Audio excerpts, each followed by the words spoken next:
Sup, my fellas. Don't forget to leave feedback, and enjoy the story. He was an ordinary guy who suddenly died and was reborn in a new world. He found himself in a world where martial arts flourished and monsters existed. The protagonist's body was weak and worthless. On the day of his awakening, everyone expected him to show a subpar result. But something incredible happened to him. He awakened the ancient and powerful power of the king of monsters. It was the most powerful blood, unheard of. His power was so immense that the measuring instruments malfunctioned. But those who witnessed his results thought it was a mistake. They declared him a weakling and made a laughingstock of him. He knew that within him lay a power capable of destroying everything. He decided he would do everything to develop his new power. The scene shifts back to Anqing No. 1 High School as his next decision takes shape. When he asks for time off to study at home for the college entrance exam, his teacher doubts both his discipline and his chances. He insists that he truly wants to improve because staying on the ordinary path will never let him catch up. The teacher bluntly tells him that even with his awakened bloodline, his weak foundation makes a top university like Beijing University unrealistic this year. He refuses to let that judgment stand and becomes even more determined to prove himself. After being told to come back next year, he heads instead to the Anqing Warrior Center to pursue another route. On the way, he reviews his finances and concludes that the compensation from his parents' accident gives him just enough capital to strengthen himself now. Studying the Infinite Monster template, he notices that templates should begin with only one compatibility point, yet Timura already gave him 3. He deduces that the Timura template must have absorbed the genetic awakening serum and converted it into extra compatibility. That means he can exploit gene medicine to accelerate his growth, and he resolves to buy as much as he can. At the center, he uses his student ID to gain access and move forward with the plan. The moment he enters, the beastly instincts inside him flare and his attention is pulled toward the bloodlines around him. He suddenly perceives hidden monster traces in the people nearby, as if their bloodlines are exposing themselves to him. From those sensations he identifies a magnetic field bloodline and understands that his own Mad Flame Denora template lets him sense beast power directly. The urge to dominate warriors and monsters alike surges through him, and he realizes he is only beginning to grasp what becoming the king of beasts could mean. That dangerous reverie is broken when a woman catches him staring. She teasingly warns him not to look at strangers so openly, immediately putting him on the back foot. Embarrassed, he explains that he came to buy genetic medicine and asks her for help finding it. She is surprised he wants gene medicine so early, and he explains that overuse can cause resistance, which is why most warriors wait before taking it. When he asks the price, she tells him even the beginner potion suitable for his stage costs around 400,000. The number shocks him, and he realizes his money will not stretch nearly as far as he hoped, so he asks if there is any way to get a discount. She gives him her business card, revealing herself as 4th-rank martial artist Huang Heli, and offers him a veteran referral to lower the cost. He gratefully accepts the favor and leaves with a much better chance of carrying out his plan. He steels himself for the painful spending spree that follows. At the Warrior Hospital cashier, a bill of 1.45 million confirms just how much he is burning through. He also buys weapons and other supplies, fully committing his resources to rapid advancement. By nightfall, the preparation phase is over and the real training begins. After injecting multiple gene potions, his Mad Flame Denora compatibility rises from 3 to 7% as his body endures a brutal transformation. He pushes through intense physical training as well, reasoning that the potions strengthen his body while exercise helps him absorb and stabilize their effects. The results come fast enough to make him believe he may truly have a chance to become the top scorer in the entrance exam. Still, he rejects the idea of relying only on medicine and decides the stronger shortcut is to enter the secret realm and hunt beasts directly. He recalls that secret realm rifts are ranked by danger, with stronger beasts waiting in higher level zones.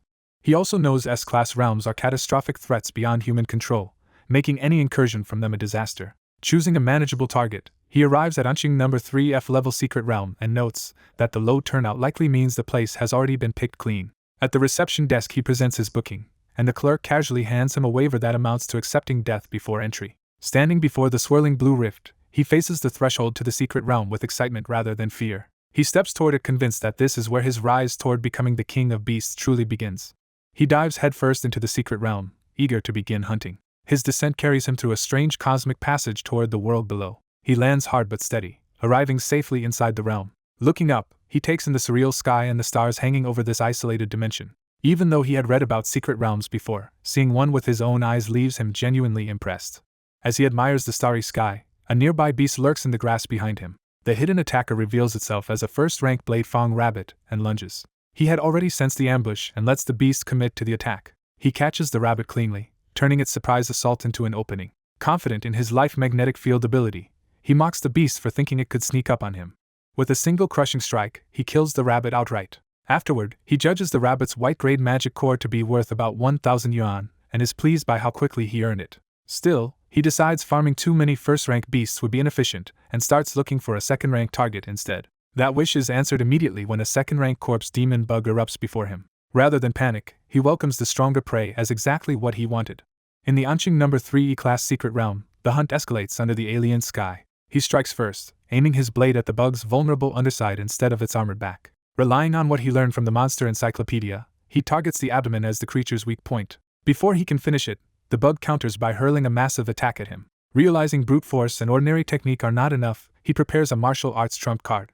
He unleashes Hyper Beam, blasting the monster with concentrated power. But the corpse demon bug survives and retaliates by firing spinning projectiles from its mandibles. The unexpected ranged attack catches him off guard. He is forced into a desperate evasive retreat as the projectiles tear past him. Even while escaping, he fumes that the attack is ruining his expensive clothes.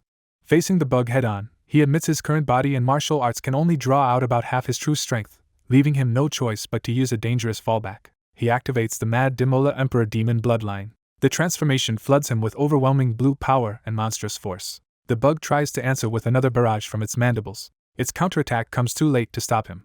He tears through the monster in a violent rush, shredding its body with transformed power. Still in his altered state, he drives in for the finishing blow through the bug's venom and gore. Once the fight ends, he notes that his boosted physique let him completely overpower the second-rank beast, though deactivating the form leaves him venting excess heat. His victory comes at a cost when he discovers the corpse demon bug's venom has corroded the short sword he just bought.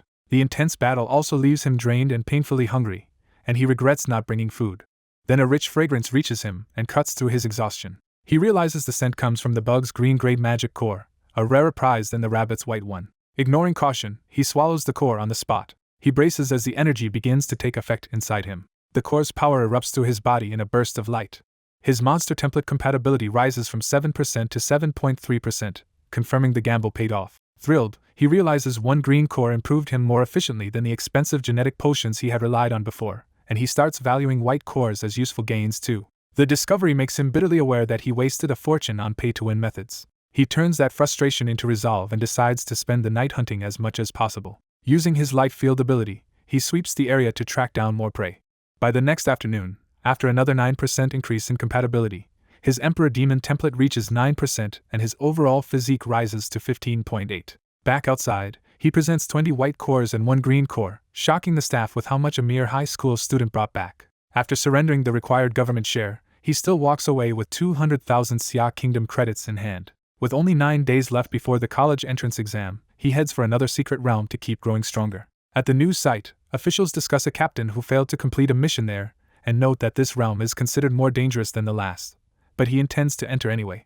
Linhee arrives with a new recruit, introducing the hooded young man as a Tier 2 martial artist brought in through an agency. The recruit confirms the fake identity and rank, admitting he paid heavily for forged credentials because his real status would never have gotten him into this secret realm team. When the alias sounds suspicious, he explains he had to avoid using his real name to keep the fabrication from exposing him. Linhee dismisses the awkward cover story and makes the arrangement clear. The team will let him observe and learn, but he must still pull his weight in the coming mission. With responsibilities settled, the group heads out by vehicle toward the Blood Jade Flower's location. They cross into a desert secret realm where the flower is believed to bloom near an oasis, guarded by a Tier 2 beast with general-level bloodline. As they ride, the newcomer notes that secret realms seem linked to many different worlds rather than just one. Their approach is interrupted when Earth Demon rats lock onto the vehicle and begin attacking. Linhee immediately orders Hood to handle the threat, while the rest stay focused. Hood launches himself onto the vehicle and turns his darts into weapons with martial energy. His M-powered projectiles tear through the pursuing rats with brutal efficiency. The rats are wiped out in a chain of explosive impacts as the vehicle keeps charging ahead. The team notes that Hood fights ruthlessly and efficiently, saying little while proving his value. The desert opens ahead, bringing the oasis and their true target closer. They leave the vehicle and continue on foot to avoid alerting the monsters near the oasis. Linhee explains that engine noise would expose them, so they must advance quietly while assigning roles on the move. He lays out the plan. One member will throw a pheromone stun grenade to lure the beast. Hood and another will set traps. Old Lou will provide covering fire, and Linhee will take the front line. The recruit casually agrees to stay back and watch, not yet revealing what he can really do. The lure is launched high into the air toward the oasis. Its pheromones simulate a territorial intrusion, drawing nearby monsters toward the team's chosen battlefield. The bait works, and a Tier 2 Earth Dragon erupts from the ground in response. Before the beast can fully seize control of the field, blades and traps are already positioned around it. A hand reaches for one of the planted weapons, signaling the ambush is being triggered. At the same time, A hidden bald man with a predatory grin watches events unfold, revealing another danger nearby. The realm falls briefly still, as if holding its breath before the clash. Lin He strikes first with overwhelming force, smashing the earth dragon with a single heavy blow. The beast collapses almost instantly, and the team rushes in, stunned that Lin He killed it so quickly. Lin He refuses to celebrate and orders everyone to keep advancing toward the objective. That caution proves justified when the supposedly dead dragon lashes out one last time from behind him. The recruit reacts first, hurling himself into the fight to stop the surprise attack before it can hit Lin He. He answers with a devastating descending strike that drives a pillar of power through the dragon and finishes it for good. The team is left reeling that a mere novice could shake and kill a tier 2 beast with such raw force. Their shock turns into gratitude, and they openly accept the recruit as a real companion after he saves Lin He. From the dragon's corpse, they recover a glowing red soul essence along with confirmation that the beast has been fully taken down. While some of the team barely understand the value of the red object, Lin He recognizes it as a major gain that can greatly improve their harvest. Relieved, Lin He concludes they survived a close call and still managed to secure both the dragon and the blood jade flower. That relief is shattered when Hood suddenly stabs Lin He from behind and tells him it is pointless to think any further. The rest of the team can only watch in horror as the betrayal becomes clear. Lin He tries to turn and confront Hood, demanding an explanation even as the attack leaves him reeling. Another voice answers for the traitor, making it plain this was a robbery and that the team's success simply made them worth killing. The mastermind steps forward as Huapeng, a notorious bald raider who preys on martial artists inside dungeons. One teammate recognizes him immediately and warns the recruit that Huapeng has targeted them for their loot. As poison from Hood's blades weakens Lin He, he realizes the betrayal runs deeper and demands to know how outsiders learned the flower's location at all. The recruit pieces it together at once. The information was hidden inside Hood's dart, making the supposed ally the leak from the start. Hood admits the boy is sharp, then mocks him as a student who should be worrying about exams instead of walking into death. The recruit answers with cold confidence, saying the exam does matter because he fully intends to return and take first place. He rises into the air with martial force, provoking Hood by refusing to be intimidated. Then he openly insults Huapeng and turns the bald bandit's taunt back on him, making clear he is no prey. With blue energy gathering in his hand, he decides the ambushers have talked enough and prepares to eliminate them. Instead of backing down, Huapeng becomes excited by the boy's nerve and orders Hood to take his head. A martial artist launches a barrage of flaming blades at Yi, trying to overwhelm him from above. Yi answers with a blue aura that shields him and tears through the attack instead of retreating. As the dust shifts, a warning comes too late that Huda has vanished from sight. Huda reappears overhead with a descending strike, but Yi has already read the ambush. Rather than panic, Yi treats the attack as a chance to test a new technique. His condensed blue energy erupts upward and drops Huda in a single decisive counter. The onlookers are stunned that Huda was defeated instantly, and begin wondering if Yi is some kind of martial prodigy. Yi casually brushes off the victory while his opponent crashes behind him. A furious spectator demands to know what great clan could have produced a technique like that. Yi answers with open contempt, claiming no noble lineage and instead invoking the demonic clan as a threat. That provocation draws out a stronger enemy, who dismisses techniques alone as meaningless against a true martial gap. The man activates a bloodline transformation and becomes a monstrous black bear-like terror. In that form, he unleashes a crushing martial technique meant to flatten Yi outright. Yi stays calm, targets the monster's mobility, and slices into one leg to cripple the charge. Even injured, the beast swings in with brute force and tries to smash Yi at close range. The impact shakes the ground, and Yi realizes this second-tier martial artist is far tougher than his toxic breath could handle. The transformed fighter catches Yi and drives him into a brutal close-quarters clash. He follows by compressing his strength into a devastating downward strike that blasts the arena floor. Yi slips above him through the chaos and seizes the opening to take control of the fight. He channels his aura into a heavy finishing blow called Corfu's Mountain Crushing Fist. The attack lands cleanly and tears through the transformed fighter with overwhelming force. When the energy clears, the monster is back in human form and sprawled defeated at Yi's feet. The witnesses can only stare, shaken by how overwhelmingly strong Yi has proven himself to be. The beaten man condemns Yi's toxic gas as vile and swears that someone like him deserves punishment. Yi is left irritated rather than guilty, wondering why strangers keep cursing him without even knowing who he is. The scene shifts to City's Central Stadium, where the annual martial arts school entrance examination is about to begin. An announcer explains that the competition is held in stages over 3 days, with combat-focused students fighting later in the process. The format is laid out clearly. Each student must win 3 matches, and the top scorer will claim this year's top rank. The host urges the candidates to show their true potential for both their own futures and humanities. With that, the City Higher examinations officially begin, and the first arena erupts into action. Other rings immediately fill with clashes, showing that the tournament is underway across the stadium. But arena number 6 stalls because one contestant has not appeared, leaving only Huang Tongtong waiting in the ring. The announcer identifies the missing student as Yi from City No. 1 Middle School and warns that he will forfeit if he does not arrive before the match starts. Huang Tongtong, a fire user with a grudge from a previous conference, welcomes the chance to humiliate Yi publicly. In the stands, people mock Yi as a coward and assume he is too frightened to show up. As the final seconds run out, officials prepare to declare that Yi has abandoned the match. Before they can finish, veteran observers sense a massive aura approaching and realize something powerful is incoming. Everyone looks up to see a figure descending from the sky wrapped in blue energy. Yi drops straight toward the arena under his own power, shocking the crowd with an impossible entrance. He lands his attack immediately, driving a blue energy strike at Huang Tongtong before she can properly react. Caught off guard by the sudden arrival, she can barely process what is happening. By the time she turns, Yi is already on top of her offense. He finishes the exchange with a single airborne kick that blasts her out of the ring's center. Yi treats the whole thing as a near inconvenience, joking that he almost would have had to come back next year. Huang Tongtong collapses defeated, and the result is called almost as soon as the match begins. The crowd erupts, turning Yi's one-kick victory and dramatic arrival into instant legend. A system display identifies Yi's current physique and monster compatibility, while he privately credits Captain Lin and the Blood Jade Fruit for strengthening his body. The bracket updates at once, advancing Yi while eliminating Huang Tongtong and setting up the next stage. Yi's next opponent, Long Tao of City No. 4 Middle School, is introduced as the new match begins. Yi wins again almost immediately, dropping Long Tao with another overwhelming strike and moving on without slowing down. The crowd hails Yi as a rising phenomenon, already reducing him to a one-kick legend after his string of effortless wins. The announcer confirms that Yi from City No. 1 Middle School has swept all 3 matches and advanced to the 3rd round. His success immediately draws university attention, with recruiters calling out to him before he can even leave. As schools surround him with promises of scholarships and prestige, Yi becomes the center of a sudden bidding war. Instead of being dazzled, he pauses on a single question and considers what kind of future he actually wants. He answers with confidence, declaring that he intends to enter Huaidu University. The people around him treat that goal as arrogance, reminding him that Huaidu is far beyond the reach of an ordinary student from his city. He accepts the challenge anyway, deciding that if strength is what matters, he will prove himself by taking first place. Before he can continue, 2 officials stop him and demand his cooperation for a re-evaluation of his martial arts level. They confront him with the absurd speed of his growth, noting that he was only 3rd level half a month ago and suspecting foul play after learning he entered a dangerous secret realm before the exam. Yi explains that he went there to force his own breakthrough, driven by his late father's belief that surpassing humanity requires breaking past human limits. The officials are stunned when they realize he has shattered his genetic lock, something they consider extraordinary and alarming. They rush off to report it at once, and Yi realizes he has suddenly become a person worth watching. Online, he sees messages of support from other families celebrating their children, a reminder of the kind of backing most contestants still have. He learns that even the parents and friends of examinees are being interviewed and cheered on publicly during the event.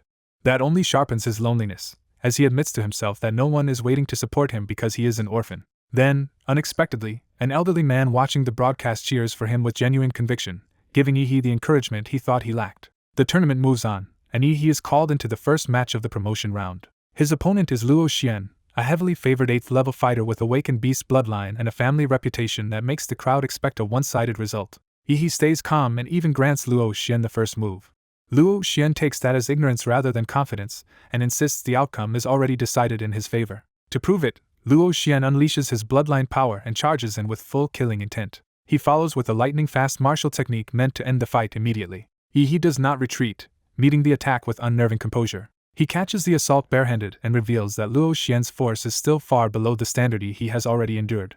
Luo Xian instantly realizes too late that his hand has been trapped and overpowered. Yi turns the clash into a counter, seizing control of Luo Xian's body in one motion. He slams Luo Xian into the arena floor with overwhelming force and ends the match in a single exchange. Looking down on the wreckage, Yi dismisses the field as disappointingly weak. The audience is left in disbelief that another seeded favorite has been erased just as quickly as the others. As his victory spreads online, viewers begin treating him as the breakout monster of the tournament rather than a fluke. The crowd's excitement turns into open admiration, and Yi's reputation surges even further. Elsewhere, Luo Xian is carried away injured while another observer quietly fixes his attention on Yi. That blue-haired rival, impressed rather than intimidated, decides Yi is the man he wants to defeat in the final round. At Huaidu University, the admissions office reacts immediately and orders a full investigation into Yi within 30 minutes. While interest in Yi grows behind the scenes, the exam continues with the next arena and the second group's advancement matches. The spotlight shifts to Kai Shaoling, a flashy prodigy whose beauty and confidence whip the audience into a frenzy. Her opponent, Lu Qingzhu, enters in complete contrast, cold and unreadable despite her own famous status. As the crowd turns the match into spectacle, the referee cuts through the noise and starts the fight. Kai Shaoling attacks first, rushing in aggressively and trying to overwhelm Lu Qingzhu before she can settle in. Lu Qingzhu answers with a Lu family secret art, calmly shaping swirling currents into a defensive and controlling technique. Her wind-like power redirects the attack and forces Kai Shaoling off balance. Lu Qingzhu keeps control of the exchange from above, using the flow of her technique to dictate Kai Shaoling's movement. Frustrated, Kai Shaoling escalates with a Gale Step martial skill and tries to break through by brute speed and pressure. Lu Qingzhu allows the opening to appear, then reveals it was bait as the swirling currents clamp down on Kai Shaoling's arm.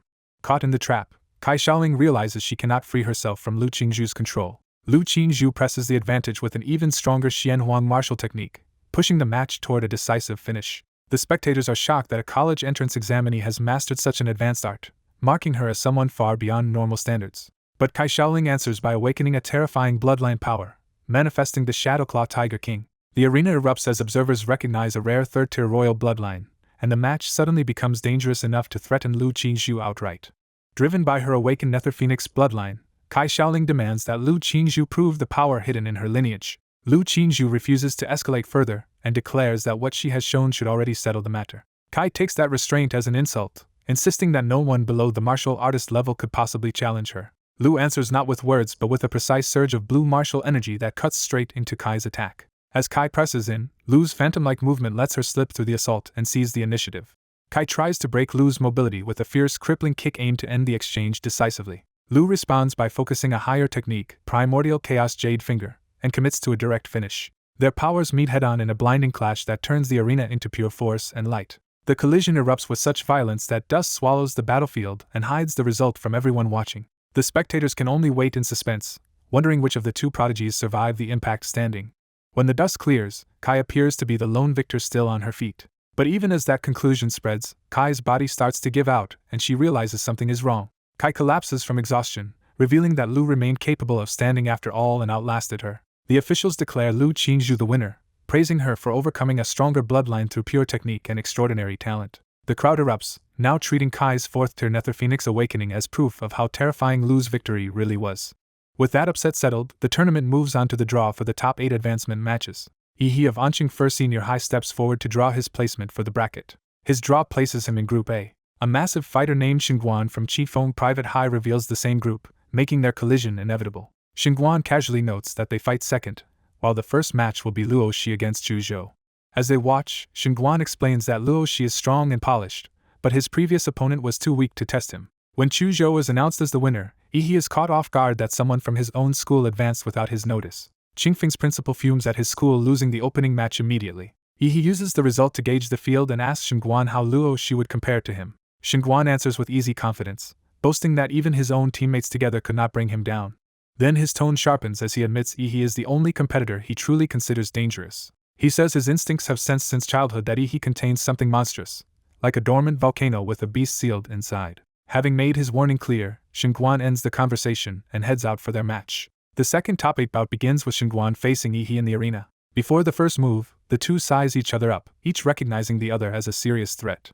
The announcer frames the fight as one of the key clashes in the city's college entrance examination tournament. They open with equal force, smashing into each other hard enough to crack the arena floor. The shockwave alone sends the nearby audience reeling, confirming that this fight is on another level. Xingguan notices blood at Yi's nose and mocks him, probing whether his strange condition is tied to his bloodline. Yi realizes Xingguan's martial art can directly destroy cells, while Xingguan shields himself with martial energy like a barrier against the resulting radiation. Instead of panicking, Yi becomes excited, recognizing that he is finally facing a truly dangerous opponent. Xingguan escalates by invoking a bestial martial art that suppresses radiation and manifests as a monstrous serpent-like force. The beastly power surges forward with terrifying speed, giving Yi almost no time to react. Xingguan lands the first clean hit, driving the force into Yi with crushing impact. Yi is startled by how fast the attack moved despite his sharpened senses. A second heavy blow follows immediately, proving that Xingguan can break through Yi's defenses head-on. Yi coughs blood, and the momentum of the match swings clearly toward Xingguan. Forced back across the shattered arena, Yi struggles to stabilize under the pressure. Xingguan presses the advantage with another beast form strike, hammering down before Yi can recover. The assault continues in a relentless barrage, each impact carrying both physical force and martial energy. Yi understands that Xingguan's attacks inflict double damage by combining bodily blows with internal energy disruption, making this unlike any fight he has had before. He tightens his guard and tries to read the pattern, knowing he cannot survive by trading hits. Xinguan closes in and explains his real aim. Once enough martial energy is forced into Yi's body, it will lock up Yi's own energy and leave him unable to fight back. With a violent finishing swing, Xinguan launches Yi away and appears ready to end the match outright. As Xinguan's tiger-like power erupts behind him, the battle reaches a critical point with Yi in grave danger. Yi opens the exchange by launching a brutal upward strike that sends Xinguan flying. The blow detonates with enough force to make it clear Yi has been holding back all along. Even so, Xinguan refuses to accept defeat and insists Yi still cannot beat him. His counterattack crashes down in a violent blast that tears into the arena floor. Xinguan laughs off the destruction, convinced he has finally ended the fight. As medics prepare to carry Yi away and the officials move to declare Qing Fenghai the winner, the result seems settled. But one examiner suddenly senses something wrong and realizes the match is not over. A monstrous presence erupts from the smoke, stopping the announcement cold. From the wreckage, Yi praises Xinguan's strength while revealing a transformed, beast-like limb. He fully unveils a draconic bloodline awakening, a savage new form crackling with blue energy. Yi notes that no one has seen this form before and implies his talent now exceeds normal school-level standards. The spectators and examiners are stunned to realize that Anqing has produced not just a martial arts prodigy, but a bloodline genius with a magical beast embodiment. As Yi rises in full transformed form, even the observers admit his bloodline awakening is overwhelmingly powerful. The chief examiner stays composed and begins checking the arena systems more carefully. That caution proves necessary when the instruments report impossible nuclear radiation levels, far beyond the expected range. The examiners hurriedly seal the arena with martial energy after realizing Yi's awakened form is leaking dangerous power. The audience shifts from confusion to excitement, marveling that such a terrifying bloodline had remained unknown. Yi coolly concludes that no one recognized it because no similar creature exists on Blue Star. Meanwhile, Xinguan starts bleeding again and realizes his martial arts can no longer suppress Yi's energy, forcing him to admit the fight cannot continue on his terms. Desperate to recover the advantage, Xinguan activates another bloodline form, the Golden Star Ape Demon, and swells into a far stronger body. He immediately attacks with Formal Fist Snake Strike, trying to overwhelm Yi before the new balance settles. Yi meets the charge head-on and prepares a martial response of his own. His answer is Mountain Breaking Fist, a concentrated burst of force that collides directly with Xinguan's assault. Xinguan narrowly saves his arm by releasing power in time, but the exchange leaves him badly torn and suddenly aware that he has become the hunted one. Yi advances through the crackling aura and tells him plainly that brilliance alone will not change the outcome. The commentators frame the clash as a rare showdown between Xinguan's third-order ape bloodline and Yi's unknown but terrifying magical beast bloodline. Xinguan finally accepts the truth. After the awakening, Yi's strength is beyond suppression, so retreat is his only path to survival. Yi refuses to let him reset the fight and dives in, warning Xinguan not to lose focus. He rains down a rapid barrage of blue-charged strikes, keeping relentless pressure on the larger fighter. Xinguan answers by throwing Snake Strike again, trying to use speed and angle instead of brute force. The serpentine blow whips around Yi in an attempt to catch him from the side. Xinguan admits he cannot move Yi directly, so he shifts position to attack from behind instead. He completes the repositioning and commits to a finishing angle. Then he raises a massive foot, choosing to crush Yi outright rather than trade another direct exchange. The attack descends with overwhelming force, blotting out everything around Yi. Xinguan slams his foot into the arena in a devastating stomp, convinced he has finally pinned his opponent. He lands and braces, expecting the impact to have decided the match. Instead, a flicker of alarm crosses his face as he senses that Yi is still untouched. Yi stands calmly within the aftermath, arms folded, having endured the attack without visible damage. He steps forward and takes control of the tempo, declaring that the next move belongs to him. A concentrated burst of blue energy erupts from Yi at point-blank range and tears into Xinguan's defense. The strike stops Xinguan cold, leaving the giant form kneeling while Yi remains poised to continue. Recognizing complete defeat, Xinguan immediately surrenders and addresses Yi with respect. Yi, still worked up from releasing so much power, complains that the surrender came just when he was ready to keep going. He forces himself to stand down and lets the killing intent drain away. With a frustrated sigh, Yi vents the excess energy and admits suppressing it has been deeply uncomfortable. The officials confirm that once one side surrenders, the other may not attack, and the transformed Yi returns to human form as the citywide competition comes to an end. The crowd erupts in celebration, hailing Yi as the undeniable star of the match. Online, Xinguan's image flips from arrogant certainty before the fight to embarrassed apology afterward for surrendering too quickly. Yi's draconic form becomes an instant sensation, and fans rush to join his growing support groups until even the earliest ones are already full. A supporter urgently calls others to watch Brother Yi's final round in the college entrance examination. He boasts that this year's top scorer is someone other than Brother Yi, but insists even the celebrated Zhou Qingqiu is still no match for him. Elsewhere, a school leader seethes over Luo Shi's loss and reveals he had pinned all his hopes on Xinguan. He berates Xinguan for admitting defeat, reminding him of the money spent on his training and threatening to block his future unless he repays that debt. Xingguan stops the tirade cold by grabbing the man before he can continue pressing him. He explains that he only yielded to avoid seriously injuring his opponent, and warns that kindness should not be mistaken for weakness because there are fighters stronger than him. Faced with that blunt confidence, the leader can only back down and concede the point. The semi-finalists are announced as Yi, Lu Qingzhu, Chu Zhou, and an unexpected dark horse. The result sparks celebration, with Yi's supporters already talking as if his success will elevate his school and its staff. As the semi-final draw begins, Yi calmly pulls the first lot and realizes he will fight first again. Lu Qingzhu draws the matching lot, setting up the clash everyone wanted. The first semi-final is officially declared as Yi versus Lu Qingzhu, and the crowd immediately treats it as the marquee battle of the tournament. Both fighters enter with heavy expectations, as spectators and supporters frame the match as a must-win test of status and pride. Lu Qingzhu's entrance reinforces her reputation as a favored genius whose every move draws admiration and hype. At the same time, observers note that Xingguan's earlier surrender now makes more sense, since even he likely could not have beaten Yi without exposing too much. The semi-final arena opens before a roaring crowd ready for the showdown. Yi and Lu Qingzhu step onto the stage while the referee formally identifies them as the top representatives of their schools. With the signal given, the match begins immediately. Yi makes the first move with explosive force, tearing into the arena and kicking up a blinding cloud. Lu Qingzhu stays composed inside the chaos, reading the attack instead of panicking. Through the smoke, Yi advances under a monstrous aura, trying to overwhelm her before she can settle in. Lu Qingzhu braces herself, silently testing whether Yi is truly as strong as rumored. The smoke spreads across the entire arena, leaving the audience unable to see and turning the opening exchange into a mystery. Commentators wonder whether Yi has once again awakened his bloodline and turned the fight into something far more dangerous. Watching from outside, Yi judges that Lu Qingzhu's refined martial arts are too precise for him to break through with ordinary force alone. He realizes the longer the fight drags on, the more the advantage shifts to her superior combat technique. Deciding to settle things quickly, Yi unleashes a powerful opening technique from the start. Lu Qingzhu answers at once with her family's internal art, meeting power with disciplined control instead of retreat. Yi pushes through with predatory intensity, refusing to let her defensive rhythm stabilize. He lashes out with a sweeping strike that carries unusual reach and force, forcing her to adjust mid-defense.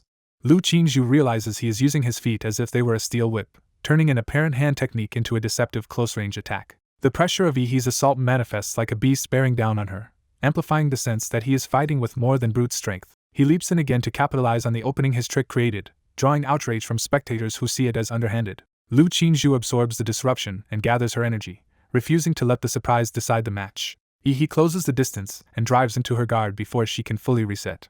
His relentless pursuit leaves her almost no room to disengage, and the crowd starts to believe she cannot escape his pressure. A heavy impact lands as the exchange turns into a direct contest of force at close range. Lu Qingzhu breaks free by channeling martial energy into a clawed strike, slipping out of his grasp instead of matching him head-on. She immediately counters from above with a broad cutting arc, trying to reverse momentum and push him back. In that instant, she recognizes that Yi's attacks are infused with martial energy in a way that makes every blow more dangerous than it first appears.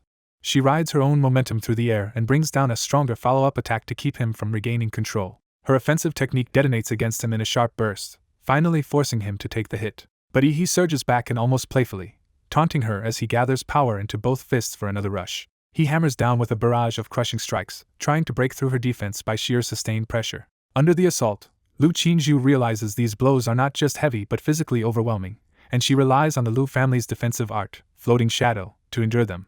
She weighs that defense against her more offensive Hunyuan Jade Finger, knowing either could change the fight if she had the space to use it. Yet, Yi gives her no such opening, driving her backward until she is nearly forced off the stage and toward defeat. Cornered and running out of options, Lu Qingzhu accepts that she must take a risk. She begins channeling a sharper, more dangerous power into her hand, preparing a decisive technique despite the strain. Yi notices the shift immediately and focuses, understanding that the real turning point of the match is about to begin.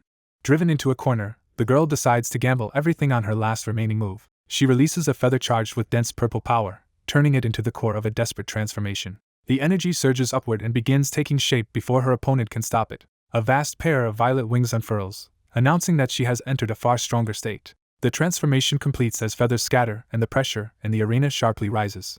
Now airborne and empowered, Lu Qingzhu reveals a dangerous form whose strength even she may struggle to control. She warns Yi that this form is unstable, but she still intends to use it to finish the fight. Yi immediately reads the situation and realizes she has pushed herself to the limit, with only a tiny fraction of her spiritual power left. Sensing an opening, he notices an attack coming from behind and turns into it instead of retreating. He counters with the mysterious royal martial art, Hunyuan Jade Finger, striking straight into her assault.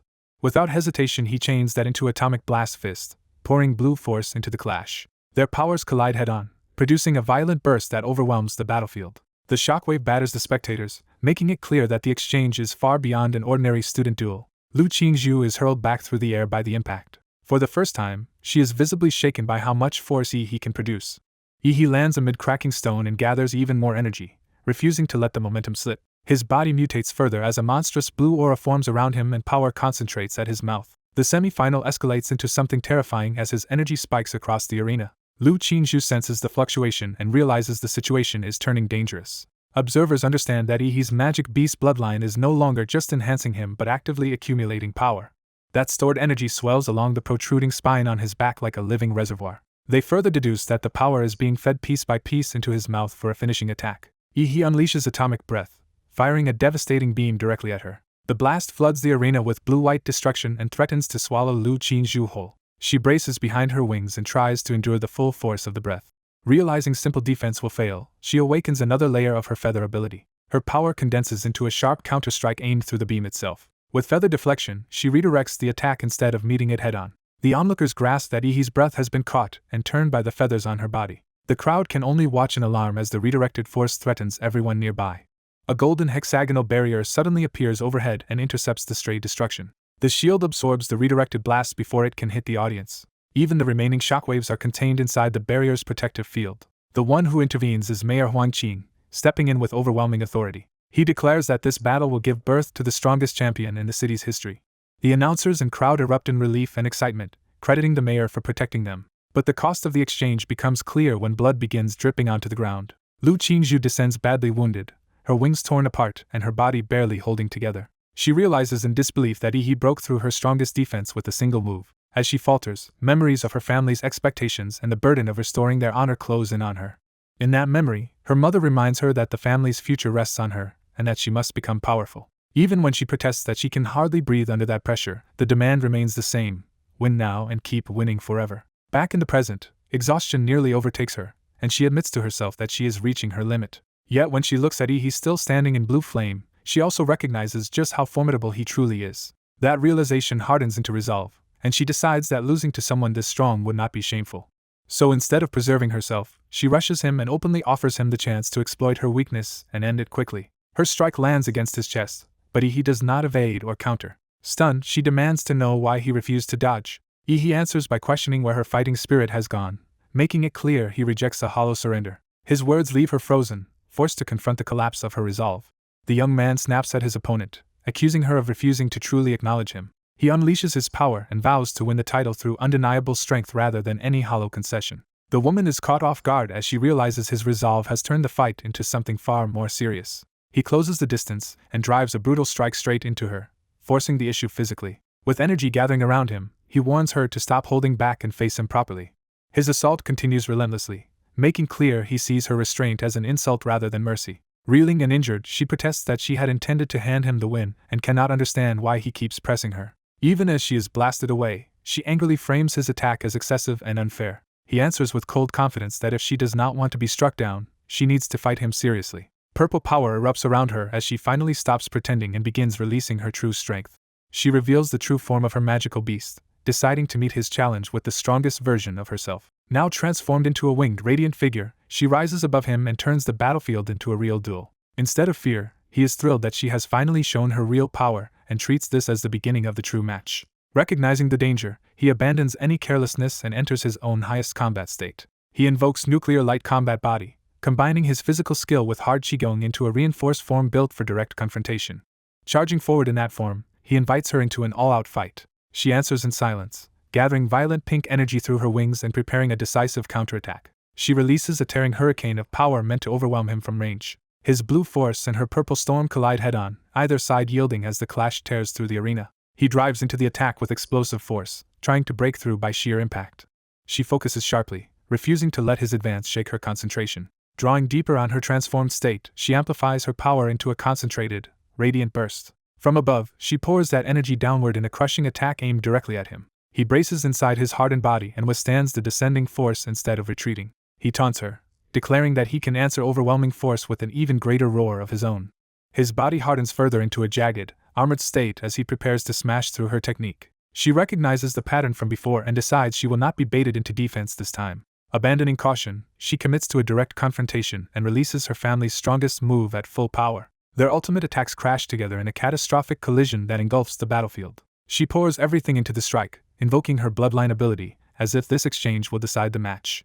Her netherworld blood thorns descend in a massive barrage to overpower him completely. His atomic breath and her blood thorns meet in a second devastating impact, shaking the entire arena. The spectators realize the collision has become so violent that the two fighters may not survive it. Watching the disaster unfold, the mayor quietly decides to intervene with a gene technique. He raises a protective wall to contain the blast and keep the arena from being destroyed.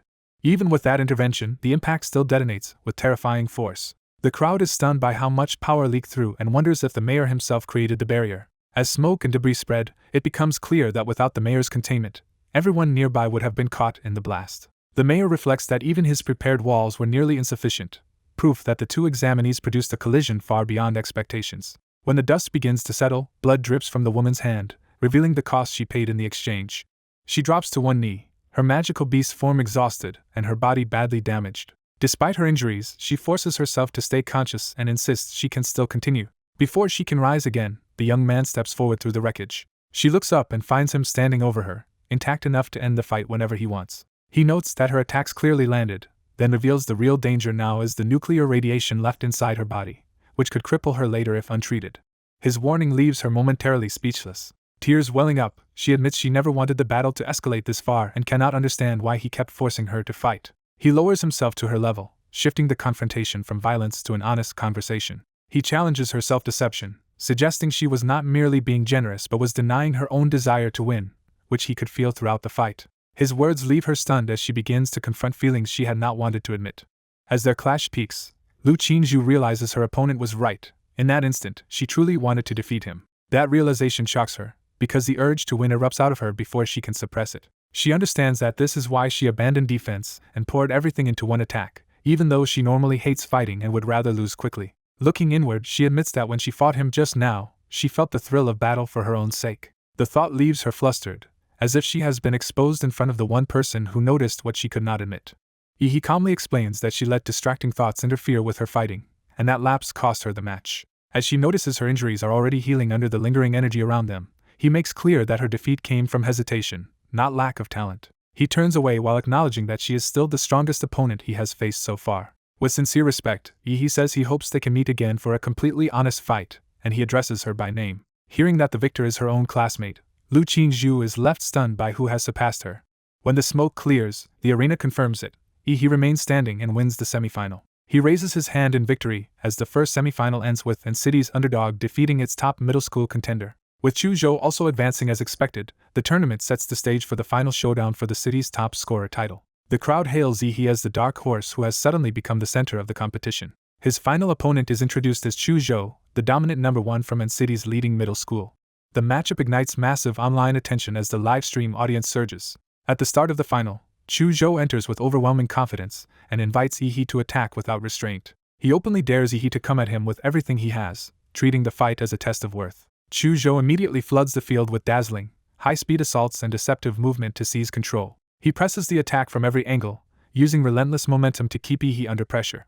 Yi answers by unleashing 7-star steps, exploding outward with a burst of speed and force. He follows it by gathering power into a direct counterattack. That counter lands as atomic explosive fist, blasting through the space Chuzhou had filled with feints and clones. But Chuzhou had already read the move, realizing he struck only decoys because he never located the real body. From a distance, Chuzhou concludes that Yi's defense makes close combat too dangerous, and he admits few people could match him hand to hand. So he changes tactics on the spot, deciding to wear Yi down from range instead of confronting him directly. He invokes his bloodline power and calls forth the force of an ice dragon. Suspended in a storm of freezing energy, Chuzhou transforms the battlefield into his domain. With icy pulse, he releases a massive freezing wave across the arena. The spectacle stuns the audience, who marvel at the scale of his power as admiration and support pour in. The crowd urges him on, convinced he can crush Yi with this overwhelming display. Chuzhou's attack becomes so powerful that it forms a giant iceberg around Yi, trapping him completely. Even as he maintains control, Chuzhou feels the strain of forcing out such a sudden burst of extreme power. Before he can capitalize, the iceberg begins to melt from within. A violent surge erupts out of the frozen prison, shattering Chu Zhou's apparent advantage. Chu Zhou is shaken, unable to understand how he escaped so easily from a technique that should have held him fast. He hurriedly launches another ranged strike and raises fresh ice to stop Yi's advance. The collision detonates in a blinding burst, but it still fails to restore his control of the fight. Yi reveals the reason plainly. Chu Zhou's ice dragon power has never worked on him. Now in a dragon-like state of his own, Yi tells Chu Zhou that his supposed counter has been countered in turn. Faced with that truth, Chu Zhou bitterly admits the gap between them is simply too large. Even so, he resolves to stake everything on one final technique, a sword move he had originally saved for Lu Qingzhu. He unleashes that ultimate art in a towering, concentrated strike meant to decide the match at once. Watching from the sidelines, an observer is startled that Chu Zhou has already reached the level of sword intent. Chu Zhou drives the finishing blow down with all the power he has left. A drop of blood falls, showing that the exchange finally drew real damage. But he remains composed and tells Chu Zhou that with better sword intent in the future, he might have had a chance. The words leave Chu Zhou frozen in disbelief as he realizes his best effort was still judged insufficient. Then he sees the true result of the clash. His sword has been broken. Staring at the shattered weapon and his own defeat, Chu Zhou can only ask how much of a chance he ever really had.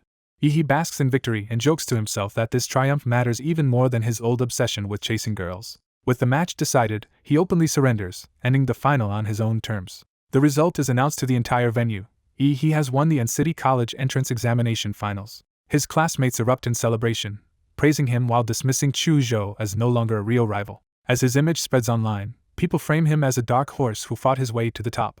Across the city, giant screens turn his rise into a public legend and hint that he may become a major figure in the future. The crowd takes up his name in a frenzy, turning his victory into a spectacle. A reporter declares that after years of waiting, City finally has a new top scorer, and that he comes from an ordinary middle school rather than an elite background. When a reporter implies his strength came from suspiciously rapid growth, he instantly recognizes the accusation as a polite way of calling him a cheater. He dodges the trap by giving a formal speech and crediting his teacher for not abandoning him at his lowest point. His teacher dramatically accepts the praise and tearfully claims guilt for failing to notice Yi's talents sooner. Yi tries to continue his thank you speech, only for another authority figure to jump in. The headmaster seizes the moment to reward Yi with 2 million and a promotion for the school, making the victory even more profitable. Hearing that, Yi immediately adds his alma mater and headmaster to the list of people he is grateful to. He then shamelessly declares that he deserves thanks most of all, crediting his own hard work for the win. At that moment, his system activates and rewards him for becoming the #1 scholar with a random template ability. Yi is stunned to realize the title of top scholar counts as an achievement, and that his template system has more hidden functions than he knew. After the ceremony, the scene shifts to the stadium corridor. The moment he appears, reporters swarm him with questions about his sudden rise, his future, and every detail of his success. Overwhelmed, Yi abandons dignity and tries to escape by claiming an urgent need to use the bathroom. The media chaos gets even worse when they start baiting him with questions about which famous girls he prefers. One reporter even shoves a phone in his face to push the gossip further, leaving Yi completely fed up. Deciding none of this is worth enduring, he bolts and ignores their pleas for one last question. He finally reaches the empty basketball court and gets a moment alone. Relieved to be free, he focuses on the real prize, the discovery that his system can grant more than one template through rewards. His excitement is interrupted when a mysterious man approaches and congratulates him, making Yi fear he has found yet another reporter. The stranger clarifies that he is not press at all, but a representative from Huadu. He immediately raises a far more serious topic by asking to discuss genetic locks. The term shocks Yi because it touches something hidden and dangerous. Yi realizes he never unlocked any genetic lock himself, since all his power came from the monster template, and starts wondering who this man really is. The visitor asks whether Yi first heard the term from his father, confirming that he knows intimate details about his past. He presses further, pointing out how strange it is that Yi's father, supposedly just a taxi driver, would know such specialized language. That implication makes Yi suspect his father may be hiding a major secret. The man says Huadu can help and offers him a sealed confidential file because of his special status. Yi opens the document, sensing that it may finally explain the truth behind his family. The file reveals that Prometheus, a research institute tied to Blue Star's biological genes, was involved in a major incident, and that many of its researchers disappeared into hiding. Yi bitterly pieces together the implication that his father may have been a senior researcher there, and that he himself could be a secret experimental result. The Huadu agent urges him to stay calm and says they are informing him because he has a right to know as someone directly involved. He also assures Yi that, as a key national talent, he will be protected. Yi quickly masks his unease with humor, complaining that fame only brings more trouble and showing how fast society changes around success. With his message delivered, the agent leaves him alone to process everything. Yi immediately turns back to practical matters, tallying up his winnings and deciding the most important thing now is drawing his new template ability. Unable to wait any longer, he enters the system space and starts the random draw. A violent purple vortex opens before him, signaling that something immense is about to emerge. He can only stare in stunned anticipation as the result takes shape. The draw resolves into a card surrounded by monstrous energy. What appears is a terrifying D-rank template, a supergiant humanoid. The system explains that it grants gigantification up to 60 meters with ultra-heated steam, though Ihi's compatibility with it is only 1%. Instead of being discouraged, Ihi immediately thinks of combining this new template with his existing mid-aura template to stack their abilities. That thought pushes his ambition even higher, as he vows to use these powers to become the true king of monsters. A powerful man abruptly clears his schedule after hearing that someone may finally be able to deal with his missing brother's case. His pent-up anger erupts physically, showing how deeply the news has stirred him. He drives that force into the floor, barely containing his emotions. As he steadies himself, his focus hardens into a cold resolve to pursue the truth. Investigators report that his brother's body was not found in the secret realm, but traces were recovered from the place where the signal disappeared. Testing reveals those traces contain a small amount of nuclear radiation, giving the case a disturbing new lead. The man bitterly blames his younger brother for ignoring repeated warnings to stay away from society, while recalling that their mother entrusted him with protecting him. He looks at a record of his brother's academic success and realizes the boy died before he could even begin that future. Elsewhere, a delivery arrives for Chuzhou just as his ordinary life is about to intersect with a new opportunity. While preparing to enter a secret realm to test his new strength template, Chuzhou opens the package and wonders who sent it. The letter reveals that a new secret realm crack will open at Redwood Mountain, likely around C-rank level, and invites him to form a team to investigate it. Chuzhou is startled less by the invitation than by the sender's old-fashioned use of a handwritten letter, making him suspect the sender may also be a time traveler. By sunset, Redwood Mountain becomes the gathering point for the newly opened secret realm. A huge crowd of warriors converges on the site, all hoping to seize the chance before anyone else can. In the crowd, Ihi spots Chuzhou and greets him warmly. Their exchange makes clear that Chuzhou has grown stronger again, and Chuzhou privately notes that Ihi has boosted his own template through expensive enhancement drugs. Ihi asks which university Chuzhou plans to apply to, probing his future plans. When Chuzhou answers Huadu University, Ihi is visibly unsettled, and Chuzhou senses something is off with him. Before that tension can be explored, the secret realm opens in a violent burst of purple energy. A monstrous three-headed winged beast emerges first, blocking the entrance like a gatekeeper. The creature looms over Redwood Mountain, forcing everyone to confront it before they can enter. Someone rallies the gathered warriors to kill the beast and carve a path into the secret realm. The crowd surges forward in a chaotic assault, eager to claim the realm by force. But the beast proves absurdly strong, and the first attackers are thrown into panic as their confidence collapses. A decisive strike finally lands, cutting through the chaos and shifting the battle's momentum. With the gatekeeper dealt with, the fighters pour into the Redwood Mountain's secret realm itself. Inside, Chuzhou and Ihi advance with the others, entering a battlefield already thick with danger. Chuzhou immediately notices the heavy smell of blood, sensing that the realm is far deadlier than expected. The interior is overrun by monsters, and the invading warriors are forced into a brutal melee from the moment they arrive. As the fighting intensifies, everyone throws themselves into survival against a tide of beasts. Warriors begin cutting down monsters at close range, trying to hold the line through sheer aggression. The slaughter spreads rapidly as both sides crash together in a frenzy. He recognizes that a bloodline ability is being used, identifying a high-level power on the field. He unleashes that ability in a sweeping blue attack that tears through multiple monsters at once. Even so, more beasts dive in from above, keeping the pressure relentless. He follows with an atomic explosive fist, blasting another monster apart with overwhelming force. Chuzhou casually warns him about an attack from behind, and he thanks him, revealing how calmly Chuzhou is reading the battlefield. Looking over the carnage, Chuzhou judges that none of the other fighters can match Ihi's current combat strength. He then realizes Chuzhou has already killed far more monsters than anyone expected. The remains show why. Chuzhou's attacks carry large-scale nuclear radiation that melts flesh and blood at the cellular level. Chuzhou walks through the battlefield wrapped in crackling power, leaving devastation in his wake. Other warriors, seeing the fight suddenly turn, suspect a high-level warrior has joined them. They are stunned to learn the terrifying fighter is actually in city's top college entrance examinee, and some can barely accept that a student surpassed them. Realizing his value, the group decides to drive monsters toward the number one scorer and let him break the tide. That tactic works immediately, and after a signal from the front, word spreads that the first wave of beasts has been defeated and is retreating. In the aftermath, Ihi notes that although they survived the first wave, their numbers have been reduced from thousands to only a few hundred, with many wounded. Chuzhou arrives carrying an enormous haul of monster cores and asks Ihi for a way to transport them, astonishing him with how many kills he has claimed. Ihi lends him a storage ring worth a fortune, and Chuzhou is delighted to discover just how wealthy his friend really is. Their brief pause ends when news arrives that Boss Wusun and his group have returned. The surrounding warriors praise Chuzhou for saving them from being worn down by low-level monsters, making clear that his strength has just changed everyone's chances of survival. A martial arts leader from N-City's Silver Wolf group approaches Yi after the entrance exam and introduces himself as Wusun. Wusun explains that Yi's performance impressed them enough to offer him an S-level contract and invite him into Silver Wolf with generous benefits. The onlookers are stunned that a major martial arts group would personally recruit a high school student, since such contracts are normally reserved for elite university talents. Before Yi can answer, a woman from the rival Qingda martial arts group arrives on a beast mount and challenges Silver Wolf's attempt to snatch him first. She counters with her own offer, promising Yi a share of Qingda's monthly cultivation resources despite her group being smaller.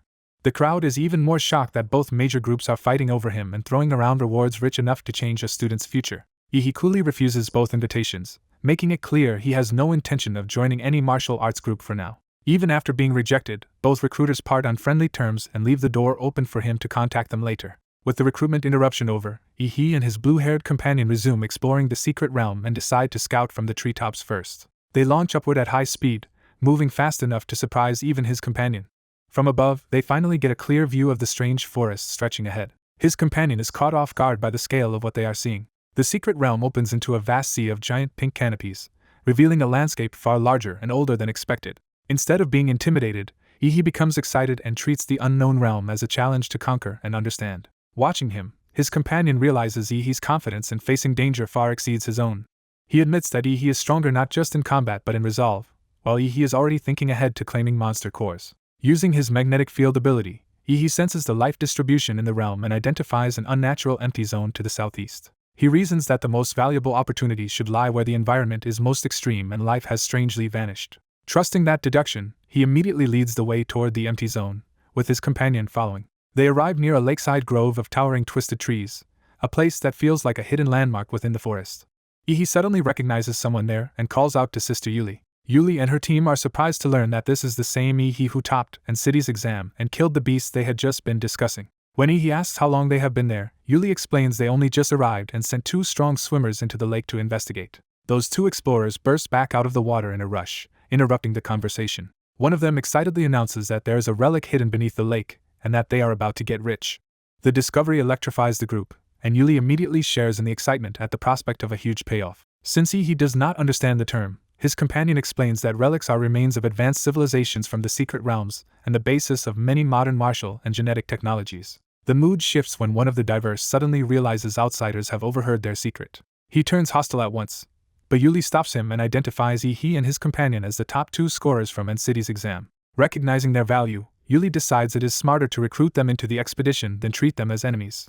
He accepts on practical terms, saying he and his companion are only temporary helpers and should receive rewards according to contribution. The diver grudgingly agrees to let them join, deciding that offending 2 rising talents would be a bad long-term move. The enlarged team dives beneath the lake and follows the underwater route toward the supposed relic. They emerge into a vast underground cavern, confirming that the lake concealed a hidden passage deeper into the realm. As they regroup, the hostile diver notices that Li Wei, whom he had told to stay behind, is missing.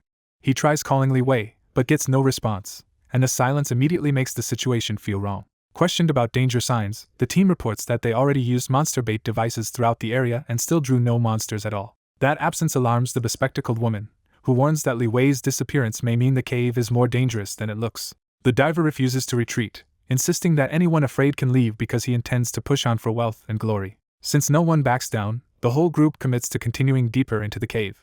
They advance in formation through the narrow tunnel, following the diver's light into the darkness. As they move, strange glowing disturbances appear ahead, making the path feel increasingly unnatural. He falls silent and studies the situation with growing suspicion. He quietly tells his companion that the timing does not add up, because the divers should not have reached this hidden route so quickly after entering the lake. He points out that finding both the lake bottom and this underground cave so fast is almost impossible, unless they had some unfair way to navigate directly here. His companion concludes that the relic story may be a trap and suggests warning Yuli and leaving. He chooses not to panic, revealing that he has a backup plan and intends to keep going for now. The tunnel opens into a grotesque chamber where massive vine-like growths hang from above, turning the cave into something more like a living nest. There they find the truth. The so-called relic is actually the corpse of a monster core creature, long drained of power, with bones and remains showing that the missing beasts were devoured here long ago. Realizing the promised treasure is not what they were led to expect, Yuli demands that Yu Yang explain where the relic he claimed to find actually is. One of the women suddenly recognizes something in the distance and points it out in alarm. They see Li Wei suspended among writhing vines, and the group realizes he is already dead. The sight leaves the women stunned, with shock quickly turning into dread. Nearby, Yi breaks down in panic, desperately trying to understand why Li Wei died and where the relic has gone. As he searches for an explanation, he notices the vines behaving unnaturally and senses that they are retreating. Before he can react, the vines erupt through his body and kill him instantly. The others realize too late that Yi Yang may have been taken as well, and the danger is already moving among them. A sudden burst of blue energy cuts into the scene and interrupts the monster's attack. The strike blasts the vine creature back and forces it away from the group. The black-haired fighter immediately sees through the situation and concludes the monster has been acting with intelligence. He explains that after killing the two warriors, the creature used their bodies as bait to lure in more prey and draw everyone into its hunting ground. The monster confirms his suspicion by sealing off the route they entered from, making escape impossible. The blue-haired man identifies it as a ghost demon vine, a second-level king-class monster known for controlling vines hidden in books. The woman is horrified because a king-class creature is far beyond what first-level warriors should be able to handle, but the black-haired fighter refuses to be intimidated. Instead, he answers the threat with confidence and declares that he came to kill it. A violent impact follows as another powerful presence crashes into the battlefield. Qin Duoluo arrives in a blaze of red force, revealing himself as an 8th-level warrior. The black-haired fighter turns to him, realizing this newcomer is the person who has been tracking him. Qin Duoluo confirms it, saying he traced radiation left from the black-haired fighter's use of nuclear radiation in the mountain and followed it here. He explains that he had hidden in the cave to erase his own traces and avoid being found, but the blocked passage ruined that plan and forced him into the open. The black-haired fighter, having no idea who this man is, bluntly points out that the speech means nothing to him. Qin Duoluo drops the pretense and attacks, hurling himself forward with killing intent as the vines whip around them. Caught in the monster's lair, he realizes the ghost demon vine has manipulated events so that he and the others would destroy each other for it. Furious at being used, Qin Duoluo lashes out in rage and accuses Yi of setting him up. He recalls that the ghost demon vine can absorb martial energy and release toxins, and understands that a prolonged fight here will only feed the monster while the black-haired fighter remains baffled by the personal grudge. Qin Duoluo decides to ignore the vines for the moment and focus all his force on killing the black-haired fighter first. Their clash destabilizes the cave, and the woman realizes the whole chamber is starting to collapse. She warns the others to move as the danger overhead becomes immediate. The black-haired fighter unleashes a surge of blue lightning power in response. He drives that power upward in a concentrated blast. The attack expands into a massive torrent that tears through the collapsing ceiling. Rock and debris are blown apart, opening a path out of the cave. He orders Sister Yuli and the others to leave first while he holds the situation. Qin Duoluo refuses to let him escape and tries to strike through the opening. A sharp blue counterattack intercepts him before he can reach the black-haired fighter.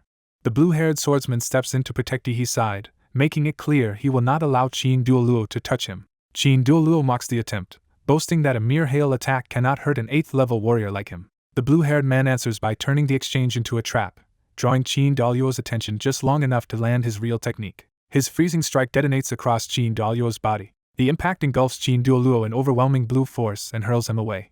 With the path open, the blue-haired man tells the black-haired fighter to leave because Qin Duoluo is too strong for him in his current state. The black-haired fighter refuses to retreat from the confrontation and insists on staying. Outside by the lake, the aftermath spreads outward as the ghost demon vine churns the entire lakebed into chaos. The blue-haired man emerges onto the shore and immediately asks where Yi is. When the woman looks to him for an answer, he falls silent, realizing Yi did not come out with them.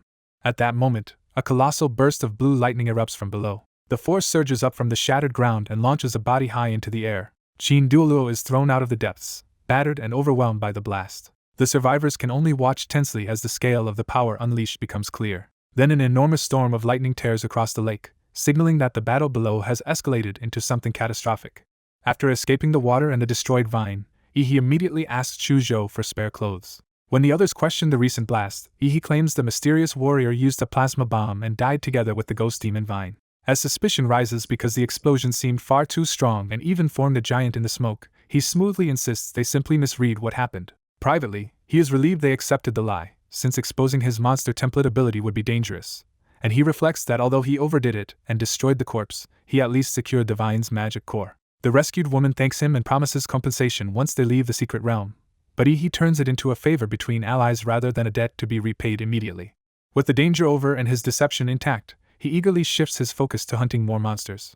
3 days later, Yi and Chu Zhou emerge from the Redwood Mountains' secret realm. They land back in the normal world at speed, ending their expedition. Both are stunned by what they see upon returning. In only a few days, the area outside the realm has transformed into a bustling temporary trade port, showing how fiercely nations are competing for secret realm resources.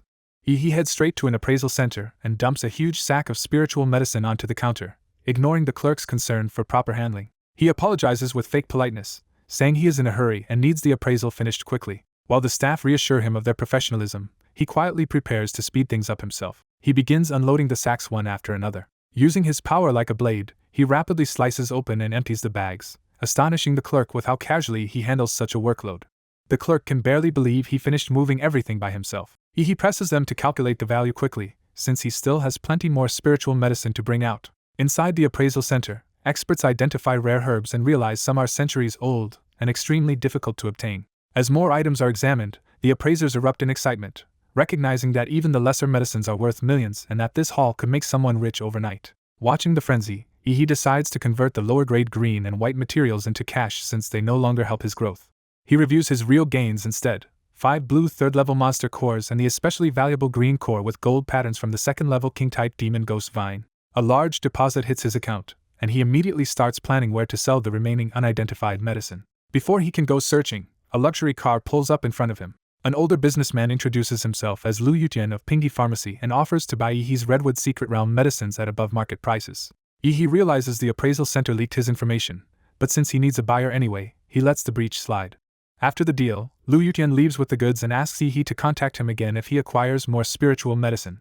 Another massive payment arrives, yet Yihe concludes that money still cannot compare to the value of increasing his own strength. He also complains that his monster template consumes resources too greedily, while the advanced goods he truly needs are beyond what he can easily buy. Then he suddenly remembers another path to power: martial arts. He reasons that if he can collect martial arts and integrate them into his monster template, he may be able to strengthen himself without relying entirely on expensive materials.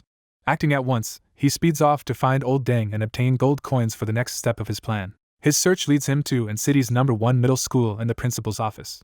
Inside, the principal is interrupted mid-tea as he arrives.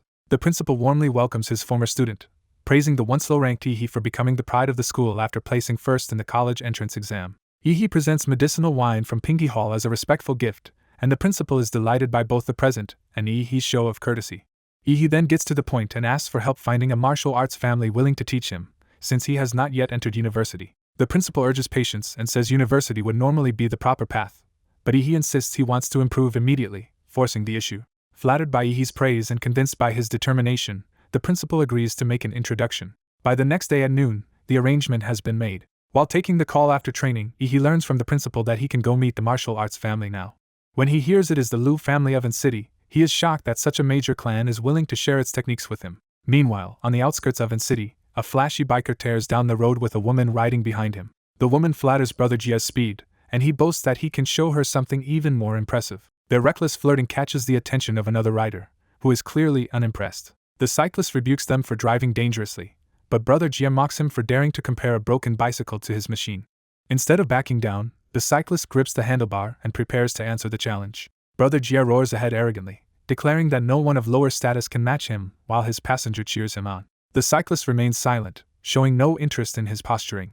In the next instant, a burst of blue power erupts behind the biker couple, wiping the smugness from their faces. A figure surges past in a violent blue rush and addresses Brother Jia by name, revealing that Sephia has come for him. A surge of blue power erupts with enough force to suggest a frighteningly high level of martial strength. The sheer speed leaves onlookers stunned, making them compare it to something as fast as an aircraft. As he arrives, someone notes that such ability is exactly what one would expect from a martial arts family. He reaches the Grand Liu estate, whose scale confirms the family's wealth and status. Sensing the unusual magnetic field around the place, he realizes several powerful figures are gathered here. Someone approaches the gate to receive him. Lu Qingshu personally comes out to greet her classmate Yihe. Their reunion turns awkwardly playful, and despite her flustered denial, she quickly leads him inside at her mother's request. As they head in, the household staff treat Qingshu with formal respect, reinforcing the family hierarchy around her. They are escorted into the mansion's interior to meet the family head. Qingshu announces Yihe's arrival to her mother. A poised woman descends to receive the guest, making her authority immediately clear. She formally welcomes Yihe. The woman is revealed to be Lu Lan, head of the Liu family. Elsewhere, Prime Minister Cao Cao comically celebrates, convinced he finally understands the source of a lingering problem around Lu Qingshu and Yihe. The focus returns to the Liu family after the examinations have ended. Inside, Qingshu stands tensely before her mother while Yihe waits nearby. Qingzhu tries to speak, clearly burdened by anxiety and guilt. Lu Lan calms her and tells her there is no need to be so nervous. She explains that she watched Qingzhu's public battle with Yi He and believes Yi He was simply far stronger than expected, so Qingzhu should not blame herself. Qingzhu falls silent, unsure where the conversation is leading. Her mother bluntly reminds her that her younger brother lacks the talent to inherit the Lu family, leaving Qingzhu as the only viable successor of her generation. Then Lu Lan adds the cruel complication: Qingzhu is also a beautiful daughter, which makes her vulnerable to being used in marriage politics. She lays out the family's crisis. After Qingzhu's father died early and no master remains to protect them, the Lu family has retreated to a small city and could be forced to surrender its legacy to a stronger clan through marriage. To solve that, Lu Lan proposes pairing Qingzhu with Yi He. She praises Yi He as a rare talent with a bright future and tells Qingzhu she does not need to answer immediately, only to get along with him first. At that moment, Yi He steps forward respectfully, greets Lu Lan as an elder, and offers a gift. Rather than dwell on the marriage idea, Lu Lan shifts to business and asks if he still wants to study advanced martial arts. Yi He is caught off guard by how easily she agrees to help him. Lu Lan confirms it and says Qingzhu will guide him, though because the pavilion's martial arts cannot be taken out, he will have only one day to study inside. She further reveals that 3 Xuanwu martial arts lie deep within the pavilion, and whether he can obtain them will depend entirely on his own ability. Yi He formally accepts and thanks the Lu family in advance. Lu Lan notices he thanked the Lu family rather than her personally, reading it as a deliberate promise that he intends to repay the whole family in the future. As she grows more pleased with him, Qingzhu senses her mother's unusual interest and becomes quietly uneasy. Qingzhu then leads Yi He down into the family's underground martial arts area. Noticing her avoiding his gaze, Yi He teases her about it. When he leans in with an knowing smile, Qingzhu is instantly flustered. She panics and demands to know why he got so close, while he laughs off her reaction. Their banter ends as they arrive before a massive stone barrier deep underground. Qingzhu explains that it is a Huali stone door from the secret realm, durable enough to absorb attacks from Xuanwu-level masters without breaking, and Yi He immediately asks if he can hit it. Though baffled by his priorities, Qingzhu reluctantly allows him to try. Yi He unleashes his blue lightning punch technique at full force against the stone. The attack revives Qingzhu's bad memories of being overwhelmed by that same technique before. His strike detonates against the door in a burst of violent energy, but the stone barely responds, and Yi He realizes it absorbed most of his power the moment he touched it. Qingzhu cheerfully points out his failure, then moves on and offers to help him choose what to study. She brings him into the martial arts repository and explains that the collection is divided by type, with access granted by swiping a card for whichever discipline he wants. She adds that the deepest small stone room also requires the card to enter. Worried that one day is far too short to grasp Xianhuang martial arts, Qingzhu advises him not to force it, and instead pick a few second-tier books better suited to him. Yi He brushes off her concern, insists he knows what he is doing, and declares that if he is going to learn anything here, he will aim straight for the strongest Xianhuang arts rather than settle for less. A secure vault is opened, and the guide explains that the Xuanzhuang martial arts are protected behind rare black power stones. She adds that her family has gathered these stones for generations to build the black power stone wall. Inside, they reach a chamber of sealed inheritances tied to different martial legacies. One of those inheritances is identified as the devil in the flesh. The woman explains that Xuanzhuang arts cannot be learned by rote, because living martial intent chooses its inheritor rather than the other way around. Hearing that, the young man becomes ecstatic and immediately decides that the devil in the flesh must be his destined art. The chamber opens before him like a summons, drawing him toward the inheritance. He is caught off guard when he realizes the Xuanzhuang art is not preserved as a written manual. Instead, the inheritance appears as a sinister statue, confirming that the art has been embedded in an object. As he faces it, his awareness is pulled into the statue's world. He realizes he may have entered the martial rhyme itself and begun sensing its inner realm. From outside, the woman clarifies that martial rhyme can be carried not only by books but by statues, paintings, and other vessels. She explains that only true masters can condense martial rhyme into objects so future generations may inherit it. When he asks how he is supposed to learn from it, she leaves the outcome to him. Her only instruction is to sense the martial rhyme, because if he is truly fated for it, the inheritance will answer. He is left baffled by how vague that guidance is. Rather than force it, he casually lies down and decides to wait for fate to do the work. Watching from the observation room, the woman can only sigh at how predictably unserious he is. Inside the statue's realm, he reasons that this must be a spiritual world and notices the system has preserved his consciousness there instead of letting him die. He soon finds himself before a monstrous figure that seems to govern this trial space.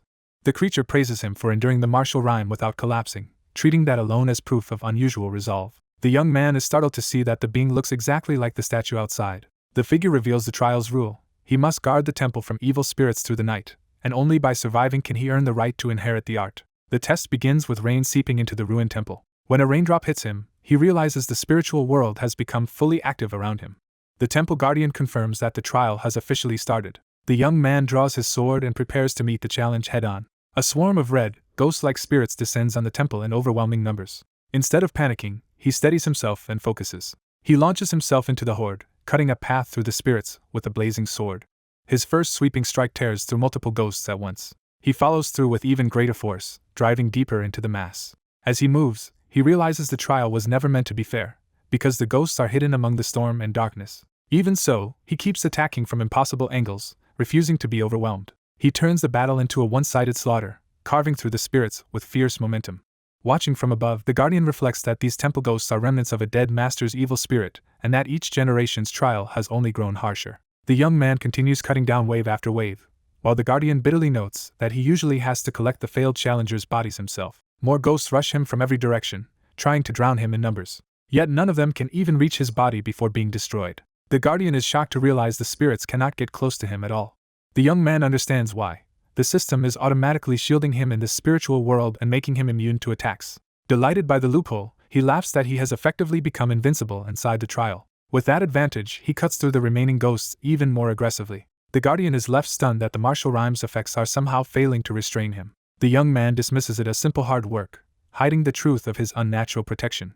As the ghosts recoil, the Guardian concedes that anyone who can subdue hundreds of them deserves the inheritance, provided he can accept it. The young man stands ready as the trial shifts from combat to reward. A hidden well rises from the temple ruins, revealing the true source of the inheritance. The Guardian explains that the well contains the evil spirit essence he condensed during his lifetime. He finally reveals that the devil in the flesh technique also lies within that well, waiting to be refined by its new inheritor.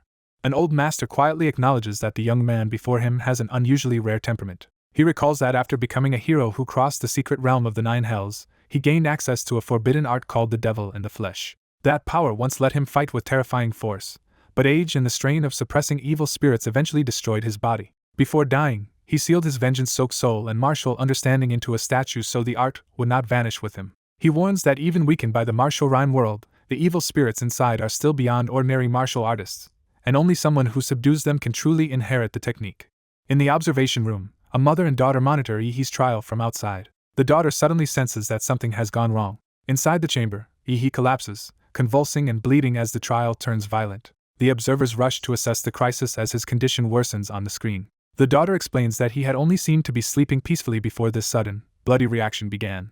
Her mother reveals that this martial art was discovered late in life by the girl's grandfather, who tried to practice it and was rejected by the statue, suffering severe internal injuries. Since then, no one in the Liu family has mastered it, because its extraordinary power demands a burden ordinary people cannot endure. Realizing he willingly accepted that burden, the mother fears the worst just before the situation abruptly changes.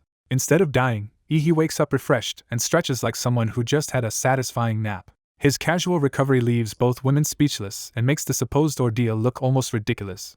Ihi emerges having absorbed the evil spirit into himself, and the hidden remnant praises him as the first person in a century to complete the inheritance. He immediately undercuts the praise by admitting he only passed because he cheated. He explains that by using his own flesh and blood as a prison, he trapped the demon like a Shura, and although the arts panel rewards are modest, his combat power has risen sharply. The two women hurry out to confirm the result and ask whether he truly learned it. He answers with smug confidence that he did. The mother is stunned that he mastered in about an hour what even a top genius would need days of sleepless effort to grasp. The daughter watches him in awe and privately concludes that the real genius is the man standing in front of her. Sensing their disbelief, he offers to prove his claim. He releases the evil spirit he absorbed and demonstrates that it can now be used as an enchantment-like source of extra power. The technique surges through his body in a violent burst, confirming that he can wield the inherited force at will. The daughter feels the sinister aftershock and realizes this must be the evil spirit he mentioned. The mother is delighted enough to nearly lose her composure over his success. He hurriedly asks her to restrain herself, especially with her daughter present, and jokes that he does not want to be treated like family royalty yet. The daughter then invites him to continue and learn the family's other two martial arts while there is still time. The mother sees through her daughter's sudden generosity and teases her for trying to hand over the family's assets to a man she supposedly did not want. He politely declines further training for now, saying one Xianhuang art is enough to digest and that he is tired and has matters to handle at home. Accepting that, the mother tells her daughter to see him off and offers him a car from the family garage for convenience. He instead remembers a stylish motorcycle he noticed earlier and decides that would suit him better. When he asks for one, the mother readily agrees and even offers him the best bike from her troublesome son's collection. Elsewhere, that son is on his way over. eager to inspect the rumored live-in son-in-law and convinced his exceptional sister cannot be matched by just anyone. He is still irritated about someone on a shared bike ruining his flirtation and vows trouble if they meet again. A motorcycle blasts past him at speed before he can react. He recognizes the rider as the same shared bike nuisance and is horrified to realize the man is now riding his own motorcycle. That night, the bike is parked outside He's home as he settles back into his normal life. At home, he prepares to eat the monster cores he collected, deciding to improve the taste after finding the last one unpleasant. He treats the process like a meal experiment and adds sauce to make the next core easier to swallow. He starts with a blue crystal core and eats it first. The core grants him points and presents a new template option, but he judges the giant humanoid form he once considered to still be too small for his ambitions. Wanting something far more overwhelming, he decides to pour all available points into the giant template. He then moves on to a second-level demon vine core, this one golden and plant-based. The added power triggers a dramatic transformation as energy tears through his body. His system warns that absorbing the plant genes has caused a mutation in the Savage Trace template and asks whether he wants to stop it. He quickly reasons that mutation could become either a beneficial evolution or a harmful degradation, but he refuses to overthink it. Choosing risk over caution, he accepts the mutation and commits to gambling on a leap from something as humble as a shared bicycle to something far greater. The gamble pays off spectacularly when the system announces that he has unlocked a new nuclear template. A young man jolts awake in shock as a sudden realization crashes into his mind. He becomes fixated on a terrifyingly powerful future realm called the Star Universe, Demora, and understands it as a major next step. Excited by the prospect, he concludes his current template must reach perfection first and decides he needs to upgrade it immediately. That plan is interrupted when a violent disturbance outside his window signals trouble nearby. He quickly suspects some kind of armed attack rather than an ordinary incident. Outside, tactical forces lock down the residential area and begin a full search, making it clear they are hunting someone dangerous. Back inside, he stays still and listens, weighing whether the disturbance has anything to do with him. He reasons that no visitor should be coming, which makes the presence outside his home immediately suspicious. His suspicion is confirmed when a damaged woman in a high-tech battle suit appears in his room, recognizes he is only a martial artist, and treats him as an easy obstacle. She reveals she came to hide something and erase his memory, but now that he has seen her, she intends to make him suffer and warns him not to flee. He stays unexpectedly calm, dismisses the loss of his home as replaceable, and forces her to realize he is not reacting like prey. Then he turns the threat around completely, declaring that she is the one who is already doomed. At the same time outside, a wounded fugitive clashes with the pursuing officers instead of surrendering. The police identify an opening in his condition and move in to finish him off. Bleeding but defiant, Zhou Yi orders Yao Yimei to escape with the golden gene, making clear he is willing to die to protect it. He burns his own life with a forbidden technique to unleash one last overwhelming attack against the encirclement. The blast tears through the officer's formation, but Zhou Yi realizes there are still too many enemies to hold off alone. Yao Yimei survives the impact despite heavy damage, and Zhou Yi notices her suit has strangely changed color while she reminds him she risked everything to carry the item out. Seeing the situation collapse, she tells Zhou Yi she has hidden the item and urges an immediate retreat. The surviving officers are thrown into confusion by the sudden escape. Their route opens through a manhole, revealing that the pair planned an underground withdrawal. They emerge in a deserted alley and finally put distance between themselves and the police cordon. Zhou Yi believes they have shaken pursuit, while Yao Yimei's self-repair convinces him her suit is still functional despite the damage. Before he can press her for answers about the break-in, a new presence arrives and cuts off their moment of relief. The young man tracks them down, reveals he already understands Zhou Yi's boss intended to silence him after using him, and promises to settle the score for the intrusion into his home. Zhou Yi is stunned that they were found so quickly and realizes this opponent is far more troublesome than expected. The young man exposes the reason for his pursuit. He can sense the nuclear radiation coming from Yao Yimei, and he invites them to stop talking and fight if they are capable. Confident, he decides this is the perfect chance to test the combat strength of his upgraded body against a life-and-death opponent. Zhou Yi senses the danger too late as the pressure of the incoming strike overwhelms him. The young man's attack crashes down with explosive force and breaks through Zhou Yi's defense in a single exchange. The impact erupts like a monstrous burst of energy, showing that his power is far beyond what either fugitive expected. Zhou Yi is left coughing blood and visibly shaken by how badly he has been overpowered. Without hesitation, the young man follows through and drives another brutal blow into him. That second strike sends Zhou Yi smashing back into the wall, effectively ending him as a serious threat. Watching in disbelief, Yao Yimei can only marvel at the martial skill she just witnessed and starts probing his background. He answers with a mocking lie about being a disciple of Emperor Guangla, while she privately realizes this city is hiding far more dangerous people than she expected. The fight is not over, because the defeated side warns him not to become arrogant yet. A new enemy reveals himself by transforming into a demon beast with an iron-crowned rhinoceros form, announcing himself as one of the strongest martial artists among the demon race. The transformed beast lands with crushing force, making it clear the real battle is only beginning. He charges straight at the young man, relying on monstrous speed and raw physical dominance. Instead of retreating, the young man grins, pleased that he is finally facing a worthy target. Yao Imei suddenly unveils a stealth function in her nano-battle suit and moves to strike from behind, declaring herself the true attacker. The beast instantly rejects her interference, and fires a beam that tears through her before she can turn the ambush in her favor. The blast drives straight upward through the space, removing her from the exchange and leaving the duel to the two men. The beast dismisses Yao Imei as useless for failing even a sneak attack and decides to handle the young man personally. He commits fully to the assault, trusting his transformed body's overwhelming durability and power. The young man meets that challenge head-on, eager to see whether his own upgraded body can break such a monster. Their collision detonates in a violent burst of force as attack meets defense directly. The young man is startled to find the beast's defensive power far higher than he anticipated. The demon beast boasts that his true form can endure even a tank barrage, openly challenging the young man to prove he has anything capable of piercing it. The young man realizes his opponent's transformation has made it far more dangerous, with offense rising even beyond its improved defense. The rhino-like mutant answers with murderous fury and charges in, intent on crushing him outright. Their clash tears through the ruined high-rise and sends debris raining into the night. Amid the dust, the mutant boasts that the boy is still hopelessly outmatched against his iron-crowned rhino form. When the smoke clears, he suddenly loses sight of his target and is thrown off balance by the disappearance. A flicker of movement makes him turn just as he senses something far worse approaching. Above him, an enormous blue beast manifests, dwarfing the battlefield and instantly overturning the fight's power balance. The mutant is shaken into panic as he wonders whether this demonic creature is actually the brat transformed. Before he can recover, a massive blast of blue energy crashes down toward him. The strike detonates with overwhelming force and hurls him helplessly through the devastation.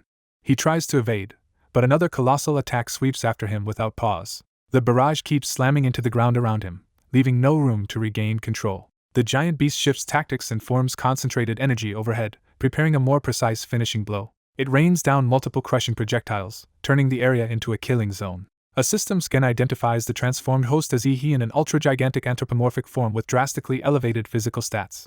Watching the monster's power up close, the cyborg woman realizes she has provoked something far beyond what she can handle. Fear gives way to self-reproach as she understands her mistake may have doomed her. With no path to escape and the giant beast warning that Zhou will simply be beaten to death, she resolves to fight to the end instead. Perched on the edge of the ruined structure, she faces the towering creature as it closes in through smoke and rubble. She launches herself forward and whips out a glowing molecular line, gambling on a surgical counterattack. Her weapon coils around the giant's head as she explains it is a high-grade alloy filament designed to cut at the molecular level. She bets that even after becoming a giant through genetic modification, he still retains human vulnerabilities. The line bites into the creature's upper body, and for a moment it seems she may have found a weakness. The giant immediately lunges back at her, showing that her attack has not stopped it at all. She briefly dares to hope she succeeded, only because the monster's response has not yet fully reached her. That hope is shattered when a blinding blue blast erupts point-blank in front of her. Frozen in terror, she can only recognize that she is facing a true monster. The beam tears through the building and the sky, and in her final instant Yao Imei's memory narrows to an endless brilliant blue. The aftermath leaves only a towering cloud of smoke where she stood.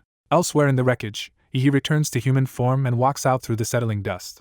He finds the blue-haired man barely alive, slumped and coughing blood after the destruction. The dying man tells Yi that the next move now belongs to him. Even at death's door, he brands Yi a monster. Yi coldly accepts that judgment, and answers that anyone willing to kill must also be ready to be killed. In the distance, another violent disturbance flares, reminding them the night's chaos is not yet fully settled.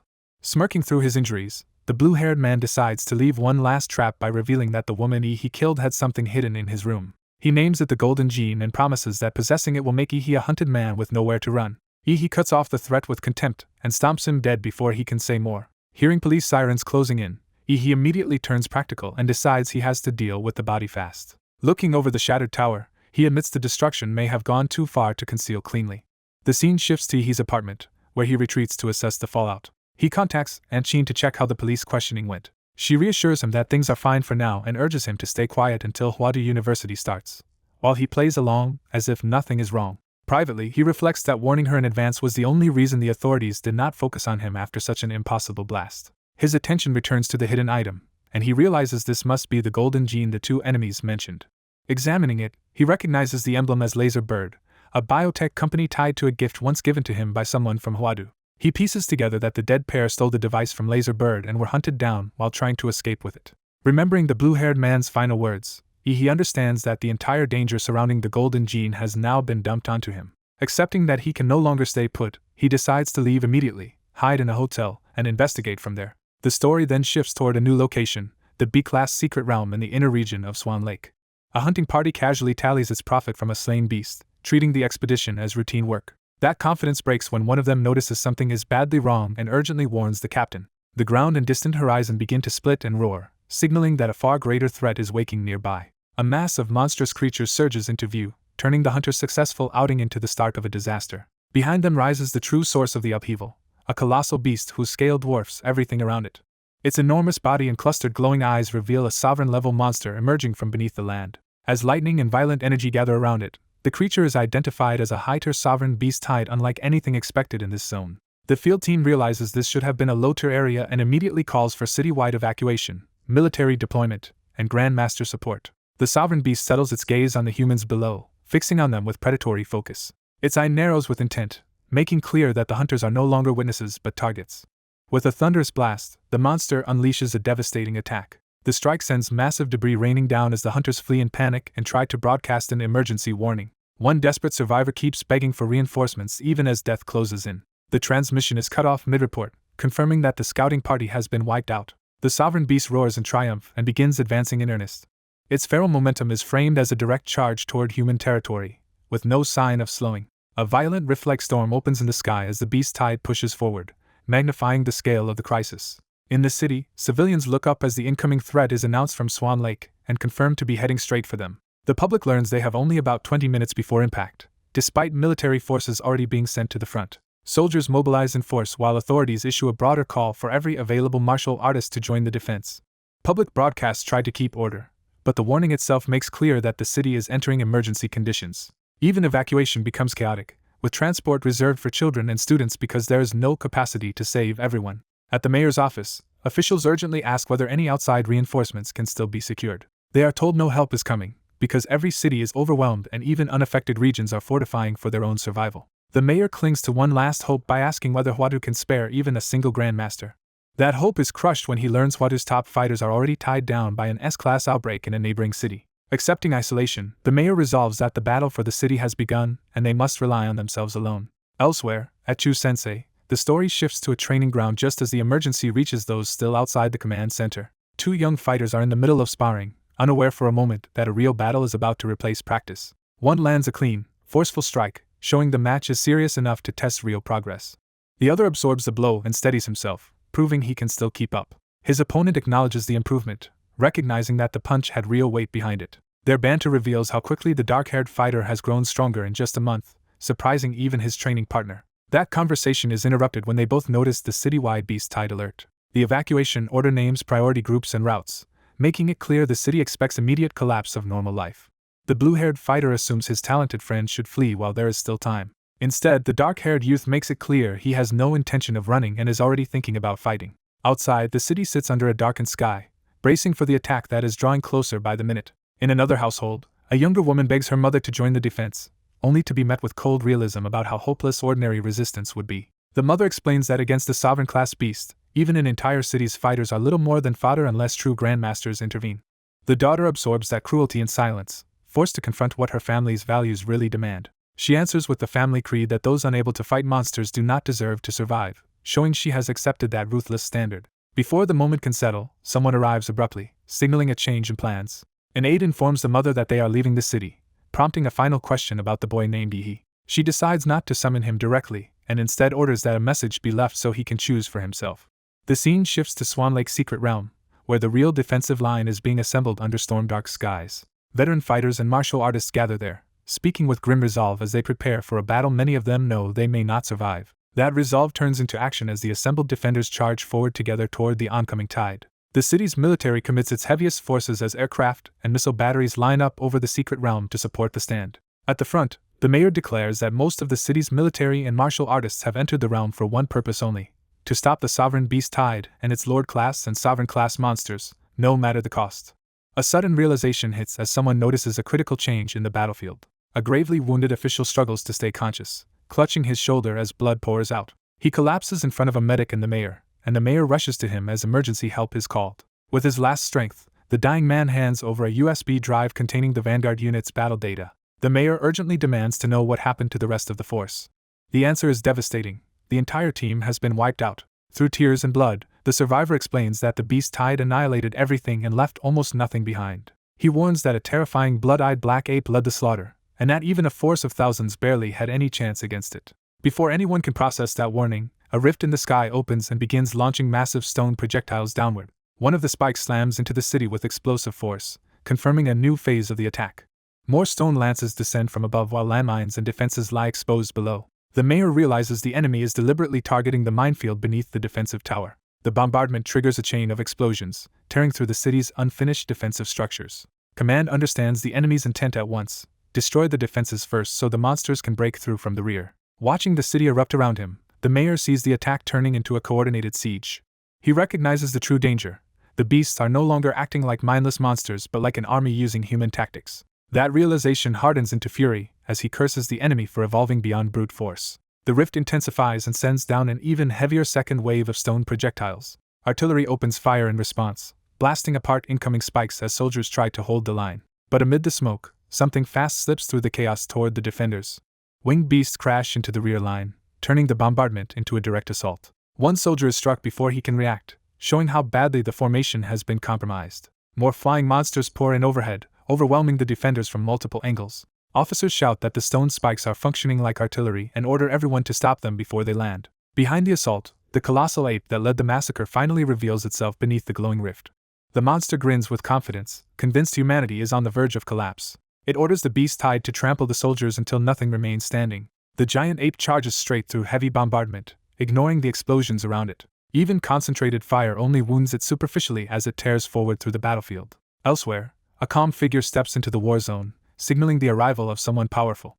Standing above the city, he reflects that after this battle, the city's future may be changed forever. He decides he will not let monsters destroy the life and city he fought to build. He launches himself into battle in a transformed, beast-like state charged with blue energy. Smoke rises across the skyline as the city continues to burn under the invasion. His entrance is immediately acknowledged by an ally, who notes that Brother Luo has already taken down 5 beasts.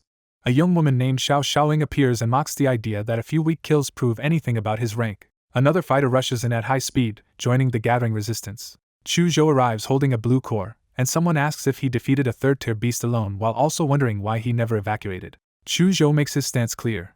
With his martial artist parents still fighting for humanity, running away was never an option.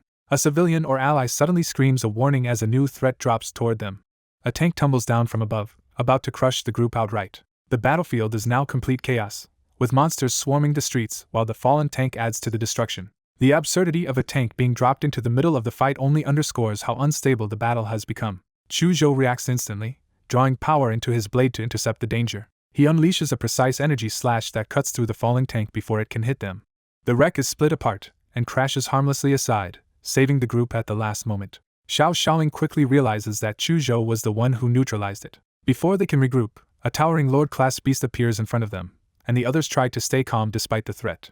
Then an even greater shadow looms overhead, making the Lord-class monster seem like only the beginning. Chu Zhou looks up in shock as he realizes an elite-level beast has entered the battle.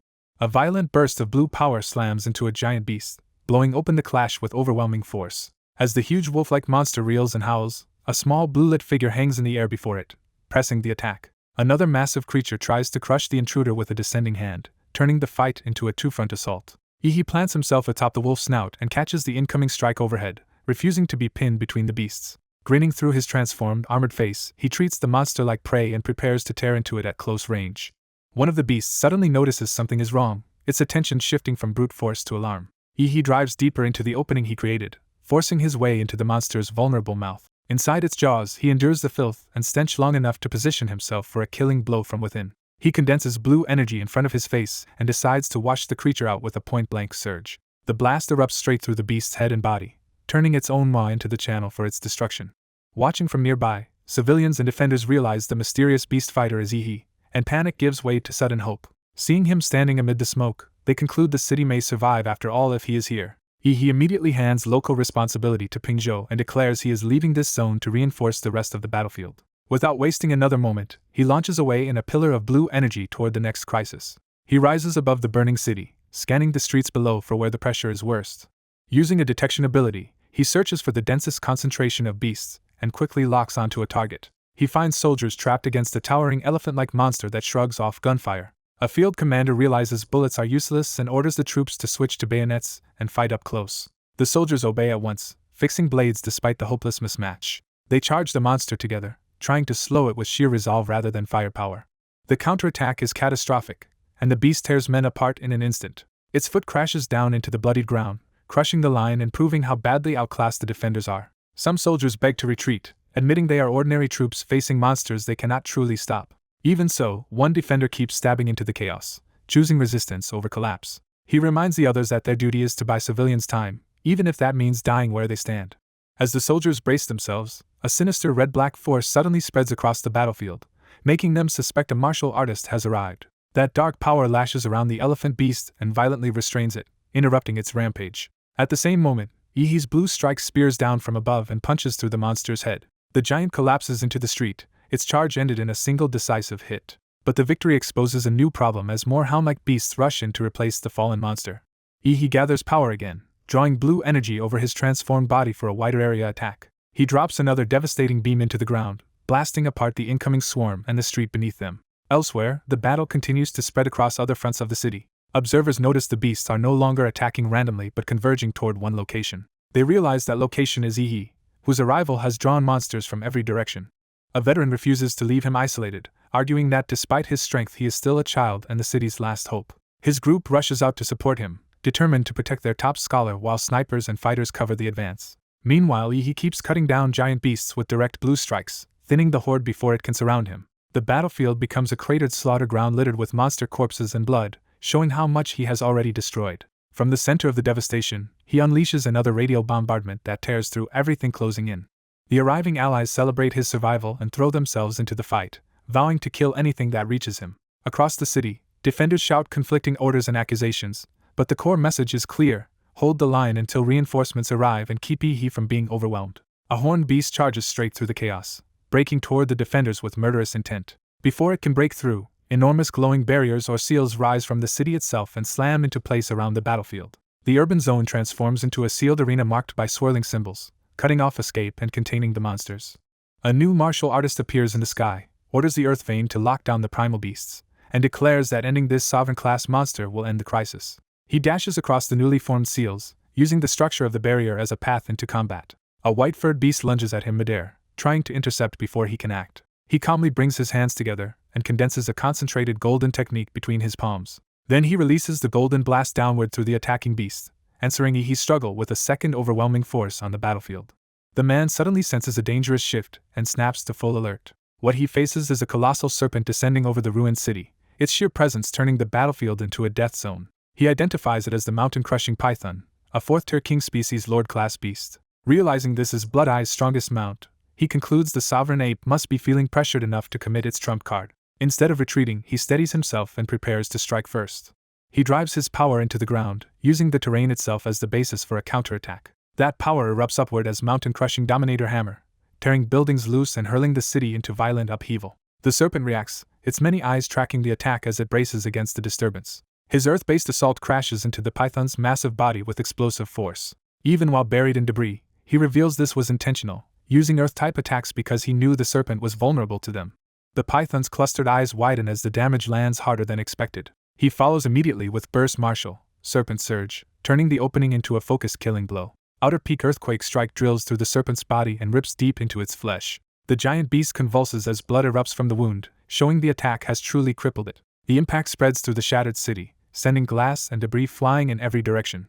The destruction continues to cascade outward, as if the whole battlefield is breaking apart under the force of the exchange. Secondary blasts hammer the ground, worsening the collapse around them. The shockwaves keep rolling through the ruins, turning the area into a storm of falling wreckage. When the dust clears, the man stands amid a forest of stone spikes while the wounded python looms in the distance. He realizes he barely avoided disaster, thinking the city would have become the python's hunting ground if he had not read the charts in time. Seeing the serpent only partially committed, he taunts it for exposing itself without fully entering the field, warning that this hesitation only makes it easier to kill. He surges forward in a blazing martial form, multiplying his striking limbs to overwhelm the beast at close range. His barrage lashes across the python's body, carving through it in rapid succession. But the serpent's many eyes remain fixed and calculating, suggesting it still has another move prepared. As he closes in, the stone spikes around him become a trap rather than cover. The python reveals its body can grow spikes of stone, turning the battlefield itself into its weapon. He recognizes the trait at once and voices the danger. A king species beast can generate those spikes directly from its body. Before he can adjust, a hidden red-eyed figure emerges from inside one of the spikes behind him. He finally understands too late that this was an ambush. The concealed attacker seizes him from behind and clamps onto him at point-blank range.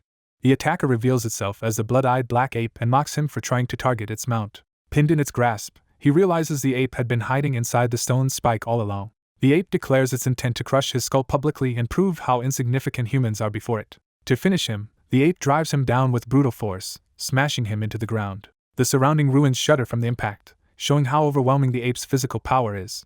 The ape boasts that the explosion already proved the city has no strong martial artists left, so it can now slaughter freely without restraint. Yet the man slips out of the kill zone before the ape can capitalize, reappearing in the air with his composure intact. He answers the ape's boasting with cold silence, signaling that he is far from beaten. Then he unleashes a new technique, gathering golden force into a massive storm-shaped blade above him. Wind Tempest crashes into the ape in a blazing detonation, engulfing its body in cutting light. Even under that strike, the ape dismisses his resistance as pointless and insists the outcome cannot change. It goes further, revealing that this battle has become a spectacle meant to drown humanity in fear and despair by showing their strongest fighters being crushed. The golden assault continues to tear across the ape, but the beast endures through the blast. When the light breaks, the ape is still standing, its body battered but not decisively harmed. It judges the attack fast, but still too weak to matter. With a single overwhelming counter, the ape sends him flying across the ruined battlefield. It follows that contempt with another verdict. His power is impressive, but too slow to threaten a superior creature. He is hurled high and then driven back down through the shattered city, losing control of the exchange. The ape closes in and demands that he kneel, declaring that lesser beings have no right even to meet its gaze. Faced with that crushing dominance, he can only stare back in shock as the danger peaks. A blinding purple force slams into the battlefield, announcing the clash with overwhelming violence. The beast notices something unexpected in the aftermath and pauses, sensing a presence that should not be there. From the crater, Huang Qing rises alive, battered but still standing at the center of the destruction. He steadies himself with cold resolve, showing no sign of surrender despite his injuries. The beast, unsettled by his composure, demands to know why a mere human is not afraid.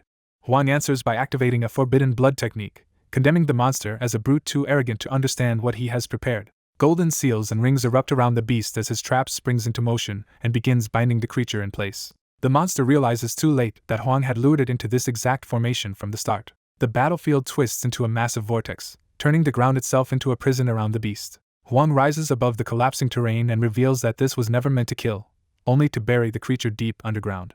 The beast laughs off the plan, insisting no seal can hold forever and vowing to massacre the city the moment Huang weakens. Huang dismisses that threat, making clear that burial was never his true final measure. He tears open his shirt to reveal a star-shaped mark over his chest and declares that what comes next is a hymn to humanity and courage. With his body already failing, he commits fully to the final act he had chosen long ago. For the first time, the beast is shaken and demands to know what Huang is doing. Huang reveals the truth. Before the war began, he hid the city's only strategic nuclear warhead beneath this battlefield and linked its trigger to his own heart. The beast tries to deny it, calling it an impossible bluff because no human should be willing to die that way. Huang admits he never intended to survive, because as mayor he accepted that his life belonged to the city and its people. His resolve is framed by the oath he once made publicly, to give duty, body, and life for the city. At peace with his choice, he decides he has finally done enough. The buried warhead detonates with a violent chain of impacts that tears through the battlefield. Huang is consumed in the expanding light of the blast, completing his sacrifice. A red-white glow swells over the city as the explosion breaks upward into the sky. A towering mushroom cloud rises from the earth, marking the scale of the price paid to stop the invasion. Even in the aftermath, the catastrophe is reduced to a message on a phone, as if history itself is being reported in real time. One surviving soldier looks on through tears, understanding the weight of what Huang has done. The troops answer his sacrifice with a solemn salute. Civilians and fighters alike stand in silence, united by grief and respect. The moment becomes a funeral for legends, as everyone present recognizes that a hero has chosen death for them. Below the ruined city, the blast gouges a vast inferno into the ground and reaches the monster's buried body. The beast is reduced to a charred skeletal ruin amid the molten devastation. Yet deep within the destruction, a concentrated core of power survives and begins to gather itself again. That surviving core hangs above the ruined body like a malignant sun, feeding a resurrection. Bones and sinew start knitting back together under a surge of unnatural energy. The reconstruction continues as flesh and tendrils wrap themselves around the forming limb. A skull-like face reemerges, proving the blast failed to erase the creature completely. Its eye opens again, and with it the beast's will to kill returns. Reborn in a damaged but functional body, it bitterly admits that a single human nearly destroyed it. Humiliated and enraged, it swears to butcher every person in the city with extreme cruelty. Unable to recover fully on its own, it decides to retreat to its sin domain, where it can restore itself with blood and then finish the city. Before it can escape, a voice cuts in and blocks its path. A blue, dragon-like warrior descends before the beast, forcing it to recognize a human it remembers. The newcomer reveals himself as a terrifying prodigy who arrived too late to save Huang but not too late to continue the fight. Without hesitation, he launches forward wrapped in violent blue power. His attack crashes down in a burst of concentrated energy aimed straight at the weakened beast. He keeps his focus absolute, reading the opening and pressing the advantage. The beast tries to turn the moment around, mocking him for leaving his domain and claiming this exposed him to death. The prodigy answers with calm contempt, revealing that he carries a mini-nuke and is willing to use it at point-blank range if the monster wants to die here. That threat finally rattles the beast, which erupts in furious disbelief at another human ready to sacrifice everything. Blue lightning and force engulf the monster as the new confrontation begins under the shadow of Huang Qing's sacrifice. A robed figure unleashes a blinding sphere of power, setting off a catastrophic attack. The blast blooms over the city like another warhead, tearing through the skyline and throwing the whole area into panic. As civilians flee, they realize the second detonation was part of Mayor Huang Qing's preparations, proving he had anticipated the crisis. From the smoke, a grotesque humanoid monster still rises, showing the bombardment failed to finish it. Its terrifying presence confirms everyone's fear that an inhuman threat has survived the strike. A far greater force answers it as an armored titan manifests, dwarfing the creature with overwhelming draconic power. The monster immediately senses the difference, and admits this newcomer's aura surpasses even the strongest beasts it knows. The titan dismisses the creature as an inferior animal and prepares to crush it. He drives a massive claw down toward the battlefield, turning contempt into direct execution. The impact detonates the ground and engulfs the area in force and debris. The monster barely escapes the strike, flinging itself away before it can be pulverized. The armored titan follows with a named technique, gathering enough energy to drown the battlefield in another devastating blow. Realizing too late that it underestimated a sovereign-class opponent, the monster lashes out in desperation. Its counterattack collides with the titan's power but is instantly overwhelmed at the point of contact. A pillar of blue force slams down and blasts the ground apart, decisively winning the exchange.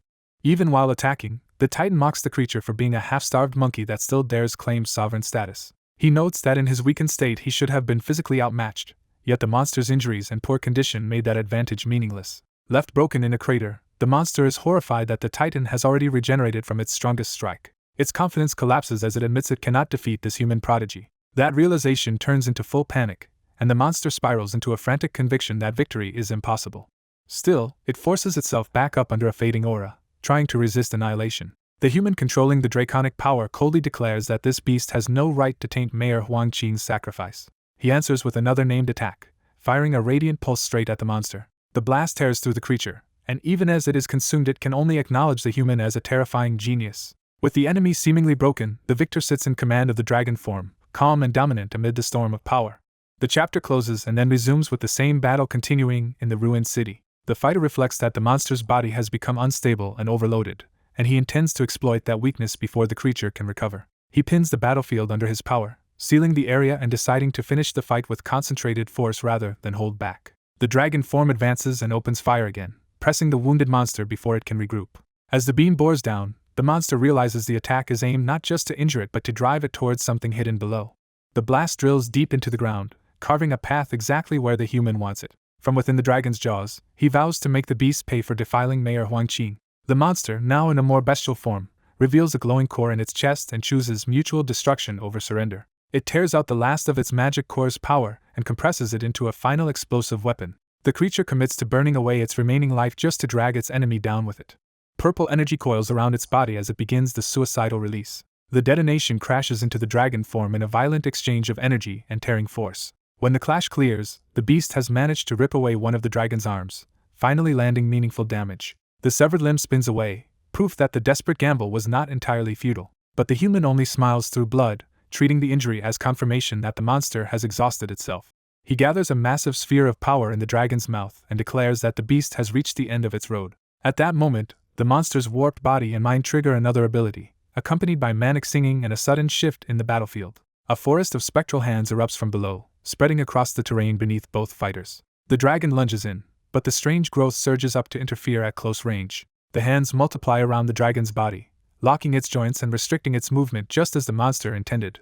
The human refuses to be trapped and flares with blue fire, confident brute force will break the restraint. His aura swells higher and higher, building toward a violent release. That power erupts outward in a blazing wave, burning through the grasping hands. The sea of spectral limbs is overwhelmed as the dragon's energy floods the entire area and tears the trap apart. Even so, the monster uses the chaos to crawl toward a glowing entrance below, nearly reaching its escaped route while the battlefield is still churning. The burning giant ape suddenly becomes aware that something unexpected has appeared before it. A blue-flamed humanoid force surges into the battlefield, closing the distance with overwhelming speed. The fleeing survivors realize the giant has caught up, but their panic shifts when they see another terrifying presence intercept it. Around the newcomer, countless ghostly hands rise as if answering a higher, more sinister power. At the center of that mass, a woman-like entity with many hands covering her face emerges, suggesting the blue-flamed figure is tied to something far beyond an ordinary beast. The protagonist recognizes that this new being is no normal monster, and may be another magical beast-level threat. Its true body looms like a colossal, eldritch form, radiating pressure that dwarfs the chaos around it. He concludes that if this creature fully manifested, even he would be crushed instantly, marking it as something on the level of an overlord. The ruined city remains on the verge of collapse as smoke and destruction spread in every direction. The hidden entity lowers the hands from its face, as if finally choosing to reveal its attention. Its eye opens with a blazing, unnatural light, locking onto the protagonist. A mental shockwave erupts from it, and slams directly into him instead of through ordinary sound or speech. He realizes that even after blocking the giant ape's auditory influence, this new being has reached straight into his mind. The psychic assault detonates around him, trapping him in a storm of pressure and smoke. As he struggles to withdraw, the entity mocks him for trying to leave after so many deaths. He rejects its accusation outright and refuses to be mentally dominated. In response, he forces power through his body and prepares a desperate counterattack. He unleashes a massive mechanical-looking strike from below, driving all his remaining force toward the enemy. The attack rockets upward like a launched warhead, turning his final blow into a literal giant nuke. With savage defiance, he hurls that improvised nuclear strike at the creature and dares it to take the hit. The blast connects in a blinding eruption of blue-white energy that tears through the monster's head. The ape can only scream as the detonation overwhelms it. A pillar of destructive energy engulfs the battlefield and annihilates the target. Elsewhere, observers realize the secret realm rift has destabilized, the beasts are falling into chaos, and Mayor Huang's sacrificial plan may actually have worked. The giant nuke destroys the blood-eyed black ape's body and stops the stream of beasts pouring from the secret realm into the city. With the breach halted, the city's martial artists spend the next day and night hunting down the remaining beasts while medics carry away the broken survivors. The city is saved, but the victory is catastrophic, with nearly 80% of the fighters and soldiers dead or wounded. At Swan Lake's secret realm, the site of the earlier nuclear blast is left as a vast crater. At the bottom of that devastation, the protagonist lies unconscious, barely alive. He finally wakes and regains awareness.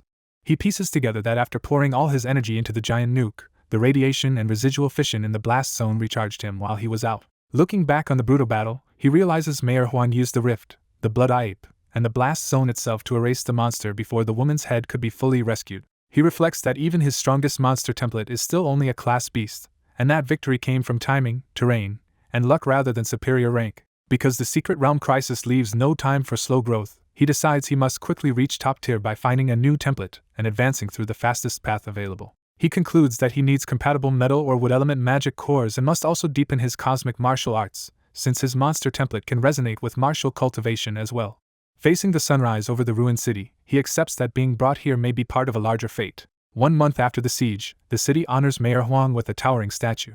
The protagonist, now recovered, spends a quiet moment alone in a park. News reports tell him that beast tides are erupting across Xia, including an S-class secret realm in Guanshan City, and that the National Martial Organization has sent its strongest investigators. He reads that this invasion is abnormal even by current standards, with multiple cities falling completely.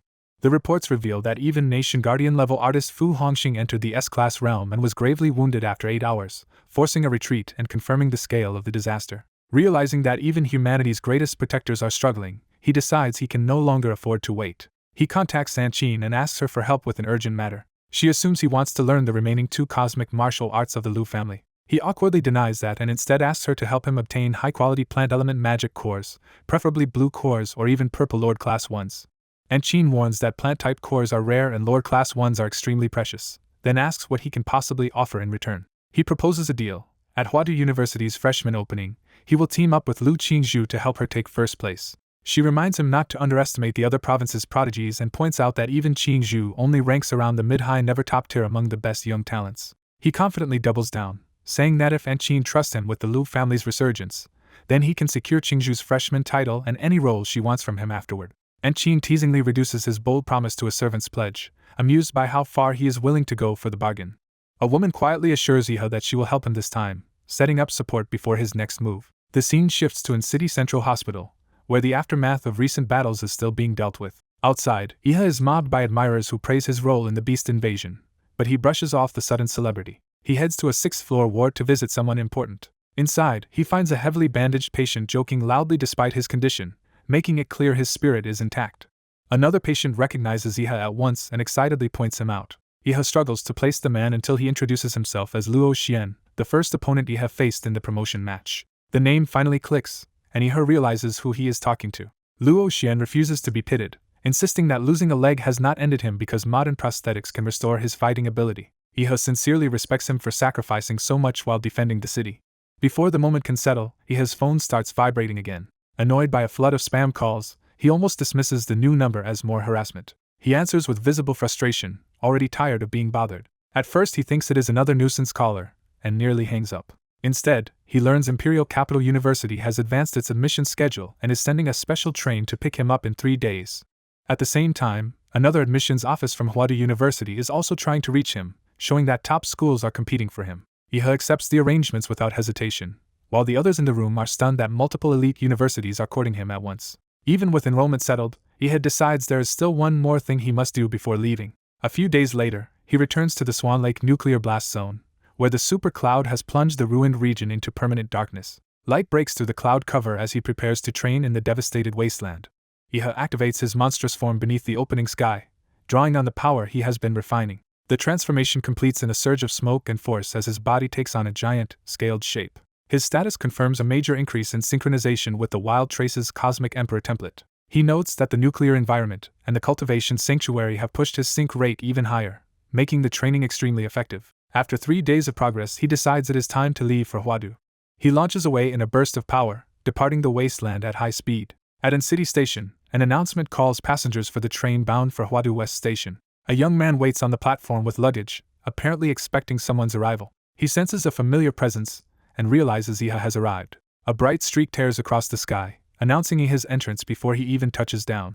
Iha lands directly on the platform, startling nearby travelers with the force of his arrival. He is relieved he made it before the train departed. Bystanders recognize him and praise him as the city's hero, assuming the oppressive aura they felt must have come from some other powerful beast. The man waiting for him smiles and notes that Iha has grown stronger yet again. Iha looks back on its city, aware he is about to leave it behind. As the train prepares to depart, the city itself seems to mark the end of his time there. Iha silently bids farewell to City as the train pulls in. With his decision made, he heads for Huadu with renewed confidence. The train speeds away, carrying him toward the next stage of his life. Inside the carriage, Iha and his companion settle among the other students traveling to Huadu University. His companion explains that this train carries many elite students and even hidden experts assigned to protect them, because the route and its passengers are too valuable to leave exposed. Iha casually reveals that he already checked everyone with life sense and concluded only 5 people aboard could survive 3 moves from him. That confidence is interrupted by an emergency alert announcing that the Huadu train is under attack by an unknown enemy. A second warning orders students to evacuate immediately and leave the fighting to the faculty and investigators. Panic spreads through the carriage as passengers debate whether this is a drill or a real assault, but the mention of recent attacks on martial artists makes the danger feel genuine. When asked what he thinks, Iha admits he had only wanted to rest after training, but the crisis has already changed the mood. A heavy impact from outside confirms the attackers have reached the train.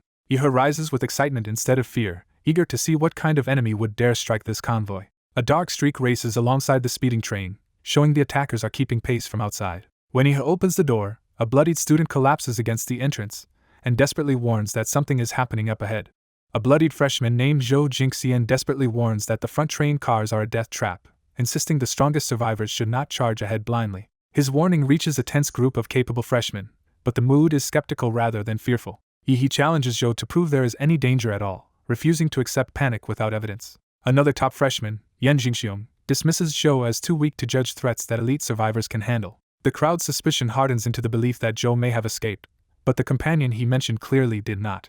Convinced Zhou is right enough to investigate for himself, Yan pushes forward and declares he is taking the lead. With that decision made, the group starts moving toward the front despite the warning. Zhou tries one last time to stop them, begging them not to walk into certain death, but they ignore him and surge down the corridor. Left behind with Yi, Zhou recognizes him and realizes he may finally have found someone important enough to trust with the truth. He confirms Zhou's identity through his life field and demands to know how a stranger could have tracked him down. Zhou explains that Lu Qingzhu found Yi's photo, identified him, and sent Zhou to bring him to the front compartments no matter what. That name shocks Yi, making him understand this warning is tied directly to Qingzhu. Zhou reveals that Qingzhu personally shielded him from a lethal attack, proving she was already in the danger ahead. Breaking down, Zhou admits others rushed to their deaths, but he swore to Qingzhu that he would at least make sure Yi survived. Someone nearby lashes out at Zhou's despair, furious that he is speaking as if Qingzhu is already dead. Yi cuts through the argument and decides immediately to go forward, driven by a promise he made to Qingzhu's parents. Zhou still tries to block him, but his resistance is now powerless against Yi's resolve. Before the standoff can continue, Chuzhou arrives in a burst of blue power, answering Yi's call. Chuzhou blasts through the train aisle while accusing Yi of charging ahead recklessly, and Yi rejects Zhou's story as too precise to be a coincidence if Qingzhu truly sent him. The force of Chuzhou's entrance overwhelms Zhou, making clear that these two operate on an entirely different level. Realizing he cannot stop them, Zhou hurriedly gives Yi a blood essence pill and admits the threat ahead is beyond anything they can handle. Yi and Chuzhou sprint toward the front anyway, leaving Zhou behind with a final warning that it is too dangerous. They stop at compartment 03, where something unnatural is waiting. A swirling purple portal fills the doorway, matching the separate space anomaly Zhou had described. Rather than trust it, Yi decides to test the portal first. He throws a suitcase into the vortex and watches it vanish without any visible reaction. When even his life field detects nothing from inside, Yi concludes the space is sealed off from normal sensing and that many freshmen may already have entered. With no better option, he commits and jumps into the portal himself. As the distortion takes hold, Yi braces himself and stays focused despite the disorienting pull. Inside, he finds a bizarre luminous structure and realizes he has been dragged into an artificial realm built to confuse intruders. He quickly notices Chuzhou is no longer beside him, confirming that the portal split them apart. Choosing movement over hesitation, Yi heads toward the only visible light, hoping it leads out. He emerges into a shattered cityscape of floating and broken buildings, a place far more dangerous and unreal than the train. When his life field still fails, Yi understands this realm suppresses one of his greatest advantages. So he falls back on brute force, launching himself upward the old-fashioned way. He lands atop a massive structure, using height to survey the battlefield. Spotting something hidden, Yi gathers a huge sphere of blue energy and decides to flush the enemy out by force. He detonates the attack with overwhelming power, trying to blast apart whatever is lurking in the false city. The explosion blooms across the skyline, violently tearing through the surrounding structures. The blast shocks people sheltering nearby, who realize a powerful expert has just arrived in this deadly space. Among those caught in the aftermath is Lu Qingzhu, injured but alive, looking up in stunned recognition. Others are equally astonished, marveling that someone capable of such a flashy entrance has entered the realm. Chuzhou, separated elsewhere in the city, also senses the explosion and turns toward it at once. Qingzhu remains hidden in a ruined opening, battered and vulnerable as the smoke clears outside. When Yi reaches her, she can barely believe he actually came for her. From a high ledge, Yi takes in the battlefield and realizes his arrival has drawn not just allies but hostile attention as well. That suspicion is confirmed when a sinister figure appears behind him, marking the start of a new confrontation. The enemy reveals itself as a monstrous pig-headed being with glowing red eyes and a chained weapon, clearly one of the realm's killers. Chuzhou intercepts with crackling blue force, recognizing the creature from before and attacking with the intent to tear off its pig mask for good. The monster answers by raising a bloodied curved blade, meeting Chuzhou's assault head-on and setting the clash in motion. A young fighter is blasted backward by a blue, explosive strike from a grotesque masked monster. The creature emerges from the smoke still intact, its body wreathed in blue energy and proving far tougher than expected. Seeing it survive his strongest punch unharmed, the fighter realizes his direct attack barely mattered. Instead of retreating, he grabs hold of the monster at close range and commits to a more brutal solution. He tears the creature's headpiece apart despite its resistance, exposing the mask-like flesh beneath. With calm confidence, he explains that raw physical strength was enough to rip through what should have been a reinforced weapon. He pries the headpiece open further, determined to inspect what the monster was hiding inside it. The creature tries to retaliate with a blast of corrosive phlegm from its mouth. He ignores the attack, rips the headpiece completely free, and matter-of-factly notes that he only did what he said he would. Examining the torn mask, he notices something concealed within it. He pulls out a green pendant and realizes the monsters may be carrying valuables or clues inside their headgear. From what he knows, such items can be temporarily empowered by a martial artist's aura, which explains why the mask had unusual durability. As he starts connecting the pendant to the masked enemies, a new threat suddenly descends on him from above. A fresh wave of dark, red-tinged killing intent closes in before he can finish thinking it through. He identifies the newcomer as another masked enemy arriving almost immediately after the first. Rather than panic, he grins and admits ambushes are exactly the kind of fight he hates most. He launches upward to intercept the attacker before it can fully seize the initiative. Blue spear-like strikes erupt around the airborne enemy, turning the space into a sudden kill zone. The barrage appears to skewer him repeatedly, but the hit is not enough to finish him. Still alive and exhilarated, he rejects the idea that such an attack could kill him so easily. He unleashes a far greater power, surrounding himself with a violent crimson aura and forming a massive armored manifestation overhead. That summoned force swells into a colossal crushing attack aimed straight down at the battlefield. The impact tears through the high-rise, collapsing the building from top to bottom in a chain of destruction. From outside, onlookers can only stare as the entire structure gives way under the blast. He walks out through the rubble, more curious than shaken, and wants to see the enemy who nearly turned him into a pincushion. The survivor reveals itself as a rabbit-headed masked fighter, confirming that these enemies seem tied to zodiac-like forms. The rabbit warrior gathers purple energy and prepares a disciplined counterattack with its spear. It dives in with practiced martial technique, showing far more skill than a mindless monster. The fighter barely avoids the descending strike, forced to acknowledge the precision of the attack. He is startled to realize this masked creature actually knows martial arts. As the spear comes down again, he looks up and reacts at the last possible moment. He answers by raising an ice wall, stopping the attack with a sudden eruption of frozen spikes. The force of the clash sends damage rippling through the already ruined cityscape. The rabbit lands trapped within a ring of jagged ice, momentarily boxed in by his counter. He drops in from above, pleased that the trap nearly pinned the rabbit in place. He follows with another ice strike, trying to crush the enemy before it can recover. The rabbit hesitates for an instant, caught off guard by how quickly the pressure escalates. The ice detonates into a storm of blades, shredding the space around the trapped fighter. But the rabbit breaks through the frozen prison and regains its footing with weapon in hand. It immediately swings back, using the opening to launch a fierce close-range counter. The rabbit presses the attack with controlled ferocity, proving it can match him in direct combat. Then its focus breaks as it senses something else entering the fight.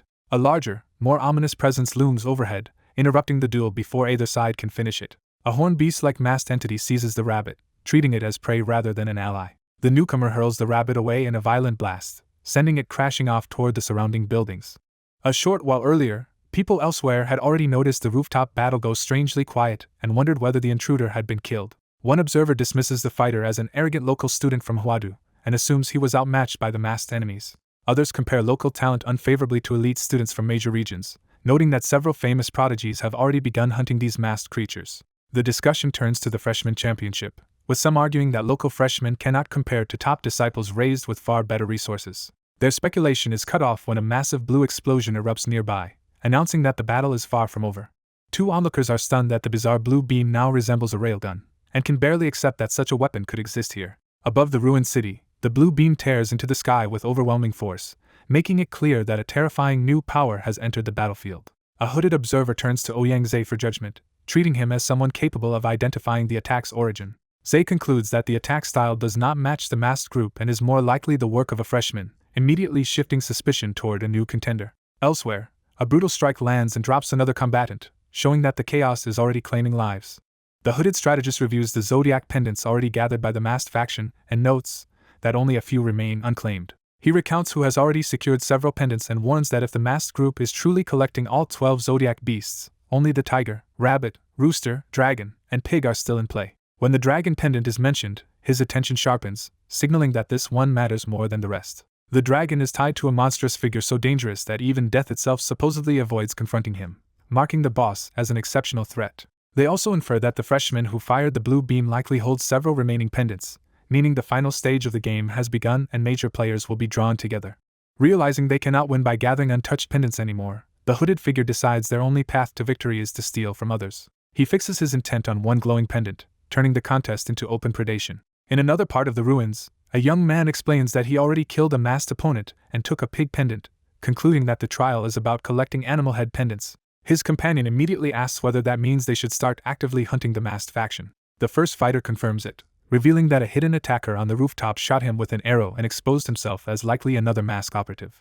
Because the arrow left a trace he can follow, the pair decide to pursue the fleeing enemy at once. They head deeper into the shattered city, following the trail toward the high-rises. At the destination, they find fresh signs of battle and realize someone else has already reached the target before them. By feeling the stillworm's scorch marks, they determine the other party cannot have gone far. The tracker senses their quarry nearby and prepares to force them out.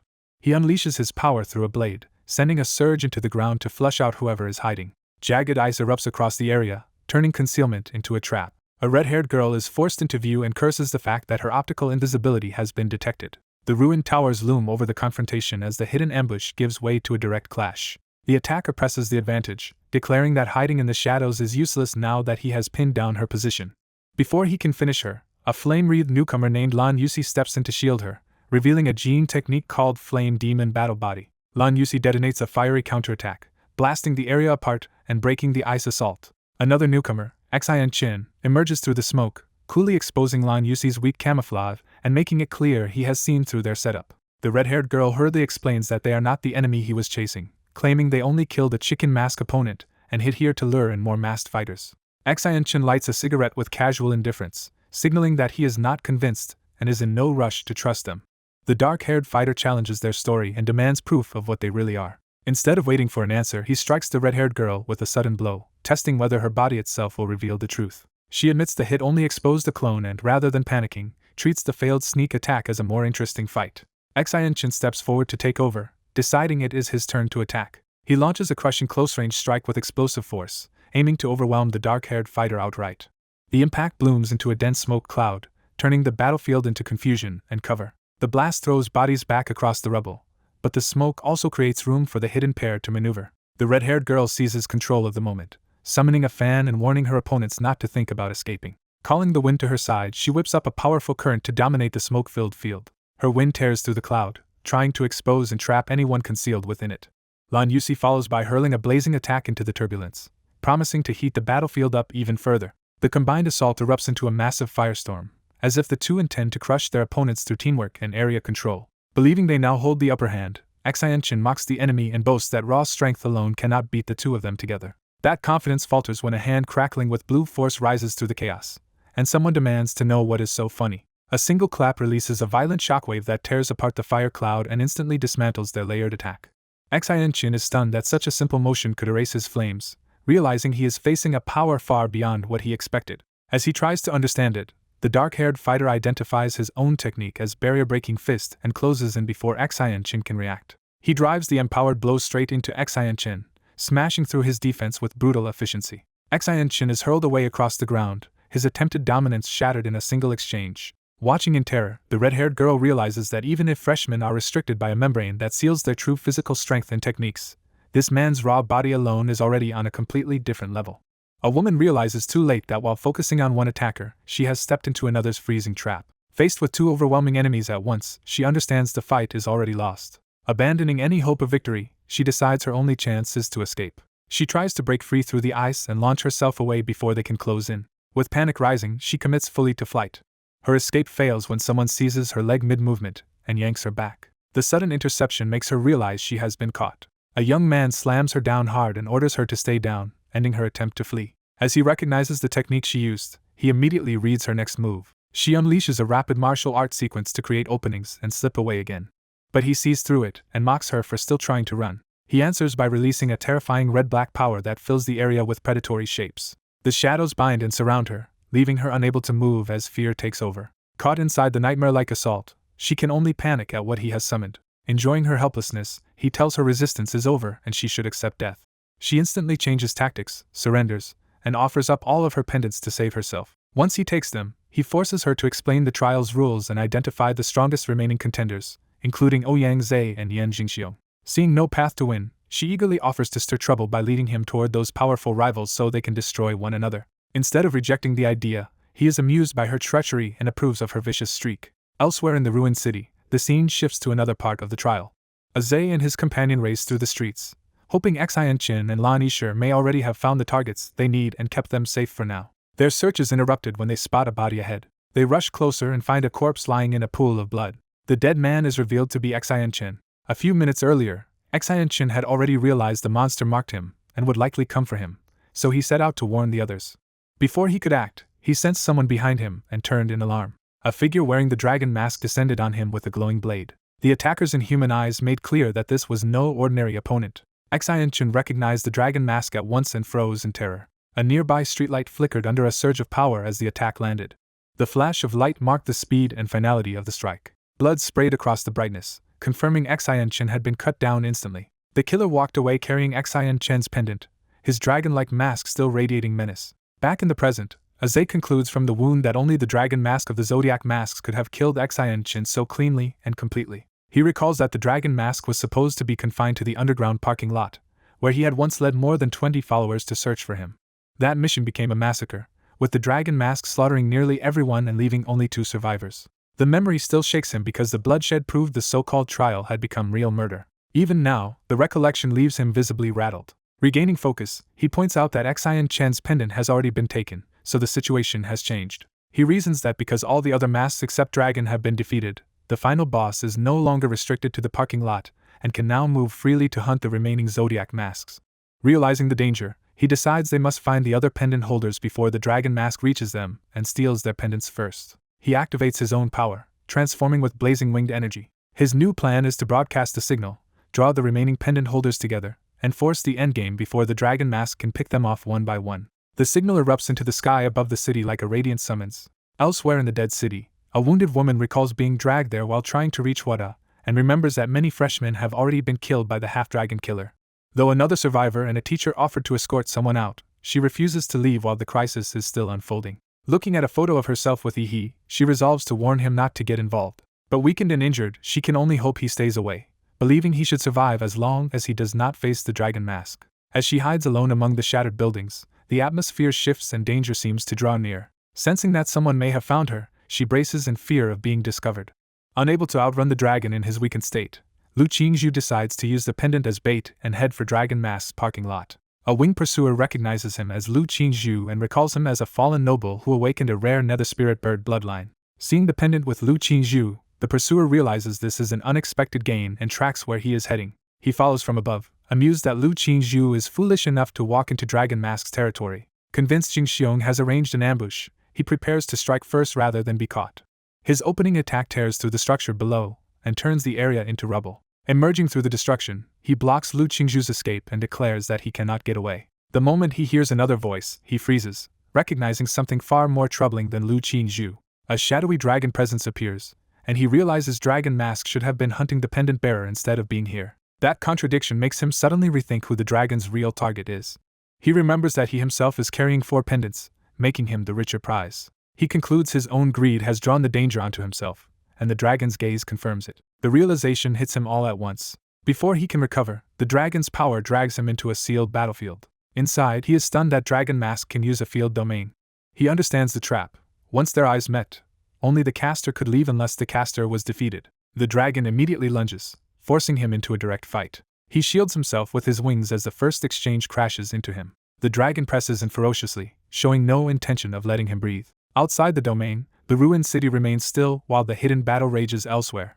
A blue-haired swordsman senses the disturbance and gathers power to intervene. Nearby, Yi dryly notes that someone is recklessly provoking everyone through a public voice channel. The swordsman asks Yi to let him handle this fight alone so he can test his own strength. He enters the battlefield just as the winged man attacks with a beast-shaped strike. Calmly, the newcomer forms an ice sword and meets the threat head-on.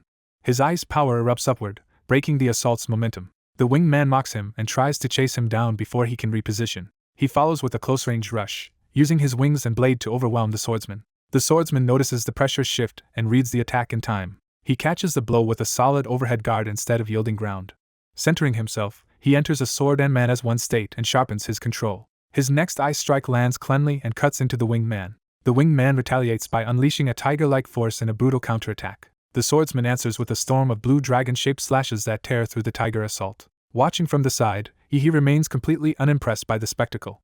Then the winged man senses Zay's aura calling for help, and his focus wavers. The swordsman uses that opening to drive him back with another rising attack. Irritated, the winged man admits he would have crushed the swordsman quickly if not for other urgent matters. Before he can disengage, Yi cuts off his escape and makes it clear he is not being allowed to leave. Yi suddenly dives in from above, catching the winged man off guard. His punch detonates with overwhelming force and blasts the winged man across the area. The impact carves a destructive path through the ground and structures before finally stopping. As the battered enemy lies there, Yi mocks his arrogance and says surviving the first punch only means he was worth hitting harder. Humiliated and bleeding, the winged man can only scream for Yi's life. 3 minutes later, that fury is gone, and he lies beaten while Yi notes he lasted longer than expected. Standing over him with the fallen weapon, Yi casually says the blade has decent weight and asks to borrow it. He decides the weapon is usable but needs reinforcement. With his power, he forges a jagged ice edge onto it, turning it into a much deadlier blade. After searching the defeated man's spatial ring, the blue-haired swordsman reports to Yi that no pendant was found, but they did recover something else. What they uncover is a glowing green pendant whose constant flashing suggests it is reacting to something important. A dark domain closes over the battlefield, sealing the fight inside a hostile space. Within it, the pink-haired fighter is left horribly wounded and seemingly at the end of his strength. He bitterly realizes he has already gone as far as he can and is about to fail. He reflects that he used every sacred nail he had, hoping one strike to the enemy's heart would seal his power, but none of it was enough. The reason becomes clear. He lost an arm and missed the heart by a tiny margin, wasting his last real chance to stop Dragon Mask. Facing the monstrous foe, he accepts that he has failed to bring down this calamity. As the darkness shifts, the scene gives way to movement elsewhere in the building. His ruined body remains pinned and bleeding, abandoned in the aftermath of the failed attempt. Meanwhile, a young woman pushes herself onward, urging Yi to hold on a little longer. She races up the stairs, believing the rooftop is only a few steps away.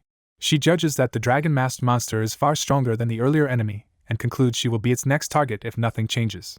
To survive, she decides she must draw Yi to her and escape with him, even if that means using the building itself as a signal. She activates her bloodline ability, Nether Sparrow, despite the strain it puts on her. A huge ring of purple energy erupts above the rooftop as her signal flares into the sky. The effort immediately hurts her badly, but she hopes the message reaches Yi. Her awakened eye sharpens, searching for any response. Then she hears something approaching and instantly realizes the signal has drawn danger instead. Looking down, she sees the dragon-masked enemy already closing in from below. Shock hits her as she understands he found her almost immediately, forcing her to try sending another urgent warning. Her eye power surges again as she prepares a second signal. The rooftop beacon glows over the tower, broadcasting her location across the ruined city. But before she can escape, Dragon Mask lands in front of her, sword and aura ready, cutting off her route. The monster reaches for her with predatory confidence, intent on ending this before help arrives. Seeing death closing in, she realizes there is no time left to hesitate. Her eye ability shatters space in front of her, opening a path through the barrier at the last possible moment. Yi bursts through the broken opening, keeping his promise to protect her family and arriving just in time to intercept the attack. She cries out his name in stunned relief. Even Dragon Mask is caught off guard by the sudden intervention. Yi, furious and electrified, challenges the creature directly and demands to know what it really is. He answers with overwhelming force, unleashing a massive blue strike. The blast tears into the tower, carving through the structure with brutal power. As debris flies, Yi tells the woman that the others have already been taken to safety, and leaves this monster to himself. His attack continues downward like a giant blade of energy, splitting through the building. From afar, the tower is cleaved into two smoking halves, proving the scale of Yi's arrival. Dragon Mask drops back onto solid ground, still armed and ready to continue. Holding the woman protectively, Yi notes that the domain's strange distortion must be why the enemy moved so unnaturally here. He notices the sacred nail embedded near the creature's chest and recognizes it as important. That clue makes him suspect this is the very method Yen Jingxiong mentioned for dealing with Dragon Mask. The monster immediately counters, diving in with a violent purple assault. Yi reacts at once, impressed by just how fast the creature is. Their clash slams into the ground with explosive force. Steel and energy collide repeatedly as Yi meets the attack head-on and welcomes the fight. The damaged tower looms over them, unstable from the earlier strike. Their battle shears through the structure again, slicing another section apart. Chunks of the building collapse in clouds of dust as the duel tears the rooftop to pieces. Dragon Mask presses the advantage with a storm of slashes, driving Yi back through the wreckage. The beast follows with a savage, close-range rush, trying to overwhelm him before he can exploit the nail. Yi barely blocks a lethal strike, straining under the impact as sparks burst in his face. The monster then leaps high and brings down a concentrated purple beam like an execution blow. The attack detonates in a massive cloud, swallowing the battlefield and leaving the outcome momentarily obscured.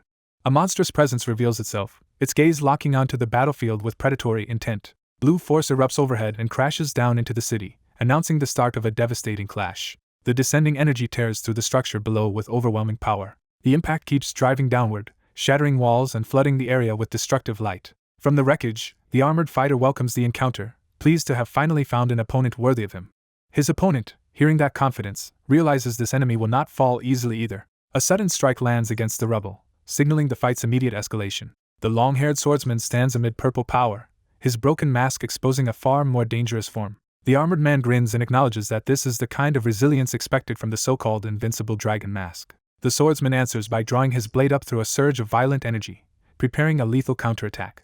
For the first time, the armored fighter is forced into full alert by the pressure coming off him. A storm of slashes bursts out, driving the armored man back under a barrage too fast to read cleanly. He realizes the broken mask did not weaken his enemy at all, but instead unleashed even greater speed and strength. The swordsman's killing focus sharpens to a terrifying degree as he commits fully to the attack. He dives in with another sweeping cut, pressing the armored man before he can recover. The armored fighter is stunned to discover that his weapon has been broken in the exchange. The swordsman uses that opening to stay inside his guard and continue the assault at close range. His blade carves through the air again, maintaining relentless offensive pressure. The two close to point-blank range, each trying to seize control before the other can strike first. The armored man reveals that this was the moment he had been waiting for all along. He snaps his clawed hand into position, ready to spring the trap. The swordsman notices too late that something unexpected is coming. Blue energy detonates from the armored fighter's counter, blasting into the swordsman at close range. Even as flesh and debris fly, the swordsman remains eerily composed instead of collapsing. The armored man warns him that the fight is still far from over.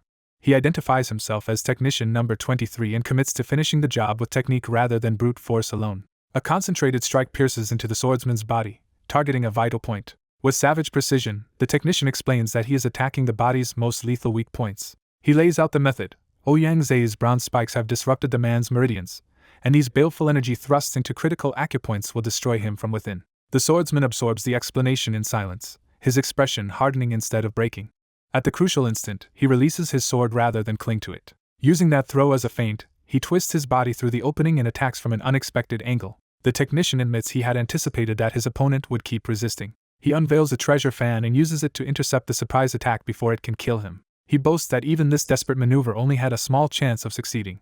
Then he abandons restraint and roars for his enemy to die for him. A red tornado of violent power erupts, transforming the battlefield into a killing zone. The storm towers over the city, its destructive force spreading far beyond the two fighters. At the center of it, the swordsman is engulfed as the treasure fan amplifies the attack beyond its former strength. But he refuses to yield, cursing his faceless enemy and gathering blue power for a counteroffensive. He launches his first punch, driving forward like a living blast. The impact explodes outward in a sphere of blue force that tears through the red storm. The swordsman is hurled away, his body flung through the air by the blow. Before he can recover, the attacker lines up a second punch from above. The follow-up technique, mountain blocking fist, black flash, crashes down and batters him again. The chained impacts ricochet through the city, smashing him from one point to another like a projectile. He finally slams into the ground and lies in a crater, badly damaged but still conscious. Looking down on him, the victor mocks the feared dragon as nothing more than a worm. Bloodied and half buried in rubble, the swordsman clings to his blade and mutters a single command to kill it. With a cold farewell, he steadies himself for one last strike instead of accepting defeat. He finishes off the dragon-masked opponent with overwhelming force, leaving the enemy broken as a pendant drops free. He confirms he has taken the dragon pendant as well and decides the trial is finally over. The blonde fighter can only stare in stunned silence, shaken by what he has accomplished. Back with the others, the group regathers while the aftermath settles, and the blonde man remains withdrawn. The girl with the ox pendant scolds Yi for facing the dragon-masked hunter alone, worried by how reckless it was.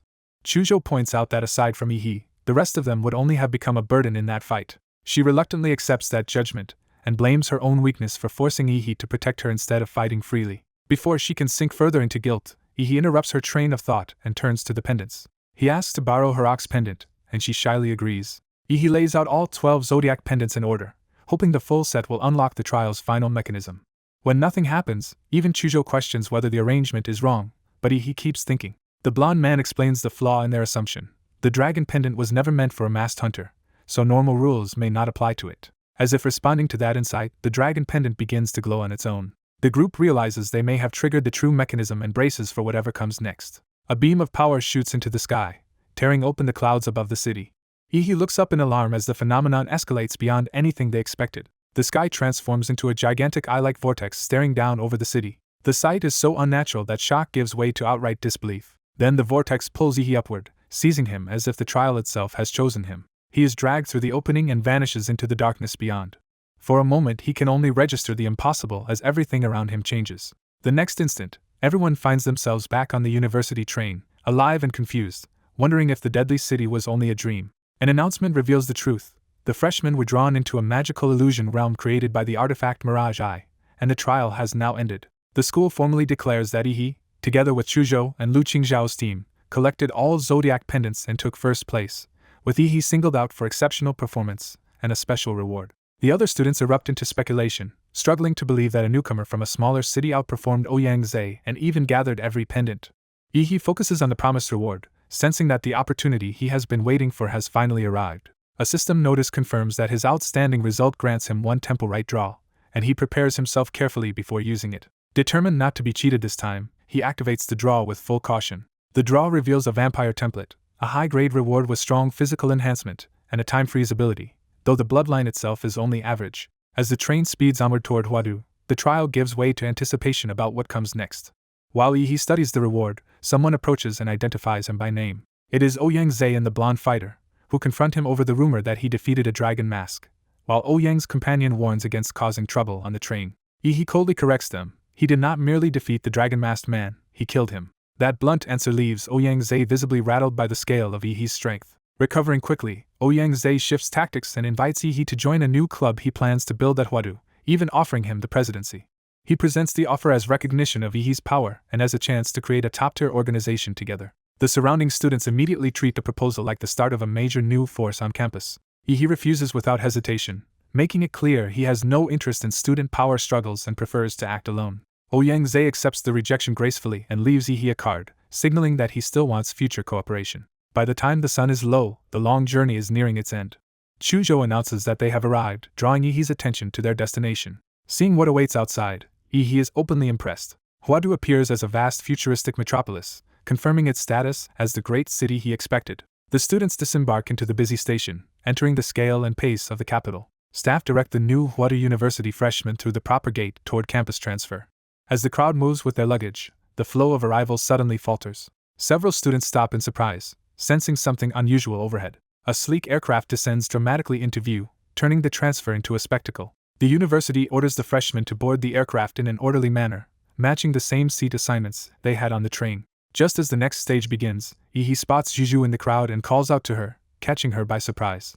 A seductive senior warns He not to embarrass himself in public and reminds him that, despite his unusual strength, he is still new enough to be taken advantage of if he is careless. The girl traveling with him vents her resentment, unable to understand why her family arranged for her to be engaged to someone she sees as a rustic nobody. When He learns Huadu University is literally located in the sky, his disbelief gives way to stunned excitement at the existence of a sky city. Their destination is revealed as Huadu University, a massive floating metropolis suspended above the clouds. The city's defenses become clear as their aircraft passes through a giant electromagnetic barrier built to keep monsters out. He realizes the university's protection is so advanced that even his own detection ability is suppressed inside its range, confirming the school's formidable reputation. After landing, the new arrivals are directed into the school's intake system and told to keep their student identification ready. He receives his student card and learns his official standing starts at the very bottom, with an S retinue designation and first-year status. Campus transit immediately sweeps the freshmen onward, sending them by maglev toward their dormitories. The scale of the university overwhelms him as the train carries them through towering futuristic structures. He openly marvels that he has reached the world's highest city, while the people around him dismiss him as an ignorant oddball. As the dorm assignments are compared, he learns his companion lives higher up than he does and will leave the elevator later. Once inside his room, he is stunned to find a huge private dorm that feels more like a luxury apartment than student housing. The lavish setup continues with a top-tier computer and full furnishings, making the place seem even less like a normal dorm. The bathroom pushes his amazement further when he discovers even a massage bathtub waiting for him. Throwing himself onto the bed, he basks in the comfort and concludes that Huadu treats its students like guests in a 5-star hotel. After enjoying the room, he refocuses on the real reason he came and decides to strengthen his vampire Reiki template as quickly as possible. Using the school app and his student barcode, he logs into Huadu's internal marketplace and learns that academy points are the only currency accepted there. His first exchange leaves him irritated when a large amount of ordinary money converts into only a few hundred academy points, though he recognizes the marketplace sells rare resources unavailable elsewhere. Betting everything on rapid growth, he decides to spend those points entirely on blood attribute magic cores, hoping they will be enough to push the template to completion. The order is fulfilled almost instantly by drone delivery, reinforcing how efficient and advanced the academy's systems are. When the package arrives, he eagerly opens it and prepares to consume the cores at once. The process proves brutal on his body, and what begins as overeating quickly turns into violent internal strain. The gamble succeeds anyway. The Vampire Reiki template reaches full compatibility, a new ability called Crimson Calamity unlocks, and his overall constitution rises sharply. As the transformation settles in, he notices his fangs have become far more dangerous than before. He understands that with these fangs, feeding on an enemy's blood in battle will become effortless. The mutation extends to his hands as his fingernails sharpen into claw-like weapons. Feeling the changes take hold, he decides not to stop at observation and comes up with a reckless way to test his new body. He drives a blade into himself to force a real injury, and see how the vampire regeneration responds under pressure. The pain nearly buckles him, but he holds himself upright long enough to watch the result.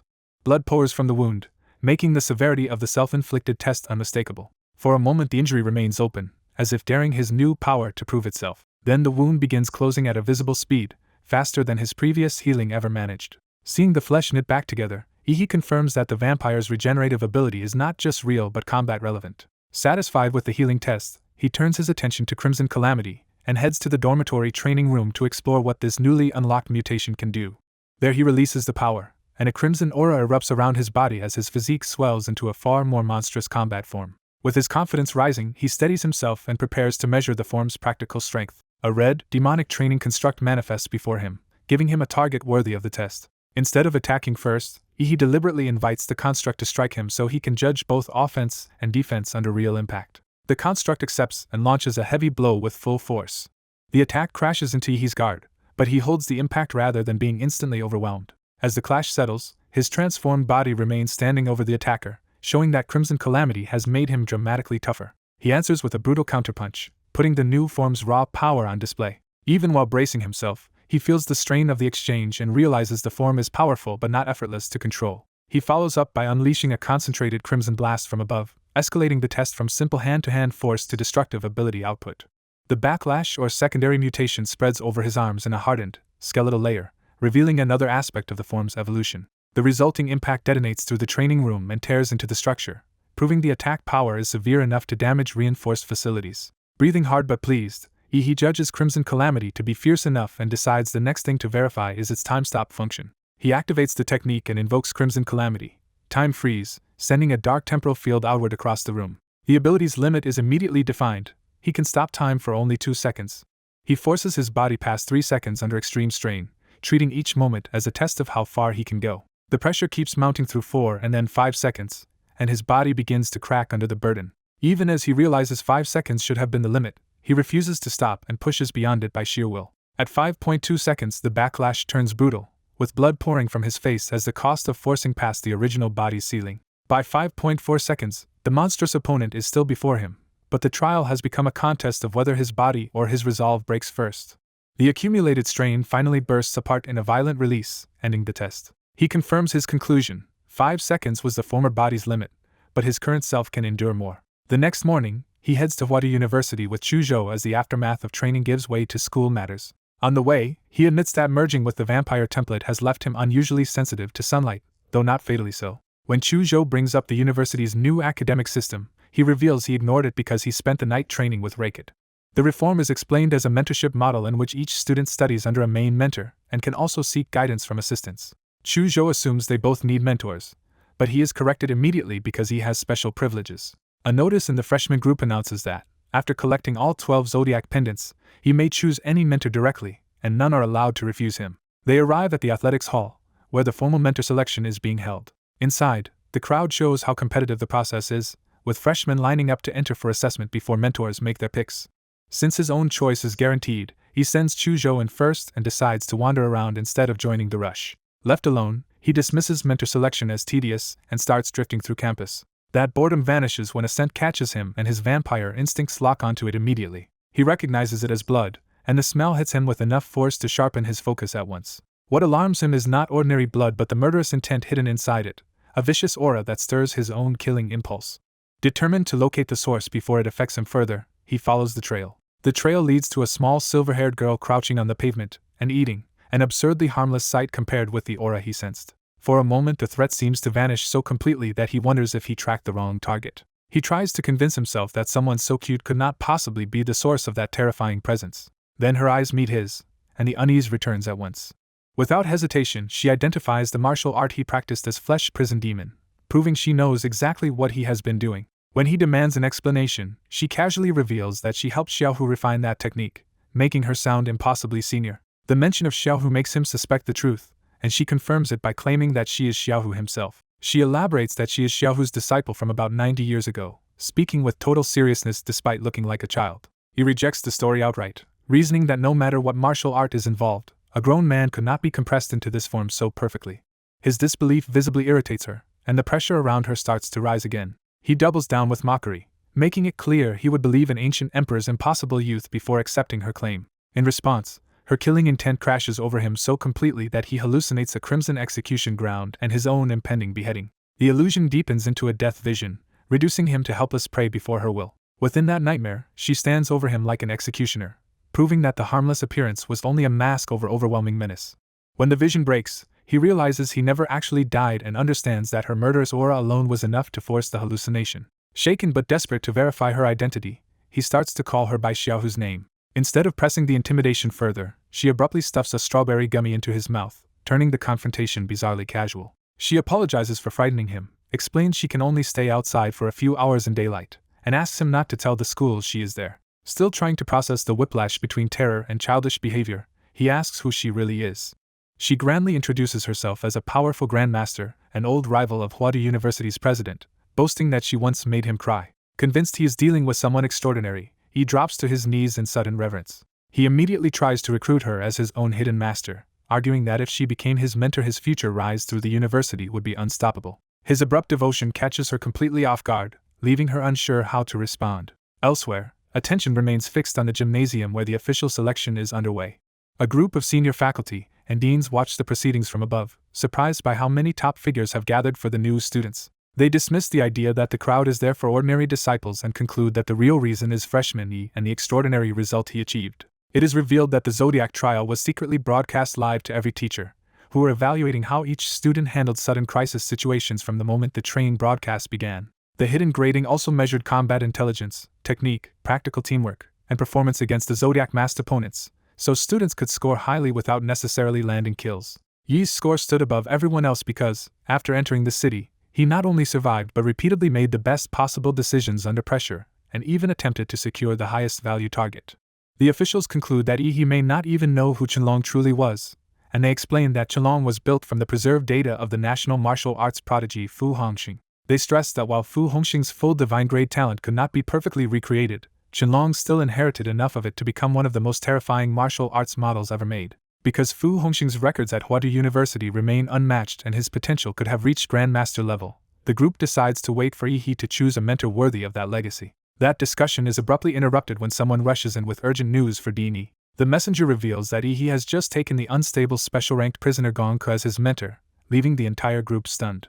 Elsewhere, the story shifts to the pair outside the institute grounds. Yi bluntly asks Gong Ke to become his teacher, and despite her rough handling of him, he insists he has already made up his mind. Gong Ke hesitates only because she believes her expulsion from Imperial University makes her an impossible choice. Yi immediately turns that into an offer, arguing that if she accepts him as a disciple, he can help restore her freedom within 2 years. The promise is exactly what she wants to hear, so Gong Ke accepts on the spot while Yi celebrates securing her. Before the arrangement can settle, a powerful interruption cuts in. Several institute enforcers arrive at once to stop the conversation and reclaim control of Gong Ke. They remind Gong Ke that she is forbidden from contacting students during her limited release time, and declare that her current mental state makes her unfit to mentor anyone. Gong Ke dismisses their authority, asks Yi's name, and treats the decision as already made. After learning who he is, she simply orders Yi to come home with her, and he follows. Their destination is the Huadu Research Institute. Once there, Gong Ke moves with carefree familiarity while Yi takes in the strange place around her. She leads him inside without hesitation, as if returning to a place she knows too well. In the elevator, Gong Ke explains that she is allowed out mainly because she has become stable enough to be trusted under supervision, and Yi realizes he is apparently her first student in decades. Her casual attitude unsettles him, and she questions why he is not more afraid of her.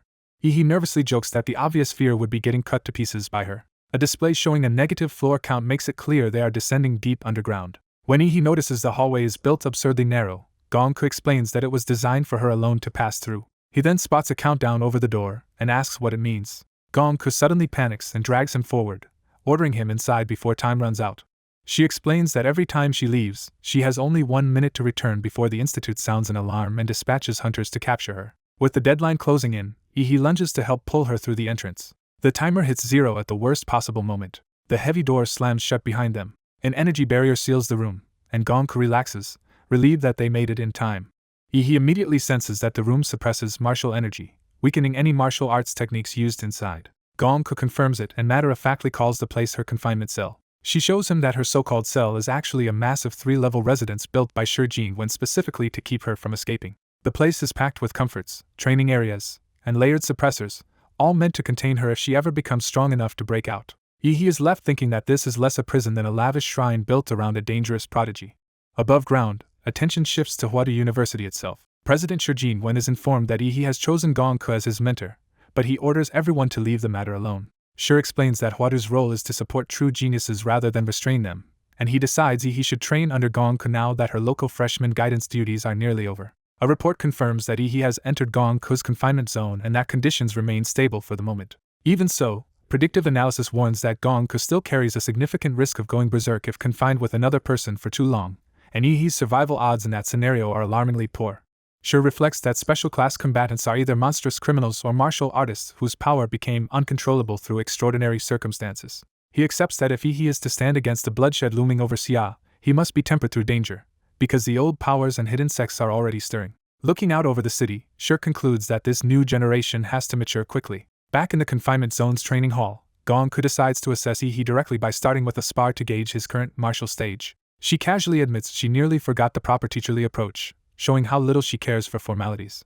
He readies himself seriously while Gong Ke warms up with childlike enthusiasm. As he takes his stance, he steels himself, not wanting to relive the terrifying guillotine-like pressure he felt from her before. Gong Ke ignores the idea of a gentle test and launches straight at him with killing intent. He is caught off guard that her idea of a friendly spar begins with a lethal strike to his vitals. In that instant he realizes her movements erase every dodge he can predict, proving that she reads him before he can even act. Realizing there is no trick left, he decides he has to confront his teacher head-on. He lunges in with his awakened bloodline pushing his body to the limit. His teacher instantly reads his plan to boost speed, defense, and counterattack all at once. She proves she is still faster and slips past his attempt before he can respond. Her strike tears through his transformed defense and sends him reeling despite his armor. The pain forces a raw scream out of him as his momentum collapses. They separate across the training hall, resetting the duel with He badly damaged. Bleeding but grinning, he admits she hit him hard enough to knock his bloodline awakening back to nothing. Tasting his blood only excites her more and makes the fight feel fun again. Knowing he cannot beat her in pure physical combat, he asks to use a more unfair martial skill instead.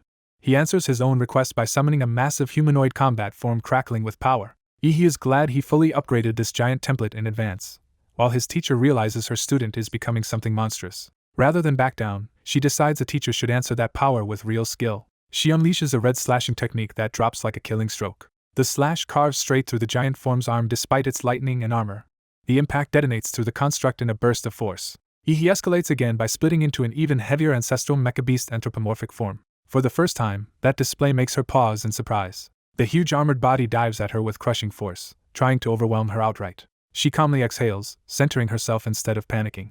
Then she gathers red killing intent around her body and sharpens it into another precise strike. Her slash rips open the far tougher flesh armor, shocking He because this shell was built from a far stronger template. He cannot believe she tore apart a defense that should have been dozens of times stronger than his previous form. A sudden realization flashes through him as he understands she has found his true position. She calls out that he is hiding inside the armor's mouth, and he is stunned that she detected his real body even after he suppressed every sign of life.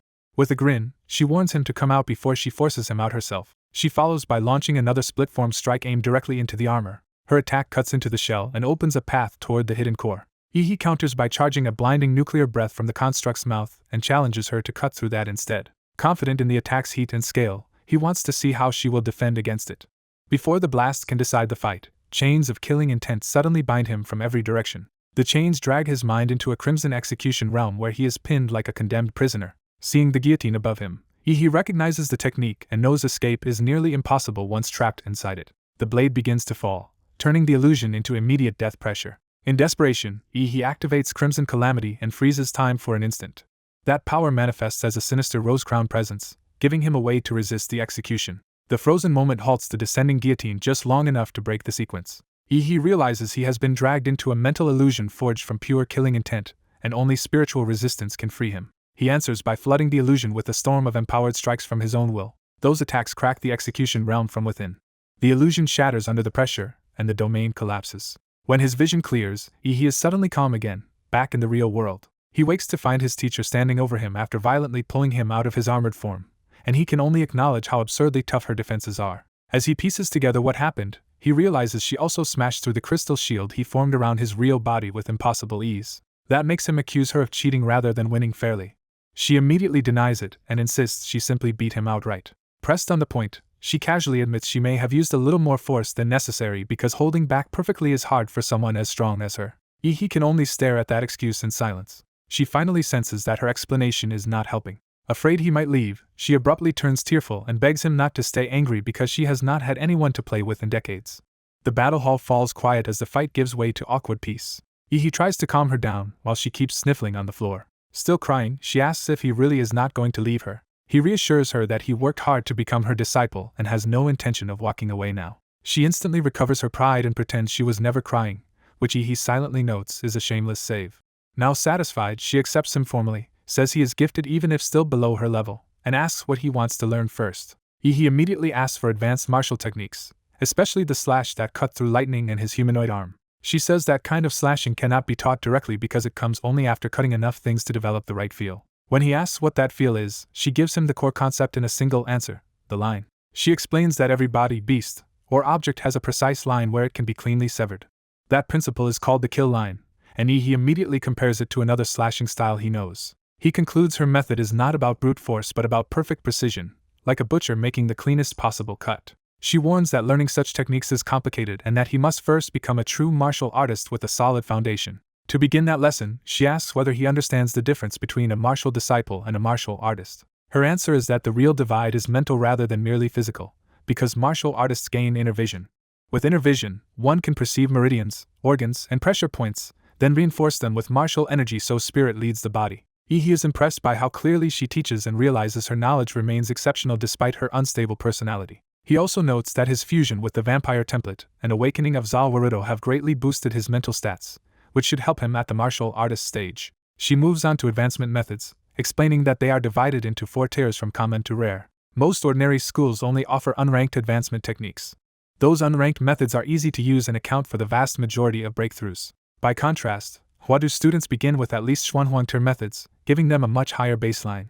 He asks about the even rarer Tiangang and Disha tiers. She says Tiangang techniques are near sacred relics recovered from hidden realms and ancient ruins, with barely any left in the world. Even the Imperial University has only one, and he has nowhere near the rank needed to access it. What he can learn instead is a Dishitur advancement technique. She reveals her own mastered method, the Killer's Bodhi Heart Sutra, and offers it to him. She adds that another deadly technique he has seen was actually inspired by this same sutra. He immediately wants to learn it without hesitation. She agrees at once and says the training will begin inside a killing intent domain she prepared specifically for it. He realizes too late that this means being dragged back into that nightmare realm again. In an instant he is standing inside the Crimson Domain once more, caught before he can object. His teacher smiles with open delight because the smell of blood makes the training even more enjoyable for her. The story shifts away from the lesson as night settles over the floating city. Class ends, and students begin leaving while Yi's brutal apprenticeship continues out of sight. Later, Chuzhou notices Yi and moves to greet him. He starts asking how Yi's first day went, and what kind of mentor he got. But the moment Chuzhou gets close, Yi reflexively swings a blade with killing intent still clinging to him. Chuzhou barely blocks the strike and is shocked by how lethal the reaction is. Yi freezes as he realizes what he almost did. He hurriedly apologizes and says it was only an involuntary reflex. Chuzhou can only stare, confused and unsettled by the change in him. What Chuzhou sees around Yi feels like a mountain of corpses, making him wonder what kind of hellish training happened that day. The answer begins with a flashback to the illusion realm 10 hours earlier. Inside the domain, Yi is told he may use no powers at all and must fight only with a blade against a horde of zombies.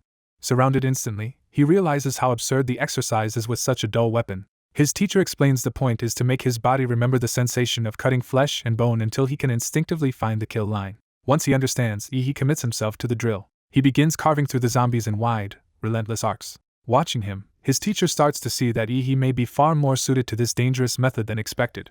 She reflects that even attempting a Dishitir technique inside an illusion is normally too dangerous for a mere disciple. Yet, Yi's abnormally high mental stats let him endure the killing intent instead of being devoured by it, convincing her his future could be extraordinary. After the flashback, the scene returns to Yi's dorm later that day. Soaking in a bath, he admits one day at Huadu has already exhausted him and proves why the university is considered the best. While resting, he notices Lu Qingzhu calling him.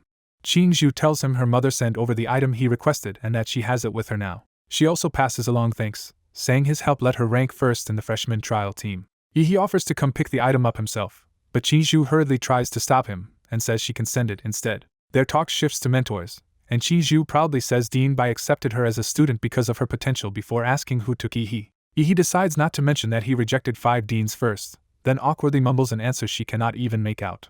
Time passes, and by the end of the first half semester the freshman year at Huadu has already become turbulent. A new faction of outside elites gathers strength among the first years. As tensions rise, Dragon Blood members clash with local students, and lose more often than they win, causing their momentum to fade. Meanwhile, Xiang Jianhui becomes the most celebrated freshman in the country after dominating the entrance exam and earning praise as a future national-grade warrior, while Yi disappears from public view for 3 months. Those missing months are spent in the underground Huadu Research Institute under his teacher's relentless orders to go faster. She explains that every step she takes on him forces refined martial energy. She condensed herself into his body. That energy carries her understanding of the killer's Bodhi Sutra and helps stabilize his breakthrough to the martial artist stage, though he only feels tortured by the process. She mocks him for tiring out before even reaching 1,000 repetitions. Stung by the insult, he refuses to be looked down on and forces himself onward. His teacher escalates the pressure, screaming for him to move faster and push harder. Driven past his limit, he roars as his body reaches a breaking point. The accumulated bloody energy erupts through him in a violent breakthrough. In the middle of the transformation, he senses something fundamental changing inside his body. He realizes the surge is shredding his old exhausted muscles apart. Those ruined muscles are replaced by new ones infused with martial power, completing his advancement. His teacher immediately turns the moment ridiculous by panicking over his missing shirt while peeking through her fingers. Once the retreat finally ends, Yi announces he is leaving after being trapped with her for 3 straight months. She unexpectedly grows teary again and asks whether he will come back. He promises he will return, teasing her to get better at video games before then. Back above ground, Yi stands in sunlight for the first time in months and realizes how much he missed the outside world. Even so, he reminds himself he did not emerge just to wander, because there is work waiting for him. He recalls that Huadu grades students partly through off-campus missions ranging from hunting fugitives to investigating secret realms and fighting criminal or foreign forces. So he heads straight for the Student Activity Center to take a mission and reunite with Chuzhou. Chuzhou greets him warmly and jokes that he kept him waiting long enough. He learns Chuzhou already broke through to martial artist 2 months earlier. But when Chuzhou studies him closely, he senses the truly frightening change is not visible in Yi's body or aura. He remembers a recent private match and wonders whether Yi's hidden growth might now surpass even the strongest freshman everyone fears. That memory is of Ouyang Zhe being crushed by Xiang Jianhui in 10 minutes, leaving Chuzhou thinking Xiang might not even be his equal anymore. Before they can talk further, Qingzhu arrives and apologizes for being late. She hurries over to join them, bright and flustered. Seeing the two of them together, Yi casually prompts her to remember their supposed relationship. His teacher's earlier instruction about acting like a couple on campus comes back to Qingzhu, and she nearly short-circuits from embarrassment. Instead of greeting him properly after 3 months apart, she blurts out her frustration at his silence. Unable to handle the tension, she storms off declaring that she hates him. The three regroup at the mission center arena to focus on work instead of awkward feelings. A giant screen cycles through current missions and notable completions for students to choose from. Chuzhou explains that he and Qingzhu have already finished 3 missions beyond their quota and came today specifically to team up with Yi. Together they narrow the options to 3 suitable cases: a serial killer in Hengqing, a beast-tide anomaly in Lianqing, and a strange county-wide abnormality in Lingshui. Qingzhu warns that Lingshui has just been raised from Tier 2 to Tier 3, and that even Tier 2 is rarely approved for a 3-person freshman squad. Yi answers by producing a privilege card from his teacher, and she explains that with his current strength he needs harder missions to sharpen himself, though even she warns him not to recklessly touch the highest tiers. As the team prepares to choose a mission, their instructor challenges how he obtained a privilege card and asks for his judgment on the available options. Yi quickly weighs the 3 missions and dismisses the first 2 as low value or politically constrained, deciding the third offers the best return despite greater danger. His reasoning wins the others over, and the group commits to the risky third mission immediately. At reception, an instructor tries to stop them, insisting 3 first-years are being reckless by attempting a Tier 3 assignment after another squad was already wiped out in Lingshui. Yi counters by presenting his privilege card, forcing the challenge onto official authority instead of her personal judgment. She contacts the director to verify it, expecting to expose him if the card is fake. The call confirms his authority, and her hostility vanishes into a formal send-off, leaving everyone unsettled by the sudden reversal. Once outside, Yi splits the team's tasks, sending the other 2 to prepare equipment, while he goes to collect something important. He heads to the College of Mech and Magitech Foundry to claim a reward tied to the recent pendant war. Security recognizes him and grants him access without resistance. Inside, he reports to the dean to collect the first-place weapon reward, and the dean praises him for choosing a weapon over a lower-tier skill. The dean reveals a specially forged divine-grade blade made from rare materials, built for extreme efficiency despite lacking elemental alignment. He explains the weapon's design in detail, emphasizing its dense starfall gold spine and brutal cutting power. He tests the blade and immediately feels its destructive potential in motion. As he continues the trial, the weapon proves responsive and well-made, clearly suited for channeling chi. The blade's cold, wind-like energy confirms it is more than ceremonial and can amplify real combat force. Satisfied, he judges the weapon a perfect fit and notes that it still matches his current strength even after his recent martial breakthrough. He leaves impressed by Imperial University's craftsmanship, while the dean nervously jokes about not letting Senior Gong hear his teasing. The mission takes the trio to Lingshui County. To preserve secrecy, they travel under the cover story of ordinary university students on an internship. He begins the operation by extending his life field sensing across the county, trying to detect the demonic temple while avoiding alerting hidden enemies and making the search harder. With the initial sweep underway, the group turns to the safe house Imperial University arranged for them. Before they get far, a local tricycle driver offers them a ride, giving Yi an opening to blend into the area. Yi treats the encounter as the true start of the mission and prepares to gather local information through his disguise. He smoothly plays the role of a visiting student from Lingshui returning with classmates for a casual trip, testing whether the driver will accept the story. The driver is suspicious at first and presses him about his family background. He answers with a believable family history tied to the county, relieved that his fabricated identity is backed by real local records.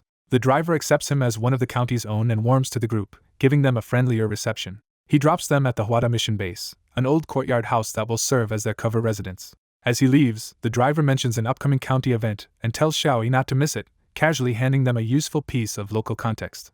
Inside the neglected house, the team realizes it has been abandoned for years and will need immediate work before it can function as a base. Chuizhou volunteers to handle the cleanup with unsettling enthusiasm. His idea of cleaning is to blast the courtyard apart with overwhelming force, clearing everything in an instant. The others call it overkill, but he defends it as the fastest and most efficient method. They settle into their roles, surveillance cameras around the property, luggage inside, and a full inspection of the house.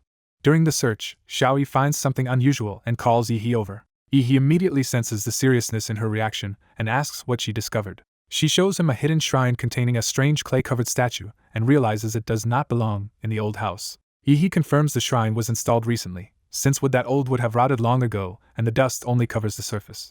Chuizhou arrives, concludes that someone deliberately placed the statue there, and wants to destroy it before it becomes a threat. Xiaoyi stops him, arguing that the object may be an important clue and should be examined first. Yi sides with caution while already gathering power, showing he is ready to act the moment the clue turns dangerous. Xiaoyi proposes a compromise. Remove the clay covering first and see what is hidden underneath. As the covering is lifted, a sinister purple eye opens beneath the cloth, revealing the statue is active and aware. Yi instantly realizes the situation is wrong and pulls Xiaoyi back before the thing can react. The moment his suspicion is confirmed, Chuizhou attacks without hesitation, aiming to cut the statue down. His strike flashes across the shrine as the statue's glowing eye stares back at him. Instead of breaking cleanly, the result shocks all three of them. The statue begins to bleed a thick black liquid, proving it is not a normal object but something far more ominous. Seeing the black blood, he understands they may have just triggered the real danger hidden inside the house. A young man unleashes a humanoid power called the world as a strange, rose-covered figure manifests beside him. The summoned power seizes a writhing dark mass before it can spread further. As the many-mouthed psychic entity struggles and shrieks, he holds it in place with overwhelming force. He orders Chuizhou to seal it, turning the capture into a coordinated exorcism. Qingzhu is shaken by the grotesque thing they have just confronted and can barely process what it is. Chuizhou calmly gathers blue energy, preparing a purifying response instead of panicking. The young man explains that Qingzhu was contaminated by psychic energy and quietly transfers pure martial energy into her to stabilize her. The corruption is sealed away, and Qingzhu realizes the terror gripping her has vanished, replaced by warmth and relief. With the anomaly in Lingshui tied to the Inqian clan, he decides this is their first real lead and sends Qingzhu to guard the scene while he follows a radiation marker he detected earlier. His search leads him to a Buddhist temple in Jinshan County, Lingshui. He arrives at the temple and heads straight inside with purpose. A monk receives him respectfully and informs him that the abbot is already expecting him. The donor accompanying the monk nervously agrees to proceed, clearly unsettled by the visit. They are led through the temple's interior toward a hidden chamber. At the end of the passage, they enter a grand sanctum dominated by towering guardian statues and a sealed golden door. The monk formally presents the donor, Lu Zhenxing, saying he has reached the required blessing standard and has something important to report. The introduction is repeated toward the unseen abbot, making clear this audience concerns both ritual qualification and urgent information. Before any answer comes, the chamber itself seems to react ominously. The abbot senses an unexpected presence and realizes someone else has entered the sanctum. His disguise drops, revealing a monstrous non-human form hidden beneath the robes. The donor collapses into worshipful panic, convinced an immortal has appeared among them. A sandal flies loose as the intruder moves in an instant. The young man crashes down on the disguised abbot and obliterates him with a single brutal stomp. Protected by the world's spatial barrier, he dismisses the creature's filthy remains and notes that the mess never even touches him. The donor recognizes him as someone from the Oldie family, tying the intruder to a known lineage. The chamber's giant ritual implements begin to move on their own. The guardian statues awaken, their eyes glowing as they ready their weapons. The donor can only stare in disbelief as the supposedly sacred Buddhas prove capable of attacking. Their weapons swing down with lethal force, turning the sanctum into a kill zone. The world intercepts the descending strike above its user, stopping the blow before it lands. The statues roar to life fully, no longer mere decoration but active defenders of the chamber. More weapons lock into coordinated attack positions, showing deliberate mechanical precision. The young man finds himself surrounded from every direction as the constructs converge on him. He quietly hides his spatial ring from enemy detection, preparing to fight without revealing all his tools. Then he summons the Starfall Cleaver, drawing a massive blue blade to answer the ambush. The weapon fully unsheathes, signaling that he is done testing the enemy. With one sweeping counterattack, he carves through the descending arms and breaks the assault apart mid-strike. The damaged statues recoil as he creates distance and forces them to reset around him. They escalate immediately, firing eye-beams like built-in lasers and proving these Buddhas are engineered weapons rather than holy guardians. He evades the beams effortlessly and mocks their speed while explosions tear through the chamber around him. Seeing an opening, he decides to cut them open and find out what is hidden inside their bodies. He dives through the crisscrossing lasers and slashes into the constructs, disrupting their systems with precision. The donor can only stammer in terror as the battle becomes even more incomprehensible. A beam sweeps past the praying man, showing how little control or concern the constructs have for human life. The statues come apart in severed pieces, crackling with exposed mechanisms instead of blood or flesh.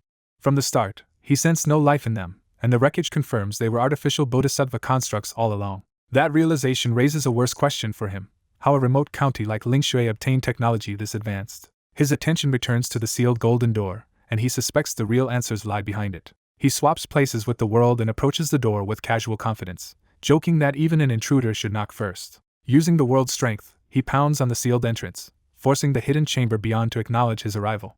A voice calls out from behind a sealed barrier just before the wall is blasted open. The hidden chamber is forced open from the outside, stone and wood exploding inward. A young man walks calmly through the breach as if he expected to find something concealed here. He immediately recognizes the place as a deliberately hidden room. Inside, he discovers that the underground temple was built around a massive Buddha statue. Looking up at it, he taunts whoever is hiding there and makes it clear their visitors have already arrived. Someone finally steps forward to answer him. A monk appears and insists the temple holds no grudge against its benefactor, questioning why he has come to desecrate it. The giant Buddha looms over them, reinforcing that this temple is far more than a simple shrine. The confrontation settles into open accusation, with the monk still pretending innocence while the intruder remains unimpressed.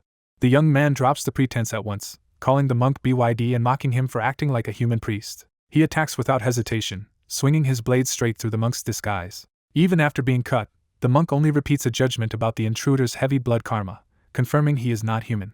Fed up with the sanctimonious act, the young man snaps and tells the fake monk to shut up. He drives his weapon into the floor and commits to breaking through whatever lies beneath the temple. The ground gives way, and he drops through the collapsing chamber into a deeper level below. He lands hard but recovers immediately, ready to assess the real hidden space. In the underground cavity, he finds a foul sewer-like area lined with 18 sealed openings that resemble sliding gates. Movement stirs behind the darkness of the gates. A horde of lizard-like creatures emerges, and he instantly reads them as numerous but only Tier 1 to Tier 2 threats. Noticing their nearly identical life signatures, he concludes they are mass-produced artificial bioandroids and decides to wipe them out in one rush. He launches his Xianhuang blade art and begins a sweeping extermination strike. The first form, Cull 1,000 Leaves, unleashes across the chamber in a broad killing arc. The red slash tears through the swarm with overwhelming force. The monsters are cut down in large numbers before they can even close in on him. Seeing the nest beneath the temple, he openly mocks the idea that this place was ever holy. The surviving creatures still lunge at him in a frenzy. He ends up standing atop a mound of butchered bodies, having turned the ambush into a massacre. When the severed monk head continues repeating the same line, he confirms it was just a brain-dead bio-unit running on a loop. He calls out the real controller behind the operation and demands that the hidden puppeteer finally show himself. A new voice answers with amused contempt, noting that he has been provoked but still has not shown everything he can do. The giant Buddha begins to move, revealing that the statue itself is an active machine. Its face comes alive with mechanical intent as the false idol fully awakens. Power surges through the construct, with glowing rings and weapon systems activating across its body. The machine addresses him as benefactor and enters combat mode, while he reacts with grim amusement at its ability to transform.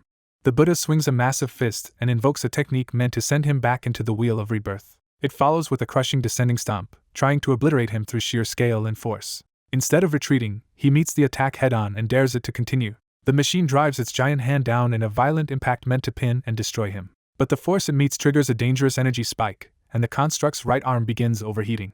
As the temperature keeps rising, the Buddha is thrown into confusion over what it has just encountered. The answer appears as the young man manifests a blue, beast-like combat form that surges up to challenge the giant directly. While the machine begins a Buddhist chant, he gathers icy blue power into a clawed strike. Before the chant can finish, he crashes into the Buddha with savage force. His transformed hand opens for a direct, close-range blow aimed at the construct's head.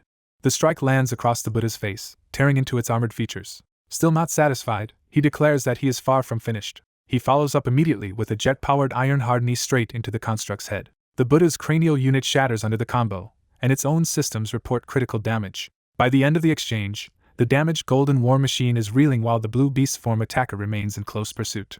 A giant mechanical Buddha deploys floating per-bead cannons, surrounding its target with concentrated firepower. The weapons converge at once, unleashing a coordinated barrage meant to erase whatever is trapped at the center. Confident in overwhelming force, the machine orders every battery to fire without restraint. The bombardment crashes down in a massive explosion, burying the area under smoke and flame. From within the mech, its controller marvels that the enemy is dangerous enough to justify this many weapons. He narrows his focus, expecting the assault to have settled the fight. Instead, a dragon-like martial artist emerges through the smoke and dismisses the mech's arsenal as useless against true skill. The mech pilot answers with contempt and prepares a finishing move to wipe him out. He triggers meteor personification, driving jagged force up from below in an attempt to skewer the opponent. The martial artist refuses to yield and tells the false monk his turn is over. He retaliates with Biaoqian breath, blasting the mech with a devastating beam and mocking the destruction of its prized machine. As the mountain is torn open, an observer realizes the hidden structure beneath the lotus-shaped roof must contain either lizard men or one of the giant mechanical Buddhas. The young fighter lands atop the damaged structure and identifies the mastermind behind it as the kind of obsessive mad scientist his master had expected. Finding an opening below, he decides to go down and uncover what lies under the lotus dais. Half an hour earlier, 2 researchers monitored the underground facility from a control room. A subordinate reassured the doctor that although the intruder destroyed the mechanical bodhisattva was at the gate, the reinforced door ahead was supposedly impossible to breach. The doctor remained calm, arguing that their cyborg army and countless bio-units could wear down even a great martial master while also clearing out surplus stock. That confidence faltered when the intruder appeared on the monitor standing atop a heap of wrecked machines in complete silence. Trying to recover, the subordinate insisted they still held the advantage because the Mecha Buddha had been built to fight Lord-class beasts, not a mere junior martial artist. The screen answered him with the shattered face of the Mecha Buddha, proving their trump card had already failed.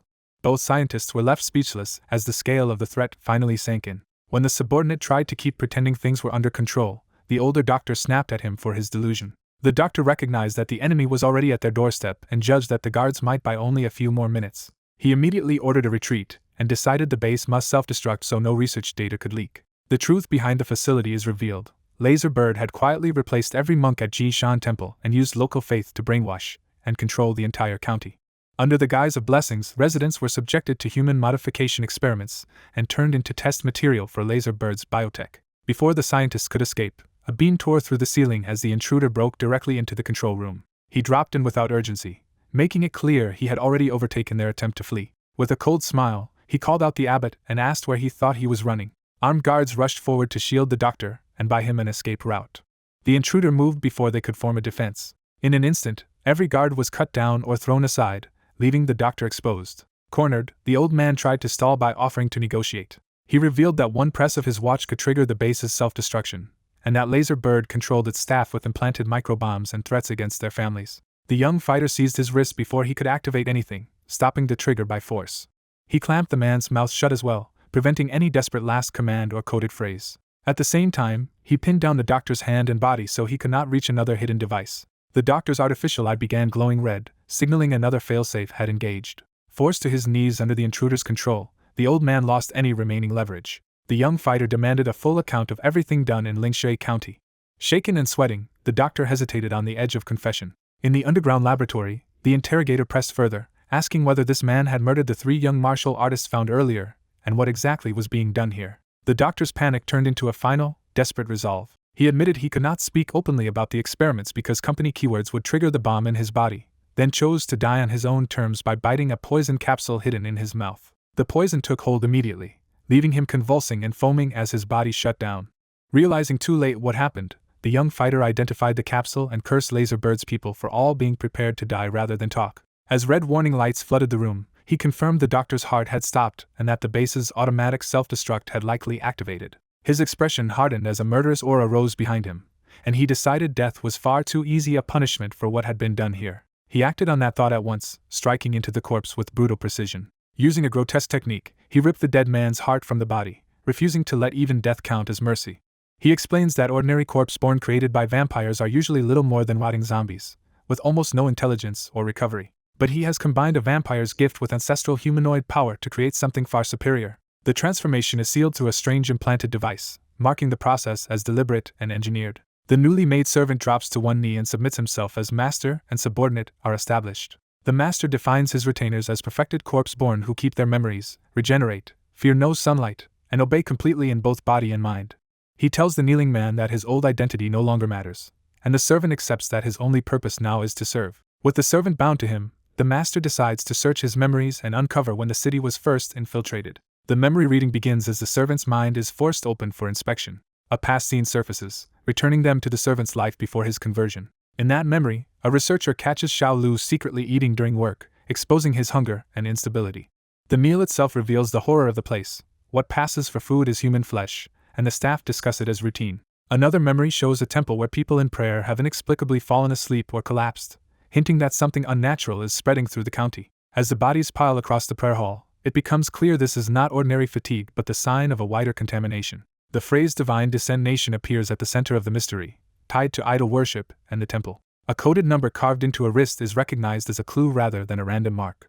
That number is identified as an internal company file code, linking the temple incident to a hidden organization. When the code is entered into the system, the servant's altered mind resists, proving his memories had been tampered with to keep this truth buried. He recalls that the files were left for him by Professor Foam, who had turned the lab into a trap to expose the conspiracy. Those records reveal that the county's cannibalism, the sleeping worshippers, and the clay idols all point back to the same hidden force beneath the city. That force is named outright as Divine Descendation, confirming the cult behind the outbreak. The investigator concludes that the so-called raw meat was human flesh and that the organization behind it is unmistakably a cult. The servant's memories further show that this base originally belonged to Laser Bird before the cult quietly infiltrated it and rewrote the minds of the locals into puppets. The master also realizes the 3 Huadu martial artists who vanished earlier were eaten as premium prey by the infected. Another recovered memory exposes the cult's long-term plan. After years of work in Lingshui, they intend to replace martial artists with stronger biomechanical bodies. The outbreak timeline is traced back to February, and the researcher remembers noticing anomalies before his own cognition was gradually rewritten. He fought the mental takeover by using a researcher's logic to restore brief clarity, but the underground lab had become a trap too deep to escape. The files described the result as mass sleepwalking and bodily mutation driven by the consumption of human flesh under the influence of a controlling will. Worse still, hypersomnia is only the surface symptom, while idol worship corrupts both mind and body so deeply that the victims become nearly incurable. At the center of it all is a many-eyed will lurking below, the entity that gathers and directs the infected masses. The researcher compares the cult to something even darker than illegal human experimentation and realizes they plan to feed an entire city to that will. He identifies the source of the corruption as a demonic fetus taken from secret ruins and used to pollute minds and drain life force. The master calculates that this demonic fetus will fully mature in 2 nights, setting a deadline for everything that follows. A remembered announcement about Lingshui's Grand Triennial Gala reveals the cult's chosen moment to act. Back in the present, the master notes that even a passing old man on a tricycle unknowingly provided the key clue that helped connect the timeline. The memory extraction ends, leaving the hidden base and its secrets fully exposed. Satisfied, the master says he has taken all the useful memories he needs. He now has the full picture. The base belongs to Laser Bird, the cult is Divine Descendation, a demonic fetus is maturing, and the missing martial artists are already dead. The servant adds that through this process he has also uncovered Laser Bird's own illegal experiments. He explains that Laser Bird once used the 3 Huadu martial artists to test the golden gene, and one of them unexpectedly survived the procedure and mastered its power. Although Huadu's mission can technically be ended now that the truth is known, the master has no intention of stopping there. Instead, he decides he would rather seize the cult's ultimate prize for himself. He orders his servant to spread his blood through Lingshui's water system so the infection will expand as widely as possible. The servant recognizes the plan immediately. His master intends to fight the demonic fetus by creating believers of his own. The master justifies it by reasoning that the residents are already contaminated, and if he converts them first, they can at least be controlled and prevented from harming society. The scene shifts to the old house serving as the group's current base. He returns and bluntly tells his companions that the local food supply is exactly what they fear it is. The woman's disgust confirms that everyone understands food in Lingshui now means human flesh. He reports that Qingzhou's people are also eating humans and explains that the entire city's cognition has been warped by an enslaving force. His companions react in alarm as the scale of the disaster becomes clear. A major biotech organization operated an illegal lab here for years before the anomaly swallowed the county. When backup from Huadu is suggested, he rejects the idea outright, unwilling to let outsiders interfere with what he plans to take for himself.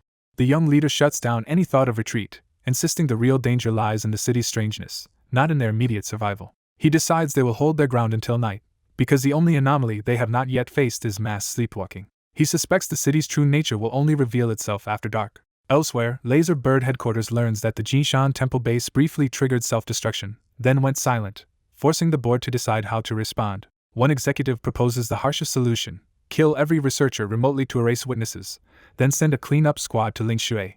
At Lingshui's central water plant, the hidden crisis continues to spread. An explosion confirms that the purge order has already been carried out on site. A wounded researcher reports that Laser Bird tried to kill him with the bomb in his body, but he removed it in time and warns that a special squad will arrive soon. His superior coldly orders him to continue anyway, and the man obeys despite the threat closing in. Night falls over Lingshui as the special squad arrives by train. They step into an eerily quiet station that feels more like a sealed-off trap than a town. The operatives disembark and move into the city. Catfish immediately notes that the company chose this isolated place as a black site for good reason. A report reaches them that Great Xia Dragonfinch had nothing to do with the Jishan Temple incident. Ares realizes that only deepens the mystery, because Laser Bird has too many enemies to identify the culprit easily. Bluebird orders Gold Snake to hit the base first while the team begins splitting into roles. Black Lion adds that anything recoverable at the base, especially equipment and records, must be destroyed.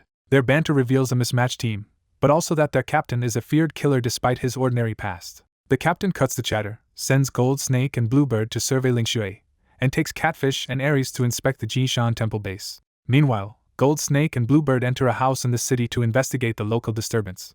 Inside, they find signs of human butchery, and Gold Snake realizes the city's wrongness goes beyond simple violence. He concludes this mission will be far more complicated than expected. Bluebird notices a shrine holding one of the clay idols tied to the city's cult activity. The idol immediately triggers her suspicion, and something in it seizes her attention. As Gold Snake receives a report that a single powerful warrior destroyed Jishan Temple and that Dr. Feng is missing, the transmission is abruptly jammed.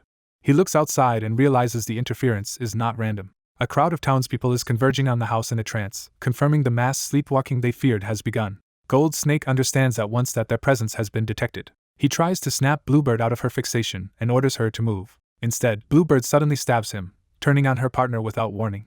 Her glowing eyes make it clear she is no longer acting of her own will. Gold Snake traces the control back to the shrine idol. He recognizes it as Moon Nightmare Bellows, a sinister relic from a secret realm ruin. Above the city, an ominous figure stands against an impossibly huge moon, as if presiding over the phenomenon. The young protagonist feels the swollen moon suppressing his life field and realizes the anomaly is affecting power itself. He orders his allies to mark the crowd's location, and they identify the southeast side of town as the center of the sleepwalkers' movement. He reasons that if the mass sleepwalking is a form of feeding, they are about to witness what is being fed. Back at the house, Gold Snake senses something even stranger beginning. He and the entranced Bluebird are suddenly found bound high above the crowd as offerings. Seeing the townspeople's glowing eyes, he realizes the entire population has been turned into controlled cultists.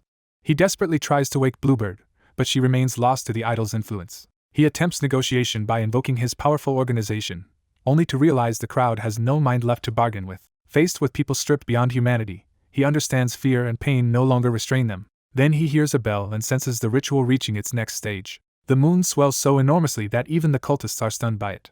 The crowd responds with ecstatic devotion rather than terror. They begin physically climbing over one another, driven by the same shared compulsion. Their bodies pile upward in a frenzy, all reaching toward the moon. The human mass sharpens into a towering spire aimed at the sky. Its tip anchors into the ground as if the whole city is building a ritual conduit. More bodies keep joining, turning the spire into a living monument of worship. Elsewhere, Catfish's group loses contact with Gold Snake and Bluebird and realizes the situation has escalated. Black Lion suspects the same force that destroyed Jishan Temple has now moved inside the city. The team decides to stop reacting and rush back to seize the initiative. When they see the sky for themselves, they understand the city has entered a far larger event than a simple cleanup mission. The moon now dominates the horizon like a descending celestial body. Ares spots a new anomaly and urgently points it out. A pillar of light appears to connect the moon to the city, and they realize the beam is striking somewhere inside Lingshui. Black Lion concludes headquarters badly underestimated what happened at Jishan Temple. He orders everyone toward the moonlit impact point, believing it may explain the lost operatives. As they race through the streets, the city feels abandoned except for the ritual unfolding above it. The squad pushes forward at full speed. Black Lion suddenly senses an ambush before the others can react. A lethal strike descends from above, aimed to kill instantly. The attacker's blow is intercepted by a parasol, revealing a hidden defender. The diverted attack tears into a wall instead of the squad. Black Lion immediately identifies the threat as Magitech rather than an ordinary human assailant. The parasol wielder fully reveals herself. She demands to know who they are and why they attacked, showing she is not aligned with the squad. Black Lion quickly infers that this outsider is likely the one who destroyed Jishan Temple. He decides to eliminate both outsiders immediately before they can interfere further. Catfish and Ares obey and charge with him. The two strangers stand back to back, ready to meet the assault together. Catfish lunges at the parasol user with open lust and contempt, only to find her defense far stronger than expected. The swordsman counters by raising an ice wall to break the squad's momentum. The barrier erupts across the street in jagged frozen slabs. Black Lion smashes through it with ease, proving the squad's captain is far more dangerous than the others. The swordsman realizes his defense was broken almost effortlessly. He warns his partner that all three enemies are high-tier martial masters and orders a tactical retreat. Black Lion appears on them almost instantly, showing he can close distance faster than they can disengage. The swordsman senses yet another hidden attacker joining the fight. A massive blade nearly crushes them from above, forcing a desperate evasive move. Black Lion confronts the swordsman directly, and the young man answers with open killing intent. Rather than anger, Black Lion enjoys the challenge. He unleashes 12 phantom bodies, surrounding his target with assassin clones. The clones converge to finish the swordsman in a single coordinated strike. Instead of panicking, the young man reveals that his bodyguarding chi can endure overwhelming force and that he only needs one opening to kill. He lets the clones close in while calmly admitting he cannot tell which one is real. Then he reveals that distinguishing the real body is unnecessary for what he intends to do. Black Lion introduces himself by title alone, proud of his reputation as a nameless professional killer. The young man answers that such a king of killers is still just prey to him. He fires a blood-forged spike straight through Black Lion's forehead before the assassin can react. Black Lion dies instantly, his clones collapsing with him. The victor immediately seizes the corpse, planning to use its blood to push his cultivation to a higher realm. He begins draining the dead assassin without hesitation. Black Lion's body withers in his grip as the blood is consumed. The young man calmly notes that the kill has already raised him to martial artist stage 8. Watching from the side, Ares and Catfish are horrified that their captain died in an instant, and that his killer can absorb blood to grow stronger. The young man decides the battle is not over and prepares to reveal another power. He summons Flesh Prison Blood Fiend Marionette, raising a monstrous construct from the blood pool. Ares can barely process what she is seeing. The Blood Fiend takes on the captain's remains, convincing her these enemies are far beyond ordinary martial artists. Ares steels herself and decides to act rather than freeze. She throws the baby as a weapon or trigger toward the approaching threat. The infant detonates into a violent burst of energy instead of falling harmlessly.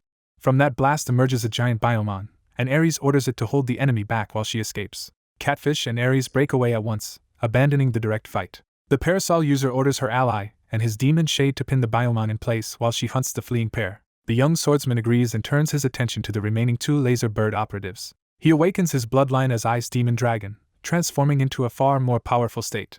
The Biomon charges him with brute force. He meets it head-on from above, moving with overwhelming speed and precision. His power manifests as a colossal ice dragon strike crashing down on the monster. The Biomon answers with raw strength, trying to punch through the assault. Ice and impact explode across the street as the two forces collide. The swordsman follows with another descending attack, pressing the advantage. Even after being hit, the Biomon reacts fast enough to counter and clip him. He realizes the creature's speed is unnatural for its size and suspects it may be partly mechanical. A close look at the wound confirms hidden machinery beneath the flesh. The Biomon keeps attacking so quickly that even his enhanced state must adjust. His demon shade emerges, multiplying his offensive pressure. The shades swarm the Biomon from every angle, turning the fight into a coordinated execution. Red slashes carve across the creature as the shades and blood fiend tear into it together. At the same time, the parasol user releases a flock of energy feathers, preparing a large-scale technique. She announces the charge is complete and shifts into gene-based combat mode. Her attack expands into a vast purple celestial body overhead, echoing the moon's own corruption. She uses the swordsman's eyes to trap the monster's movement and prevent escape. The Biomon looks up as the full weight of her technique descends. The purple sphere engulfs the area in a devastating blast that shakes the city. Elsewhere, Catfish flees into the drainage tunnels beneath Lingshui. Even while running for his life, he bitterly compares this panic to the worst battlefields he has survived before. Then he senses pursuit closing in behind him. A beam of icy power slams down into the sewer path ahead, cutting off his escape. He realizes too late that he has run exactly where his hunter expected. Above ground, Ares keeps fleeing alone through the ruined streets. She runs in blind panic, no longer pretending she has control of the situation.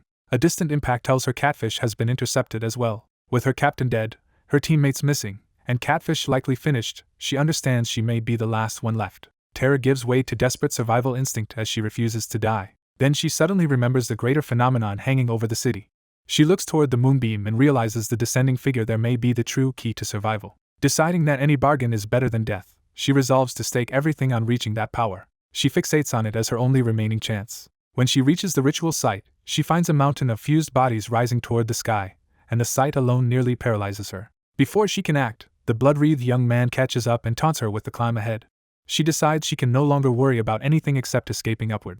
Driven by panic, she scrambles onto the living mound and forces her way higher. Far above, the grotesque spire stretches almost to the moon itself, making her ascent look impossibly small. Even so, she sees something at the summit that stops her cold. At the top of the ritual spire stands an enormous ornate gate, and she realizes the moon's descent has taken the form of an actual door. A blinding pillar of light suddenly tears into the night, signaling that something unnatural has begun. A woman, overwhelmed with grief and relief, feels as if she is finally reaching her dead parents again. The beam is revealed to connect the city to the moon itself, turning the sky into part of the crisis. Inside a vast structure, one small figure stands before the descending radiance, as if receiving or confronting a higher power. Elsewhere, he watches with glowing eyes and a pleased smile, clearly recognizing this as the moment he has been waiting for. With the moon looming overhead, he readies himself, his power gathering around him like dark smoke. He concludes that fear has driven someone to create a false version of him and force her way to the moon, which only amuses him. Checking the situation, he notes that 2 members of the assassination team are dead and expects the remaining 3 to die as well. He reasons that the Heavenly Kingdom's people should have arrived by now, so their absence means Laserbird's squad has likely wiped them out, clearing away outside interference and leaving the stage set. As if to confirm his timing, a new disturbance rises from the city below. The night briefly stills under the moon, as though the world is holding its breath before the next move. Below, infected figures begin gathering around fresh impact points, showing that the city is already being drawn into the spreading disaster. On a hilltop, Ihi warns that the mission has become far stranger than expected and asks whether they truly want to continue. Ihi answers with confidence, insisting they are not alone and that a powerful hidden ally is already helping them from the shadows. Ihi privately analyzes that this supposed ally is probably no ordinary person at all, but someone from a powerful bloodline or protected warrior family.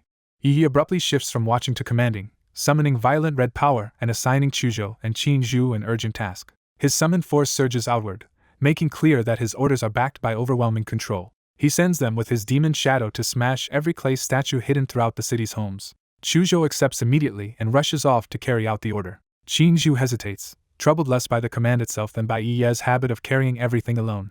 Instead of leaving at once, she turns back and calls to him directly. Yi meets her concern with calm certainty and asks her to trust him. Her silence shows she understands both his burden and what he is really asking of her. Qinzhu finally accepts his resolve, but urges him to rely on others more in the future instead of bearing every danger by himself. The scene shifts to a grand compound where Yi is received as a lord, revealing the scale of the forces now under his command. He cuts off formalities and orders immediate battle preparations, making clear that the decisive clash is close. His subordinate shows him a pit filled with destroyed androids, and Yi sees it not as waste but as raw material. He unleashes the power of anthropomorphism, drawing monstrous energy over the heap to transform the dead machines into something far worse. A giant spectral form tears open its own chest and exposes a pulsing heart, as if activating the core of the new creation. Blood-like power pours down into the massive wreckage, flooding it with life and corruption. The remains begin mutating into ravenous, fanged creatures with glowing eyes. One opening eye signals that the army is no longer theoretical but awakening. Iggy explains the plan: infect the biochemical corpses with a vampire virus, then use anthropomorphism to grant them human-like strength so they can evolve into immortal giants bound completely to his will. A report arrives that biochemical mosquitoes have already been released and are flying toward the county seat. Satisfied, Yi orders the blood-filled mosquitoes to enter every household and spread his warmth, meaning infection disguised as salvation. The swarm descends on the city, turning ordinary homes into the first targets of his mass conversion strategy. He also instructs his people to repair the Mecha Buddha after the infection phase, even if it means rebuilding and modifying it from dismantled parts. With every piece moving according to plan, Yi turns his attention to how the Heavenly Kingdom will respond. That response is already on the road, as buses carry members of the God-descent Heavenly Kingdom toward the county. Their doctrine is revealed, a doomsday cult that believes demons can be purified into living gods and that humanity must regress to enter a true heavenly realm. One of their leaders presents this transformation as the sect's highest and most unconquerable state. As they approach their destination, the believers are told they are about to become part of the Heavenly Kingdom itself. The object awaiting them is a grotesque god fetus, a planted seed of divinity meant to mature through human sacrifice and corruption. A subordinate informs the bishop that Linshui County lies ahead and that the god fetus planted by the archbishop 4 years earlier is there, while lamenting that the archbishop died before seeing it ripen. The group recasts the archbishop's death as martyrdom, praising his faith while using his loss to deepen their own fanatic resolve.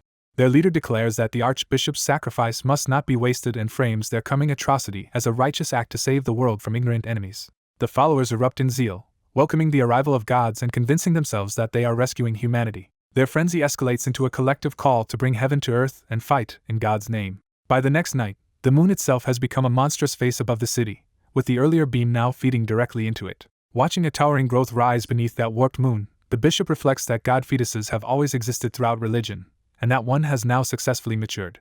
A fanatical bishop exults that he is about to secure his place in the history of the god religion. He explains that the first god born from the heavenly kingdom caused worldwide disasters in a single minute, killing, injuring, and displacing countless people. He adds that the second god descended on Australia, sealed the continent in fog and strange seas, and left it erased from outside observation. The failed response turned that land into a forbidden S-level death zone where no one has returned. To summon the next god, the bishop offers his own blood as a sacrifice. His blood condenses into a violent red divine object, signaling that the ritual has begun. The cult celebrates, believing they are now welcoming the arrival of a third god. As their chants continue, the bishop stands before the sacred site and waits for the answer. A massive heavenly gate appears before him, confirming that contact has been established. He kneels and begs the god to accept his blood offering. The gate opens in blinding light, and a command invites him to approach. He obeys and steps into the divine presence. Inside, he is shown a platinum coffin containing a nearly mature god fetus that has been nourished by the lives of believers. Outside, the hooded followers prepare themselves to complete the welcome for the gods. One of them is visibly overwhelmed by the sacred moment and submits to the ceremony. The bishop advances toward the altar beneath the moonlike sky, carrying the ritual onward.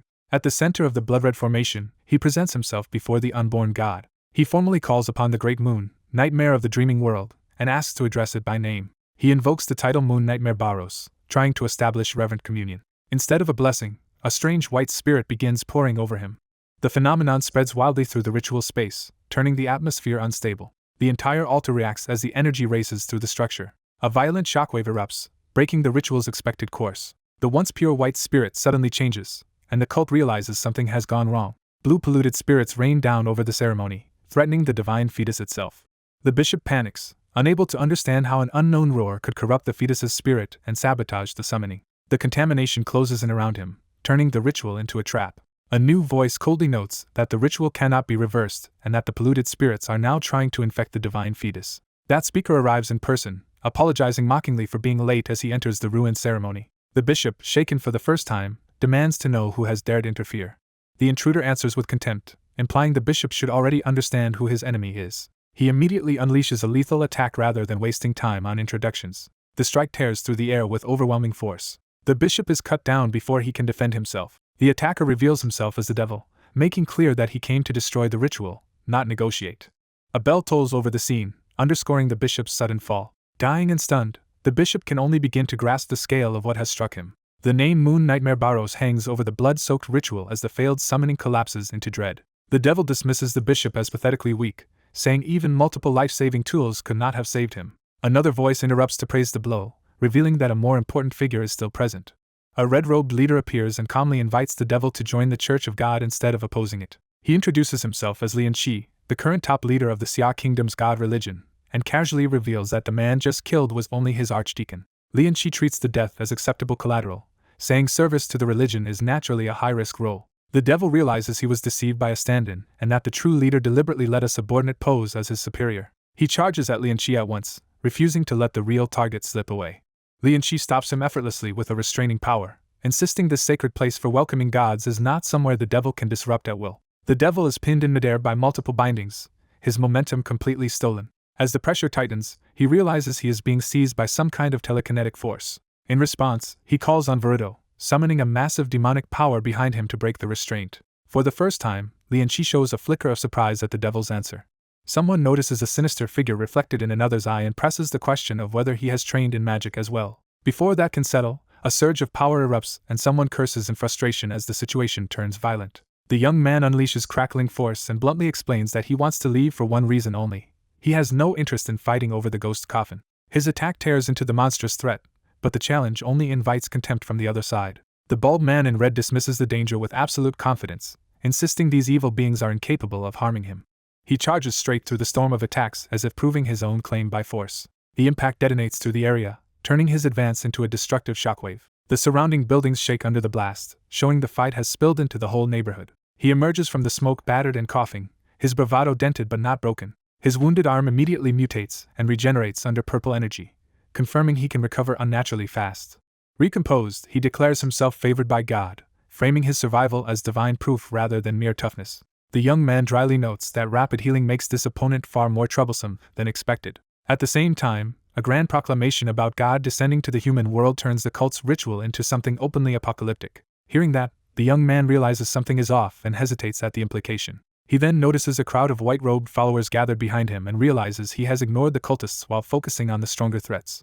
The cultists raise bloody blades and proclaim themselves justice, revealing their fanatic resolve. They immediately begin sacrificing themselves, turning their own bodies into fuel for the ritual. As more of them collapse in a circle around him, the young man recognizes the scale of their madness and how little ordinary logic applies here. Even so, he stays curious rather than alarmed, waiting to see what kind of trick such lunatics are trying to produce. When a cold, sticky spiritual force reaches him, he finally senses the ritual taking shape.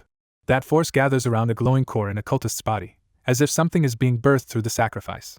A horned silhouette rises from the blood-red energy, announcing the arrival of something demonic. The summon being fully manifests as a towering horned demon, making the cult's objective unmistakable. Instead of fear, the young man greets the devil with amused contempt, treating it as just another foreign monster. He even admires the cultist's commitment, amused by how far they were willing to go to make this happen. As more demons appear, he realizes the cult is using human bodies as vessels to mass-produce them. In response, giant blue armored warriors descend, and he remarks that he had not expected the heavenly side to send reinforcements for ordinary humans. The demons rush to meet them, turning the ritual site into a clash between infernal summons and divine troops. The charge is cut short in a blur of violence, as the battlefield erupts into slaughter. The heavenly giants crush through the demons with overwhelming force, instantly shifting the balance.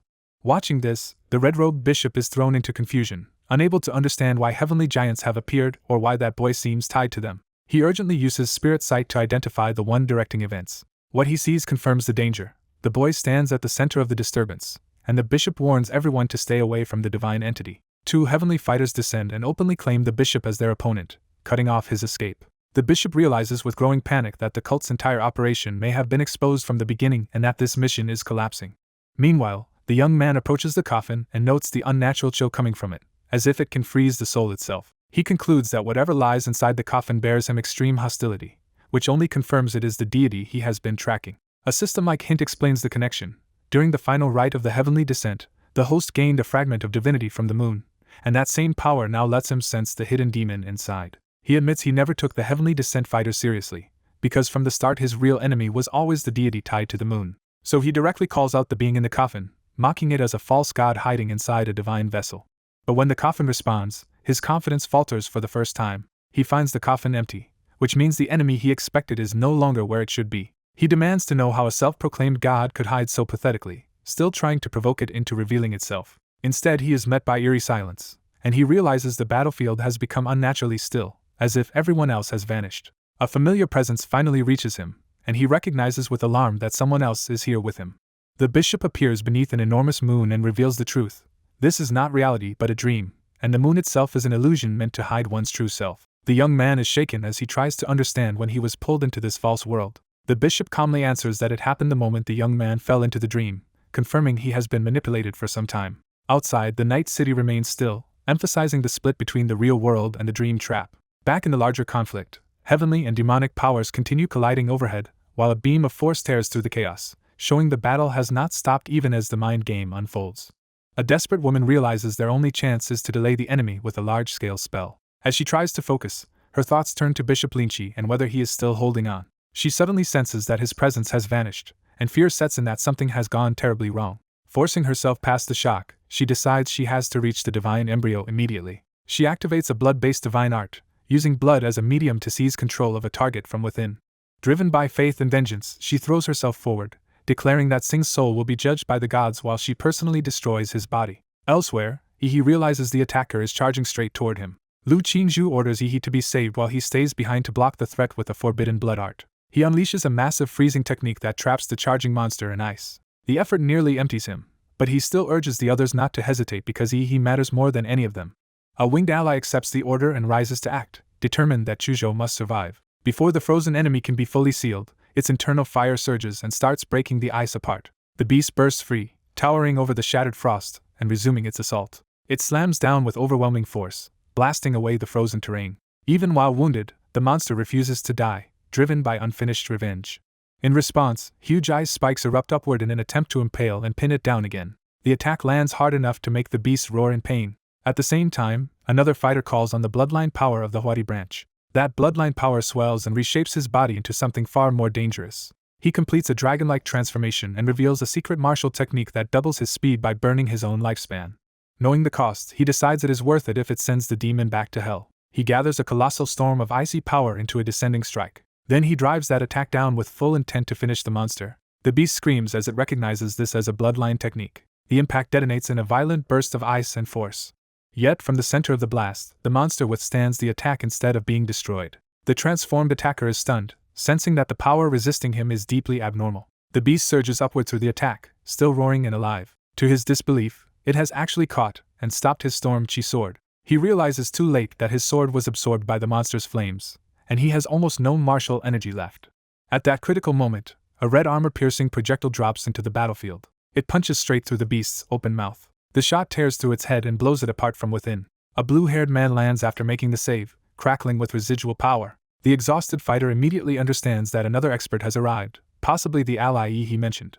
The newcomer's weapon is revealed to be a heavy firearm built for armor-piercing shots. Its wielder explains that his lord had prepared this anti-martial weapon in advance, allowing him to intervene at the decisive moment. As the battlefield shifts, observers note that Huada's martial inheritance is formidable and that the mysterious girl Lu Qizhu had been fighting may be even more dangerous. The gunman looks up at incoming drones and decides they should first send one to help Yi recover his strength after the brutal fight. The woman in red, now facing a string of unexpected opponents, realizes none of them are from Lonke and demands to know who they really are.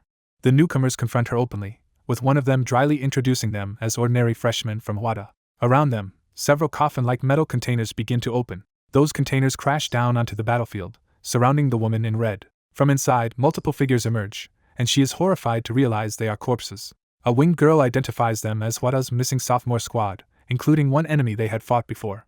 Instead of despairing, the woman in red becomes ecstatic and takes their arrival as proof that heaven is favoring her. Her side recognizes the winged girl as a priority target, and panics that she is now facing 6 undead with martial instructor level aura. Concluding that the situation has changed, they decide to deploy the giants as support even if disobeying earlier caution means risking death under their lord's orders. A giant force answers the command and descends into the field. Massive humanoid monsters arrive to reinforce the troops, and the battle escalates into an even larger confrontation.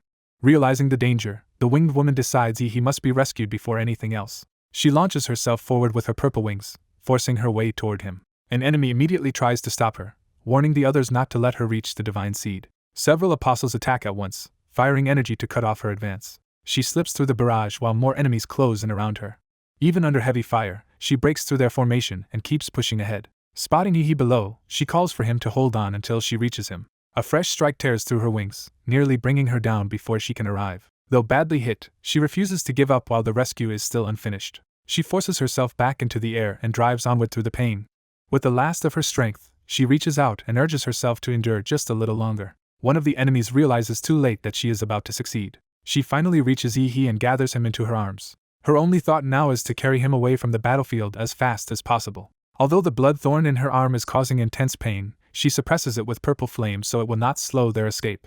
As she rises, she notices the giant monsters from earlier are gone and wonders if they were all destroyed. The answer is no. 6 moon god apostles are still alive, and the situation is too dangerous to linger in. A mysterious voice suddenly urges her to abandon Yi. The unseen speaker presses harder, telling her that her own guilt should already be enough reason to hand him over. She rejects that demand outright and refuses to surrender him.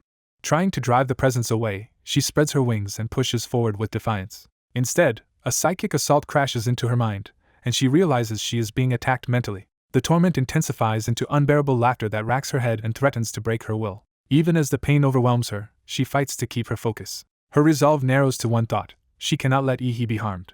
Clinging to that determination, she continues flying despite the mental and physical strain. Below, the apostles watch as something changes in the battlefield. The illusion around them begins to distort their bodies, showing the dream realm's influence taking hold. A deadly rain of attacks descends toward the woman and Yi from every direction. Trapped in the center of the barrage, she is moments from being overwhelmed. At the last instant, Zhu Warluo arrives from above and intercepts the attack. Seeing him, the woman finally lets herself believe they may survive. He apologizes for arriving late as he takes Yi from her arms. Relieved that he came in time, she feels the crisis ease at last. Exhausted, she entrusts Yi to Qing Zhu and leaves the next move to Zhu Warluo. The red-cloaked enemy is shocked that Zhu Warluo escaped the god's illusion and still doubts he can face all 6 apostles alone. The apostles decide to overwhelm him together, combining illusion and martial force in a coordinated assault. Zhu Warluo calmly states that Qing Zhu is already safe and that he has neutralized the illusion affecting the area. The enemy is stunned by the implication that his divine technique has been broken. Zhu Warluo answers with overwhelming power, manifesting a colossal force that crashes down on the apostles. The strike obliterates one of the giant enemies in an instant. Looking down on the survivors, Zhu Warluo mocks them as insignificant. The red-cloaked apostle collapses into panic, his confidence gone. He begs for the torment to stop, revealing that he is the one being mentally crushed now. Inside the broken illusion, his buried guilt surfaces, confronting him with the people he slaughtered and the family he failed to protect. He realizes in horror that Zhu Warluo is so monstrously powerful that even divine dream magic cannot truly bind him. Desperate, he appeals to the moon god and resolves to enter the dream himself and kill Zhu Warluo there, ordering him to lie in the divine coffin. In terror and devotion, he calls on his master for aid. The moon god answers that the vessel can only be completed by using Zhu Warluo's weak mortal body. A monstrous divine being begins to manifest over the battlefield, looming as the next and far greater threat. After wiping out the heretical cult, he coldly judges their power as meaningless and assumes the threat is over. A lingering presence above him proves the massacre did not end everything. He realizes one survivor remains and immediately shifts from certainty to alertness. That final figure descends in overwhelming radiance, revealing itself as something far beyond an ordinary cultist. The being appears with the calm confidence of a god finally stepping into view. Recognizing the aura, he identifies it as the moon god or a moon demon and welcomes the confrontation he had been waiting for. The enemy draws him into a moon-like domain, placing them in a false cosmos under its control. He notices the shift in space at once, understanding he has been moved somewhere unnatural. The god settles onto the lunar ground as if this realm belongs entirely to it. Seeing the moon beneath his feet, he questions whether the enemy has truly turned the moon itself into a battlefield. He quickly rejects that idea when he feels neither vacuum nor freezing cold, concluding this is a constructed killing field rather than real outer space. He recalls that a domain overlays reality and harms the soul directly, which means his usual bodily invulnerability offers no protection here. As the god advances, the danger becomes immediate rather than theoretical. The moon being praises him as an exceptional human, but the admiration carries the weight of ownership. It reveals the real reason for its interest: he has taken part of its divinity. The god declares their compatibility nearly perfect and intends to use him to complete its mortal vessel, while he stays silent and decides to stall for time because his own plan is already in motion. The being explains that only by becoming its vessel can he rise beyond the limits of humanity and reach higher existence. It openly invites him to ascend with it, presenting surrender as a glorious opportunity. He refuses outright, dismissing the offer as just another attempt by a superior predator to consume him. He strips away the mystique of godhood, reducing the being to a manipulative intelligence that resorts to threats and bribes when force alone is not enough. The god remains composed and insists that once its vessel is complete, even an inferior body would become irresistible to him. It admits his opinion was never truly being sought and that the outcome has already been decided in its mind. With that, it acts, imposing its will instead of continuing the discussion. A vast maw-like force opens through the domain, turning the entire space into an instrument of devouring. He is startled that the god can tear open even a colossal divine body with a casual motion, confirming the scale of its power. The domain surges around him like a living vortex, tightening the trap. His body locks in place under the god's control, leaving him unable to resist physically. The being reaches for his forehead and reduces him to prey, certain he is about to be consumed. But when it tries to seize him fully, it cannot find his consciousness where it expects it to be. He reveals the trick with a grin. The god can restrain his body, but it cannot touch his soul.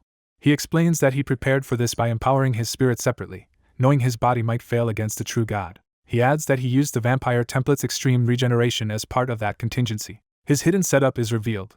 His body had been split in two, and he expected his consciousness to awaken in the other half if this one was compromised. For the first time, the moon being is genuinely shaken by how thoroughly he anticipated it. A new force suddenly pierces into the domain from above. That intrusion descends like a blade, breaking the god's control over the battlefield. The attacker crashes through the lunar realm in a burst of blue power and steel. A high-ranking divine enforcer arrives, identifying himself as Ishur and entering the fight on official authority. He is delighted that his report brought reinforcements, admitting he had only hoped to steal the descending divinity rather than defeat this moon demon alone. Even under pressure, the moon being studies his body with fascination and questions whether such a vessel can still be called human. Yi judges the vessel impure and mixed, then contrasts this battle with the true world-ending destruction he once witnessed, making clear that the demon only resembles that level from afar. He concludes the moon being's weakness comes from inhabiting Lin Chi's inferior body and prepares to crush it with overwhelming force. The demon seizes the protagonist protectively, claiming the body as its own and refusing to let the battle damage its chosen vessel. It hurls him away from the clash, prioritizing possession over immediate victory. Yi notices that the demon values this youth unusually highly, which deepens his suspicion. He decides to suppress the demon first and interrogate the young man afterward. As the fight continues, Yi recalls hearing the youth's name before departing and connects him to prior information. He unleashes a devastating attack downward, turning the battlefield into a storm of divine punishment. Far below, the quiet forest marks how far this conflict has spread beyond the human world. The young man survives inside a protective sphere, curled up and temporarily removed from the direct impact while the greater powers continue their struggle.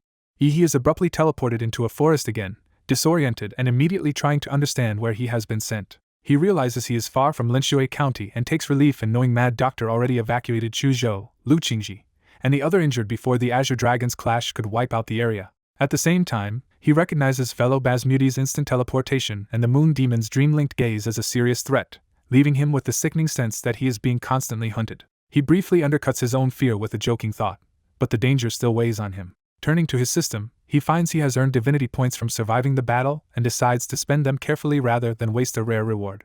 The system explains that these points are tied to moon, dream, and illusion, and he understands they can strengthen a compatible template, which makes him think of the Moon Demon's fixation on the stolen power. He concludes that Rakud's underdeveloped racial template can be pushed forward directly in the moon and illusion direction if infused with this divinity. After weighing his options, he rejects improving his Emperor and Giant templates, and chooses to invest everything into Rakud's vampire form, which best matches the attribute. He commits to the upgrade and orders the vampire template to evolve. The transformation triggers a major advancement, granting the template a moonlit enhancement and a powerful support-oriented evolution. When the evolved form manifests, he is struck by how much stronger and more dangerous it feels than before. He quickly realizes that stacking these boosts could multiply his real combat power and turn the template into a top-tier battlefield support asset. Remembering the cost of the Linshui mission and the classmates who risked their lives, he decides the reward was worth it, and notes that the mission should now qualify for a much higher rating, while the injured students remain unavailable. With that settled, he launches himself away from the forest. He travels through the night under the moon, heading back toward Hua University. As he moves, he tests the evolved body and lets himself feel out the new power. A sudden realization interrupts his confidence. He pushes his movement harder, adapting his body mid-flight to the moonlit enhancement. The new physique responds explosively, carrying him upward with overwhelming force. After adjusting, he judges that he can get used to the moonlit physical boost quickly. His thoughts turn practical again as he remembers that he played a central role in the Moon Demon incident, and cannot afford a formal interrogation that might expose his secrets. He decides the safest move is to reconnect with his old backer at Hua University, and use that protection to shield himself. He arrives at the floating campus of Hua University, and heads straight in. Someone is already waiting for him at the entrance, confirming his arrival was expected. He is caught off guard by the reception. The university president, Shi Jingwen, personally greets him, while he responds with formal respect as a student meeting a powerful patron face-to-face. Shi Jingwen immediately puts him at ease by brushing aside ceremony and treating him warmly. Seeing that informality is welcome, he relaxes and matches the president's straightforward manner. When he assumes this meeting is about investigating the Linshui County disaster, Shi Jingwen instead tells him the team has already completed the mission and the aftermath will not trouble him. He finds that suspicious, because an event involving mass sacrifice and a god's descent should not be dismissed so easily.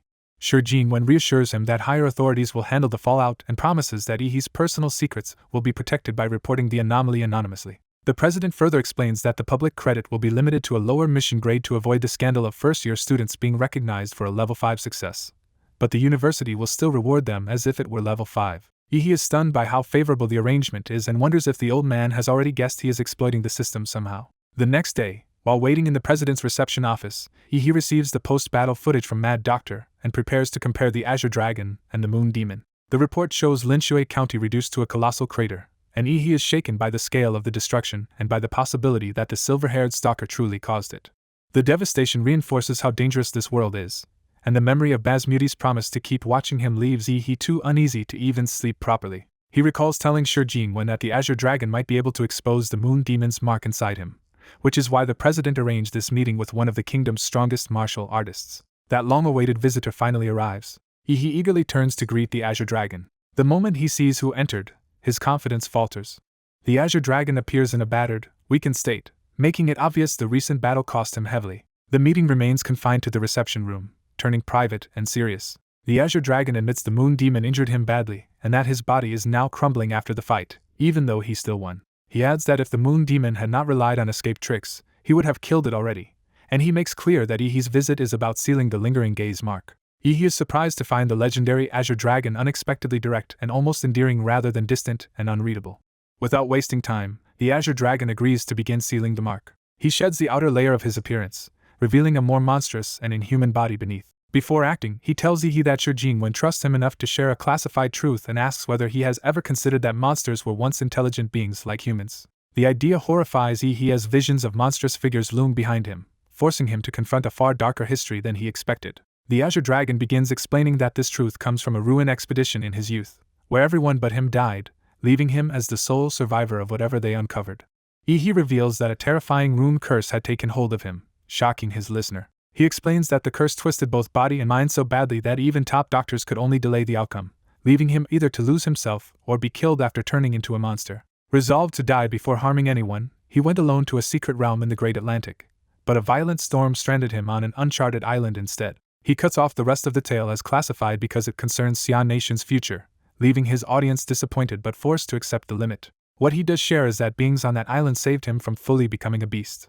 The result is the powerful, rune-marked figure he has become. Seeing those runes triggers a sudden realization in the young man listening to him. That realization immediately turns into agony as the memory or force behind the runes lashes into his mind. Even though Rakud's template had healed him, the brief contact feels like his soul is being dragged toward a void. Azure Dragon judges that even great masters would suffer from a direct glance at those runes, yet Ihi only bled after one look, proving he is unusually exceptional and perhaps capable of changing a dangerous future. He presses 2 fingers to Ihi's forehead and begins imprinting 2 runes into him so he can finally sleep peacefully. The imprinting drives the power of the runes directly into Ihi's mind. Ihi is overwhelmed as the force floods through him and ignites his eyes. One of the imprinted powers is identified as Moon Demon, and the process is completed. Ihi thanks Senior Azure Dragon, then remembers that his teacher Gongku is about to arrive. A small silver-haired girl warns him that Gongku used to be a bully at Hua University despite her current status, and she insists he never mentioned being her student. Azure Dragon assures Ihi he has no issue with Gongku, only regret that such a gifted martial artist once seemed destined for a path of slaughter. With clear interest, he proposes a spar to see what remains of the legacy of the famed Rose of Slaughter. Ihi notes to himself that true warriors are always eager for a fight. He accepts at once and suggests they fight under the moonlight. The mention of the moon makes Azure Dragon pause, sensing a deeper meaning in Ihi's choice. At Hua University's 4th Panoramic Arena, Azure Dragon sets the terms. Ihi may strike first with full strength, while he will use only one hand and pure physical power. He raises the stakes by declaring that if Ihi can force him back even half a step, he will win direct admission into the Tongtian Divine Risk Department with all its rights and privileges. Ihi formally accepts the challenge and asks for instruction. Under the full moon, the duel begins. Ihi draws on a violent lunar power, unleashing a towering blade-like aura into the night. Azure Dragon is startled because the aura resembles the Moon Demon's power, yet he realizes it is purer, tied to the moon itself rather than demonic corruption. Ihi releases a forbidden technique, Slaughter Intent, Moon of Carnage, pouring terrifying murderous force into the attack. Even Azure Dragon is impressed by the sheer weight of that killing intent. Elsewhere, the silver-haired girl senses the surge while lounging and reacts with amused surprise. The disturbance is strong enough to jolt her fully alert. Recognizing Ihi's killing intent, she is stunned that he developed such a terrifying aura after only a few days away and wonders how he kept it under control. At a nearby hotel on campus, others also become aware of the disturbance. A woman asks why Sword Manor interrupted their fun, and he answers that he sensed an absurdly powerful killing aura. He remarks that the bloodlust spread so far that half the university likely felt it, making Ihi's display impossible to ignore. Back at the arena, the confrontation reaches its peak. Azure Dragon meets the attack head-on with a single fist instead of avoiding its weak points. His simple, brutal counter tears a massive trench through the arena floor, showing the overwhelming force behind his style. Ihi recognizes that unlike Gongku's precision, Azure Dragon's method is absolute domination that smashes through anything in front of it. Azure Dragon reveals that this crushing approach is military boxing. Ihi suddenly realizes the danger too late. Azure Dragon's strike detonates through Ihi's forbidden technique and blows him into the air. An observer notes that Ihi used a serious forbidden art just to pursue victory. Azure Dragon worries that letting such a talented future pillar of the country damage his martial foundation would be a mistake. So instead of finishing him brutally, he adjusts his movement as Ihi falls. He catches Ihi before he crashes, preventing the worst outcome. Ihi then reveals he had already won by tricking Azure Dragon with a blood mist hallucination from the forbidden technique, weakening him through a moon nightmare until he unknowingly moved away. Azure Dragon swallows his frustration and decides to interpret the result generously, concluding that the boy is not only talented but also kind-hearted. Admitting defeat, he asks Yi what reward he wants, and Yi wisely chooses to save the promised favor for later. Azure Dragon praises both Yi's strength and Gongku's teaching, but warns that killing intent alone is still incomplete without a stronger body to support it. Yi misunderstands Qinglong's advice about strengthening his body and awkwardly suggests he can just start exercising later. Qinglong corrects him, stressing that proper cultivation requires a solid physical foundation and that Yi urgently needs a truly strong guide. Yi immediately tries to turn that advice into a request for Qinglong to personally become his teacher. Qinglong refuses to formally take disciples, though he privately admits Yi has real potential. Instead, Qinglong gives Yi a badge containing a top-level physical training technique that he took from a powerful Western warrior. Yi gratefully accepts the gift and decides to treat Qinglong as a hidden master in all but name, planning to seek him out again after growing stronger. Later, Yi returns to his dormitory. Back in his room after a long absence, he reflects that despite his martial progress, he still has to rely on the sleeping method to cultivate. Before he can settle in, someone rings his doorbell late at night. Still half-dressed and wary, Yi opens the door to see an unexpected visitor. The visitor is Ouyang, who asks to come inside. Recognizing him, Yi lets him in while wondering what he wants. As Yi leads him inside, he suspects Ouyang may be trying to drag him back into gang affairs. Ouyang hesitates, clearly struggling to say what he came for. Then he abruptly drops to the floor and begs Yi to become president of the Dragon Blood Club. Yi is baffled by the plea and by how much Ouyang seems to know about his recent exploits and returned to the dorms.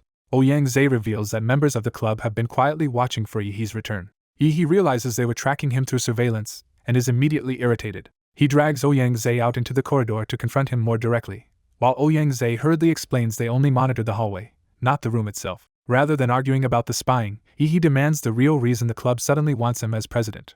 Crushed under Yi's pressure, Ouyang can barely breathe and realizes he has pushed too hard. To calm him down, Yi gives him a pill and forces him to explain properly. Ouyang admits the Dragon Blood Club is on the verge of collapse and desperately needs Yi to step in. He explains that the club once thrived under the previous president, gaining school support, sponsorships, and prestige in a self-reinforcing cycle. Remembering what happened next leaves Ouyang visibly shaken. After the club was crushed by a stronger local faction led by Xiang Jianzhuang, its value and influence collapsed, and many members abandoned it. Yi quickly identifies the core problem: they lost to Xiang Jianzhuang. Ouyang says they could seek help from upperclassmen, but school custom forbids older students from interfering in lower-grade disputes. That means only a first year strong enough to defeat Xiang Jianzhuang in tomorrow's recruitment battle can save the club, and Ouyang believes only Yi qualifies. Yi casually agrees, though not with the blind obedience Ouyang hoped for. When Ouyang excitedly treats that as full acceptance, Yi stops him and makes clear he will not be used as a figurehead. He bluntly states that the club is really hiring him to protect its interests, so he wants the full situation and a concrete plan.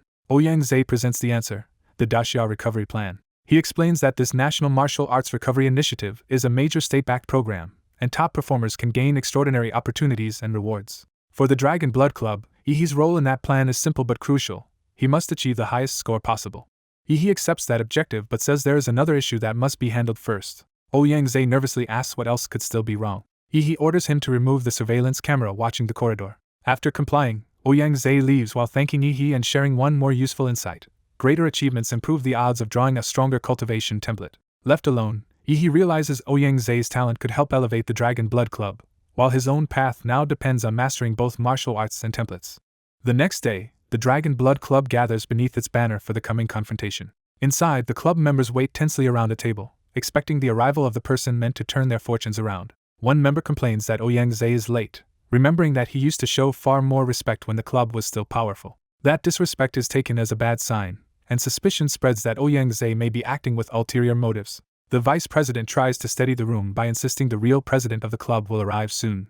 His words make everyone focus on the possibility that Ouyang has truly found someone to replace the fallen leadership. But several members are alarmed by who that outsider might be, fearing it could be someone overwhelmingly powerful. Others argue that if Ouyang really brought back a first-year monster from the club's glory days, then betting on that person would be wiser than surrendering to Xiang Jianzhuang. Pressed to choose a direction, the vice president demands to know what the club intends to do. A dissenting member answers by proposing betrayal instead, urging everyone to abandon the Dragon Blood Club and submit to the powerful Daxia martial arts family through brother Zhou Kai. Members of the Dragon Blood Club argue that provoking the imperial capital was necessary for the club's future, insisting no one else can save it and mocking anyone who still hesitates. Their leader recognizes the intruder at once, and the mood turns from internal debate to direct confrontation. Before the room can settle, Xian arrives impatiently, making it clear he has no intention of waiting politely. The people inside casually report that they were already preparing to leave, treating the intrusion as if they still control the situation. Zhou Kai demands to know how they entered Dragon Blood territory, only to be told they simply forced their way in. Xian adds insult to the threat by promising compensation for the beaten gatekeepers, showing how little he respects the club's authority. Enraged, Zhou Kai attacks immediately, trying to crush the insult with force. But his charge is intercepted, and the pink-haired woman beside Xian reveals herself as a capable fighter rather than decoration. Her calm expression shows she expected this and handled it effortlessly. Zhou Kai instantly realizes he misjudged her, and that Xian did not come unprepared. Xian uses that opening to publicly test the Dragon Blood members' loyalty, ordering them to beat Zhou Kai down if they truly intend to follow him. The club members freeze, caught between fear of Zhou Kai and fear of abandoning the club. Zhou Kai explodes in fury and contempt, declaring that anyone unwilling to obey him is worthless and disposable. As his rage peaks, the woman keeps him occupied in close combat, preventing him from overwhelming the room. He suddenly appears behind Zhou Kai, mocks the club's decline, and apologizes in advance because Dragon Blood is about to undergo a major change. He ends the standoff instantly by throwing both Zhou Kai and the woman out through the building, removing the immediate threat in one move. With the noise gone, he treats the chaos as a minor inconvenience and calmly reclaims control of the room. Outside, the two bodies continue falling as the aftermath of He's intervention sinks in. Back inside, He turns to the remaining members and demands to know why they are still standing around instead of choosing a side. One wavering member breaks first, confessing he was tempted by Xian's promises but now wants to stay with Dragon Blood after realizing he has nowhere else to go. He refuses to expel the defectors outright, but he strips them of status, places them under observation, and bars them from club activities unless they accept punishment. He presses for an immediate answer, making obedience itself the first test. The room submits at once, and the members accept his terms without resistance. Once order is restored, he asks about the real problem behind Dragon Blood's decline and confirms that the club's weakness is ultimately a lack of money and backing. He proposes a blunt solution. Instead of slowly rebuilding reputation, he will challenge the source of Dragon Blood's humiliation and settle it through victory. The others are stunned by how directly he intends to escalate matters. They explain that Xiang Jianzhuang, the man tied to Dragon Blood's disgrace, has already entered seclusion to break into the martial arts master realm. He immediately shifts course, realizing he cannot target that opponent now, but he still wants a spectacle big enough to attract investment. Thinking it through, he asks about Dragon Bird's first division, looking for a stronger and more visible target. He learns that Dragon Bird is the university's strongest martial organization, and its first division is reserved for elite fighters known as aces. The others warn him that this is the school's highest level, a place even top graduates struggle to enter, but that only makes it more attractive to him. He decides on the plan immediately and orders the club's news network to start spreading the announcement. He publicly declares himself Dragon Blood's president, claims ace-level standing in Dragon Bird's first division, and announces a challenge meant to draw maximum attention and investment. His declaration leaves everyone at the table staring, caught between disbelief and the realization that he is serious. When questioned, he casually reveals that he never even took the entrance exam because he was directly recruited, making his status even harder to verify and more shocking. The club worries that challenging the school's top martial artist is reckless, but he treats it like a task he can fit into his schedule. He reasons that ordinary opponents would be too easy and too unimpressive, while stronger ones would create the kind of impact Dragon Blood needs. So he settles on the most extreme version of the plan. If one elite target is unavailable, he will challenge the entire Imperial University instead. Though the claim sounds absurd, his reputation is enough for the club to trust him and mobilize their media arm immediately. The announcement spreads across campus at once, turning He's return and his challenge to the whole university into the day's biggest story. Students react with disbelief, questioning where this supposedly top-tier freshman has been hiding for the past 6 months. As rumors pile up about his direct recruitment and impossible credentials, curiosity overwhelms skepticism and more people start paying attention. The wave of attention reaches Wada Hospital, where another thread of the story is waiting. In a hospital room, Zhou Kai and a woman following the news realize he has stirred up trouble again and that someone is about to suffer for it. Elsewhere, public screens repeat the claim that he was directly hired by the university without examination, fueling both doubt and fascination. Media agencies seize the chance to profit, preparing live coverage while audiences argue over whether he is a fraud, a genius, or both. The controversy only helps Dragon Blood, whose traffic and influence surge as the entire school locks onto the coming broadcast. At Zhou Kai's hospital ward, someone arrives already irritated that he launched a school-wide challenge before being taught a lesson personally. The injured Zhou Kai checks the news on his phone, visibly shaking as he processes what he has done. He breaks into vicious delight, deciding that if he wants to gamble with his life in open combat, then dying in the ring would be a perfectly acceptable outcome. A portal opens above the arena, signaling the arrival of the next challenger. The crowd erupts at once, desperate to witness and claim a piece of the spectacle. As phones rise to record, a helicopter hovers overhead to deliver the star attraction. He steps out into the night as the tournament host presents him as the main event. Instead of making a normal entrance, he dives from the aircraft wrapped in blue force. He crashes down like a beam from the sky, turning his landing into a display of overwhelming power. When the smoke clears, he stands calm and composed, already in control of the arena. Bathed in moonlight, he deliberately poses to make his dominance unmistakable. The announcer reframes the challenge entirely, declaring that the school is not testing He so much as being tested by him. Another portal opens, preparing the stage for the first response to his provocation. He waits at the center as the arena braces for whoever dares step forward. Watching from the corridor, one student realizes the freshman is expertly turning the whole event into a performance.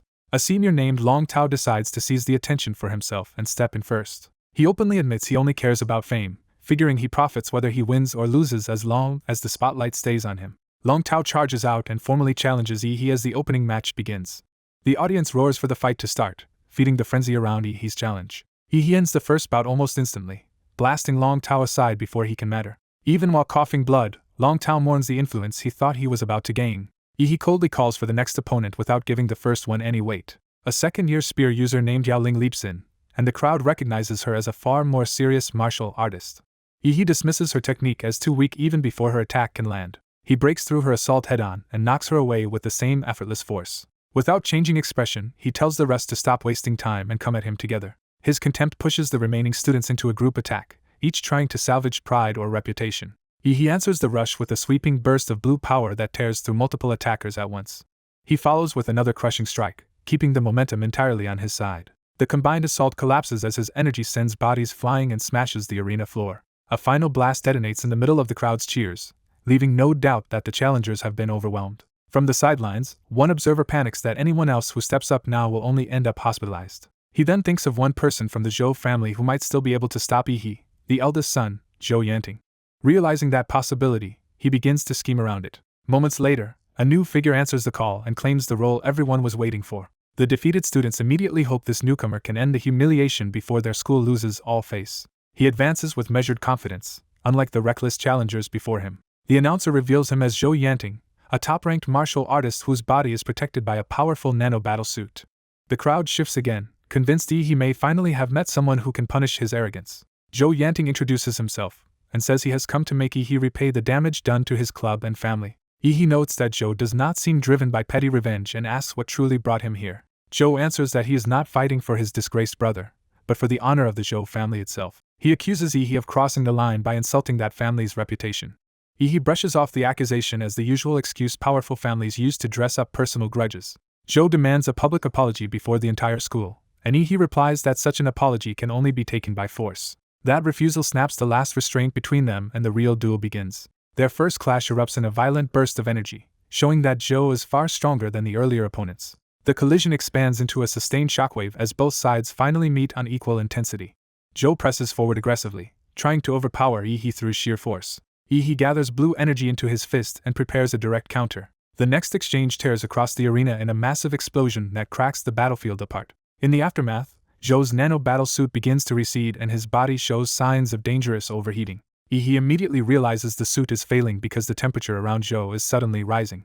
Yi enters the clash in a terrifying state, his bloodline power flaring like a blazing sun and immediately marking him as something far beyond an ordinary fighter. The spectators realize the duel has escalated to a level completely unlike the earlier matches, and they can barely believe how overwhelming both combatants are. As the arena shatters under their exchange, the crowd identifies Yi as the Zhou family's hidden prodigy and hails him as Hua University's feared Demon King. Yi presses forward with savage intensity, making even onlookers wonder whether he is still human or some kind of demon beast in human form. His opponent, Sekiro, remains composed and reminds Zhou Long not to lose focus just because Yi looks monstrous.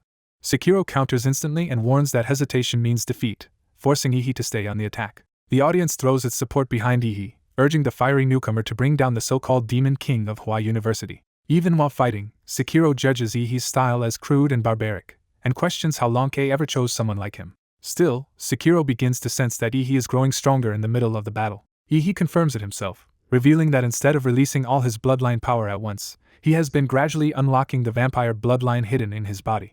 That controlled release causes his strength and speed to rise continuously, and Sekiro realizes he is now facing an opponent who becomes more dangerous every second. Yi slams down with brutal force, and the sheer physical power of the blow leaves the crowd wondering whether any normal human body could contain such strength. Even Sekiro is shaken, admitting that compared with Ihi's monstrous bloodline, his own seems insignificant. Under the pressure, Sekiro feels his body nearing its limit and decides he must end the fight quickly before his martial frame breaks apart. He launches a devastating counterattack from above and declares that Ihi cannot match him with brute force alone.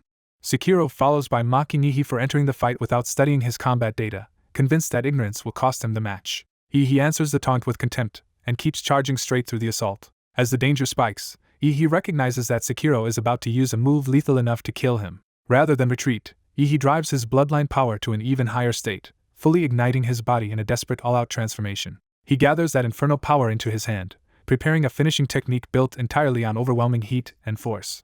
The temperature surges so violently that the battlefield itself begins to feel transformed by his presence. The spectators can only shout in shock as they realize Ihi's attack is powerful enough to alter the surrounding environment. A massive sun-like blaze forms overhead, turning his technique into a catastrophe large enough to swallow the arena. Ihi names the attack Earth Fiend Martial Skill, blazing sun demon hand, committing everything to one crushing strike. The burning mass descends towards Sekiro like a falling star, threatening to erase him outright.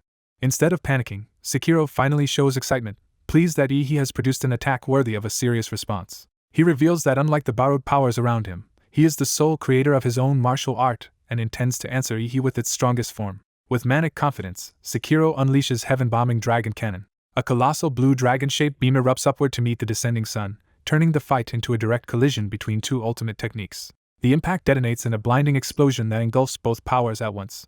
Caught at the center of the blast, Ihi realizes too late that he may actually die here. Then a far greater force pierces the battlefield from above, a beam so immense it reaches toward the moon and overwhelms the chaos. A new arrival calmly rebukes Ihi for being too reckless, making it clear he has stepped in to stop the disaster. Ihi immediately recognizes Principal Shijin Wen and admits he only went all out because he knew the principal was watching and would intervene if necessary. Shur appears in the arena holding the defeated Sekiro effortlessly, ending the match by sheer authority. The principal explains that he had merely come to observe the tournament and had not expected to be forced into the open. Seeing the ruined arena, Ihi apologetically asks him to help clean up the mess just this once. Shur brushes aside the damage, remarks that Gong had underestimated Ihi, and publicly promises to support the tournament now that he has seen the truth for himself. He then asks whether any other students still wish to challenge Ihi, ready to settle the matter formally. The remaining students lose their nerve, arguing among themselves but ultimately refusing to step forward against someone who just survived that level of battle. With no challengers left, Shur officially declares Ihi the winner. He goes further and proclaims that Ihi has achieved something unprecedented, predicting that his name will spread through Imperial University and become legendary. The result immediately explodes across campus and online, with rankings, posts, and excited students spreading Ihi's victory as major news. That wave of attention reaches Anqing No. 1 High School as the story continues beyond the tournament grounds. At school, students celebrate Ihi's triumph wildly, praising him as their champion and taking pride in his rise. But the public reaction quickly shifts from admiration to suspicion, as people begin asking why Principal Shur intervened for Ihi and what hidden backing this supposedly ordinary orphan really has. Long K moves at once to suppress the speculation, issuing a warning that Ihi's identity involves top-level secrets, and that anyone targeting him publicly will face consequences.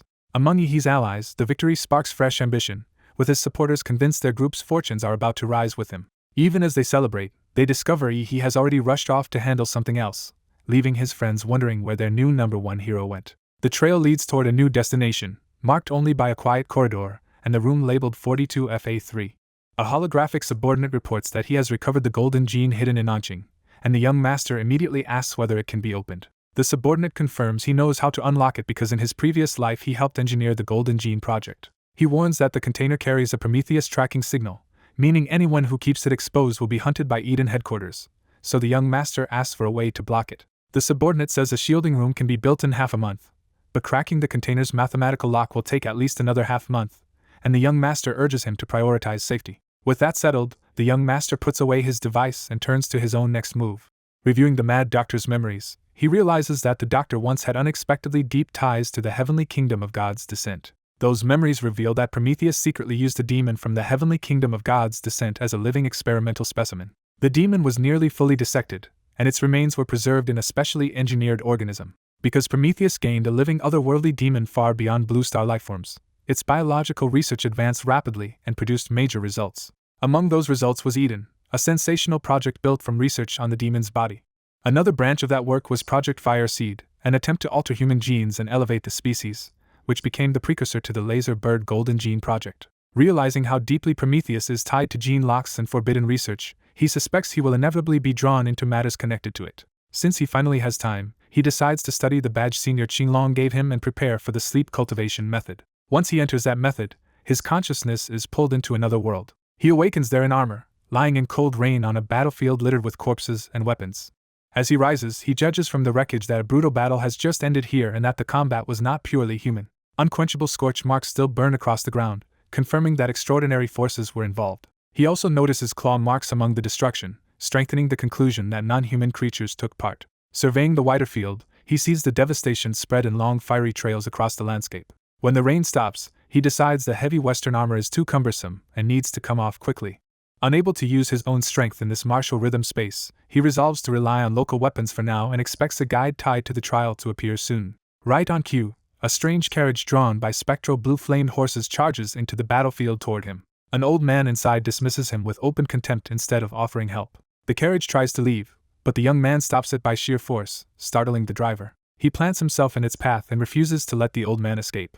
Treating the encounter like a game mechanic, he bluntly asks why a supposed guide NPC is refusing to issue the trial. The old man explodes in anger, calling him a robber while privately marveling that this outsider is strong enough to hold back the carriage. The young man is baffled by being labeled a robber. The old man reveals the source of his hostility.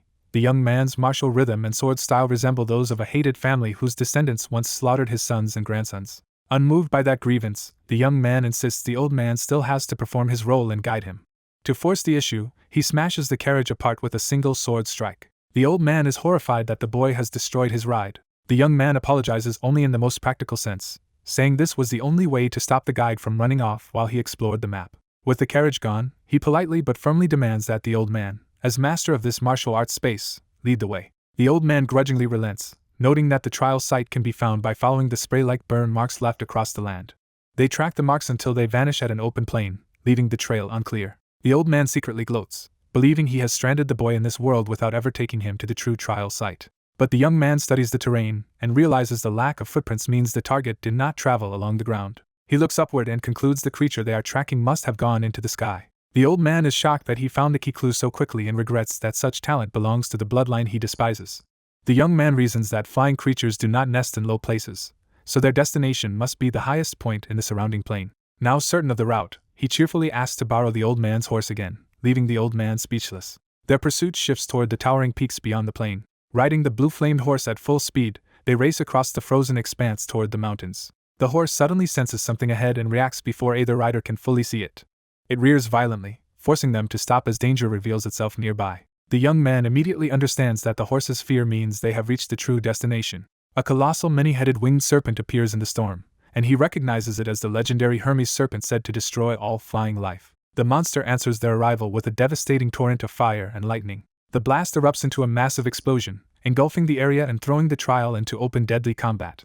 A catastrophic force crashes down into the battlefield, shaking the snowy mountain space with overwhelming power. The old master refuses to accept defeat, insisting that even if the intruder found the right place, he is still insignificant before the wrath ruling this domain, and that the master of this space cannot die. Yet as the many-headed white dragon looms above, the old man realizes the young challenger should have been far too weak for this and begins to doubt what he is seeing. He recalls the truth of this trial. It is not simply about killing the multi-headed white dragon, but obtaining its inheritance through a ritual tied to the beasts guarding this frozen realm. He further remembers that one exceptional blue-haired cultivator once broke into a higher realm, slaughtered several white dragons by force, and seized the inheritance directly. That memory only deepens his confusion, because by all logic this boy should never have been capable of repeating anything close to that feat. Then the impossible stands before him alive, and the old man notices that the boy's body itself has become something abnormal. The youth reveals that after entering the martial arts space, his compatibility with the template steadily rose until he could finally manifest its full power within this realm. Since the broken sword he meant to rely on is no longer needed, he decides to unveil the true strength he has gained. Watching this transformation, the old master can only conclude in horror that the boy has become a monster in his own right. The youth takes on the form of Demora, a terrifying blue dragon-like power, while the many-headed white dragon remains before him as his target. He notes that this borrowed monstrous power is temporary and can only be maintained for a few minutes, but decides that is more than enough to finish the fight.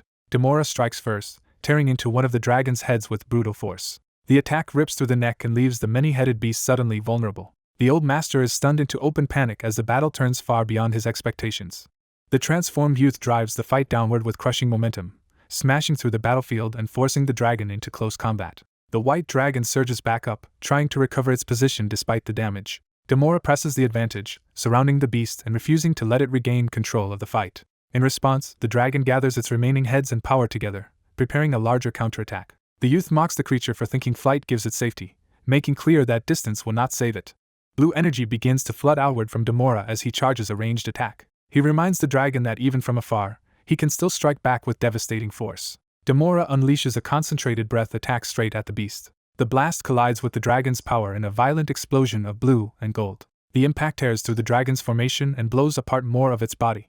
The youth makes clear this is not a simple contest of beams, but a fight he intends to dominate completely. He escalates further by invoking Meteor Emperor Demora, amplifying his monstrous form and power. The wounded dragon faces him head-on, but its remaining heads are already faltering under the pressure. Demora's barrage slices through multiple heads in rapid succession, reducing the beast piece by piece. When the assault ends, only 3 heads remain, leaving the once many-headed dragon barely intact. Demora lands heavily on the frozen ground, ready to finish what is left. At close range he drives another blast into the dragon's remaining core, overwhelming all 3 surviving heads at once. The attack engulfs the beast in a flood of blue energy. A massive explosion follows, signaling the collapse of the dragon's resistance. What remains exposed is not a triumphant beast but a huge glowing organ-like core, the true source sustaining it. The transformed youth looms over the shattered battlefield, having effectively won the battle. The old master can barely believe it, wondering if he has fallen into an illusion because a monster-shaped youth has just overpowered the multi-headed white dragon. Then he notices something else and senses that the fight may not be over in the way he expected. The giant core drops into the snow, and the old man immediately understands that if the boy destroys it, the inheritance will be his. Refusing to let that happen, the old master lunges in and declares that the youth will not claim it so easily. The boy anticipated interference and dives straight into the exposed core himself, deciding to seize the prize from within before anyone can stop him. He plunges deep into the burning interior, forcing his way through the dragon's remains despite the danger. Inside, he realizes the heat is extreme and that the core is far more dangerous than it looked. Even his altered arm begins to feel as if it is melting, but he keeps searching through the molten interior. At last he senses the true target hidden inside the core. He burrows deeper into the mass and reaches for the object buried at its center, though it is difficult to move. With a final effort, he lifts out a heavy black orb-like treasure from within the dragon's remains. Seeing that object appear, the old master is jolted again, realizing the boy has truly found the inheritance. The youth emerges with the treasure, while strange golden tendrils begin to spread around him, as if the inheritance is recognizing and entering his body. Those golden bands tighten around him, marking the start of the inheritance being absorbed by force. A violent surge erupts as a hidden power is activated. He emerges wearing the abyssal dragon armor, having successfully bound himself to a relic that should have rejected him. The old man is stunned that the impossible has just happened before his eyes. He realizes the feat is extraordinary, since even Azure-ranked martial artists usually cannot endure the dragon armor, making him the first-rank martial artist ever recognized by it. When asked how he managed it, he treats it as effortless and says the armor accepted him the moment he put it on. The old man bristles at the boy's smugness and nearly lashes out. He reins himself in before acting on his anger. Instead, he accepts that since the ancestor chose he and he has no heirs, passing on the inheritance may be for the best. He immediately ruins the solemn mood by joking that the inheritance feels incomplete and ought to come with more treasures, provoking the old man into accusing him of targeting the family's remaining wealth. Still, he explains the real reason he survived. His internal cultivation method, abyssal dragon armor, and body forging technique formed a rare balance, and his Heaven Gang martial skill was the final piece that let him withstand the armor's burden. 7 days later, after sleeping through most of the time needed to digest the armor's vast information, he is finally resting at home. A phone call interrupts his recovery. Still half buried in his blanket, he tells Chu Zhou he has spent the past week asleep while his martial rhythm space slowly processed the armor's knowledge. Chu Zhou informs him that his hospital discharge was yesterday, and that the University Activity Center wants him to collect the rewards for the mission, which must be settled directly in the principal's office. He immediately suspects the principal wants another private meeting with him. He heads to the Heavenly Ass Tower, the central hub of Hua University's floating city. Inside, someone has clearly been waiting specifically for him. A woman named Manhwa introduces herself and says Principal Sure is waiting upstairs, offering to guide him. He agrees, but privately notes that although she has no martial aura, she also does not feel human. As they ride up together, he studies her more closely. Manhwa catches his attention on her body, and he awkwardly tries to frame it as curiosity about advanced technology. She takes his words another way, leaving him flustered as he scrambles to clarify himself. Manhwa resolves the misunderstanding by opening her chest and revealing that she is a mass-produced service robot with a human-like exterior and a mechanical core. The elevator continues carrying them to an extremely high floor. At the destination, she delivers him to the principal's office and politely withdraws. The moment he steps inside, the space around him shifts unnaturally. He feels a familiar distortion, as if spatial power has seized him. Before he can react, he is displaced and dropped into a seat elsewhere. He finds himself in the principal's office, where Principal Sher calmly welcomes him, offers him tea, and confirms that the transfer involved spatial transformation. The principal casually demonstrates control over that spatial ability while serving tea. He realizes this confirms the principal's cultivation in space is on the same terrifying level as the time-stopping power he once used to save Zhou Yanting. Principal Sher then settles business first, saying Yi's academic points and resource credits have already been transferred, and that as the main contributor to the level 5 mission he may choose 2 Earth-rank martial skills and request a customized high-level weapon. He has no interest in those rewards at the moment. Instead, he asks for access and authority to investigate the files on Prometheus, pretending innocence so poorly that the principal immediately agrees. That easy approval makes he suspect the principal can somehow see through his hidden script-like knowledge. Before he can process it, Principal Sher gets up and decides to take him to the archives personally. He opens the way into a sealed chamber, saying T can wait until after he sees what is inside. Inside the archive, he is struck speechless by what he sees. A preserved half-brain and spinal mass suspended in fluid is revealed, and he instantly recognizes it as something tied to Prometheus and to Manhwa herself. Principal Sher explains that Manhwa is the university's central computer in her main body form, and that this half-brain once belonged to Abo, one of the first living otherworldly demons captured in human history. He connects the revelation at once. Prometheus was an otherworldly god project, and this preserved organ was a key remnant of that terrifying existence, powerful enough to justify humanity's desperate attempts to study and weaponize it. When the principal addresses Manhwa directly, the machine responds from the chamber, proving the living system is active and obedient. At his command, Manhwa begins exporting the requested data. The information is copied onto a USB drive. Principal Sher hands the drive to Yi and says he has saved part of Manhwa onto it, allowing Yi to question her directly about many of the things he wants to know. Yi is overwhelmed that the principal would entrust him with something containing the secrets of Manhwa, the central computer tied to strategy, missions, and the university's deepest operations, and he can hardly believe such trust is real. The principal briskly pulls him along anyway, reminding him that bringing a student into this private archive already breaks the rules. Elsewhere, a new figure erupts into view wrapped in fierce green energy. The man rises with explosive force, his power flaring as if he has crossed into an entirely different level. It becomes clear that this green-haired martial genius has advanced so far ahead that the gap between him and ordinary university students has become enormous.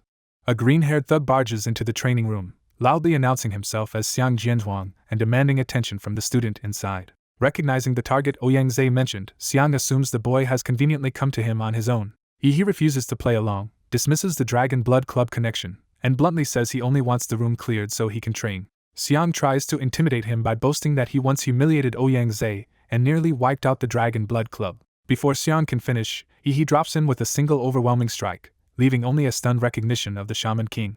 He coldly complains that the nuisance was blocking the entrance, while Xiang is knocked into a coma for an entire week. With the disturbance gone, he finally gains access to an elite sealed cultivation chamber reserved for special students. Alone at last, he turns his attention to feeding the starving king of monsters within him. He unleashes a mountain of magic cores, planning to use them to raise the Emperor Template's compatibility despite the dangerous radiation and forced metamorphosis it will trigger. Using Manhwa, the obedient AI maid who can bypass academy restrictions for him, he opens the largest sealed chamber and revels in his special privileges.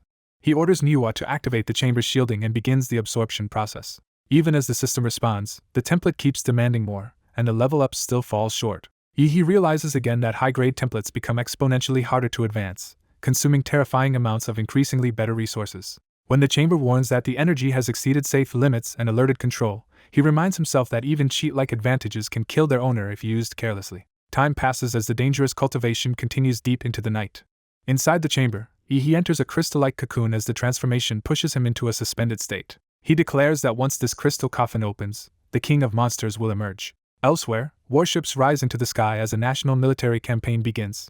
A senior leader announces the start of Great Summer's recovery plan, sending most of the nation's martial artists into battle. The campaign's purpose is made clear. Great Summer intends to reclaim its 12 fallen cities. Below him, vast ranks of students and fighters assemble to answer that call. The old director commands all Huada students to ignite their blood smoke banners and show their resolve. The students answer in unison, their fighting spirits surging upward. Their combined blood smoke rises into the sky and fuses together through the clash of martial chi and blood energy. The director names this force their battle spirit, the will to restore Great Summer even at the cost of their lives.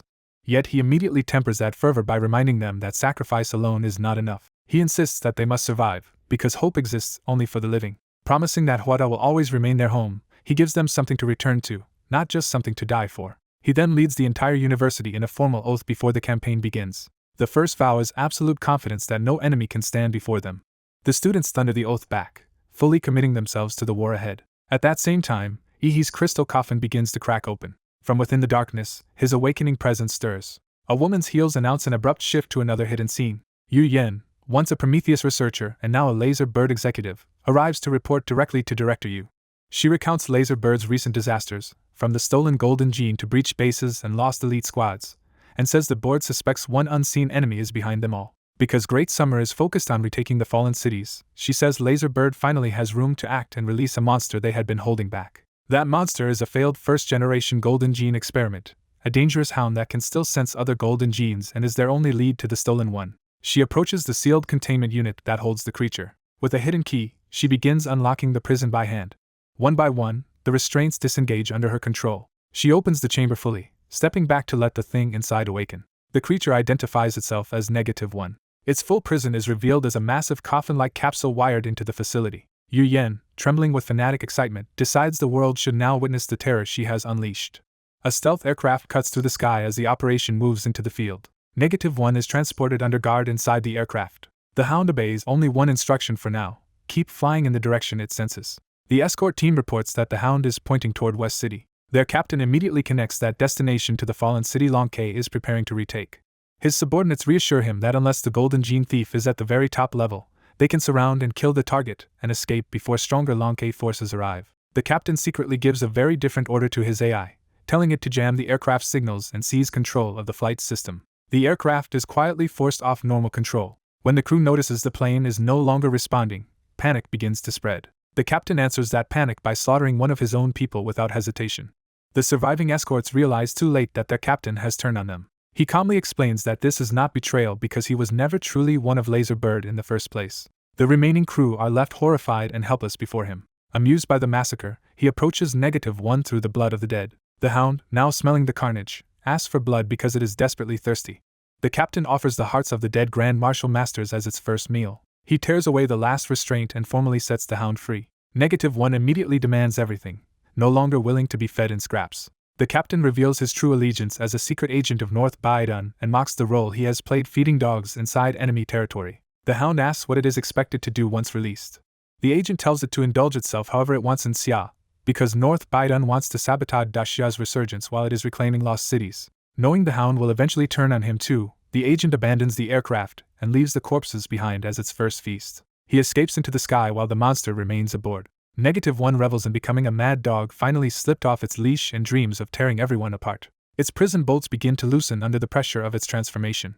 The restraints burst free all at once. The coffin shatters open from within. A monstrous silhouette steps out through the wreckage and smoke. -1 declares that it will complete its golden gene, achieve a true transformation, and rise high enough that no one will ever treat it like a dog again. Meanwhile in West City, the recapture operation begins with heavy bombardment meant to draw the citywide beast tide into the open before an elite dagger squad strikes the Overlord. Warships and attack craft flood the ruined city as the bombardment spreads across the battlefield. One flying beast suddenly dives toward a stealth aircraft. The creature tears into the craft and disables it midair. Its many eyes flare as it finishes the attack. Perched on the wreckage, -1 watches with delight. It decides to sample a different kind of prey than human flesh. The Hound launches itself after the beasts with predatory excitement. Its body begins another grotesque change as tendrils erupt from within. The transformation overtakes the winged form and drives it into a more advanced state. The old shell peels away in the sky while the Hound continues evolving. A new, more humanoid demon form emerges from the discarded body. Now standing upright with wings and talons, -1 completes the metamorphosis. It exults that West City's rich genetic ecosystem can fully repair its damaged body and provide the greatest feast imaginable. The ruined outskirts of West City become the stage for its first hunt. The damaged aircraft finally explodes and crashes into the city.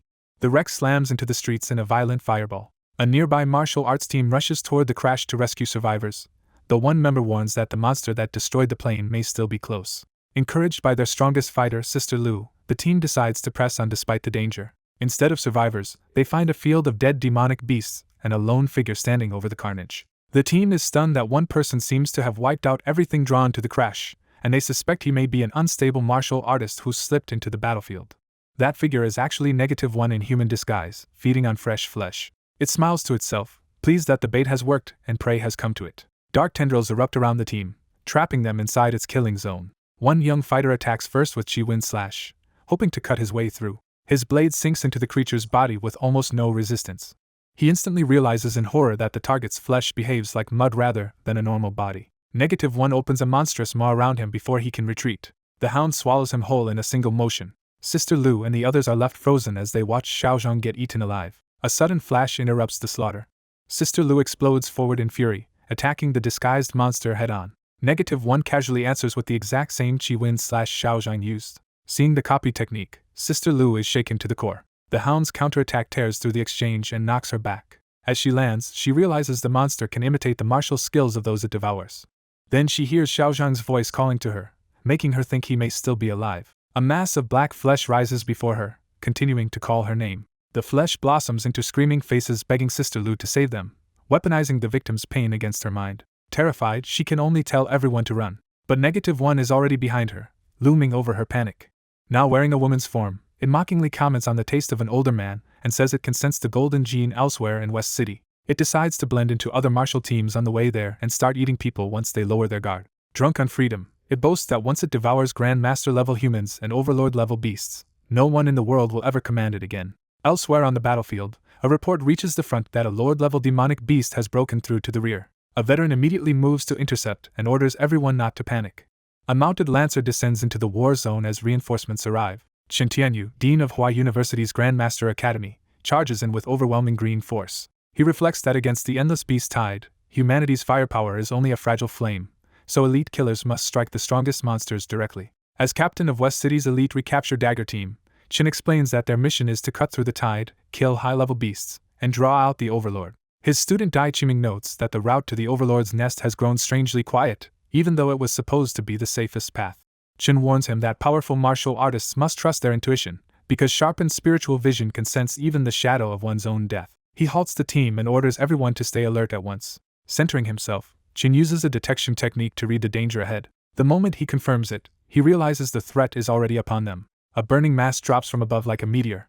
It crashes down in front of the team and detonates the ground. The West City Overlord, the Golden Horn Beetle, appears and taunts them for stopping before walking into the trap it prepared. Chen instantly identifies the target and orders all nearby forces to form up for battle. The ruined West City war zone becomes the arena for the showdown. Chen attacks first from horseback with a storm of blue lightning and spear force. The beetle shrugs off the assault, mocking human tricks and promising to show them what true brute force suppression looks like. It raises a colossal armored limb to crush them outright. The blow slams down with devastating force. For a split second, the beetle is startled by something unexpected in the clash. An elder named Mu slips in close and unleashes a piercing hand technique that targets the monster's body directly. The coordinated strike tears into the beetle from multiple angles, drawing blood at last. The Overlord realizes the humans specifically studied its traits and built this squad to counter it. Enraged, it abandons the others and dives straight at old Mu to break the formation at its weakest point. A shield-bearing defender steps in and releases a protective barrier to block the kill. The impact explodes across the battlefield, barely held back by the shield. Chen orders Qianqian to move, and she answers by taking control of the next step in their plan. She manifests a vast yin-yang seal in the sky above the Overlord. At the same time, Dai Qiming gathers his own power for the finishing link in the trap. Their combined techniques descend together onto the beetle. The yin-yang seal locks onto the Overlord and freezes its movements, leaving it shocked that a human martial art can actually bind its body. The insect Overlord unleashes a domain expansion, escalating the battle into a higher level of power. As the domain spreads over a field of fallen fighters, the Overlord recognizes this as the human technique called a domain, and begins adapting to it. A human cultivator answers with a named heavenly technique, releasing a massive blue force meant to overwhelm the enemy inside the domain. The blast crashes down on the insect Overlord, pinning the confrontation on whether this strike can finally break it. Instead of collapsing, the Overlord praises human cultivation, admitting the attack has real merit. It immediately begins another transformation, signaling that the previous exchange only pushed it into a stronger state. Watching this, the enemy side concludes that the Emperor was right and that humanity's methods are worth learning from. The transformed power surges upward and meets the heavenly attack head-on, turning the clash into a direct contest of evolved force against cultivation. The collision erupts in a blinding explosion that tears through the battlefield. When the smoke clears, the human side wonders if the Overlord has been defeated, but one of them warns that a mere injury would never have been enough. The insect Overlord rises from the rubble and acknowledges that the human's shot was extraordinary, stronger than what an ordinary Overlord could have endured. It then reveals the crucial truth that it stands above ordinary Overlords, making clear the humans have been fighting something far worse. Hearing that, the human commanders begin identifying its form, trying to understand what kind of rare metamorphic monster they are facing. The answer comes quickly. The creature has advanced into the golden horned insect's second molting stage. With its new form stabilized, the overlord fixes on the humans with predatory intent and prepares to exploit its advantage. It chooses Elder Mu as the first target, diving straight through the defenders before they can properly react. A sweeping golden attack tears across the ground, forcing the nearby humans into immediate retreat. Its speed proves overwhelming, and several fighters are thrown aside before they can mount any defense. One warrior tries to stop it with Thunder Dragon's spear, but the counter comes too late to halt the charge. The overlord slips through the attack and closes the distance in an instant, bypassing the human line. A desperate shout for Wuhong reveals that the humans realize too late who is about to be taken. The creature crashes into the armored defenders and dismisses them as livestock, treating their resistance as beneath notice. It seizes Wuhong by the throat, ending any illusion that the humans still control the encounter. Holding him helpless, the overlord mocks his failed scheme and asks how he expected to deal with the other overlords in West City if he could not even handle this one. That taunt shocks Wuhong into realizing West City may contain multiple overlords, meaning the larger war is even more dire than he believed. The scene shifts to the eastern war zone above West City, where a command ship oversees the crisis. Inside the ship, officers report a Level 1 emergency as a massive bioenergy signature rises rapidly from deep underground toward the surface. The source reveals itself as a gigantic tentacled life form erupting through the city, confirming that the underground threat has broken containment. The captain reacts instantly, ordering ground forces to retreat, the battleship to ascend, and bunker-buster nuclear weapons to be prepared. One of the monster's tentacles lashes upward, showing it can already reach toward the ship. As the tentacle closes in, the crew warns that impact is imminent. The captain orders railguns to intercept, trying to cut the attack off before it can strike the vessel. The railgun fire blasts the tentacle apart, briefly suggesting the ship has regained control. That hope vanishes when the severed stump immediately begins regenerating. The crew confirms the regeneration, proving conventional interception will not stop the creature for long. With no time left, the captain orders the bunker-buster nukes dropped at once. The battleship opens its launch bays and releases the weapons. The missiles descend through a forest of writhing tentacles toward the target below. Multiple nuclear detonations engulf the area, turning the city into a chain of towering fireballs. Watching the blasts, the captain reflects on the destructive power unleashed and hopes the warriors below escaped in time. That hope is shattered when an operator reports that the overlord's life signature still has not disappeared. The burning ruins confirm the nightmare. Even after 3 nuclear strikes, the tentacled overlord remains alive. The captain slams his fist down in frustration as the recovery plan for West City begins to collapse. He openly fears that the entire West City operation is about to fail. Then the central system abruptly announces that its authority has been seized, introducing a new and alarming power shift. The system thanks the warriors for their sacrifice and orders them to hand the battlefield over to an unnamed figure, deepening the confusion. Before anyone can process that, another alert arrives. An intercontinental ballistic missile is incoming toward their position. High above, a brilliant object appears in the sky, marking the missile's approach. The officers detect a life signature on the missile itself, revealing that this is not an ordinary warhead. A white-cloaked figure emerges from the descending object, signaling the arrival of the one who has come to take over the battlefield. An ICBM is launched at impossible speed, and to everyone's disbelief, a lone man is riding it straight into battle. The rider is Yi, now clad in a newly formed nanosuit, proving he has completed a major breakthrough and gained a terrifying new level of power. A few minutes earlier at Hawaii University, that breakthrough erupted as a pillar of energy from the campus. Yi emerged from the transformation in a storm of blue light, his body remade for combat. A university researcher immediately confirmed his success and treated the moment as the turning point they had been waiting for. She fitted him with a special nanosuit prepared in advance, showing that Hawaii University had already planned to send him into a decisive fight. Once suited, Yi was addressed as an Emperor General candidate and asked about the situation at Hawaii University's West City unit. He learned the West City force had already departed 5 hours earlier, meaning the battle had been raging without him. Realizing how badly he was late, Yi panicked and demanded the fastest possible transport, rejecting ordinary aircraft and ordering an ICBM instead. As he prepared to leave, he fixed his objective: reach West City, recover the Golden Gene, kill the Overlord-level Earth Demon Core, and avenge the fallen Vice Lord, while trusting his near-perfect synchronization and rare mutation path to carry him through. The missile was launched with the university's blessing, turning Yi himself into a guided strike aimed at the battlefield. As he descended into a sky full of monstrous tentacles, Yi mocked the Earth Demon for failing to secure victory despite needing 3 nukes, making clear he intended to decide the final 1% himself. He belittled the so-called Earth Demon by name, treating the Overlord not as an untouchable monster but as prey already entered in a database. The demon answered with rage, and the collision between missile and monster signaled that Yi had forced his way directly into its domain. Yi welcomed the anger, revealing his own violent confidence as an emperor general who intended to crush the creature head-on. He unleashed crackling blue power through his arm, beginning his first attack before the demon could regain control. That energy sharpened into a killing strike in his hand, showing precise mastery rather than raw force alone. The blow landed cleanly, puncturing the demon's outer defenses. He drove straight through the mass of tentacles, splitting open the monster's body and tearing a path toward its core. The attack shredded flesh across the battlefield, proving that his arrival had instantly changed the balance of power.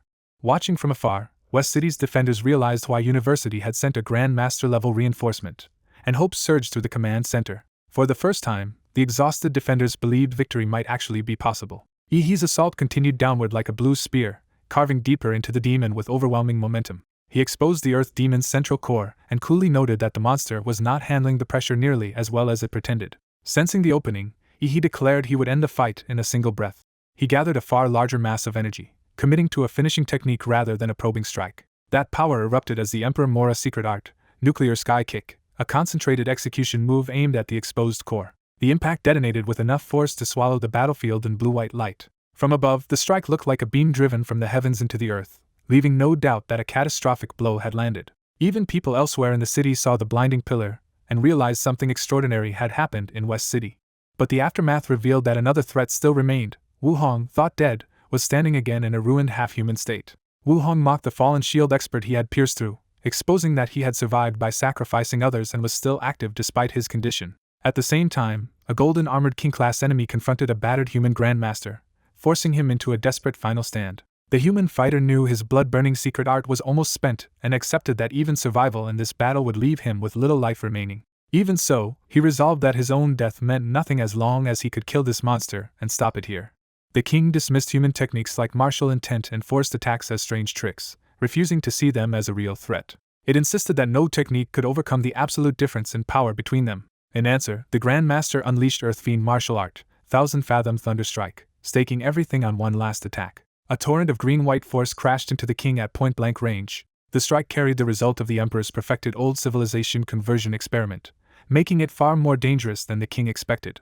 Even while taking the blow, the king coldly praised the human's worth and spoke as if his corpse would be a useful resource after death. The Grand Master answered that even if he died, he would cripple the king badly enough to keep it from interfering with West City's recovery. He drove the attack in with everything left, forcing the energy directly into the monster's body. The battlefield exploded in lightning and impact, marking the peak of his suicidal counterattack. When the smoke cleared, the king was still alive and merely irritated, revealing that the life-burning strike had failed to kill it.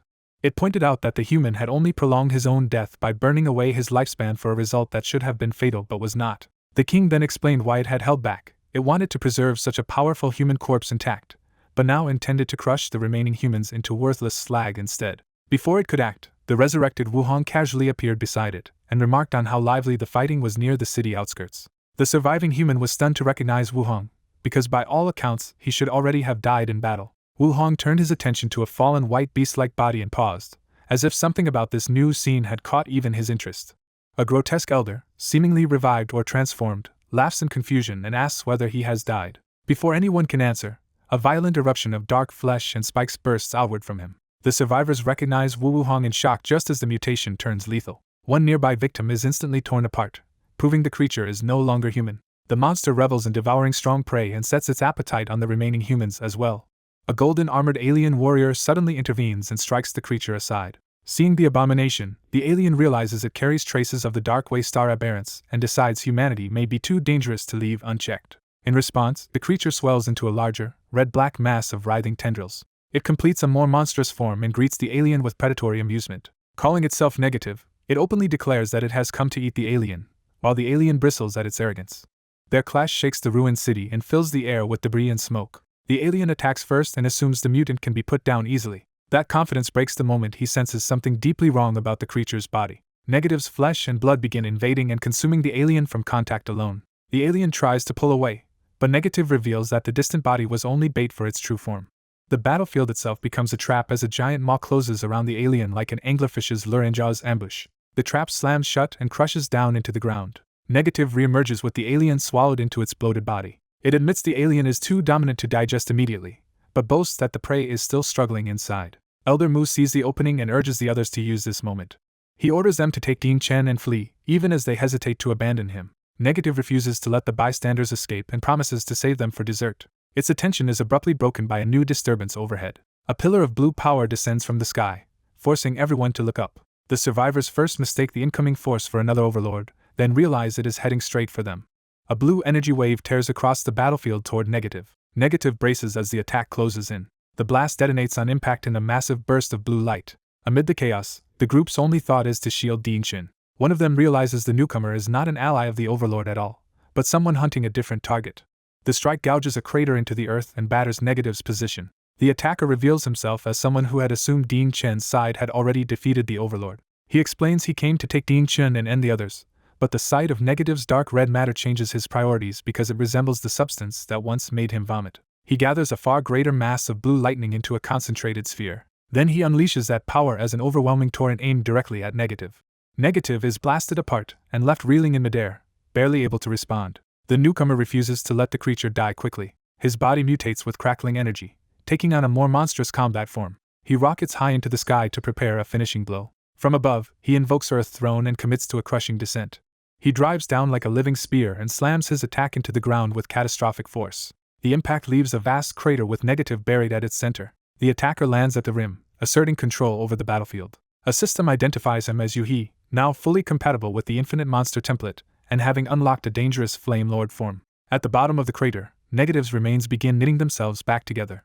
The darkness condenses into a new silhouette, showing that the creature is still alive. Negative casually praises the attack, admitting it was the first time it had ever been crushed so thoroughly. Yuhi realizes with alarm that even that overwhelming strike was not enough. Negative unveils a stronger evolved body, explains that Yuhi's attack helped it absorb a fragment of world-level power, and promises to return the favor by making him watch Dinshin die. The crater stands as proof of Yuhi's power, but also of his failure to finish the monster before it evolved again. The white-coated fighter opens by mocking the monster and lunging into the clash without hesitation. He snaps off a curved blue blast that catches the creature from an unexpected angle and hurls it away. The attack drills through the surroundings with enough force to tear straight through solid structures. Instead of being intimidated, the monster rises from the wreckage delighted that the battle is intensifying. It warns that killing it will only make it more terrifying, revealing a body built around nightmare-like adaptation. Its flesh erupts outward into a vast red-black mass, expanding the battlefield with its own body. The fighter answers with contempt, deciding that the monster's larger form only makes it an easier target for overwhelming firepower. He unleashes a named blue energy technique and drives it upward with devastating force. The blast sweeps across the sky like a giant blade, carving through the monster's spread-out body. Watching from below, an observer realizes this unknown Grandmaster's speed and power exceed what he thought even elite masters could match.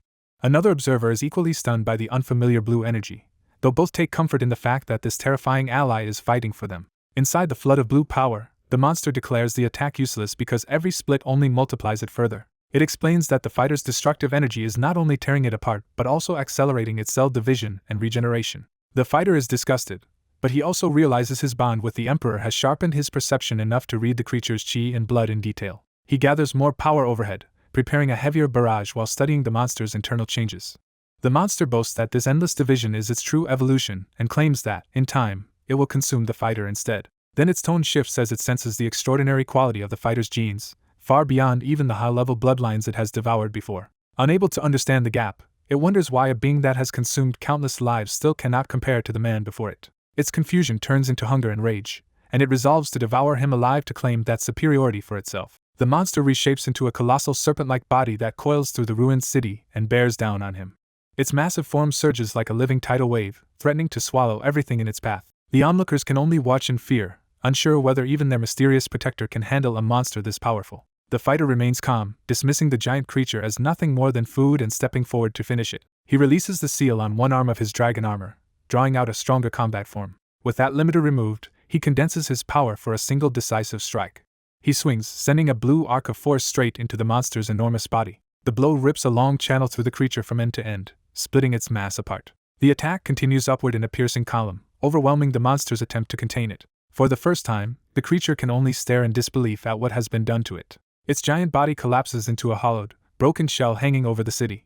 Forced back into a smaller form, the monster screams in panic and demands to know why the fighter's power keeps rising. He answers with absolute confidence that his strength will always surpass the monster's, leaving it shaken. To press the advantage, he activates another inherited power, an air-based explosive genetic ability. The first detonation blooms around the monster, and a blinding burst. That single blast becomes a chain reaction, surrounding the creature with countless overlapping explosions.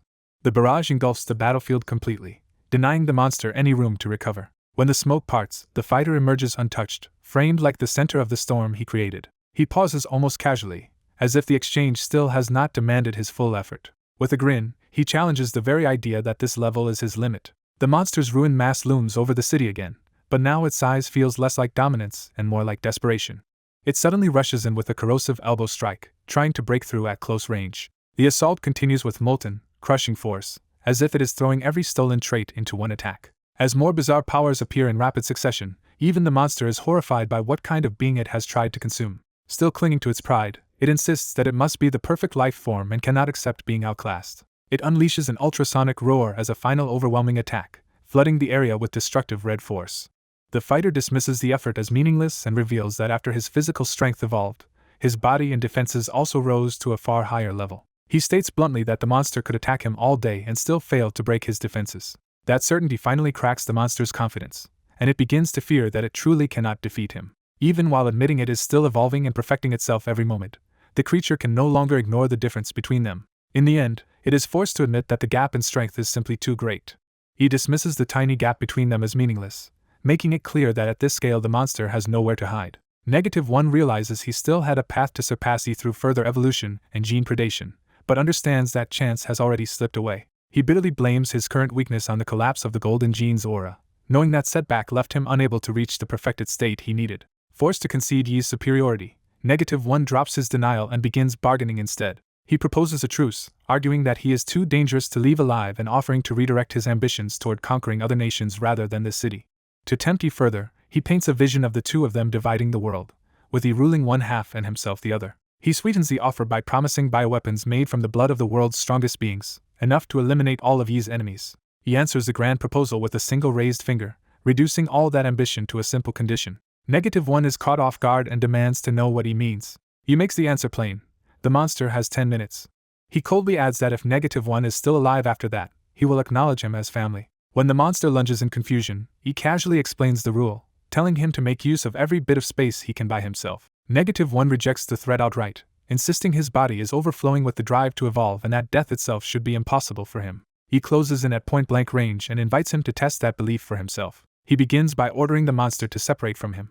A blue beam erupts upward as he launches the battle out of the city and into the sky. The force tears through the ruined structure below, carrying -1 far beyond the battlefield. Even as he is driven upward, -1 boasts that the attack cannot kill him. He continues the ascent without hesitation, pushing the monster higher still. Once they reach space, -1 finally understands Yi's intent and accuses him of trying to cast him off Earth.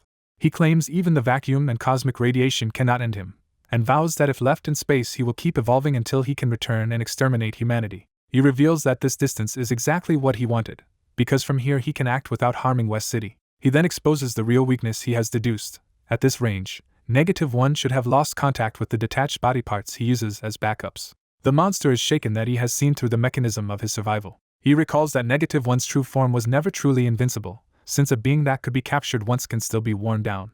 He explains that every regeneration drains life energy, and that -1's real edge over E was not raw power but the detached derivatives spread across the battlefield. Those scattered fragments came from the many pieces E and others had torn off him during the fight. Rather than dying when separated, those pieces merely entered dormancy and waited. If the main body ever exhausted itself completely, those dormant parts would awaken as backup consciousnesses, giving -1 a form of resurrection. But that split consciousness ability is incomplete, meaning his extra lives are limited rather than endless.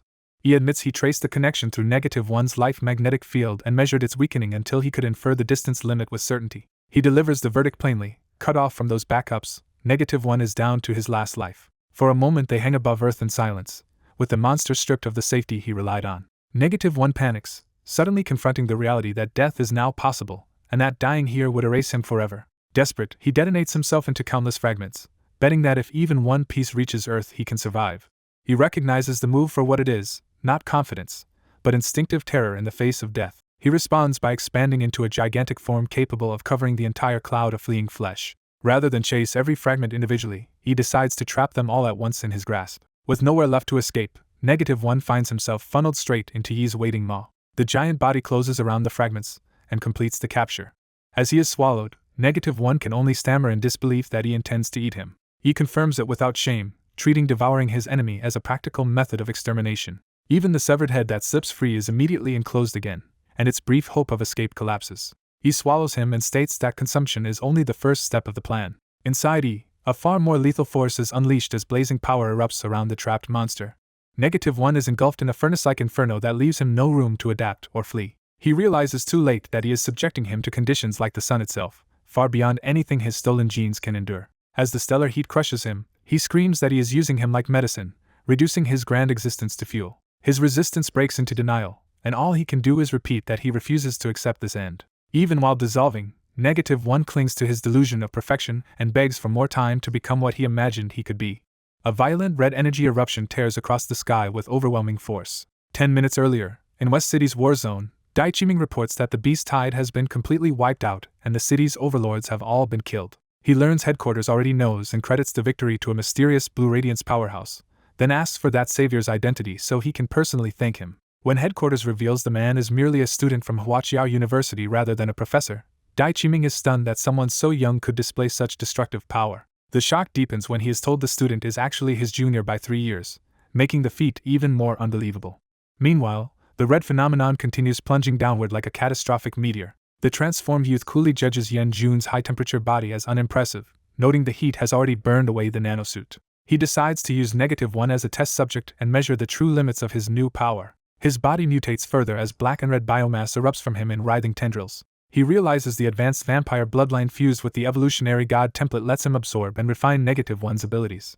The result inherits the enemy's black and red biomass, though for now it only imitates true clothing. He also finds that his damaged body has been restored and optimized during his Flame Lord form, leaving him feeling as if he has rebuilt himself from scratch. Now fully recovered, he rises above the ruined battlefield in his new black and red form. Delighted, he recognizes this transformation as a high-level template rather than a minor upgrade. Far away in the northern Baitan Commonwealth, the scene shifts to the Federal Military Command Base.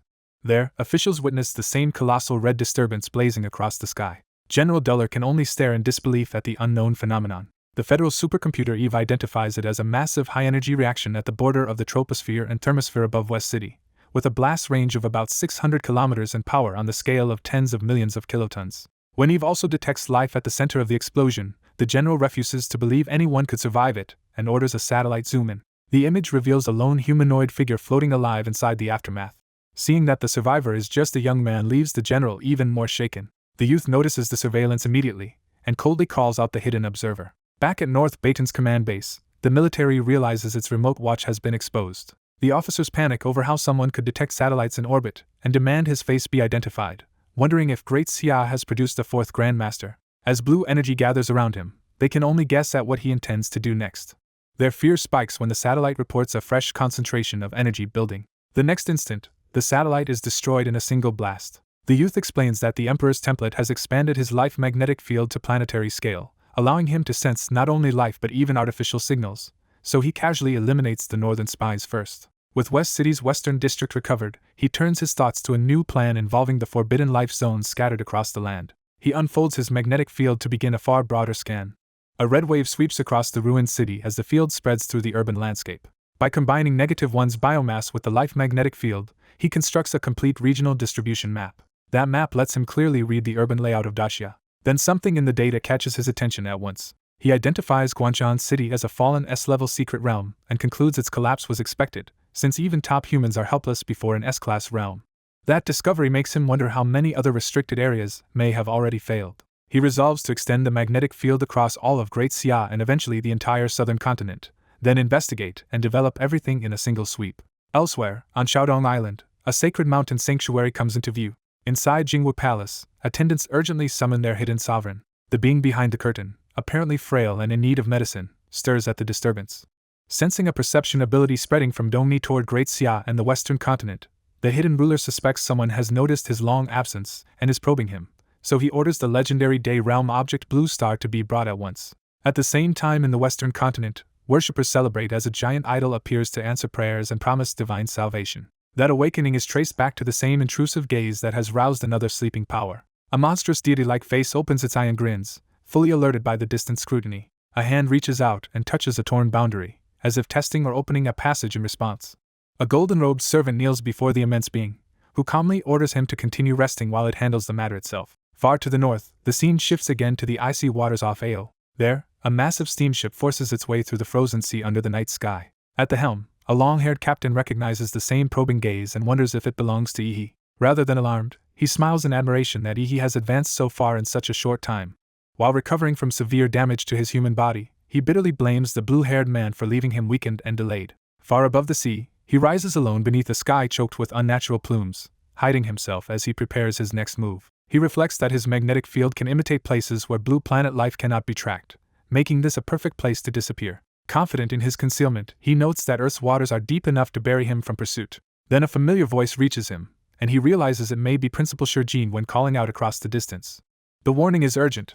Fu Hongxing is dangerous, and the message jolts him into full alert. He immediately sends the signal onward, deciding Great Xia must hear the warning before it is too late. The transmission races toward the Kunlun Mountains of Daxiao, marking the source of the distress call. As he follows the signal, he questions the warning, knowing Fu Hongxing was supposed to be bedridden from grave injuries, and wonders what happened at Kunlun Peak. He orders Niwa to locate Principal Shu's signal, but the search returns nothing. Growing more anxious, he asks whether the Azure Dragon, Great Xia Dragon Sparrow, can be found instead. That search also fails, but Niwa reveals Qinglong's last known trip was to Kunlun Peak Death Valley on undisclosed business, confirming the missing figures were likely together. He realizes this disappearance comes at the worst possible moment, right when Great Xia's larger plans are at a critical stage. A darker possibility forms in his mind. If Fu Hongxing has turned traitor, then the crisis is far worse than he feared. As he speeds onward, he understands that with Shi Jingwen and Qinglong missing, an enemy Fu Hongxing would leave Great Xia dangerously exposed. He thinks through the remaining top fighters and sees how thin Great Xia's protection has become. The broader war only sharpens the danger, since Great Xia's strongest forces are already committed elsewhere, and any weakness now could invite disaster. He reaches the towering heights of Kunlun and closes in on Death Valley. Surveying the valley, he finds no signs of a Grandmaster battle, which makes the disappearance even more suspicious because a clash at that level should have devastated the entire mountain. With no clear evidence to follow, he grudgingly concludes the only lead left is Fu Hongxing, even though pursuing it may expose him to an enemy. He decides the real answer is to become stronger, counting the powers and rewards he has already accumulated, and what they can still unlock for him. Among those assets, he remembers the golden gene obtained through the mad scientist's work. If Great Xia truly has lost its strongest protectors, he sees a chance not just to survive the chaos but to rise above everyone. That ambition hardens into open resolve as he vows to become the supreme ruler himself. His search leads him back to a ruined commercial building in the western part of the city. He crashes into the wreckage and senses that something hidden is nearby. Using a bloodline connection, he concludes the blood-related target should be here, and the careful concealment only convinces him that a secret is being protected. A sudden blue beam tears down through the structure, exposing what was hidden below. He follows the opening into the depths as the concealed chamber is forced open. Inside, he confronts a grotesque monster large enough to swallow the secret hole. He attacks without hesitation, focusing all his force into a decisive strike. His killing move cleaves through the creature in a single mental slash. The monster collapses into a ruptured mass of green fluid, its body split apart. He immediately understands the trick. The target had been hidden inside the monster's belly. The mad doctor emerges from the slime, relieved that his lord has arrived. The doctor tries to keep his distance out of embarrassment over the filth, while his lord presses him to explain who he has been hiding from. The answer makes him recoil, because the situation is stranger and more dangerous than expected. The doctor reveals he used the monster to conceal both the golden gene and his own aura after Laser Bird sent a real monster to steal the gene, one that could have devoured the whole city. To answer that threat, he reveals the refined creature under his own control, showing he already has a monster of his own. The doctor realizes his lord has already processed the creature, and his lord confirms it, dismissing the method with cold practicality. Overwhelmed, the doctor drops to worship him and excitedly declares that his lord has ascended to a new stage, while blurting out that the creature is called Verudo. He then produces the extracted golden gene, explaining he had to use Zawaldo's ability to remove it cleanly from the sticky mass. The sight of the golden gene triggers an immediate physical craving in him, as if his body recognizes it before his mind decides. Even so, he restrains himself and decides not to consume it yet, knowing the process would drain him into deep sleep and this war-torn city is too dangerous for that vulnerability. Instead, he calmly praises Dr. Madman for securing it. Then, without warning, he kills the doctor, deciding that gratitude does not outweigh the need to silence him. Blood and red biomass surge from the corpse as he begins harvesting the remains for his own use. He explains that this -1 black and red biomass can strengthen the brain, exactly what he needs to survive by hiding, evading, and thinking faster than his enemies. The enhancement takes hold, reshaping his body with crackling blue crystalline growths and a new surge of power. He grips the newly formed crystal, testing the transformation as his next evolution settles into place. The young monster host manifests a jagged blue crystal weapon, revealing a new level of power. A wounded subordinate is stunned when his lord tears out and offers his own spinal crystal, saying its power can be drawn according to the user's skill. Overwhelmed by the gift, the subordinate struggles to contain his emotions. He swears that this sacrifice will one day be repaid with an empire, only to be dismissed as embarrassingly childish. With the loyalty secured, the lord tells him to proceed, and the subordinate obediently accepts the order. The young man decides the monsters in West City have become too settled and announces a citywide purge. On the eastern battlefield of West City, word spreads that the Overlord is dead and the beast tide has collapsed. Human fighters seize the chance to exterminate the remaining monsters before they can regroup. But command abruptly halts the advance, recognizing that new AI is taking over the city and ordering all warriors to evacuate. As the surviving monsters look up, a massive energy sphere forms overhead. The attack begins with a devastating blast aimed straight into the battlefield. The young man enters a heightened combat state, fully intent on annihilation. He releases a mass of dark red flesh-like energy to create a new weaponized form. That substance condenses into a giant living cannonball. Guns begin emerging from its surface as if being manufactured in real time. More and more firearms are added, turning the construct into a floating arsenal. He unveils this template as a new experiment for the human players to experience. He names the form Gun Angel and prepares to test its full firepower. The living arsenal opens fire in every direction at once. The first barrage tears into the clustered monsters before they can react. Guided shots strike vital points with ruthless precision. The bombardment continues across the ground, cutting down fleeing beasts. At the center of the slaughter, the cannonball keeps pouring out perfectly directed fire. Watching from afar, the humans realize he is becoming something closer to a monster than a man. Military observers conclude that he alone equals an entire heavy firepower unit, with each bullet guided so accurately that his efficiency surpasses an army. The barrage finally pauses, and the operators report that Ihi's attack has stopped. They quickly identify the reason: the weapon system has overheated. Command orders everyone to buy Ihi time during the cooldown, while a 360-degree mobile energy cannon prepares to fire. The aerial support platform moves into position above the battlefield. On command, it unleashes concentrated beams downward.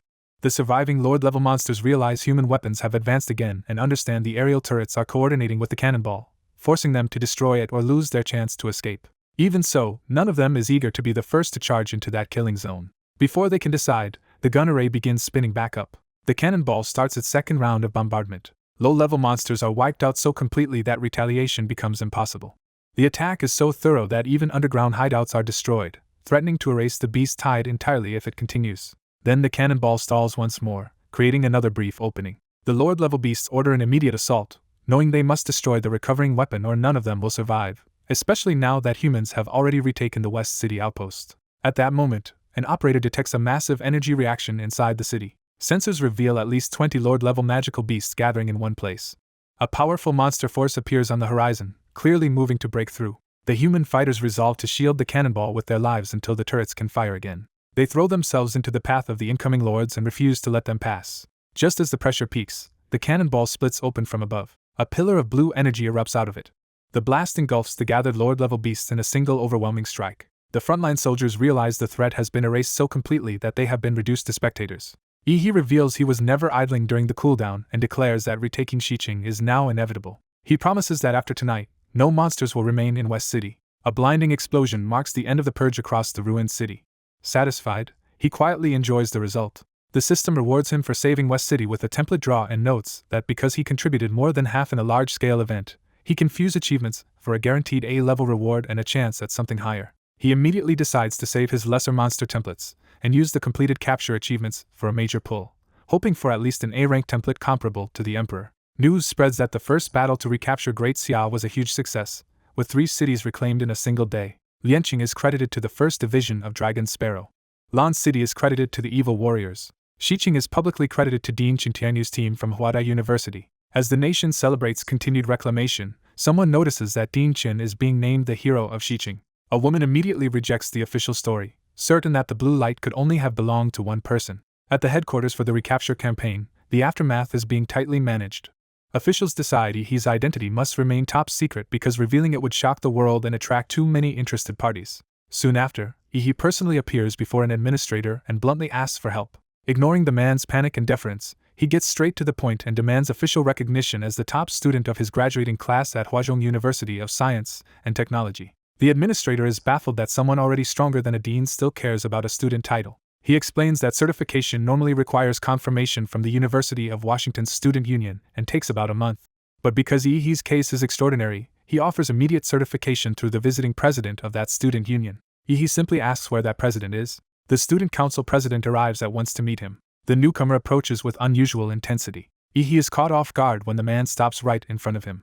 Instead of a formal review, the president excitedly thanks Yi for saving everyone and offers gratitude on behalf of his teacher. Yi awkwardly tells the older man not to be so polite, but the president insists that in martial arts, strength determines seniority, so Yi deserves that respect. Unable to argue with that logic, Yi gives in. The system then confirms his title as top student of Hwada University and announces that a reward template will now be drawn. Eager for the result, Yi triggers the draw and waits for the miracle.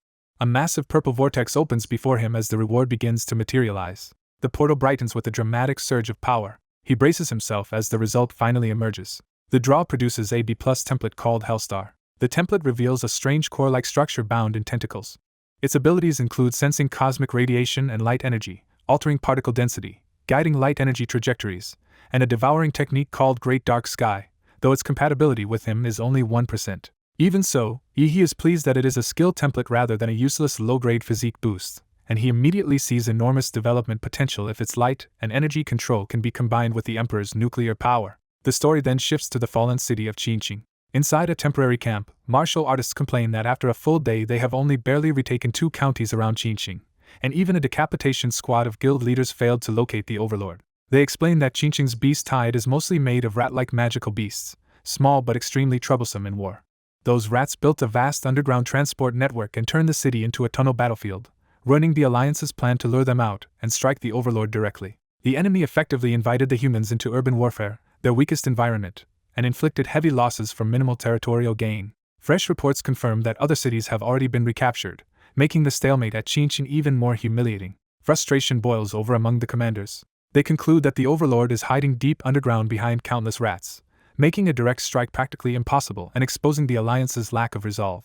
Deep inside Qinqing, the tunnels remain silent and hidden. Someone steps into that darkness alone. He enters in disguise and resolves that no one must know he has come to retake Qinqing. He reflects that only he knows the 3 great national protectors of Great Xia have vanished, and that the mastermind is likely Fu Hongxing, the nation's #1 martial artist. Because Fu Hongxing has begun targeting Great Xia's top experts, he realizes the man intends to weaken the country, and that he himself will inevitably become a future target.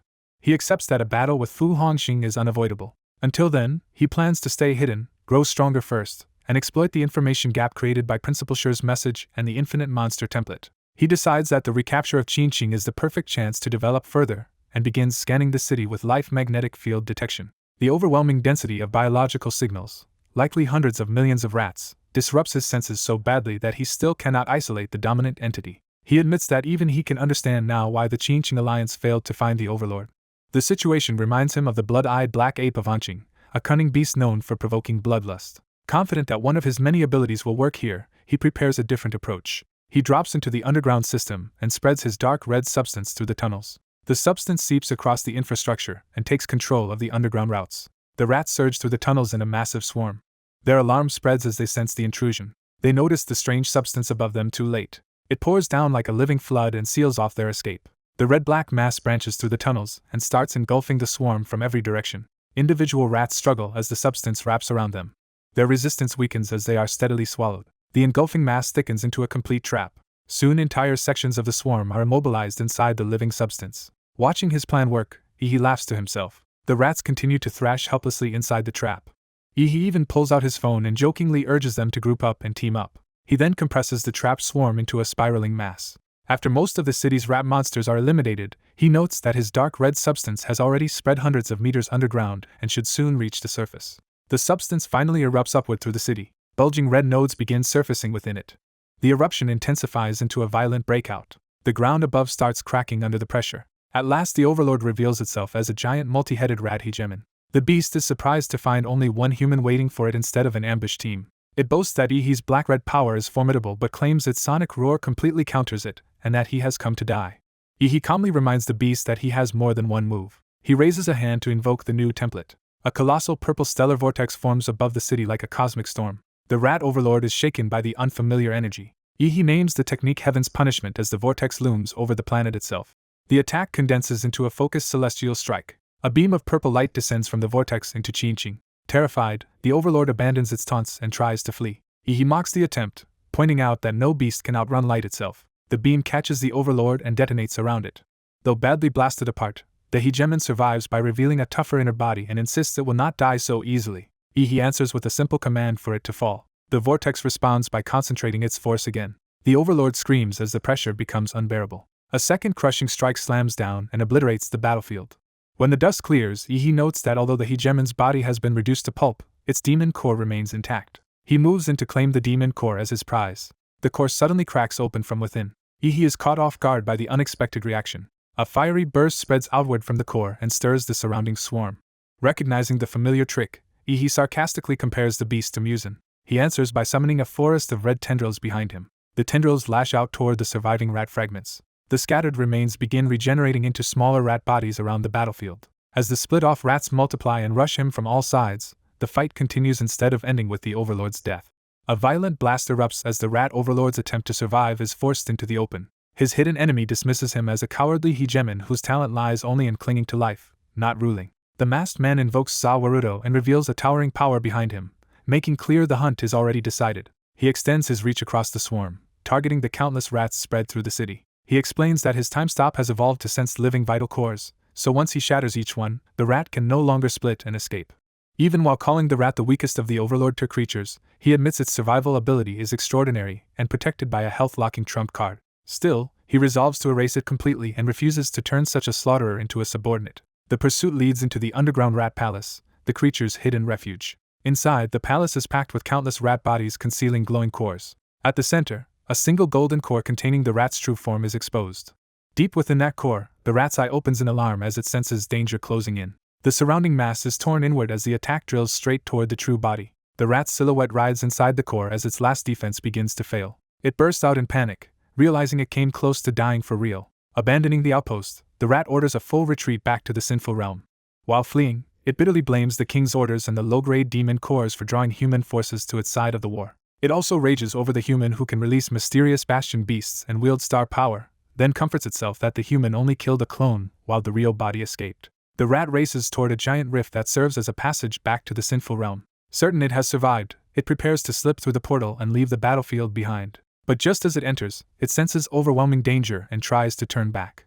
A purple beam catches it anyway, and the rat is horrified that its pursuer has found its true body. The beam crashes down through the rift with enough force to obliterate everything in its path. Elsewhere, allied human troops notice the strange purple strikes and suspect some hidden superweapon is operating without their knowledge. Driven by curiosity, they rush to inspect the impact site themselves. They arrive to find the battlefield gouged open by catastrophic bombardment. No rat life remains detectable, leaving them unsure whether the enemy escaped to its secret realm or was annihilated by the beams. Their commander is left wondering who could possibly command such terrifying firepower. Soon after, public momentum swings as the Great Xiao Alliance rapidly recaptures 4 fallen cities and celebrates a string of victories. The news spreads on giant screens while officials quietly take stock of what changed. Senior executives of the Allied forces gather in silence, treating the unknown factor behind the turnaround as a serious matter. One of them finally demands to know who is responsible. The briefing links the mystery to Qinqing, where purple attacks and a hidden helper repeatedly turn the tide, but no one can identify the person and the Alliance decides it must reclaim the remaining cities first. Far away, that unknown fighter speeds onward through the sky, already acting on the new situation. After learning that only 3 occupied cities remain and 2 are already close to liberation, he decides to head for the last unresolved target. That destination is Wave City, a neglected front whose stagnant reports make it the perfect place to intervene unnoticed.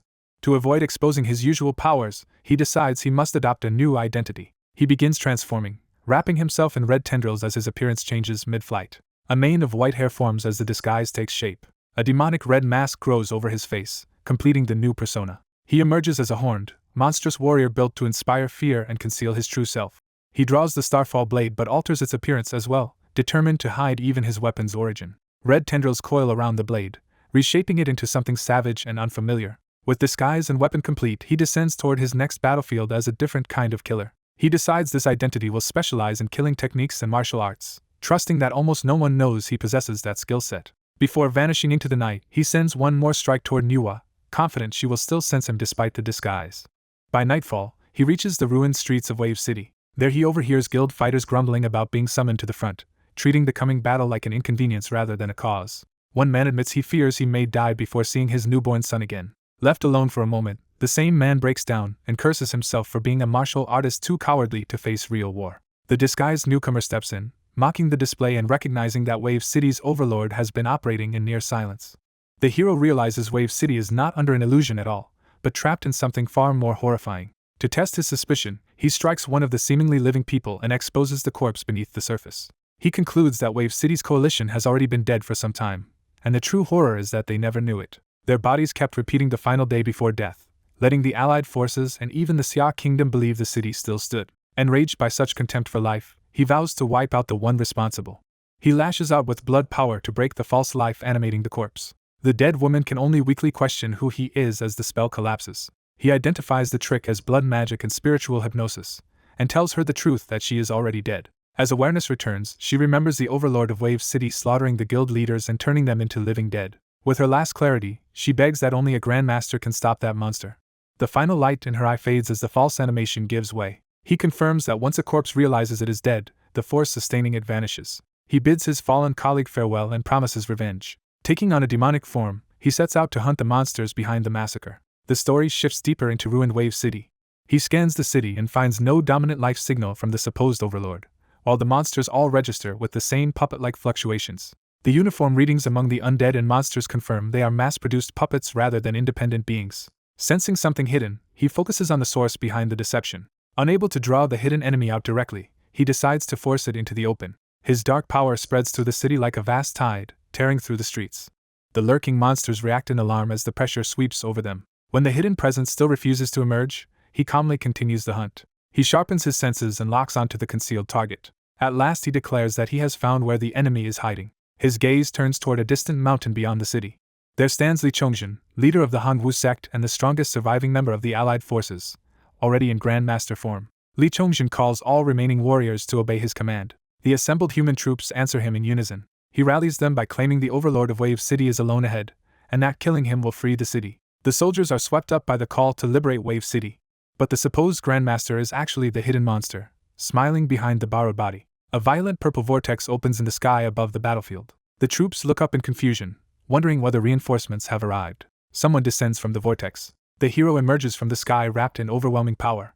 Seeing through the disguise, he coldly pronounces judgment. He attacks from above with a devastating strike. The human troops panic, misreading him as an enemy ally of the monsters, and their command structure collapses when they discover their air support and weapons have somehow already been expended or lost. The battlefield is littered with the remains of wasted munitions, proving their resources were manipulated before they could even use them. Inside Li Chongjin's body, the infiltrator realizes with surprise that someone has uncovered its scheme. It regrets losing the chance to slip deeper into the human ranks under this disguise. The hero's assault continues to crash down relentlessly. The monster counters by drawing on Hanwoo Sect's secret arts through the stolen body. It fully unleashes the Grandmaster Physique it stole. The two powers collide in the air. The clash tears open the sky with violent force. The monster drives upward through the explosion to meet him head-on. The hero drops toward the transformed Grandmaster body without hesitation. The infiltrator marvels that a human powerhouse's body and martial arts are far more formidable than expected. The hero answers by surrounding himself with multiple massive energy formations. He rains destructive blasts down on the stolen body. The monster boasts that such attacks cannot harm the powerful human vessel it now controls. The hero immediately proves otherwise by answering with a single crushing punch. The disguised overlord is shocked by the raw strength behind it. The blow lands cleanly on the mask and nearly caves in the stolen face. Even while reeling, the monster admits that only one of humanity's best could have exposed its plan. The impact shatters part of the disguise and reveals the flesh beneath. Deciding such a body is too valuable to waste, the monster tries to seize the hero next and make him into another puppet. It commits to a killing strike, certain absolute power will break his resistance. A golden blow crashes down toward the hero. For a moment, the hero appears cornered. Then a violent red power begins to surge from him instead. The monster suddenly realizes something is wrong and senses a killing intent beyond what it expected. The hero drags it into a prepared killing field called Slaughtering Moon Wheel. The infiltrator understands too late that it has fallen into a trap. A deadly force gathers at the edge of the blood-red domain. A giant will-like blade descends through the trap. The attack carves through the stolen body with catastrophic force. The hero reveals that the thing Li Chongjin fought was only an optical impostor, and that a true martial arts master's senses can distinguish the fake from the real. The severed hand and ruined disguise prove the enemy's puppet army and infiltration plan have both been destroyed. Even after taking damage, the monster boasts that its human vessel is stronger than most overlords, which only confirms how exceptional Li Chongjin's body was. It greedily declares that such a body should belong to it. The monster swells its stolen physique further, and reinforces it with golden rings of power. It launches another concentrated strike from above. The hero counters with his polearm, noting that a ruler possessing a human body is indeed rare. Their weapons collide in a direct contest of force. The monster taunts that its golden ring defense cannot be broken and demands the hero surrender his body. It batters him back with brute strength. The hero dismisses the monster's theft of a top martial artist's body as a waste. He decides to show the difference between borrowed strength and true mastery. A storm of red slashes erupts around the monster. As he cuts, the hero dissects every flaw in the monster's technique and makes clear that stolen martial arts are still clumsy imitations. The infiltrator is rattled when the hero's attack suddenly sharpen beyond what even a grandmaster body should easily track. It realizes the balance of the fight has reversed. For the first time, the monster feels completely seen through. The hero explains that changing one's life magnetic field can hide location, but not true nature, and declares that he has found the real enemy. The monster abandons confidence, admits this vessel is no longer enough, and decides it must retreat to find a stronger puppet. Before it can escape, some unseen force locks its body in place. A final red execution strike descends while it begs for mercy. The monster dies screaming, and the system rewards the hero for reclaiming more than half the territory with a guaranteed high-grade template draw. He immediately orders the extraction to begin. A strange eye-like portal opens as the reward is processed. The hero senses that something extraordinary is about to emerge. The draw resolves into an S-grade result. What appears is the image of a sacred tree-like monster tied to a vast bloodline power. The system identifies it as the Tenjurno Hymns template, a level 5 bloodline tied to the sacred tree and the Eye of Cause and Effect, though his current compatibility is only 1%. He is stunned to discover that the reward is actually an S-level template, something that implies an exceptional system. He quickly judges it to be a top-tier skill template whose versatility could surpass even some more destructive templates if fully developed. The system then detects that it can be fused with his existing plant attribute Mad Emperor Mora path, though the result may unpredictably alter the final evolution of his Starry Sky Emperor Mora template. He realizes templates can complement and integrate with one another when their characteristics align.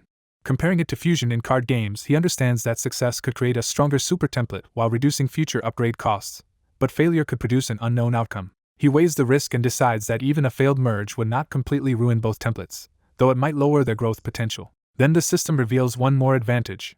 His golden gene can optimize bloodline fusion and greatly improve the odds of a favorable result. That coincidence makes him wonder whether some unseen guiding hand has been arranging his path toward this moment. Still, knowing he must become vastly stronger to face Fu Hongxing in the future, he chooses without hesitation to integrate the new template. The golden gene is prepared as the catalyst for fusion. The system reports that Star Emperor Mora cannot fully devour 10-headed Yeno on its own, so the golden gene is injected and the template enters force mutation, fusion, and optimization. Meanwhile, the defeated Grandmaster's body lies broken on the battlefield. With his last breath, Li Chongzhen asks whether the hero truly killed the monster. The hero answers simply that he did.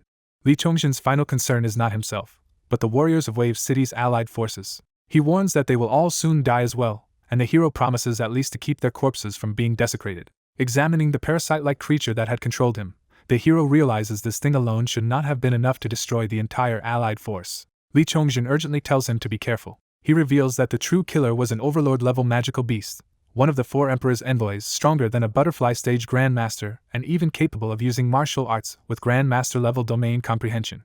Before dying, Li Chongzhen heard that beast say it was heading to Huadu. The hero immediately understands the danger, because Huadu normally houses many of the great Xia dynasty's Grandmasters. But under the Reconquest plan, most strong fighters were sent away to reclaim territory or guard the borders, leaving Huadu effectively empty. The story shifts to Huadu's hidden underwater base in the Jiolong River, a once dangerous secret realm that had been downgraded after magical beasts there became strangely rare and weak. Because of that false sense of safety, the soldiers stationed there treat the post as an easy assignment and celebrate instead of staying alert.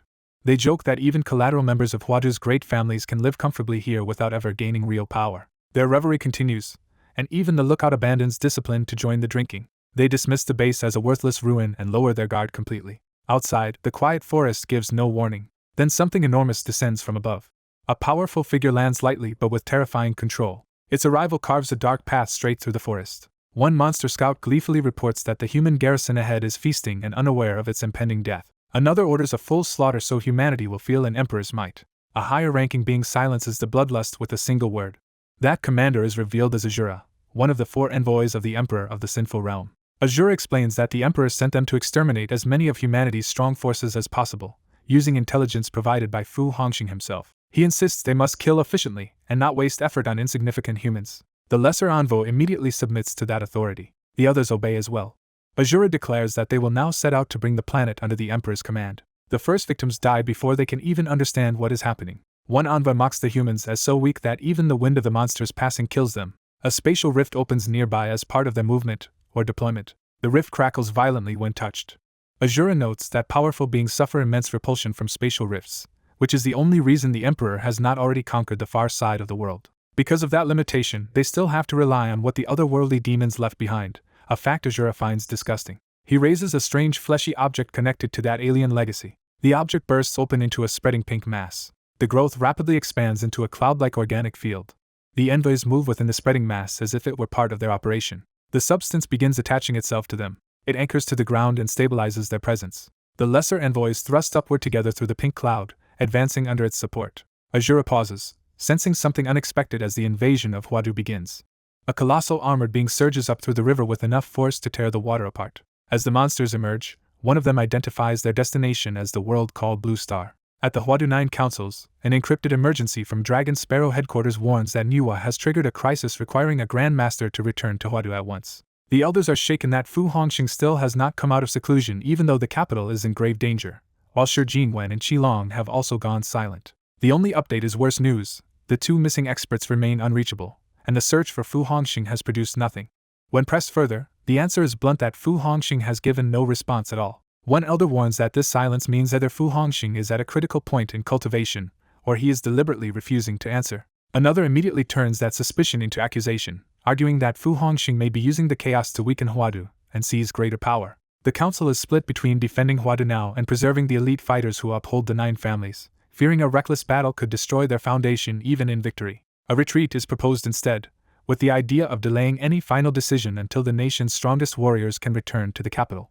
The meeting stalls in uncertainty while the emergency signal hangs over them unanswered. Meanwhile, at the Jiolong River in Huadu, the city appears calm for only a moment. That calm is shattered when a massive column of water erupts from the river into the sky. The blast leaves the river blackened and poisoned, with dead fish floating to the surface. Nearby witnesses realize this is no ordinary accident, and fear some rupture from the secret realm has broken into the city. A figure is hurled through the blazing sky as the disturbance escalates into open catastrophe. The invading armored giants land in full, overwhelming form, making clear that the threat has physically entered Huadu. They look down on humanity as weak and doomed, treating the city as something already marked for destruction. The central giant releases a surge of power that announces its dominance over the battlefield. At Dragon Sparrow's command center, officials watch the live feed in alarm as the capital comes under attack by a supreme-level magical beast. The scale of the enemy becomes undeniable when the creature's power fills the monitors and confirms that the crisis has reached the heart of the city. The command center scrambles as the situation worsens faster than they can contain it. Director Wang Jiting realizes their top specialists are absent or still in seclusion, so he orders every Dragon Sparrow agent in the capital to mobilize immediately, and by time. With no higher authority arriving, local martial arts leaders begin stepping forward to face the invaders themselves, starting with Li Tingxiang. Lin Hong joins the stand, showing that Huadu's martial world is answering the call despite the odds. Wu Machiyuan and Zhu Xunrong also commit themselves, offering the strength of the city's major martial schools. The invaders mock these defenders as insignificant prey and urge each other to slaughter them. Still, the martial masters refuse to run, choosing to confront the enemy directly even after being warned that only a few minutes remain before the monster's realm fully manifests and kills them. The 4 masters combine their power into a coordinated attack, trying to strike first before the monsters can overwhelm the city. Their united assault crashes forward in a single concentrated wave aimed at the lead invader. The blue beast answers with contempt, accepting their challenge as if indulging a futile gesture. In the next instant, the giant cuts through the counterattack and tears through the defender's formation with terrifying ease. The invader coldly judges their bravery meaningless without the strength to match it. Even the martial masters are stunned by how effortlessly their resistance is broken. The city's military joins the battle, activating anti-aircraft guns and calling in bombers and interceptor missiles to reinforce the failing defense. The bombers lock on and unleash a full missile barrage against the giant. The enemy responds by spreading a deathly field around itself, turning the battlefield into a domain of decay. The missiles cannot pierce that defensive field, and the bombardment is rendered useless before it can do real damage. Command is forced to admit that ordinary firearms are ineffective, and that only martial power has any chance of harming the target. As explosions clear, the monster advances almost untouched, while Dragon Sparrow's frontline units are already being ground down trying to restrain it.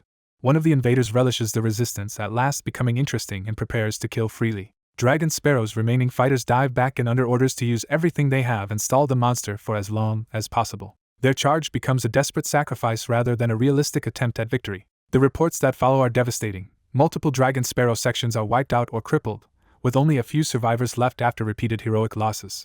Even with support from outside martial arts associations, the battle remains deadlocked only in the worst sense, because Azura keeps pushing toward the city center while Grandmasters continue to die.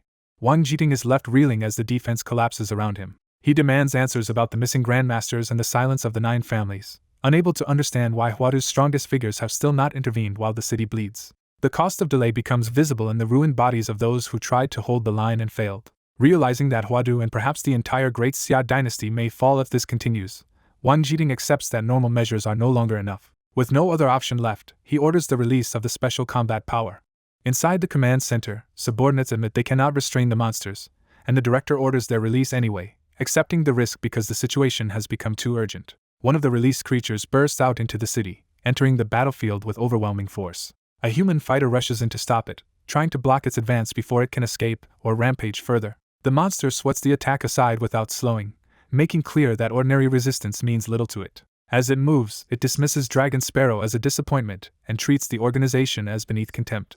It crushes through another obstacle and complains that dealing with these humans has only sullied it. The creature even mocks the idea that Warcraft should care about cleanliness, turning its disgust into ridicule. Below, 3 battered human combatants regroup and realize the monster has fixed its attention on something else, while one of them warns that a hidden threat may be even more dangerous than the obvious one. The fused beast notices it is being watched from above, and one of its heads erupts in bloodthirsty impatience, demanding slaughter. But the dominant mind suddenly pauses, sensing something that interrupts its frenzy.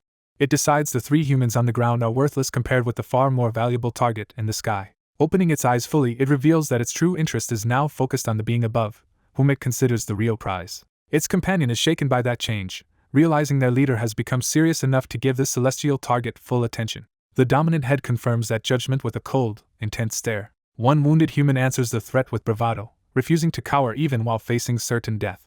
Power begins to surge as the battlefield shifts from taunts to a clash of higher-level forces. Another opposing presence answers that surge, and the confrontation escalates into a direct contest of power. The blue-headed side raises its hands to unleash its technique. The red-headed side mirrors the motion, joining in the attack. The fused monster combines both powers into a coordinated assault, showing that its 2 minds can act as one weapon. Then the central being invokes a domain expansion, raising the fight to an entirely different level. The humans are stunned that a Warcraft creature can use a martial domain at all, because that places it far beyond what they expected. As darkness swallows the area, the attack named Mahakala, the Great Black, descends on the trapped fighters. The city itself is engulfed by the spreading domain, as if a black void has opened over the skyline. Cracks of energy spread through the sealed space, signaling the domain's oppressive force taking hold. Within that power, the monster effortlessly subdues its opponents and concludes that humanity's top fighters are far weaker than advertised. Disappointed by how easily they fall, it starts craving a truly worthy opponent instead of this one-sided slaughter. Suddenly it senses that the powerful human presence it wanted most has vanished. It lunges forward at once, trying to relocate, and sees that missing target before the chance is lost. Its pursuit crashes violently through the battlefield, tearing up the ground in its haste. The chase carries it toward the floating city above, where its attention locks onto a new destination. The city's defenses detect the incoming high-energy threat and raise a maximum-power magnetic shield to intercept it. The monster dismisses the defense immediately, convinced it cannot stop it. It slams into the barrier with a descending strike, testing the city's protection by brute force. In response, the city launches anti-aircraft missiles to repel the intruder. More batteries join the barrage, escalating the defensive counterattack. One head laughs off the missiles, insisting human weapons are incapable of harming them. The other grows bored with the bombardment and only wants to get back to killing. The fused beast pushes through explosions and laser fire, still advancing despite the city's full resistance. Yet in the middle of the assault, it realizes the powerful human aura it had been tracking has disappeared completely, and wonders if the target escaped. That answer comes immediately when a silver-haired young woman appears behind it, and declares that the monster, not humanity, should be the one fleeing. She strikes in a blur, carving across its body with a precise attack before it can react. The blow lands on both side bodies at once, cutting deep enough to prove the creature is not invulnerable. The monster identifies her technique as the winds of death and corrosion, recognizing that this is a lethal and specialized power. She remains calm after landing the hit, almost chiding the creature for how filthy it is. The blue-headed side quickly concludes that complete decapitation could kill them even if their core survives, while the dominant mind becomes excited that a truly dangerous opponent has finally appeared. The red-headed side, now genuinely hurt, erupts in fury at the humiliation of being wounded by a human. The central body studies the injury and realizes the attack was silent, refined, and exceptionally pure in nature. Instead of retreating, it becomes thrilled, declaring this human powerhouse the most valuable prey it has encountered yet. She answers the praise with dry humor, brushing off the compliment and meeting its obsession with effortless confidence. The battle opens with murderous intent fully released, turning the domain into a lethal red killing ground. A dark, corrosive force spreads through the space as the clash between their auras begins to reshape the battlefield. The beast realizes her domain is not a sealed pocket but a direct override of reality, and he prepares to test what that means in combat. The woman mocks his foul aura and insists her own power is far superior, meeting him with open confidence. Without hesitation, she launches a martial technique called Sunset Hammer, driving a devastating strike straight at him. The attack crashes down like a meteor, carrying enough force to obliterate anything caught beneath it. Its impact tears into the red world in a blinding explosion, but when the blast clears, the target is gone, leaving only a swirling void where he should have been. Instead of panicking, she is intrigued that a magical beast can use martial arts at all and already imagines boasting about it later. The beast reappears behind her, unsure whether he escaped by teleportation or illusion, and the duel tightens into close range. She decides to stop playing around and activates a blood-based genetic technique meant to butcher him through countless cuts. Blood droplets flood the domain and surround the beast from every direction, turning the entire space into a trap. He studies the droplets carefully and notices they are not ordinary blood at all. He discovers each bead is linked to the next by nearly invisible threads of blood. Understanding the net around him, he realizes she has built a prison so fine that even smoke could not slip through, and she declares he can no longer escape. She seals that web into a massive blood sphere, trapping him inside her execution field. Grinning, she signals that the slaughter is about to begin. The beast is caught off guard as the trap suddenly activates. Thousands of slashes rain down at once, striking the same spot over and over with inhuman precision. She is certain that even his regenerative black matter cannot keep up with the next wave of cuts. As the barrage continues, she revels in finally finding an opponent worth fighting. Yet even after enduring the punishment, he remains standing and decides that surviving it is still not enough. Then his body begins to fail in a different way, as his legs suddenly grow unnaturally heavy. Black sludge and grasping forms cling to him, dragging at his body and weighing him down from below. The sudden burden shocks him as the trap shifts from cutting to immobilizing. In response, a monstrous skull-like manifestation erupts, as if his own power is forcing a way through the blood domain. When the surge settles, he stands alone again in the ruined red landscape, still able to fight. A grotesque presence praises the woman's talent for killing and remarks that, without past psychological damage limiting her growth, she could have become a major obstacle to an emperor. She dismisses the speech entirely, refusing to listen and staying focused on proving herself. The beast cuts off the delay, saying they have wasted enough time and must finish this quickly, then begins his own domain expansion. She immediately recognizes it as a martial arts domain and casually claims she can do the same. Even while preparing her counter, she keeps recording the fight so she can later show Xiaohe how powerful his teacher is. She raises her hand and starts unfolding her own domain technique. Her expansion, limitless decapitation in the great black heaven, manifests as a giant execution blade descending to sever everything below. The beast answers by unleashing dark chains and force upward, trying to break through before her domain fully erases him. As the two martial realms grind against each other, her own body starts fading, and she abruptly regrets that this humiliating moment is being recorded. The beast seizes the opening and vows to erase every trace of her, driving his attack down with killing intent. She is rattled but snaps back with fury, deciding she will cut him apart first. Her execution strike finally sweeps across the battlefield in a single overwhelming slash. The blow tears through the space and hurls destruction straight at the beast. The collision detonates with enough force to shatter the surrounding realm. When the dust settles, both martial domains have reached their limits and collapsed, leaving her exhausted and half-joking about nearly losing the body she prides herself on. The beast emerges from the smoke, acknowledges that she is far stronger than the human grandmaster he once named Li Chongxin, and declares he must now use his full strength to kill her. His body mutates further, sprouting multiple vicious heads as his true monstrous power surfaces. Those heads immediately snap and strike in coordinated succession, pressing her from multiple angles. He follows by binding the battlefield with chains and wing-like extensions, promising that her death will come slowly and deservedly. For the first time, she admits the fight is becoming troublesome and reflects that she once stood at the peak of killing before illness weakened her. Reading his killing intent through her eye technique, she calculates that in a direct fight she had only a slim chance before, because his domain had been weakened by martial arts interference. Now, surrounded by smoke and pressure, she realizes the situation has worsened and that her odds are dropping fast. The beast lunges through the haze with overwhelming force, driving the fight into a desperate final escalation. A white-haired grandmaster realizes the scene before her is not ordinary combat but a death she can somehow foresee, something only someone at her level should be able to sense. Accepting that she may die here, she bitterly frames it as fate, and even imagines her disciple Xiaoshi being honored for dying in Huada's defense. As people below mourn and call after her, she leaves them behind and rises alone to face the threat. The monstrous opponent treats the moment casually, musing that life still has amusements, and informing Xiaohe that her teacher is about to depart for good. Refusing to submit to that ending, the Grandmaster openly chooses a fight to the death. She unleashes a vast purple power that tears open the sky and turns the battlefield into a killing ground. In the middle of that surge, she senses another powerful presence and urgently demands to know who has arrived. A new figure descends wrapped in violet energy and declares that he has come to change her fate. At Dragon Sparrow headquarters, officials and agents stare upward as they realize something has gone terribly wrong in Huada and begin questioning the clash involving Gongke and Ashura. Their surveillance fails because the area's magnetic field has become chaotic, leaving them blind to the actual battle and desperate for answers about BGI. Across the city, civilians watch the sky in fear, and even children begin asking whether the monsters are finally going to be wiped out. Above the skyline, the purple vortex expands into a city-scale anomaly, making the conflict impossible to ignore. Within the devastated zone, the newcomer drops into the battlefield between the Grandmaster and the monster. Ashura pauses his assault long enough to demand the names of the human strongmen who have appeared before him. The newcomer answers with contempt, identifying Ashura simply as a monster. That word unsettles both sides, because it suggests the newcomer sees through Ashura in a way others do not. He then identifies himself as Demon Eye, a member of the monster organization. Ashura is thrown off because this group and this man were absent from prior intelligence, and he briefly wonders whether important information was hidden before deciding to kill first and question later. He immediately launches a lethal strike meant to erase the humans in one blow. Demon Eye answers with his own martial art, meeting the descending attack head-on instead of retreating.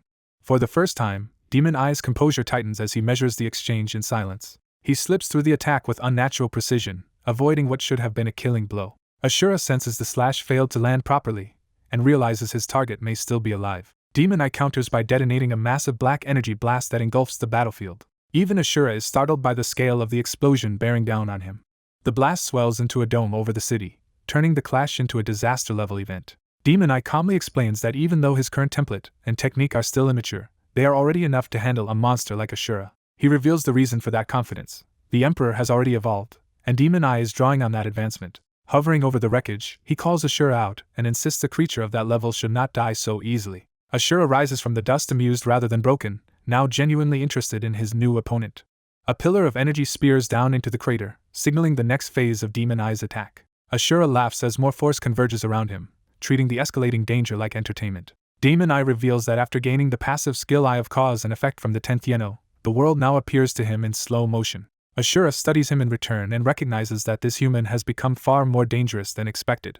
Demon Eye decides to use Ashura as the first real test subject for the newly unlocked S-template. He activates cellular refinement, multiplying his own body into combat-ready copies. Ashura is visibly shaken as the scale of Demon Eye's preparation becomes clear. The copies continue to proliferate until they form a surrounding army. Ashura finds himself encircled, no longer facing one opponent but a coordinated formation. Demon Eye completes the trap by arranging the clones in a full ring around Ashura and explains that they are built from sacred tree cells and enhanced substances. He adds that each clone carries power comparable to his main body, turning the encirclement into a true execution setup. Though he admits the clones are more fragile and will eventually break down, he stresses that their high-intensity energy output will still be terrifying. He then layers in Hellstar's light energy traction, further amplifying the clone's nuclear force and multiplying the threat. Ashura finally drops his bravado and decides his first priority is to avoid the sharp edges of the formation closing around him. When he recognizes the ability as Varuto, he is stunned that Demon Eye has prepared a specialized countermeasure specifically for him.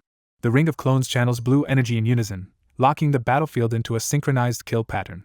As the attack closes in, Demon Eye makes clear that this entire arrangement was designed with Ashura in mind. The formation fires, raining concentrated beams inward and detonating the center in a massive blue nuclear burst. Demon Eye names the technique Nuclear Immortal Slaying Formation as the bombardment seals the trap from every direction. Back at Dragon Sparrow headquarters, the observers panic as they detect the sky over Huada erupting and radiation levels rising above BGI.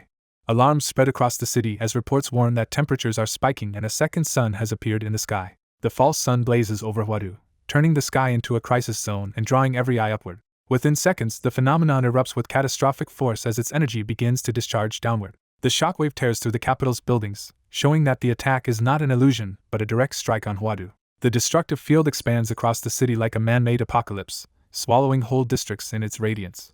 As the blast subsides, several hooded figures emerge from the aftermath, revealing that someone has survived the supposed annihilation. Their damaged forms melt and reform, proving they are not ordinary beings but adaptable monsters recovering from near destruction. City monitors confirm the heat and radiation are dropping, meaning the attack has ended and the survivors can now be assessed. Watching the readings, Director Gongke is horrified that BGI's plan has produced something this extreme and demands an explanation. One masked figure answers by descending openly, making it clear he is the mastermind behind the event.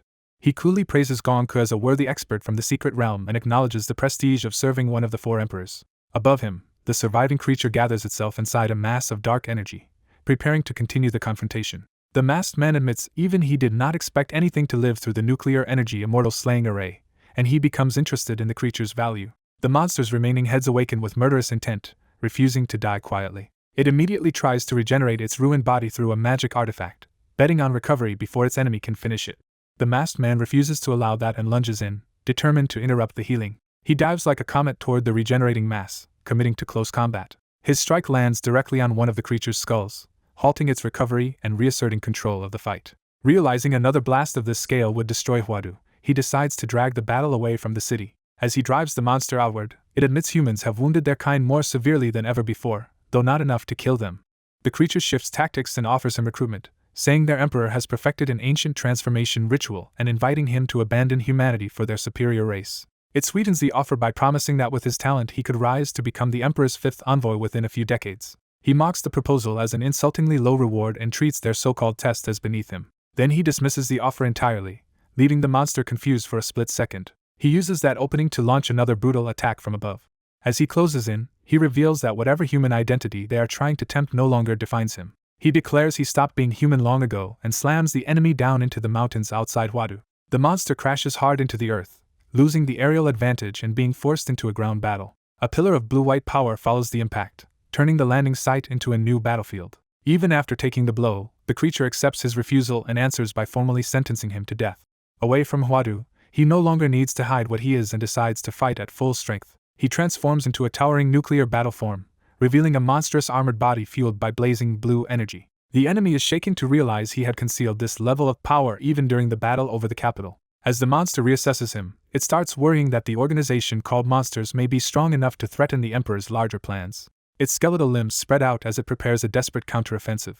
Concluding that the Monsters' organization is too dangerous to ignore, it resolves to eradicate them in the Emperor's name. He answers that if they insist on making him an enemy, he will destroy them first under the banner of Monster. He unleashes a massive blue energy slash, forcing the creature to meet overwhelming power head-on. The clash detonates across the mountains, showing that both sides are now fighting without restraint. He frames the battle as a final judgment of superiority, where strength alone decides rank, survival, and death.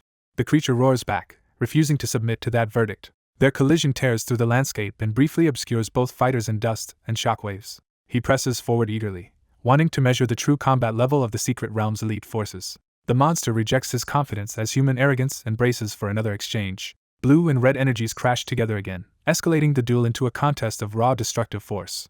Though weakened and lacking its original body, the creature insists it still far surpasses any mere human and launches a heavy attack. A storm of red strikes rains down on him in an attempt to overwhelm his transformed body. The creature declares that the monster's organization is a grave threat to the Emperor and vows to wipe out every one of its members. He meets that declaration with contempt, calling the creature even more arrogant than himself as their powers collide at point-blank range. His counterattack smashes the skeletal body backward and drives it into the ground.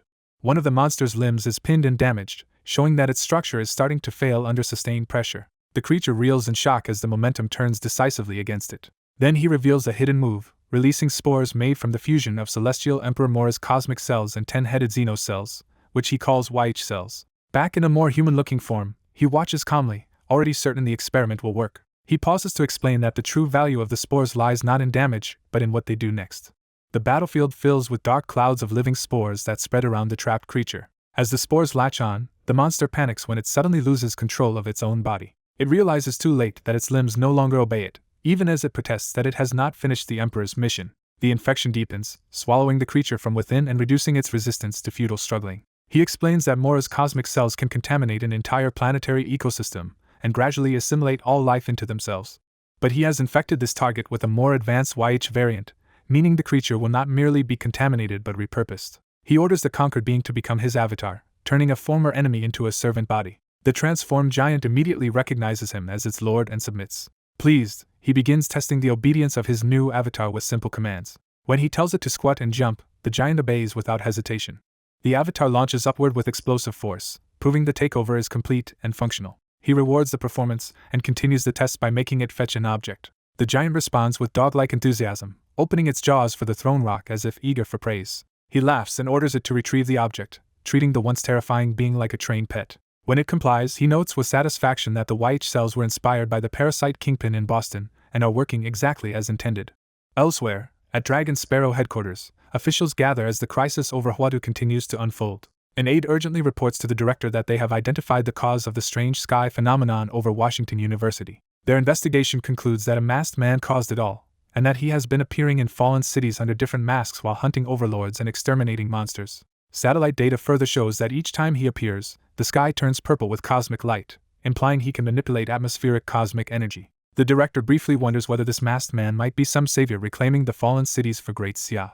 His subordinate immediately rejects that hopeful interpretation. According to Manhwa's psychological profile, the masked man was never trying to save the cities at all and was only pursuing the overlords for his own purposes. That conclusion jolts the director, because it means the man's motives are still unknown and potentially dangerous. He requests direct communication with a surviving witness in order to clarify what this masked man really is. The witness, a frightened girl sheltering in ruins, confirms that the masked man belongs to an organization.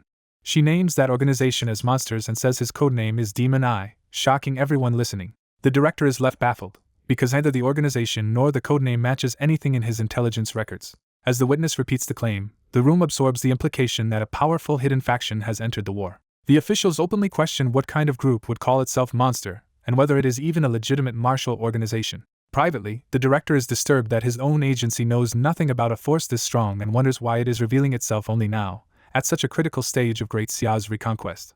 Before he can resolve that, another alert draws everyone's attention upward. Above Washington University, a new figure appears in the sky over the floating city. It is Azura, but now in a changed and more evolved form, radiating even greater pressure than before. The observers first suspect simple evolution, but the creature's altered presence suggests something more deliberate. Then someone notices a person standing on Azura's shoulder. The rider is identified as Demon Eye, revealing that the supposed Overlord Hunter is now traveling with Azura instead of fighting it. The director is stunned by the contradiction, because Demon Eye was believed to kill Overlord-level beasts, not command them. Demon Eye only answers with a knowing laugh, offering no explanation. Moments later, the surveillance feed is jammed, though life sensing confirms Demon Eye has already taken Azura far away from Huadu. The staff realize the pair are leaving before any response force can intercept them.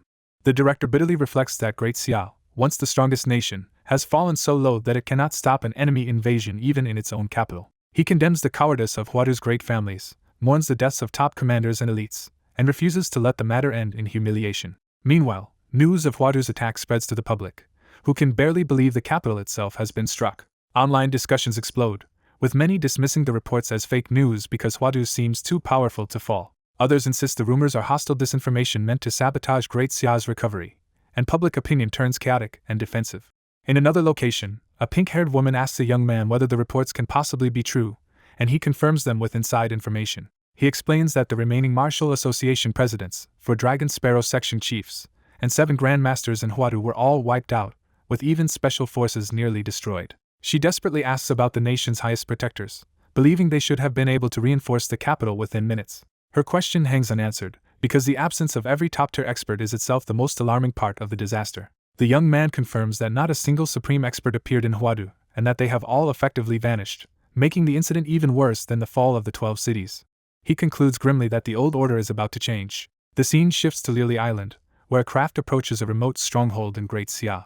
A formal reception waits there, led by the island's most powerful family. The elder who greets the visitors is introduced as the head of the Kai family, the island's most prestigious house. He welcomes the arriving delegation with careful ceremony.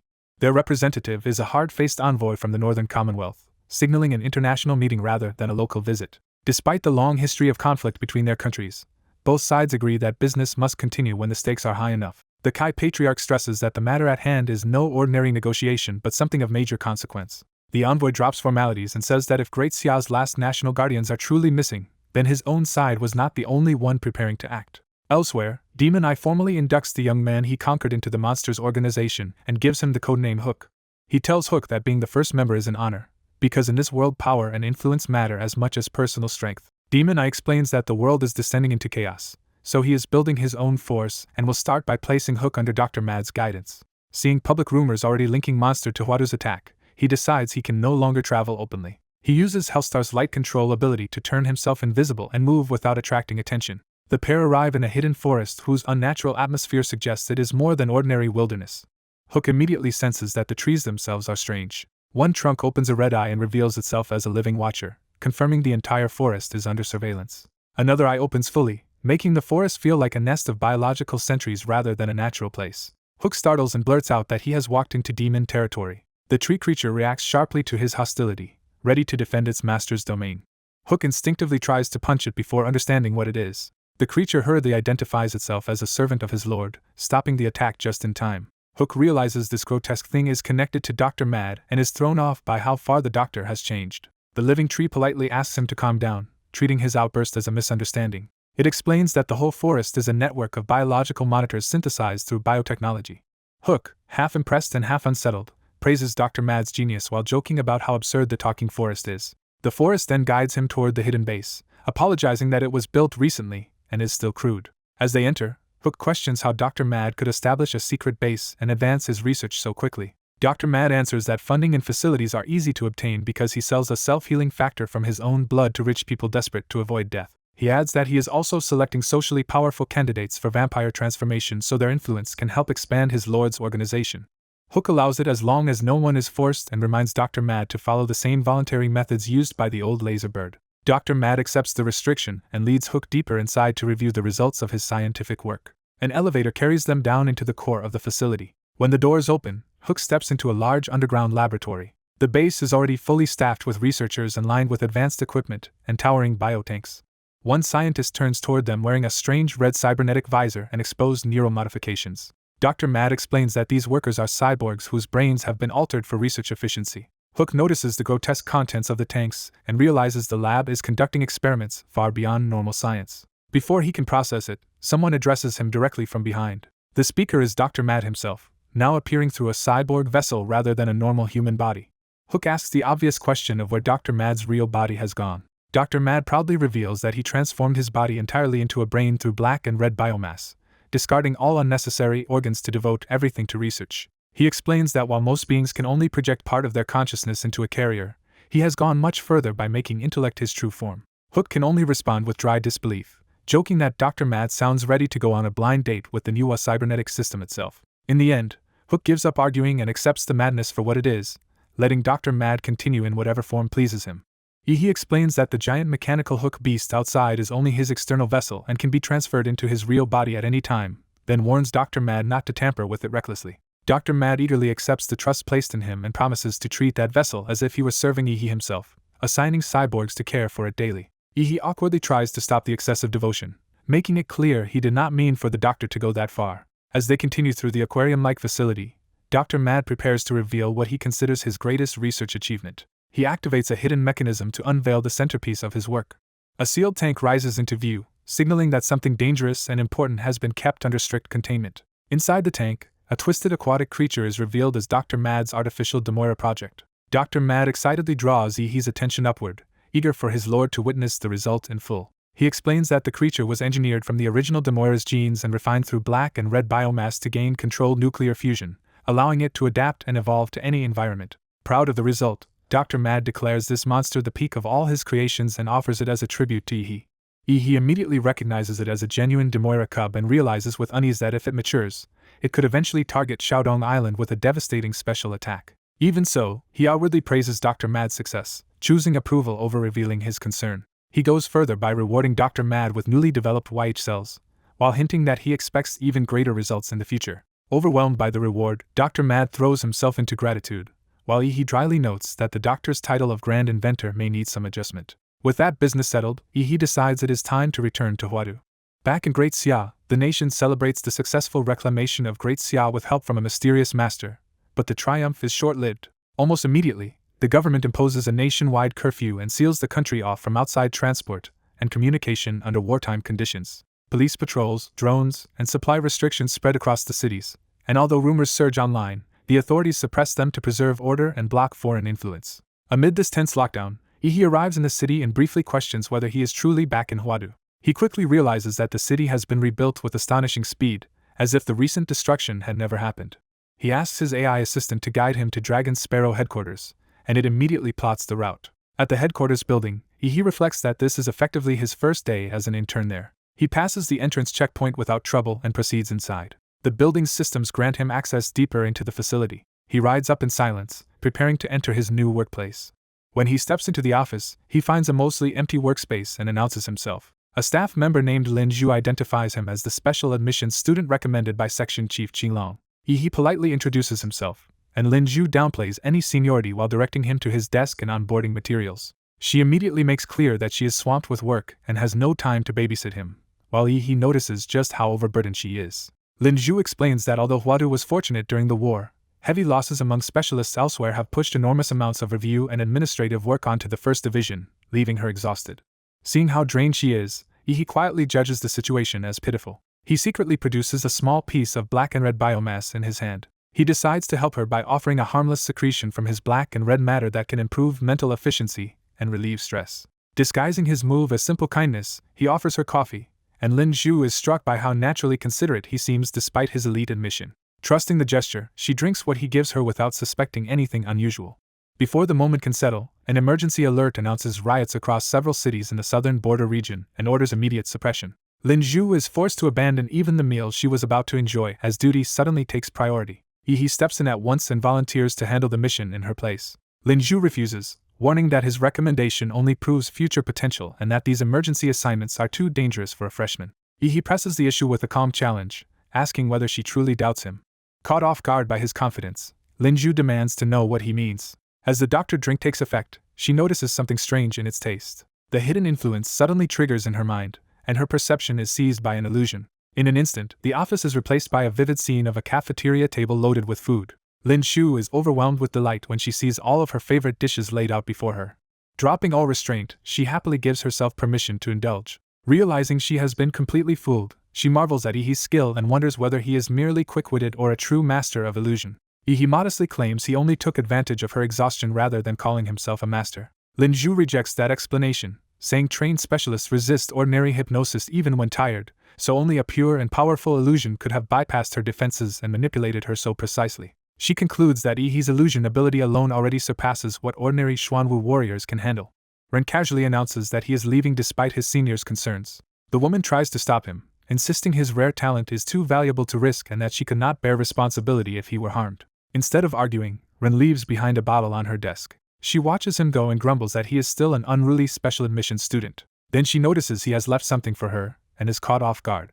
Ren's note reveals the bottle is medicine meant to help her recover, quietly showing concern for her condition. Her irritation melts into flustered affection as she realizes his rough attitude hid genuine care. Meanwhile, at the frontier between Great Xia and the Southeast Triangle, a crowded bus pushes through riot-stricken streets. Inside, the passengers sit in tense, exhausted silence as the bus carries ordinary people through danger. One disguised agent endures the foul conditions while noting that only his protective abilities keep him functional in the toxic environment.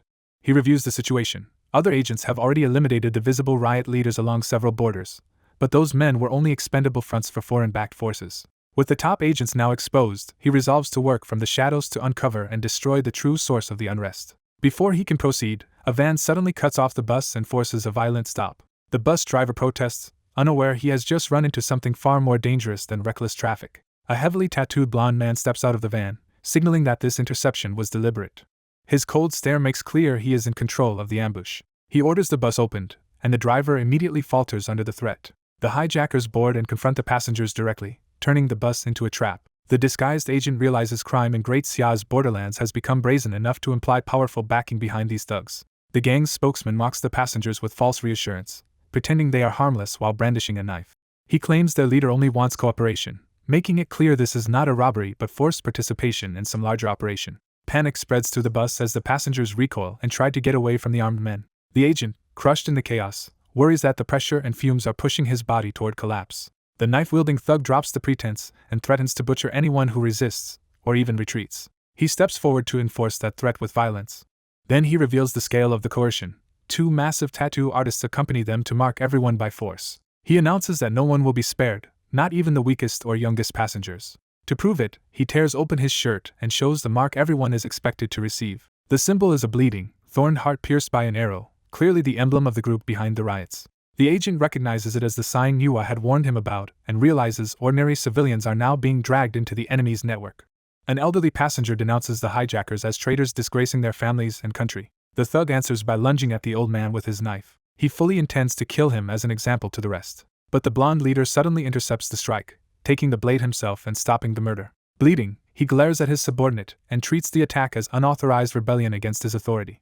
The knife wielder panics and babbles excuses, acting as if his own hand moved without his consent. The leader orders the others to kill him, deciding that disobedience is a greater threat than the passengers. The terrified thug is immediately beaten down by his own side. He collapses, and the bus's power balance shifts as the gang turns inward on itself. The blonde leader, now intrigued, admits the troublemaker was more capable than he expected. He sends the tattooed enforcers after him to finish the job. The passengers can only watch in confusion as the attackers suddenly start hurting each other and begging for mercy. The fight spills out of the bus, with bodies thrown aside while the civilians shout for it to stop. When the chaos settles, the knife-wielding thug stands amid the wreckage pretending innocence, as if the brutal takedown happened by accident. Shaken, the blonde leader demands to know who this man really is. The supposed thug answers with mocking confidence, and seizes the leader by the face, dropping the act enough to show he is no ordinary captive. Still feigning clumsiness, he drags the leader out of the bus and into the van while claiming his body is somehow moving on its own. The van speeds away in a cloud of dust as he dismisses the abduction as a misunderstanding. The stunned passengers try to make sense of what they just saw, concluding only that a young man somehow beat an entire gang and carried off their boss. From inside the bus, he finally addresses Teacher Chin, signaling that the chaos was his intervention all along. A van tears across a remote road and skids to a stop at the edge of a cliff, turning the ride into a trap. The battered captive at the wheel is barely conscious, overwhelmed by pain and fear, and begs to be spared. His blonde interrogator realizes the young man restraining them must be under some kind of control, because his strength is far beyond normal. Trying to save himself, the blonde man offers money and total cooperation if he is allowed to leave alive. The red-haired man in sunglasses ignores the bribe and presses for the real answers: who funds them, who commands them, and where their organization gathers. The captive quickly weighs his options and concludes that telling the full truth will get him killed by his own side, while lying is pointless because his interrogator can verify memories directly. Inside the van, the balance of power is absolute as the prisoner hesitates under the gaze of the man questioning him. The vehicle sits alone on the cliff top, cut off from help while the interrogation reaches its end. Once he has what he wants, the interrogator calmly decides the captive has outlived his usefulness. The blonde man erupts in panic and fury, protesting that he already gave up information and should have been spared. His captor admits he never trusted the confession anyway, because he can read memories himself, and only let the man expose his own lies. Desperate, the prisoner appeals to law and rank, insisting that as an envoy of the Great Xia Dragon Sparrow he should be arrested, not executed. The man in sunglasses crushes that hope by revealing he is not a lawful Great Xia agent at all, but the unruly Demon King. High above the abyss, the execution unfolds in a place where no authority can interfere. The Demon King steps out onto the ground, fully in control of the scene. Freed from the cramped van, he relishes the open air as dark red power coils around him. That sinister energy spreads outward in a mass, preparing to act on his command. A burst of force follows, signaling the start of his next move. He summons a sleek red supercar, bringing in a new tool for the journey ahead. The Demon King moves to the driver's side, treating the impossible arrival of the vehicle as routine. As he settles in, he activates the car's female AI system and reviews the lead he extracted. The next rat nest can be found by following the brains behind the operation, since the bald thug he caught was too minor to matter. He orders Manhwa to guide him to Qingqing and fabricate a cover identity for him as a spoiled young master from a merchant guild. The AI accepts immediately, and the car launches into motion. The red supercar races away from the cliff, leaving the interrogation site behind. It barrels across the open ground at extreme speed as the Demon King commits to the next phase. Then the car surges up the cliff face itself, turning the impossible route into a direct escape. Elsewhere, in the southeastern Triangle region, the story shifts to the enemy side. A group of conspirators learns that Huadu has been attacked and sees the chaos as a rare chance to strike, believing even Bloodthorn could rise through history if they seize it. Their leader judges that border unrest alone will not be enough this time, because ethnic tensions are low and the local groups are unusually united, so he needs truly powerful allies inside Great Xia. Another member agrees that the Great Xia Dragon Sparrow had already locked the country down so tightly that even Bloodthorn could not penetrate it before the current disorder. A woman in the group calls the situation a golden opportunity worth exploiting. They discuss a newly appeared mainland billionaire known as Young Master Yi, whose extravagant spending and shameless appetite for pleasure make him look like the perfect decadent rich heir. Their investigation gives that identity full marks, painting Young Master Yi as exactly the kind of spoiled tycoon he claims to be. Even so, they suspect the timing is too perfect and may be a trap, but decide that if it is bait they still have to bite, so they already sent top personnel to test him. That decision catches the blonde woman's attention, sharpening the room's focus. More reports pile on, describing Young Master Yi's tastes as so excessive that even seasoned degenerates find them remarkable. The woman argues that a true expert in vice can tell real depravity from an act, and by that standard Young Master Yi appears convincing. Satisfied, the leader decides they should go to Qingqing themselves and meet this suspiciously perfect young master in person. The scene shifts to Qingqing, a border city of the Great Xia dynasty, where the next confrontation will unfold. Files identify the three incoming figures as dangerous defectors and mass killers now tied to Bloodthorn, confirming that serious enemies are converging on the city. From his own base, the Demon King mocks Bloodthorn's grand name and treats the organization as something filthy and beneath him. A bald subordinate reports that the 3 targets will arrive in Xinjiang that very day. The Demon King orders them brought to him on arrival, seeing Bloodthorn's move as reckless opportunism that will only expose them to destruction. In the city streets, a car's alert tone signals that the enemy team has entered Xinjiang. Inside their vehicle, they confirm that the meeting point is the cathedral in the suburbs, which serves as the organization's stronghold in Xinjiang.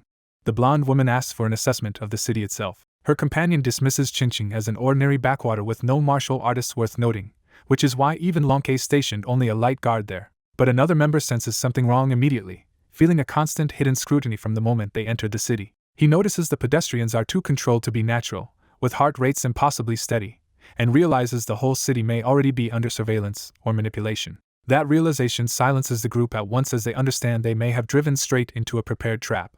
As danger closes in, the taxi is ordered to retreat immediately. The car speeds away while the people behind it watch the escape with dread. At sunset, sinister figures with glowing eyes emerge, signaling that the night's predators are taking over. They warn that once darkness fully falls, the rulers of the night will appear in force. Inside the fleeing taxi, one companion questions whether they are being overly cautious after already putting many miles behind them. The driver insists caution is justified, because if their organization's base in Xinjiang had fallen, they would have known. The blonde woman admits her fear may come from her failed attempt to break into the Grand Master realm a year earlier. During that failed breakthrough, she glimpsed a vision of her own destined death. Worse, in that vision her 2 companions died beside her on the same mission, enraging one of them for hiding something so critical. She answers that fate cannot truly be stopped, but she believes this day is not the day of that death.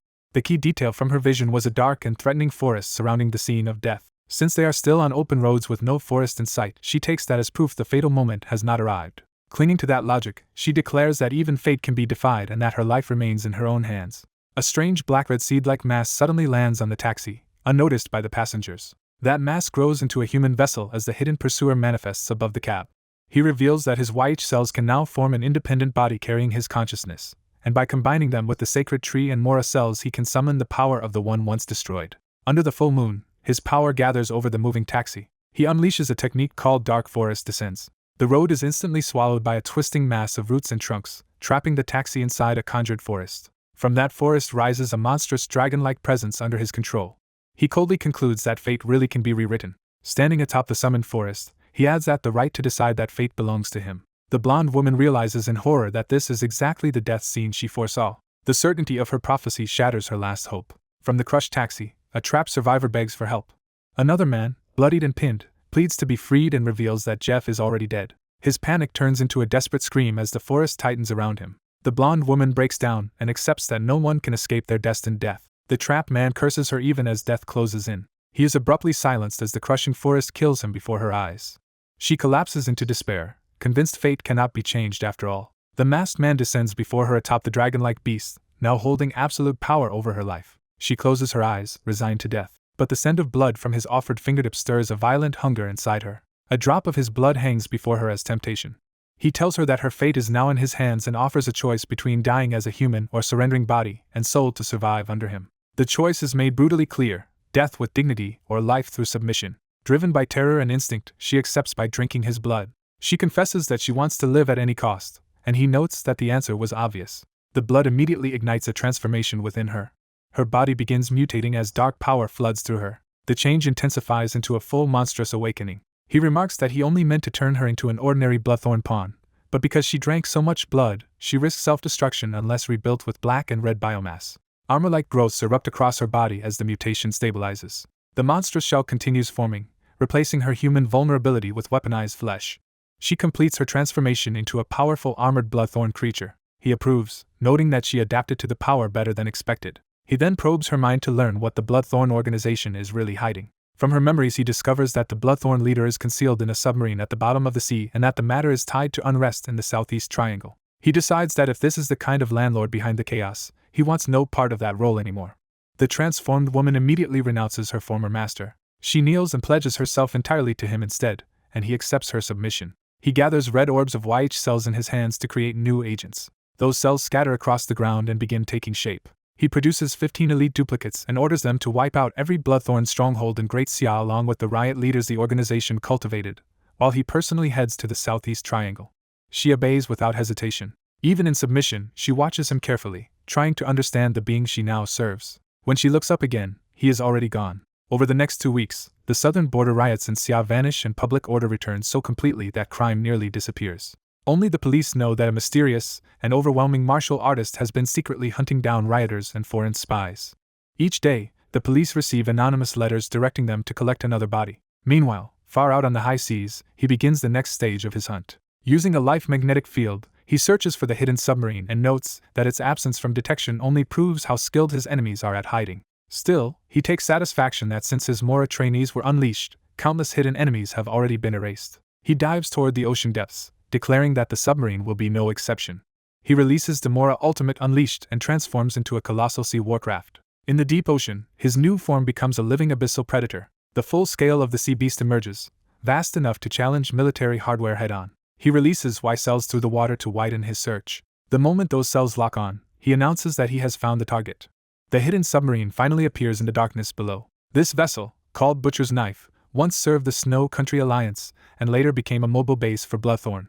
Inside, sonar detects a massive fast-approaching object, and the crew first wonders if it is a whale. Their commander dismisses that idea and orders sonic waves to drive the intruder away. When the sonic repulsion fails and the object closes rapidly, the crew panics and launches trident torpedoes. The submarine fires its first volley straight at the incoming beast. The torpedoes race toward the dark silhouette. They detonate in a blinding underwater blast. But the explosions barely matter, and the crew realizes their torpedoes are ineffective. Inside the command post, the failed defense throws the crew into alarm.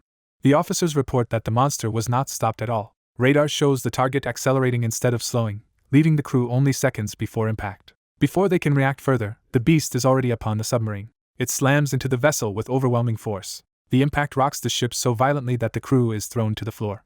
Desperate, the commander orders every remaining torpedo launched. The second barrage explodes across the beast's body. The monster answers by carving through the submarine with a devastating blue energy strike. Amid the destruction, a man bursts from the wreckage rather than die with the ship. The damaged submarine begins shedding critical components as it breaks apart. The survivor is revealed as Greta, leader of the Bloodthorns and an S-rank Grandmaster. He tears free from the collapsing vessel while explosions continue behind him. Greta bitterly reflects that he had imagined many possible ends for Bloodthorn, but never ruin at the hands of a passing monster. Seeing the wreck of his mobile base, he refuses to accept such humiliation. He realizes the submarine's nuclear battery is damaged and close to exploding. In a last gamble, he hurls the unstable battery at the monster, hoping to kill it with a nuclear blast from within. The battery drifts directly toward the beast's jaws. The monster swallows it without hesitation. Greta exults, convinced that no superhuman could survive a nuclear explosion inside its own body. He even invites the beast to tear him apart afterward, certain he has already won. Instead, the monster remains calm and unshaken. Greta's confidence collapses into stunned disbelief. He realizes the impossible has happened. The beast did not explode but absorbed the nuclear battery. A voice enters his mind directly, claiming the next move and proving the monster can even speak his language. Greta tries to rally himself, and refuses to be mentally crushed. He reminds himself that he is still an S-rank Grandmaster, and can fight even underwater. He releases his own dark power in preparation for battle. But strange cotton-like masses immediately bind him and begin draining his martial energy, leaving him unable to move. His resistance turns into panic as the trap tightens. A devastating energy attack begins to descend on him, while he begs for it to stop. Facing certain death, he demands to know what kind of being his enemy truly is, and all he finds is utter despair. Far above, the sea's surface lies deceptively calm for a moment. Then jagged black spires burst upward from the ocean. At the peak of one rising spike, the masked man stands revealed above the sea. He turns his attention toward the southeast triangle, and declares that region next on his list. The scene shifts to the southeast triangle, in the Philippines.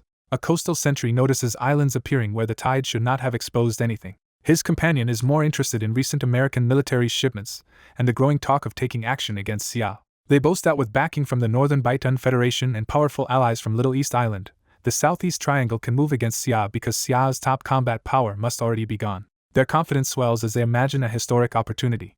That confidence falters when an unnatural sound rolls in from the sea. They watch in horror as one of the supposed islands starts swimming toward shore. The truth hits them at once. It is a warcraft invasion, and the monster is charging straight at them. Warships rush in, and the soldiers briefly believe the destroyers have come in time to save them. The fleet forms up around the approaching threat.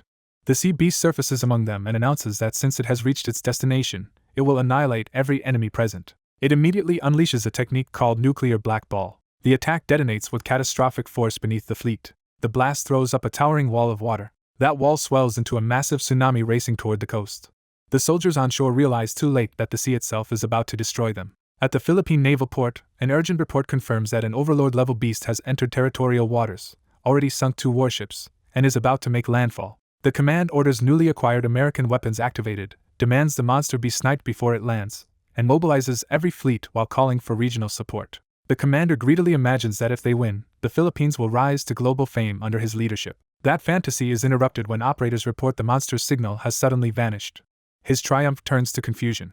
The sea falls eerily quiet as if the threat has disappeared. The monster reveals it has no intention of wasting time slowly destroying every army in the southeast triangle one by one. Instead, it slips beneath the seabed minefield, deciding to end everything at once. From below, it studies the concentrated Philippine fleet and recognizes it as the nation's full naval strength. The masked man coldly decides that all of them should die here. He unleashes Demora Ultimate once more from beneath the ships. A colossal energy pillar erupts upward through the fleet, tearing multiple warships apart in an instant. Panic spreads as officers realize an overlord-level beast bypassed the minefield without triggering it and massacred the fleet from below before radar could warn them. The surviving command ship becomes the last center of resistance. Its commander can only scream that the beast has ruined the Philippines. Even so, he orders one final attack. The command ship is struck and engulfed in explosions almost immediately. As one ship sinks, the remaining crews abandon hope of survival and pour every weapon they have into the monster. Knowing the Philippine Navy will be wiped out if the beast survives, the last warships unleash a desperate full barrage. A colossal being called Demora emerges from the storm, and panic breaks out as people realize escape is already slipping away. The warning comes too late as Demora unleashes a blinding strike. At 8:35 that morning, Demora begins its assault on the Philippine fleet, and within minutes the nation's defenses are effectively broken. By 8:50 it has crossed the Philippine coast, and by 9:15 the capital falls, leaving the government near collapse while Demora keeps advancing unchecked. Experts trace its course and conclude that after destroying the Philippines, Demora is heading for Indonesia next. A powerful martial artist rises to intercept it, declaring that as the nation's top fighter he will not let the monster pass into his country. His stand fails, and 20 minutes later Indonesia's guardian Godzilla is also defeated, forcing Demora onward toward Myanmar and South Korea. Demora dives ahead like a living catastrophe, continuing its march toward new targets. In Myanmar, where internal war has already shattered leadership, a corrupt official abandons the country and orders his private jet to flee before Demora arrives. He is told the monster will overrun the southern kingdom and reach Myanmar within 20 minutes, yet he accepts that the population will die in his place if it buys him time. His plane escapes into the sky while the nation below is left to its fate. Once airborne, he relaxes and starts planning to hide in another country until he can rebuild his power. That confidence falters when he notices something outside the aircraft. A strange red, face-like mass appears at the window and greets him, terrifying him with the sense that the disaster has followed him into the air. Over Myanmar, the jet continues on, but the threat is now attached to it. Inside, the official and his bodyguards realize a monster has latched onto the plane and may already be inside. The red entity introduces itself as GSOY and calmly announces that it is entering the aircraft. It seeps through a gap in the fuselage, proving the plane offers no protection at all. The creature keeps pouring inward, spreading through the cabin like invasive flesh. It fully manifests as a malicious red presence, forcing the men into a desperate fight for survival. One bodyguard charges first, boasting that a mere slime cannot withstand the combined force against it. His empowered punch lands, but the creature simply absorbs the blow and turns the attack into an opening. Instead of breaking apart, the red mass reshapes itself into a probing tendril. That tendril shoots straight into the attacker's mouth before he can react. As it burrows into his body, he realizes in horror that the monster is crawling into his stomach from the inside.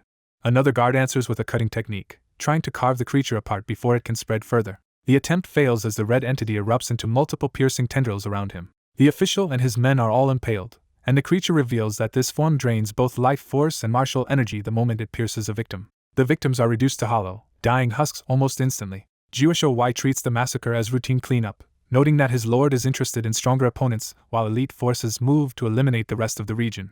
Eager to witness his master's true battle, he departs for the southern country even though getting caught in the coming clash could kill him. The southern country is already burning, with its cities collapsing under the wider invasion. Among the ruins, the weak can do nothing but beg for rescue that is unlikely to come. Then an enormous dark mass descends into the devastated city, shaking the ground with its arrival. The being reveals itself as a towering dragon-like destroyer charged with lethal blue energy.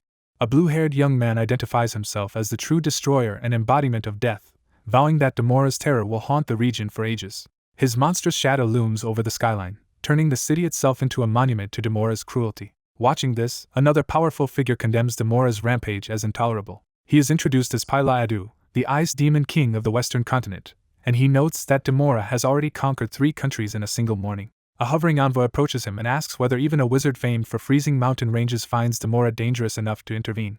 The envoy reminds him that he is known for collecting rare magical beasts, presenting his frozen menagerie as proof of his power and tastes. Pyla agrees to act, saying he wants Demora preserved as an ice sculpture worthy of his collection. He releases an icy dragon, sending his power into motion against the advancing calamity. At the same time, he makes clear that if Northbourne wants him to lead this beast toward Great Xia, they must repay the favor afterward. The envoy readily accepts his terms and addresses him with deference as the Ice Wizard.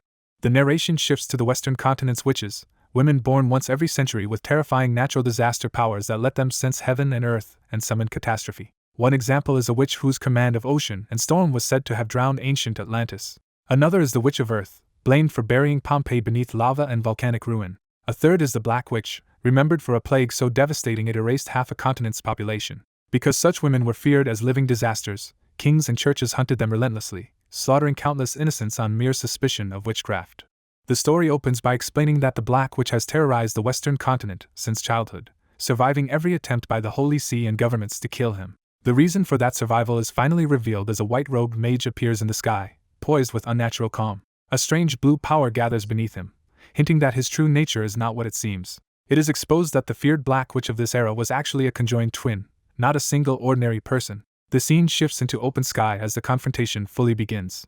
A massive ice dragon notices that some targets have escaped the earlier purge and turns its attention upward. The beast rises beneath a swirling sky, charging power for an attack against the hovering mage. The mage answers with overwhelming confidence, invoking endless wind and snow to swallow the monster. The dragon fires first, hurling a violent blast while mocking the mage for trying to show off. Rather than being shaken, the mage coldly judges the creature as nothing more than a savage brute.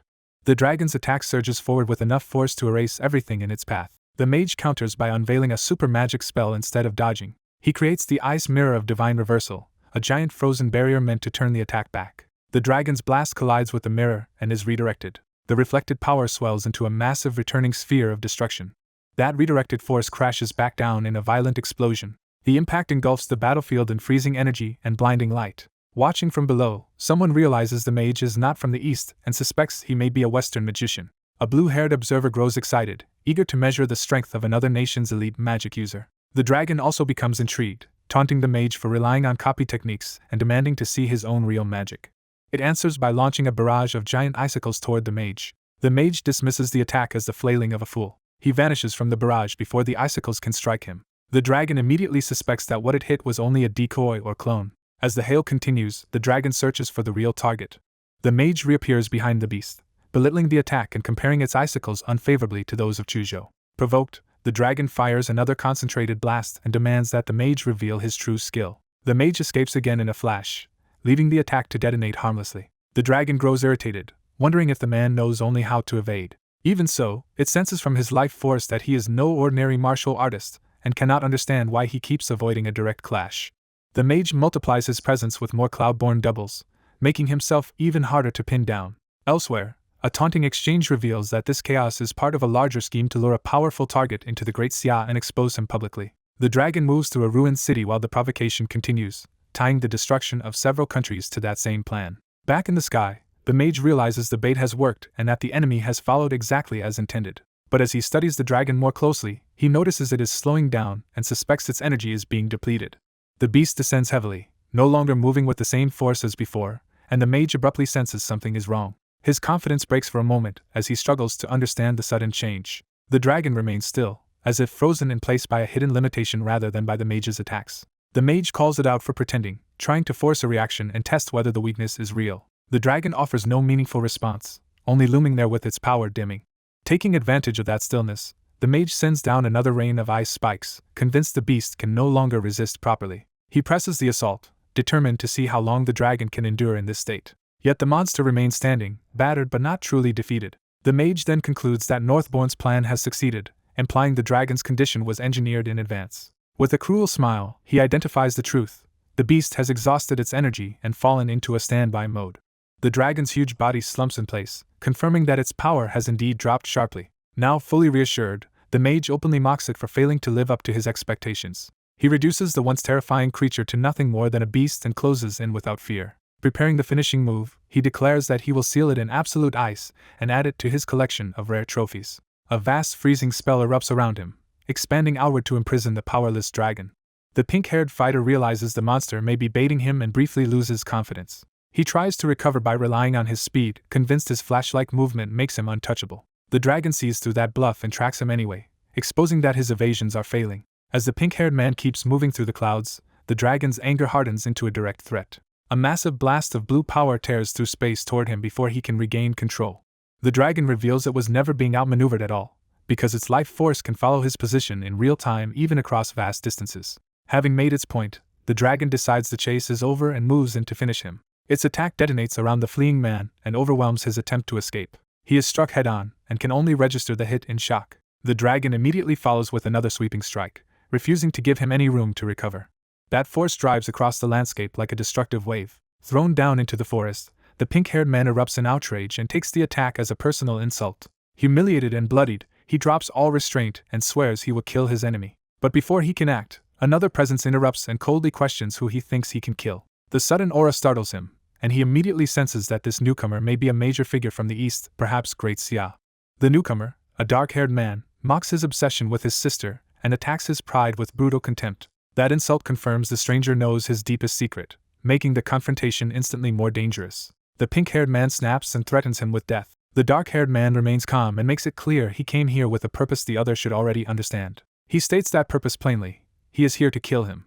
As the killing intent rises, a sinister forest power descends around them. The pink-haired man recognizes the force as dark, bloodthirsty wood magic and dismisses it as inferior black magic. Confident in his superiority, he answers with overwhelming ice magic meant to freeze the entire battlefield. Towering ice erupts and engulfs the dragon-shaped force in a violent frozen prison. He boasts that he needs no external artifact because his sister's bloodline makes her the perfect vessel for his limitless magic.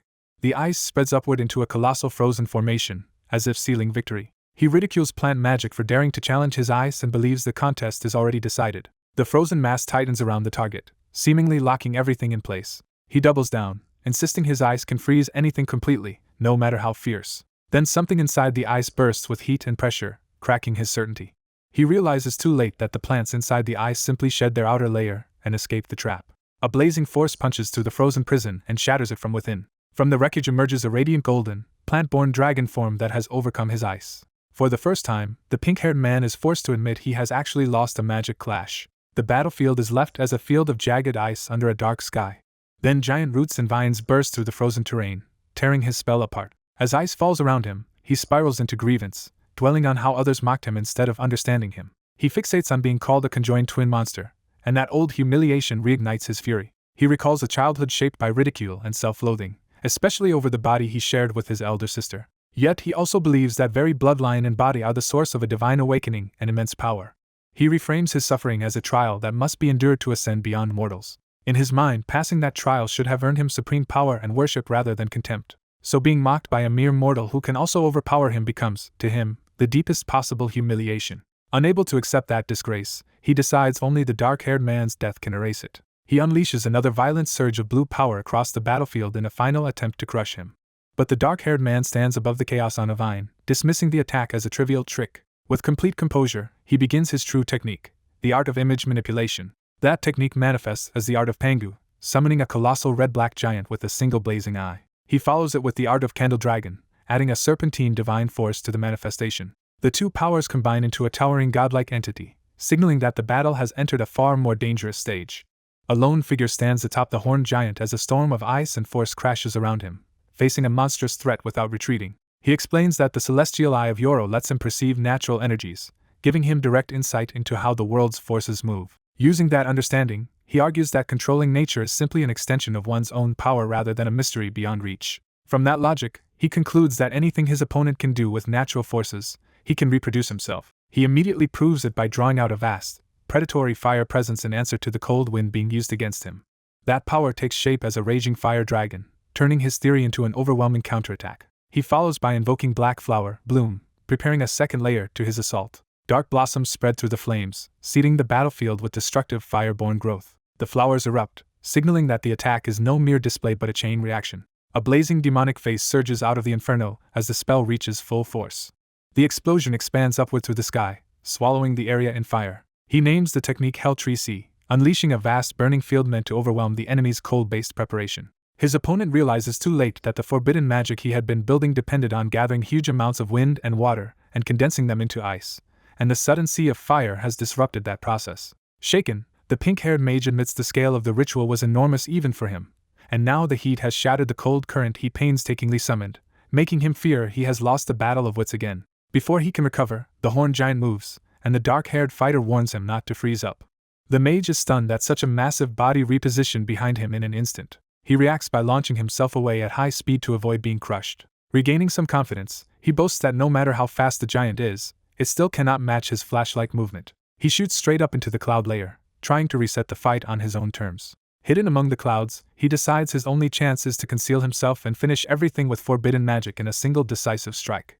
But the clouds around him are suddenly disturbed, as if something has already found its way into his hiding place. He realizes with alarm that his refuge is no longer safe. Looking down, he sees the horned giant below with its master still in control, exposing that the enemy never lost track of him. The battlefield opens into a deadly vertical gap between cloud layers, with the giant below and the mage trapped above. The dark-haired fighter sends the fire dragon upward, forcing the mage to defend instead of completing his escape.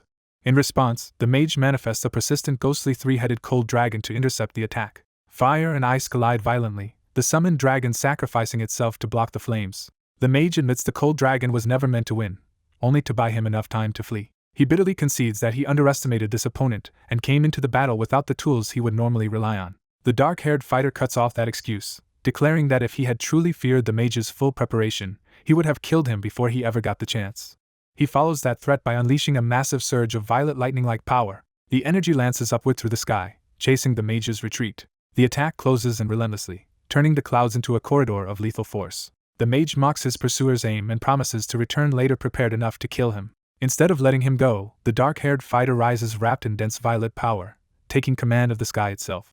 The clouds above thicken into a charged purple storm, transforming the environment into his domain. He reveals that the heat from the hellwood fire and the storm his enemy created together provide the perfect conditions for his own casting. With that advantage secured, he begins a thunder-based technique. The mage suddenly understands that the spell is being aimed at him specifically. The caster calls forth Jilin, and a colossal lightning manifestation tears down from the storm. The heavenly strike gathers into a blinding focal point before descending with absolute force. The mage panics when the electrical charge on his body interferes with his blink movement, stripping away his best escape option. As the lightning spear drops, he realizes too late that he has no clean way out. The Qilin strike engulfs him completely, and drives him downward through the sky. The blast continues without pause, flooding the battlefield in white-violet destruction. Its force intensifies into a single devastating pillar. That pillar slams into the ground below, completing the execution of the spell. When the light clears, the horned giant remains suspended and unmoved, as if the outcome was never in doubt. The dark-haired fighter calmly asks whether it is over, already sounding unconvinced that his enemy is truly finished. His suspicion is confirmed when the pink-haired mage is revealed still alive, trapped inside a block of ice that preserved him at the last moment. Someone realizes that the true Ice Demon King has finally awakened. The sleeping power is urged to open its eyes and fully emerge. In the northern Baitan Commonwealth, attention turns to a growing crisis. Officials report that a massive white vortex is continuously forming over the southeast triangle region. FBI Director Adler is stunned to learn that the Western wizard Pavli is not helping against Great Xia, but is instead fighting an unknown masked opponent. His staff confirms that Pavli has gone berserk and is releasing enough magic to disrupt the climate across both eastern and western continents, while all contact with him has been lost. Adler erupts in anger, furious that Pavli is wasting his strength on a private battle while Demora is on the verge of destroying their South Korea base. When Adler demands satellite footage, he is told the storm Pavli created blanketed the southern region and blocked all observation. The damage report worsens as 3 bases in South Korea are confirmed destroyed and the rest remain unaccounted for, leaving Adler cursing Pavli's recklessness. Just as panic peaks, the expanding storm suddenly begins to subside. Adler assumes Pavli is finally finished and immediately wants him redirected toward Demora and the Xia Kingdom, bitterly resenting how much they have had to rely on him. Local footage abruptly reveals a violent clash still underway inside the storm. Adler is thrown off by the unexpected feed as his staff struggles to explain what they are seeing. The image clarifies that the ice wizard they were tracking is the one under attack. A demonic figure looms above the battlefield while the ice wizard appears cornered below. The attacker calls on Pangu to destroy the woman beneath him. That command unleashes a colossal molten force charged with violent red energy. The attack crashes downward as chaos falls, aiming to obliterate its target in one strike. At the last moment, the woman answers with a precise release of freezing power. Her cold surges upward in a towering wave that meets the descending attack head-on. The frozen force overwhelms the impact and shatters it into massive chunks of ice. The masked man is shaken that his attack was crushed instantly. The pink-haired witch steadies herself, breathing hard as her power continues to rise. The cold spreads and condenses into a larger, more defined form around her. A gigantic ice body takes shape, dwarfing the battlefield and revealing a far greater presence than before. Seeing it, the masked man realizes the chill now emanating from her is far stronger than the cold he sensed from the man she had fused with, and he retracts his earlier comparison to Chujo. The giant ice form develops a monstrous core, suggesting the witch's true power is manifesting. From below, the witch faces the fully formed frozen giant as its presence bears down on her surroundings. Far away, the outside world remains under the shadow of the same escalating event. Adler is horrified to hear that Pavli has lost and that the being beneath him is not merely a witch, but the awakened cold wave and storm witch of the modern age. He explains that Pavli's male body had actually limited the witch's bloodline, preventing her from releasing its full power. The truth is laid bare. Pavli's conjoined sister, not Pavli himself, is the real witch. Even a fragment of a true witch's power is said to be enough to summon a catastrophic cold wave capable of transforming the entire Southeast Triangle region. Adler concludes that if a true witch fully descended, Earth could be pushed into a new ice age, so she must be eliminated while still weakened from her recent recovery. He prepares to authorize a last resort by activating an ultimate celestial martial energy system stationed in outer space since the war with the Snow Kingdom. Before that order can settle, a subordinate reports that the mysterious masked man has already made his move and somehow suppressed the witch. The masked man himself looks down at her with contempt, dismissing her as a troublesome but unimpressive opponent. The witch appears dazed and childlike, reinforcing his judgment that she lacks sense or awareness. She reacts clumsily as a new force descends toward her. A massive mountain of ice forms overhead and drops to pin her down. The frozen mass slams into place, sealing the area under crushing pressure. Trapped beneath it, the witch can only respond in confused surprise. The masked man concludes that her fighting style is driven by instinct rather than intelligence, making her attacks predictable. He closes in and restrains her with red tendrils, dismissing the encounter as boring now that he has read her behavior. But the body in his grasp suddenly destabilizes into liquid, slipping free of his control. Realizing he has been deceived, he understands that what he caught was only a substitute. The witch's true body reforms elsewhere after escaping in a streamlike state. He quickly deduces the mechanism. She is not making clones, but splitting her body apart and reassembling it. He further recognizes that her body can instantly convert into elemental form, much like an energy transformation technique. With that realization, he turns predatory and decides that devouring her may be the answer. A deadly technique called V-Net of Heaven and Earth descends, trapping the pink-haired woman inside a massive red cage. The attack tightens with violent force, sealing off any easy escape. The Crimson Prison expands into a towering dome, enclosing the battlefield. The masked man makes his intent clear. She will not be allowed to flee. The cage holds firm overhead, turning the fight into a closed hunt. Panicking, the woman screams as the pressure of confinement and danger finally hits her. In her fear, she recognizes the monstrous enemy before her and freezes for a moment. A surge of icy power rises within the cage, abruptly changing the balance of the battlefield. The masked man notes that even trapped prey can become most dangerous when driven by raw instinct. Sensing a new presence or power, he focuses sharply on the disturbance. An enormous ice giant bursts forth, smashing into existence with overwhelming elemental force. The masked man realizes the woman has somehow reproduced the power of the ice pengu itself. Rather than hesitate, he decides to answer this with a new move of his own. He summons a colossal flaming deity and unleashes the ultimate V-shaped sun will strike against the ice giant. The battle escalates into a true clash of giants as his fire avatar enters the fight. The ice giant faces the challenge head-on, its presence steady despite the incoming assault. Elsewhere, observers watch the conflict remotely from a secure control room. The officials are stunned that a masked man can summon something hundreds of meters tall, and they cannot understand why no record of such a figure exists.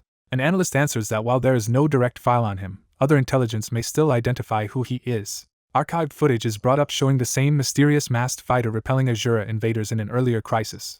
The intelligence links him to an organization called Monster and suggests he may be the operative known as Demon Eye. That name leaves the senior observer grimly unsettled. As they continue watching, they marvel that such overwhelming beings have appeared in this place at all. Back in the battle, burning red strikes rain down onto the ice giant in a relentless barrage. The giant absorbs the punishment and rises through the destruction instead of collapsing. The pink-haired woman is revealed perched on the giant's body, using it as both weapon and refuge. She strains to control the power around her, crying out as the unstable ice surges upward. The masked man judges that she lacks skill and is only lashing out with huge amounts of elemental energy without real combat sense. He counters by manifesting a torch dragon, concentrating his fire into a more focused predator. The flaming dragon lunges straight at the ice giant with killing intent. The woman desperately throws her power forward, trying to stop the attack by force. Fire and ice collide violently, blasting apart the giant's defenses in a chaotic explosion. Seeing that her ice spikes have stalled the dragon just enough, The masked man uses that opening for a direct strike. He dives through the chaos toward her and declares that he is taking her now. The air tears with speed as he closes the distance in an instant. For the first time, his expression sharpens with surprise at what he is about to face. A blinding burst of blue power erupts downward before he can seize her. The blast slams into his summoned form, interrupting his advance. The impact freezes through the fiery construct, turning its body rigid with ice. The freezing force drives deeper, cracking and locking the target in place. Huge ice formations erupt across the battlefield, swallowing the area in a sudden frozen upheaval. At the center of the storm, the woman hovers free, no longer cornered and now visibly emboldened. Her fear gives way to giddy confidence as she starts laughing at the reversal. She unleashes a technique called star-devouring refinement, drawing in destructive red energy around herself. But the power immediately overwhelms her, and her laughter turns into a scream.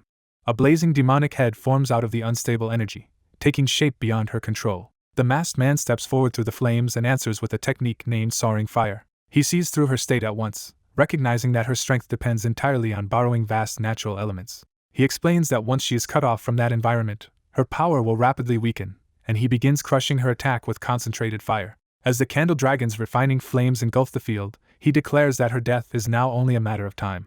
A masked man turns from one threat to another, mocking a hidden watcher and forcing him to face the situation directly instead of observing from afar. At that moment, a devastating beam strikes down from space toward Earth, signaling that the conflict has escalated to a catastrophic level. The masked man reflects that his deployed Emperor Mora should already have pacified the Korean peninsula and the southeastern region, and he dismisses the opposing powers as fools who still do not understand the danger. He begins using the art of cloud manipulation, gathering a massive storm-like force to hide his movements and prepare his next step. Knowing the technique is not yet fully refined, he decides concealment is more important than showing his hand too early.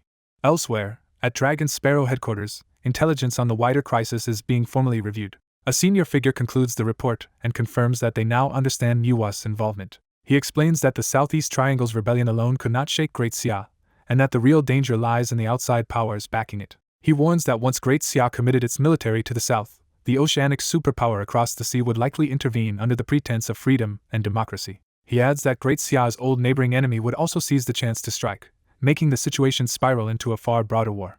Fortunately, he says, Emperor Mora appeared unexpectedly and disrupted that chain of events. Though no one understands why a giant sea beast swept through the entire Southeast Triangle, he admits that its destruction solved a major problem for Great Xia. More importantly, the mysterious monster organization has resurfaced, and a stone-masked figure commanding pitch-black trees was apparently the one who killed the dreaded Ice Witch. The report closes on a grim note.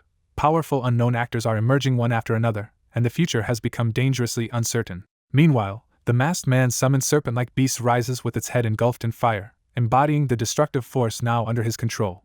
A brilliant surge of energy erupts as he moves to seal away the Ice Witch rather than merely destroy her. He exults over obtaining the Golden Legend, treating the capture as the true prize of the battle. With the glowing crystal in hand, he confirms that the Ice Witch has been successfully captured. He prepares to return to China, noting that everything within a 100-mile radius has been wiped out by the clash. Seeing the ruined battlefield, he realizes that without his intervention, this same hell would have unfolded inside Xia itself. He reflects bitterly that in an age where everyone is a combatant, war turns whole cities into targets and exposes how impossible many of the world's contradictions are to resolve peacefully. Taking on the role of Great Xia's guardian, he vows to become the nation's strongest tyrant if necessary to preserve its peace. He names himself Yi and swears he will never accept rebellion again, promising to make all future traitors pay in blood for generations. A pillar of blue power descends as he unleashes another overwhelming technique. The narration explains that the Southeast Triangle's ruling families have been broken, Manhwa's losses in Huadu and the global cold wave have weakened its influence, and the 9 great families now have a chance to restore central authority. Driving forward through the energy, he condemns the ancient menace and orders it back to its grave, refusing to let it pollute the human world again. After Great Xia's reconquest plan succeeds, martial academies reopen and teachers and students begin returning to ordinary campus life. The younger generation, hardened by real battle, throws itself into training, and many promising talents begin emerging from Daxia High School. The aftermath suggests that while war is cruel, it can also force out resilience and hidden potential in humanity. At a training hall, students discuss the news that after Huadu's victory, peace has returned to the Southeast Triangle and the foreign-backed chaos there has been crushed. One student insists there is a deeper story, claiming the recent cold wave in southern China was not natural but deliberately created, based on leaks from an online source he trusts. He says the source posted images linking the disaster to a bizarre Western wizard-like figure, implying the cold wave was part of a larger hidden conflict. Another student dismisses the build-up, unconvinced that the story matters. The storyteller undercuts his own suspense by revealing that the wizard simply died, turning the dramatic setup into a joke. Still, he insists the dead wizard only matters because his defeat highlights how extraordinary the newly appeared masked man really is. He shows them an image of the masked man's terrifying summon beast, and the sheer power on display shocks his audience. Speculation is already exploding online, with many treating the masked man as a major new force even before the news has fully spread inside China. The students note that everyone now believes this new masked man belongs to the same organization as the Vortex masked figure from the Battle of Huadu. One of them hesitates, pointing out that no one can even confirm these masked figures are actually from Great Xia. Another argues that origin matters less than the fact that both masked men helped Xia in its greatest crises, and he wonders if they might even be people hidden among them. That suggestion lands hard, as someone nearby reacts with sudden, focused attention. The students abruptly bow to President Yi as he passes, addressing him with formal respect. After he casually acknowledges them and leaves, they erupt with excitement, treating even that brief response as proof of his legendary status. Away from the crowd, Yi turns to a more dangerous matter and decides that if he wants to move against the 9 families in the capital, one particular person's help is essential. He identifies that indispensable person as Chuzhou. The scene shifts to the Dragon Blood Society training room, where that next move is about to begin. Inside, Chuzhou is in the middle of intense training, his body surrounded by surging blue energy. When he hears Ouyang-Zhe's voice, he immediately recognizes that something unusual has happened. Ouyang-Zhe arrives at the door and awkwardly explains that someone has come specifically to see him. Chuzhou's first thought is that he may have returned, revealing both his expectation and the importance of that possibility. A nervous host hesitates to refuse a request because the visitor he is dealing with is too important to offend. The scene shifts to the Huaduchu family, signaling that the matter involves powerful bloodline politics. When the guest takes too long, a younger man goes to confront him directly. The visitor reveals himself as Chu Feng, the Huaduchu family's eldest son and the younger man's half-brother from the branch that fled south long ago. Chu Feng greets him with smug familiarity, making clear he has come from the southern capital with purpose. He needles his brother by bringing up how their branch once abandoned Huadu for Nandu. Instead of denying it, Chu Feng argues that leaving preserved their family's strength, and that appearances do not tell the whole story. He explains that Huadu's great clans and martial institutions have been weakened by war and reconquest, making this the perfect moment for the 9 Huadu families to restore their former glory. His brother cuts off the grand speech and demands the real reason for this visit. The younger man braces himself, signaling he expects trouble rather than reconciliation.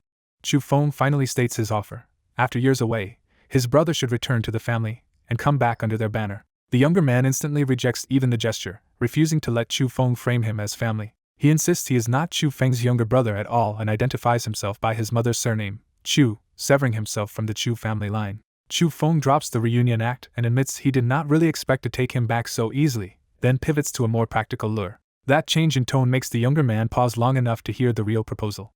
Chu Feng offers him the presidency of the Dragon Blood Society and a public role representing Huajia University's students. The offer hits him hard because it targets exactly the status and influence he lacks. Even so, he turns away in contempt and dismisses Chu Feng as a fool. Chu Feng, rattled, chases after him and argues that with family backing and a leadership post, refusing makes no sense. The younger man snaps that only an idiot would suggest challenging Yi without understanding how overwhelming Yi truly is.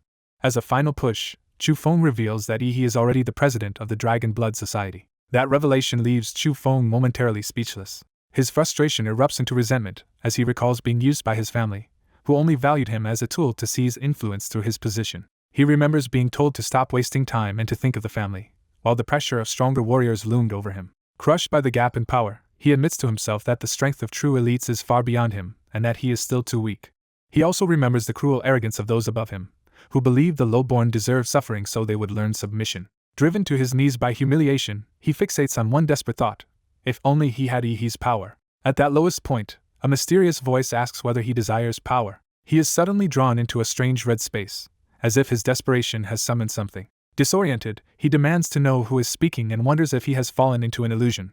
Instead, a monstrous presence rises before him, making it clear he has entered something far more dangerous. He can only stare upward in shock as the scale of that presence sinks in. The horror resolves into a dragon-like monster towering over him. Then the creature gives way to a humanoid figure, and he recognizes it as the masked being that had appeared before. He immediately demands how this intruder reached his university and why it sought him out. The masked figure answers by introducing its organization, monsters, and inviting him to join. He cannot understand why such a group would target him, and the figure answers that it is because of destiny. The being explains that monsters only accepts those fated to become monsters themselves, and claims he has that potential. It tempts him directly by promising that joining will give him the power he craves. He repeats the word monster, unsettled but clearly tempted rather than repulsed. His next question goes straight to the point. He asks whether he belongs to this organization too. The masked figure confirms it without hesitation. That answer decides everything, and he immediately agrees to join. The masked figure reacts with quiet satisfaction, having secured exactly the recruit it wanted. It promises to return that night, implying the real initiation is still to come. Before leaving, it decides to solve his immediate problem itself. A red force flashes out and hurls him through the strange space as the power takes hold. He can only gasp as the change overtakes him. Back in reality, his momentum and aura suddenly surge, startling the observer nearby. The witness realizes in alarm that his bloodline has advanced, and that he has broken through far too suddenly to be normal. A Dragon Blood Society elder attacks with open contempt, certain that the younger man cannot rival him. The younger fighter stays calm and meets the provocation without fear. Their clash erupts head-on, proving he can stop the elder's force instead of being overwhelmed by it. Grinning, the elder shifts from violence to recruitment, offering one last chance to join him and rise as the next president of the Dragon Blood Society. Chu Zhou refuses outright, condemning the society as power-hungry cowards who abandoned Huadu when it mattered most. Before the elder can press further, a new arrival steps in and quietly takes control of the room. Chu Zhou recognizes the newcomer at once and is startled by who has appeared. The elder identifies the newcomer as Yi, the society's president, and tries to draw him in by mocking Chu Zhou's chances against their combined strength. Yi answers by silencing the elder with a sudden slap, making it clear the insult has crossed a line. He lifts the elder effortlessly, reducing the once dominant aggressor to a helpless captive.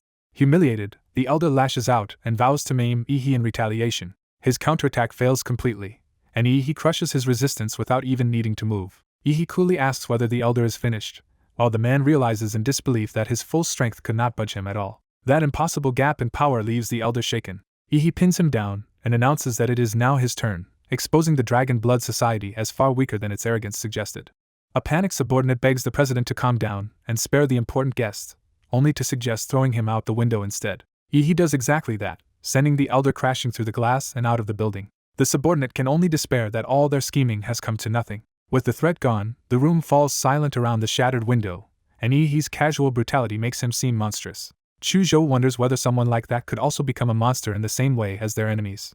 Yi breaks the tension by greeting Chu Zhou like an old friend. Chu Zhou answers in kind, acknowledging him as President Yi and confirming they know each other well. Yi immediately drops the formal act, pulls Chu Zhou close, and jokes that he is not fooled by the sudden distance between them. As they leave to talk privately, the pink-haired subordinate excitedly narrates Yi's dramatic rise to guild leadership after the royal family's injuries and hospitalization. In Yi's office, he points Chu Zhou toward the real issue. The masked figure from before was the same man known as Demon Eye. Settling into his chair, Yi invites Chu Zhou to ask whatever he wants. Chu Zhou goes straight to the point and asks when Yi joined that monstrous organization.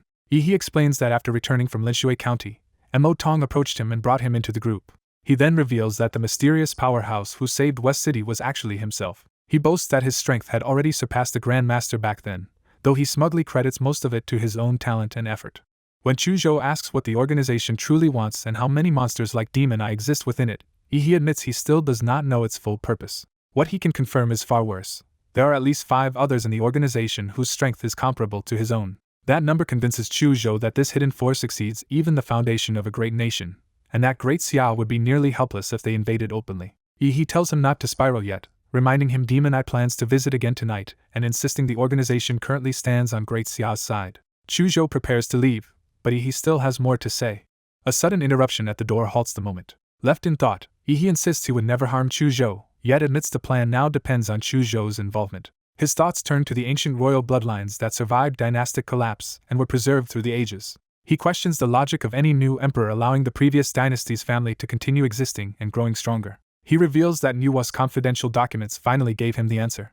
The key is a force called the power of faith, or the power of will, drawn from collective belief. He connects that power to the vessel absorbed by the demonic fetus in Linshui County, realizing this strange energy is not limited to demons. Long ago, Great Xiao's founders and the sorcerers of the Second Dynasty learned to create and use this power, calling it Dragon Will or Dragon Aura. To protect the royal family, they bound that dragon energy to the imperial bloodline through ritual and the nation's dragon vein. As long as the royal family remained intact, they could wield the empire's destiny itself, preserving influence even after dynasties fell like flowing water. From that, Yi concludes the true problem is not eliminating the capital's powerful families, but stopping them from dragging the whole empire down with them when cornered. His answer is to seize the dragon aura first, taking away the hidden advantage the other side relies on. He says Nuwa's documents also record the method for doing it. That method is brutal. By turning every surviving dragon-blooded member of the imperial line into sacrifices, the chains on the nation's fortune can be broken and the dragon aura reclaimed. Even he admits the plan is cruel, though he clearly intends to pursue it anyway. He learns that only someone with royal blood can temporarily lend the dragon's power to stabilize the time bond, and he silently vows that he will save you no matter what. Driven by that promise, he pushes himself through painful cultivation, forcing his body onward despite the strain. He accepts that the world is cruel and built on sacrifice, so the only answer is to become stronger and reduce the price others must pay. Alone in the moonlit quiet, he settles into that resolve and continues training. The stillness breaks as a disturbance signals that something is approaching his consciousness. He senses the change and turns his attention toward it. What answers him is the overwhelming presence of a monstrous dragon-like being, far beyond anything ordinary. The being reveals it had expected him to come sooner, treating this meeting as inevitable. It explains that entering this place requires a calm mind and closed eyes, exposing how little control he still has. The strange entity steps before him and takes command of the encounter.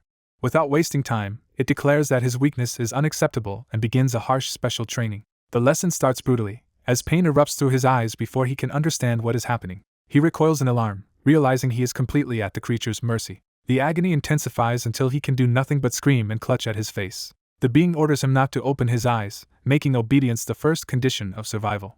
It says it is filling his eyes with energy, a necessary step to awaken the eye of cause and effect and the force tied to it. Then it formally takes him as a disciple, grants him the legacy of the eye of cause and effect, and demands that he prove worthy of the gift. He steadies himself in silence, absorbing the weight of what he has just received. Accepting the bond, he kneels and acknowledges the creature as his master. Back in the waking world, he resumes meditation on his bed while someone nearby watches over him. Elsewhere, another figure calmly instructs that the blood be washed away with water drawn from the air. That person reveals he has transferred a configured eye of cause and effect to Chuzhou, using severed eyes as the vessel. He further notes that Chuzhou also inherited force energy in the spiritual world, making the boy's growth unusually promising. His plan is for dragon blood, force energy, and the eye technique to reshape Chuzhou's body quickly into something capable of bearing far more dragon power. Once that preparation is complete, he intends to move against the 9 families who fled to the ancient capital of Nandu. The scene shifts to the BGI Research Institute, where the next stage of events begins. There, Xiaohe seeks out his eccentric master, who immediately complains that he has neglected her. He tries to speak respectfully, but she keeps him on the defensive before he can explain himself. Her grievance spills out in full as she scolds him for disappearing after learning from her and nearly getting himself killed at Huada. Knowing he needs something, he placates her and asks her not to rush to judgment. To soften her up, he presents a limited edition gold-plated magical girl figure as a gift. The bribe works instantly, and while pretending to maintain dignity, she forgives him and asks what he really came for. He gets straight to the point, saying he is about to break through to the Xuanwu warrior level and wants the second half of the Killing Heart Bodhi Sutra. His master is stunned that he has already reached the peak of the Grand Martial Master realm and is now pushing into the next stage. She can hardly believe that in barely half a year he has risen from apprentice to the threshold of Xuanwu warrior, a pace she finds absurd. He explains that the title itself matters less to him than using his time at Huada to advance fast enough to form his own martial realm, especially since he has already killed 2 of the planet's top experts. Impressed despite herself, she admits he truly deserves to be her disciple. At last she agrees to teach him seriously and promises to pass on everything he needs to know. She begins by reviewing the key principles behind the coming breakthrough. First, she explains that the path from martial apprentice to martial artist is about accumulating qi, strengthening the body, and laying a foundation, while true martial artist level awakens spiritual power through inner understanding. Next, she says the transition into Xuanwu warrior requires body and mind to be trained together until they reach perfect harmony. That harmony is only preparation for becoming a grandmaster, where spirit and body unite so completely that one's inner realm can begin to manifest into reality. She adds that this is why Xuanwu warrior is such an awkward and difficult stage. Many stall there because they cannot achieve that unity, and the stage itself was effectively inserted to bridge the gap. She stresses that his very progress proves how extraordinary and unreasonable this realm is. He notes that the naming of the martial ranks sounds straightforward, but the Xuanwu warrior tier clearly feels like a later addition rather than a natural part of the system.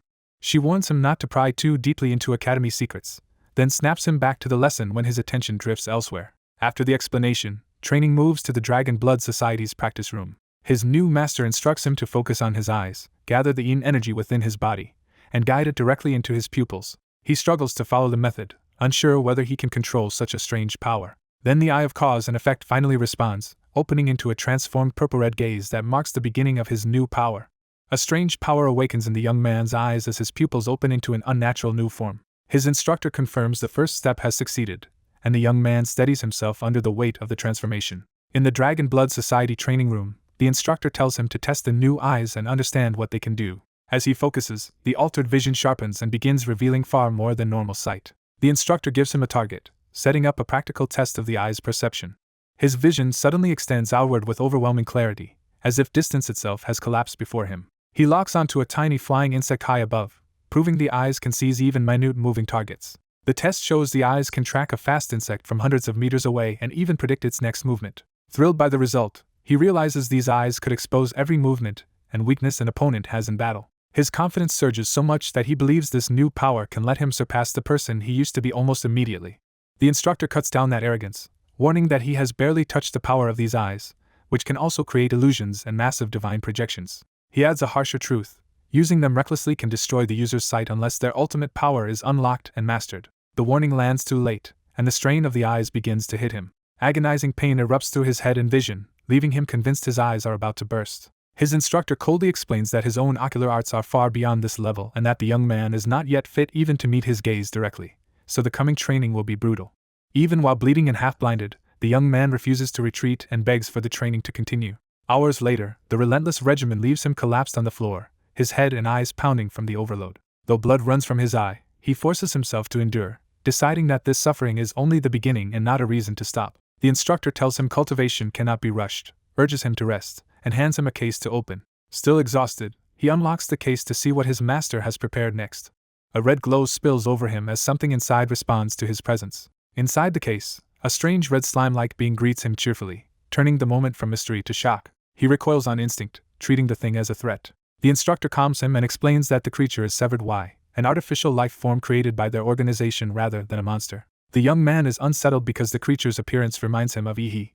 Ignoring his discomfort, the instructor orders him to accept the creature and let it merge with him. Once he does, the creature floods through his body like a second circulation system, instantly easing his pain and restoring his damaged sight. Satisfied, the instructor treats the successful fusion as just another step and tells him to keep training. Elsewhere, the story shifts to the imperial city in the ancient southern capital. Inside the central hall of the Chu royal family's ancestral home, a high-level meeting is already in turmoil. The royal family interprets recent events as a direct insult and challenge to their authority. They report that Chu Fingqi, a respected Xuanwu martial artist, was beaten into unconsciousness at Huada University, which they take as a declaration of war. Because the Dragon Blood Society's president publicly accepted responsibility, some elders point to him and Huada as the obvious culprits. But Chu Qingming rejects the idea that a mere freshman organization could defeat Chu Fingqi, insisting a larger hostile force must be behind it. Others still argue that the Dragon Blood Society is only a front and that the attack was meant to humiliate the Chu family. A conservative elder proposes a broader political reading, suspecting Great Xia Dragon Sparrow is warning the Chu family after its recent consolidation of power. Chu Qingming answers with open militancy, urging the family to contact allied royal houses and prepare a northern campaign rather than wait passively. The conservative side pushes back, arguing Great Xia is already weakened, surrounded by enemies, and in no condition for internal war or troop mobilization. Chu Qingming dismisses caution, insisting hesitation will only leave them helpless and declaring that commoners' resistance should be crushed without mercy. The dispute escalates into a clash of visions for the nation, with one side calling for mass bloodshed and the other condemning that path as ruinous. Before the argument can explode further, a single command from above silences the hall. Patriarch Chu Hongtang decides that, although Dragon Sparrow likely acted against them, the family lacks the strength for war now and must postpone the matter until after the coming succession ceremony. Chu Qingming outwardly falters, but inwardly reveals murderous resentment toward the patriarch for repeatedly blocking the royal family's grand ambitions. He hardens that resentment into intent, deciding the patriarch must die. Outside the walls of the imperial city that night, another thread of the plot begins moving in secret. Severed Y discovers that the city's defenses reject creatures without royal blood, preventing a direct infiltration. An unseen superior berates the creature and points out the obvious solution: obtain royal blood, especially since it can clone organisms. Realizing what to do, Severed Y decides to target the Jinma Club, where wealthy heirs and younger members of the royal family gather. The creature heads to the club, a flashy nightlife venue frequented by the city's elite. There, among the rich young crowd, it finds the kind of royal targets it needs. The story opens in a decadent nightclub where pleasure and power mingle under the surface. Inside the supervisor's office, Shaoqi is being pressured to become more compliant if he wants to rise in the club. He bows and pretends not to understand, while the madam makes it clear she expects submission. Before she can force the lesson further, an uninvited young man interrupts and seizes control of the room. The madam and Shaoqi are startled by the intruder's sudden appearance and authority. The stranger calms them with eerie confidence and claims he is only making a discreet visit. He immediately demands the club's VIP records and any secrets tied to the highest-ranking royal guest present that night. At the same time, a local entourage rushes to welcome young Master Lu, treating him like a superior dignitary. Lu accepts the attention with bored arrogance. His presence forces the local heirs around him into nervous deference. They resent how the visiting royals from Huadu have reduced Nandu's elite to obedient flatterers, though some insist they must endure it for now. Lu openly looks down on Huadu's modern arrogance and praises Nandu only insofar as it still knows how to respect rank. The local heirs quietly discuss the growing conflict between the great Xia Dragon Sparrow and the royal family, deciding their clans should wait before choosing a side. Lu shifts the conversation and asks what entertainment Nandu can offer him. One of the locals tries to please him by offering women as the city's main attraction.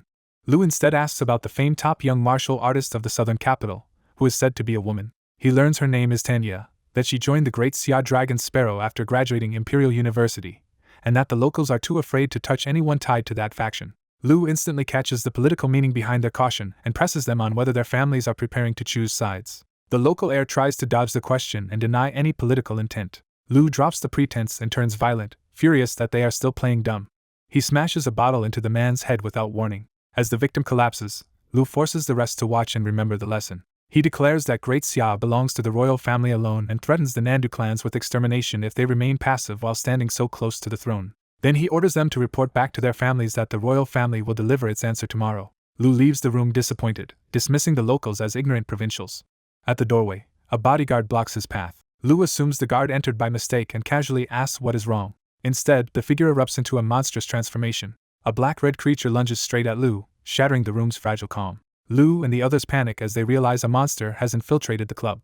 One of the men desperately orders the alarm to be triggered. The creature answers faster than any alarm, gathering lethal force in its hand. It kills the would-be caller in a single brutal strike. Another man's face is grotesquely destroyed as the slaughter continues. Blood and darkness explode through the room, breaking the remaining men's nerve.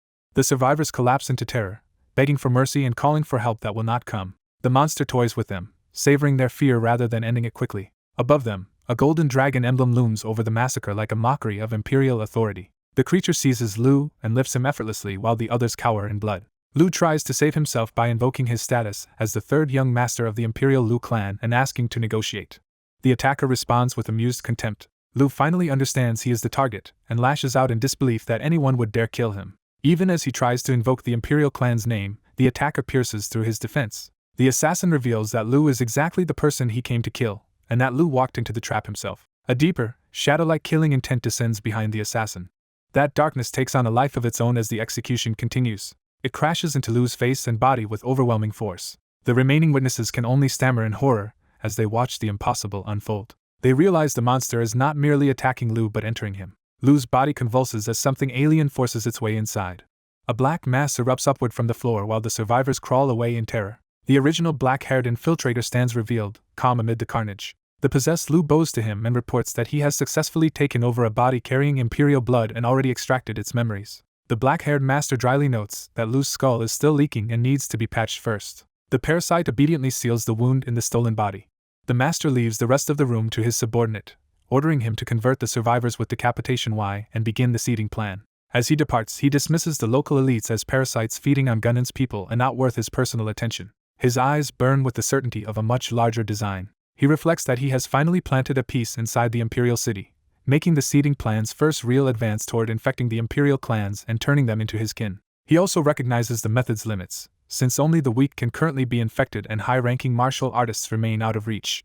That is why he refuses to waste dragon chi in the hands of the 9 imperial clans and instead plans to move directly on it before Chuzhou fully becomes Great Xia's dragon vein. Until he masters that power, he intends to keep infecting weaker clan members and eroding the imperial family from within. To support that plan, he begins consuming a strange resource to strengthen himself. He reasons that whether he steals the imperial clan's secret arts or weakens them before open conflict, every path now favors him, and he only needs Chuzhou to mature before acting. But before that, he must break through to the profound warrior realm, which requires spirit and body to reach balance even though his body is already too powerful.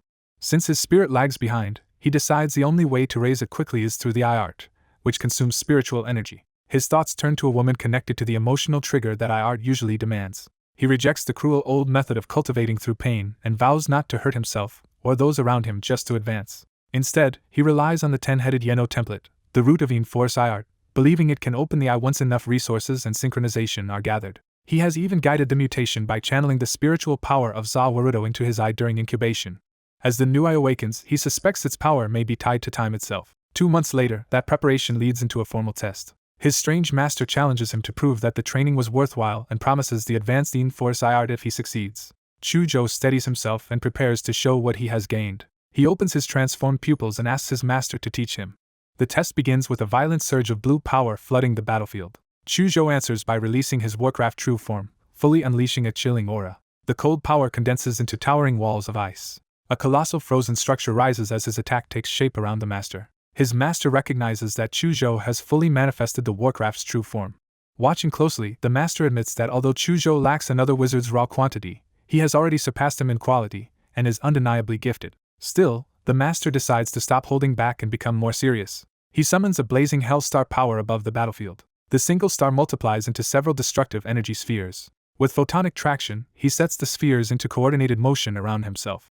One of the spheres fires like a beam across the field. The barrage continues in rapid succession. The beams slam into Chuzhou's ice domain from multiple angles. Chuzhou studies the pattern and realizes the spheres form an absolute defense that his new pupils can track with precision. He deduces that the orbs are not orbiting randomly but actively intercepting threats, and that he must force them to split their coverage if he wants an opening. Even with that insight, he sees that the defense is almost impossible to penetrate directly. So he decides to create a feint that alters an orb's path by a fraction of a second and exploit the gap with his eye technique. He raises the Ice Demon Dragon bloodline to its limit and channels it into a massive dragon-shaped assault. The dragon's freezing torrent descends with overwhelming force. Chuzhou believes that if the plan works, the ice dragons attacking from different angles will pin down the energy spheres. The master's purple defenses collide with the incoming ice dragons. Chuzhou sees the opening and commits to the decisive moment. He dives through the chaos toward his master while the spheres are occupied. But the master reveals that Chuzhou has been thinking too simply. One of the energy spheres swells ominously instead of merely blocking. It detonates with catastrophic force. Chuzhou is caught off guard as he realizes the defensive spheres can also explode. The blast hurls him through the air and tears into his body. He emerges wounded, his confidence shaken by the hidden function of the technique. The battlefield fills with smoke, shattered ice, and lingering beams. The master watches his reaction with amused curiosity. Chuzhou immediately understands that the entire exchange was bait, and that he charged into a prepared trap. He vanishes into the ice at high speed to avoid being finished off. Using the cover of his own domain, he circles back for another close-range attempt. He reasons that illusions from eye manipulation combined with ice clones can create a feint, while his true body hides in a blind spot. But the master's whisper reaches directly into his mind, praising the tactic while revealing that he can instantly distinguish the clone's aura from the real body and is deliberately allowing Chuzhou to approach. Chuzhou realizes his deception has been seen through, yet also that this invitation may be his only chance to get close enough to strike. Driven by the need to become stronger, he forces himself forward anyway. He launches another attack through the crashing ice. This time he unleashes an earthly fiend martial skill, Frosty Dragon's Lone Shadow. The technique sends a piercing dragon strike threading between the master's orbiting spheres. The master calmly states that he has already simulated all of Chuzhou's possible dodging paths with his eye technique. Chuzhou refuses to yield and believes this final line of attack must secure victory. The icy strike descends with all his remaining force. A towering dragon of frost crashes down and engulfs the target area. For a brief moment, the battlefield falls eerily still. Seeing the impact zone frozen over, Chuzhou thinks the attack finally landed. He can hardly believe he may actually have killed his master. Then a subtle shift in perception tells him something is wrong. The master's voice reveals the truth. Chuzhou had been trapped inside an illusion, while believing he had broken free of one. As the false victory collapses, Chuzhou realizes his enhanced physique and armor meant nothing against a master who could defeat him through pure spiritual power. The master explains that even the greatest external martial arts cannot rival the deification of spiritual force. He activates a deeper eye technique that traps Chuzhou in an illusion of causality itself. Within that mental prison, Chuzhou is dragged downward while the master explains that unlike him, Chuzhou does not possess the 10 heads of Yeno's chariot. The illusion swallows Chuzhou whole and strips away the battlefield. The master finally reveals his true purpose. He lured Chuzhou into the memory where his emotions burn hottest so that the old method of breakthrough through intense negative emotion might force his eyes to evolve. If Chuzhou succeeds, the master intends to use that power to erase the royal family from history entirely. Chuzhou awakens inside a freezing rain-soaked memory, disoriented and immediately sensing dread. He notices chains and realizes his body cannot move. Then he understands he has returned to the nightmare of his own childhood.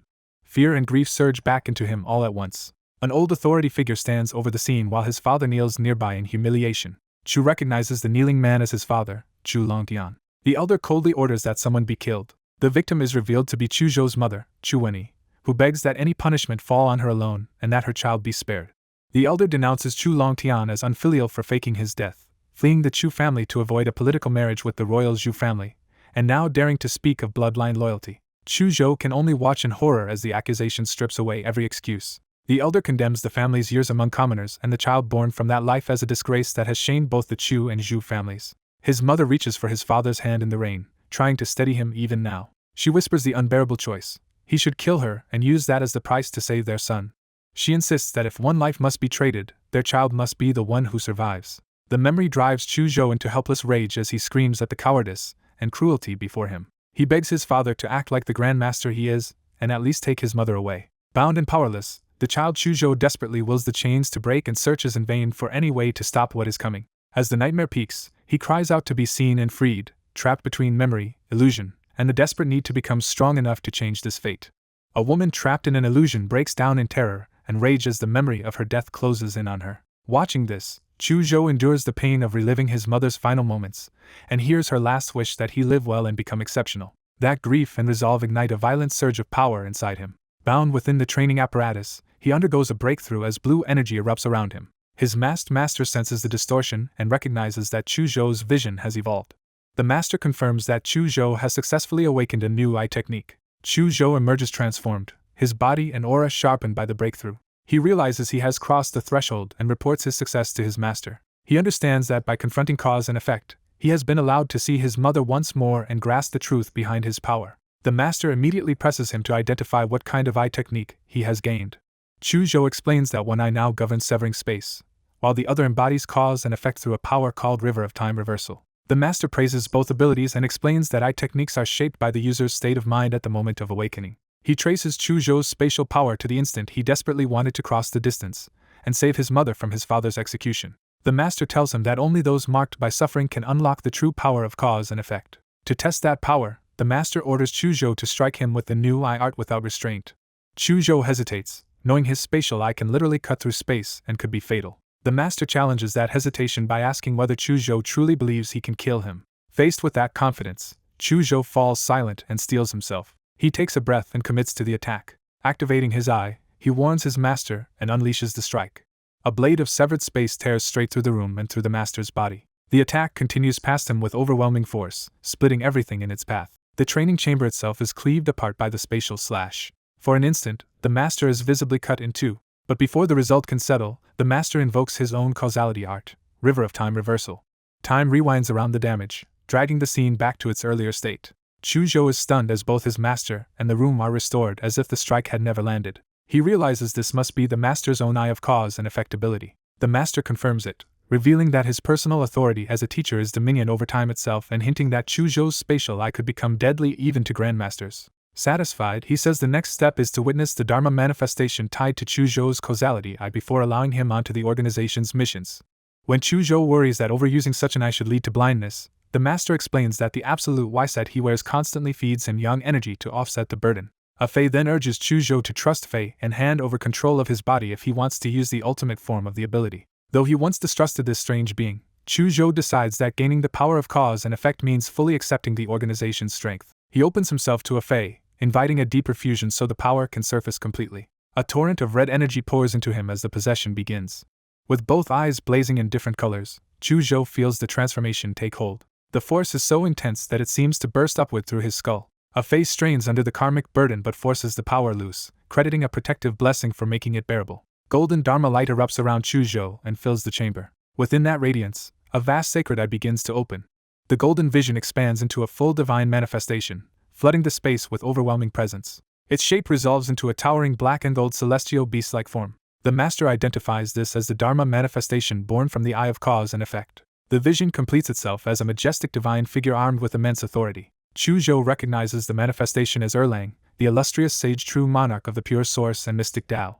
Even his master is impressed, while Chu Zhou realizes that only 2 months of training have already raised him to terrifying heights. He steadies himself, still absorbing the scale of what he has awakened. The manifestation condenses into a giant black hound of golden fire standing beside him like a summoned guardian. Seeing this success, the master declares that Chu Zhou is now fit to serve as the Dragon Vein, and that the great Xia dynasty's dragon energy can finally be taken from the 9 royal families. With that decision made, the story shifts to the Dragon Sparrow headquarters as the next phase begins. Director Wang is jolted by the news that Chu Baozhen has died. He is reminded that this is already the 5th conservative royal to die in 2 months, leaving the royal conservatives badly weakened against the radicals. As he assesses the crisis, Wang realizes the radicals are now taking control of the royal family's decision-making. With the next Dragon Vein rotation only 2 days away, he sees the purge of conservatives as a move timed for a decisive political takeover. He concludes that once the Dragon Veins are replaced, the royal family will likely be free to declare war on Huadu. Wang bitterly reflects that Long Ke once could restrain the royal family, but that leverage is now fading. A summons interrupts his thoughts, and he allows the visitor to enter. Senior Commander Feng Haifeng arrives with an urgent file for Wang. Wang immediately demands to know who the report concerns. The answer catches him completely off guard. The file reveals that the mysterious powerhouse who reversed the war in Western City is actually a first-year Huada student. Wang is stunned to learn that this person is Yi, president of the Dragon Blood Society. The report goes further, claiming that a mere college student saved a battlefield by killing 2 overlord-level enemies. That feat is framed as already surpassing the famous martial prodigy Fu Hongxing. By comparison, Fu Hongxing's celebrated record now seems far less impressive than Yi's sudden rise. Wang demands to know why intelligence this important was withheld until now. Haifeng explains that Yi ordered secrecy because enemies exist within their own ranks, and he cannot reveal himself openly yet. That explanation makes Wang realize Yi must hold extraordinary authority if even the rigid Haifeng would hide him from a superior. One asks whether handing over Yi's file means Yi himself wants contact. Haifeng confirms that Yi wants to meet Wang immediately. A calm young man is already waiting nearby. When Wang protests that this intruder had no permission to enter, the situation is already beyond his control. Yi casually shows that Manhwa itself authorized his entry. Wang panics at the thought that Manhwa's highest authority may have been compromised and that Great Xia Dragon Sparrow's secrets could already be exposed. Yi counters that Principal Shijin when personally granted him Manhwa's top authority before disappearing, making his access legitimate. He presents himself as Shijinwen's chosen successor and the contingency plan left behind for Great Xia's coming crisis. Wang thinks through the implications and accepts that if Yi can truly access what even Dragon Sparrow could not, then Shijinwen must have intended him to inherit that power. Faced with that logic, Wang can no longer dismiss him outright. Haifeng quietly withdraws, leaving Wang alone with Yi. Now forced into a direct audience, Wang cautiously asks what Yi wants. Wang admits to himself that Shijinwen did leave behind something dangerous and valuable in Yi. Yi states his goal plainly. He wants the bloodline of the 9 royal families to end with this generation. The declaration horrifies Wang, who warns that the royal families are far more complicated than Yi assumes. Yi answers that he already has a way to seize the Dragon Vein and place it under their control, preventing the royal thieves from dragging Great Xia down with them. He adds that even the royal family's experts can be handled without relying on Great Xia Dragon Sparrow. His confidence rests on support from the monster organization. Wang repeats the name in disbelief, trying to confirm what he just heard. He directly asks whether Yi is connected to that terrifying hidden force. The organization's reputation looms over the conversation as a secret global power that studies monsters and has repeatedly altered major conflicts from the shadows. Its scale and ability to erase its own traces make it one of the most frightening forces in the world. Yi openly confirms that he is a member of the monster organization. He goes further, saying he is the leader's successor and that 3 members have already agreed to assist him. To prove the caliber of that support, he points to 2 notorious figures from the Battle of Huadu and the Battle of Manhwa, making clear he is bringing overwhelming force. Elsewhere, the story shifts to the ancient southern capital, where the royal ceremony approaches. Heavy footsteps signal the mobilization of armed forces. Elite ceremonial troops march in formation, showing that the royal side is locking down the event with military discipline. A public order forbids anyone from leaving during the royal sacrifice, turning the ceremony into a controlled enclosure. At the royal cemetery, preparations continue under strict guard. Deep below, the ancestral dragon well is opened as the true center of the ritual. Crowds in ceremonial robes gather before the descending passage, as the royal rite is about to begin under mounting tension. The royal families gather beneath the dragon head coffin for the ceremony that will choose a new dragon vein transfer. As the clans assemble to witness it together, the event is treated as a solemn turning point for the realm. Among the attendees, the young Zhao Guliang is overwhelmed into silence by the scale of what is happening. He reflects that the dragon vein once belonged to his family, and that from the moment he was chosen by the Zhao clan, his life stopped being his own. Cut off from the outside world, he was raised only to serve this role and prepared for the day he would be offered up. Even in his fear, his attention is caught by a striking woman in red, someone who seems to match the kind of woman he only knows from books. Her beauty stirs feelings he has never dealt with, which only deepens his panic because he has never even learned how to speak to a woman. He immediately rebukes himself, ashamed that such thoughts could surface at the very moment he is meant to fulfill his duty. Steeling himself, he clings to his father's teaching that every person is born for a fixed role, and his role is to become the dragon vein. He hardens that resolve by convincing himself that a true man must stay away from women and distractions. Still, he reminds himself that his mission is all that matters. Looking at the coffin, he accepts that he is expected to lie down inside it because everyone around him has always told him this is his purpose. The ritual begins as dragon-headed vessels are brought forth and awakened. The elders of the clans call on the power together, each holding a vessel as blue dragon energy rises. More clan leaders join the invocation, combining their strength into a single ceremonial force. The summoned energy gathers into streams marked with sigils, building toward release.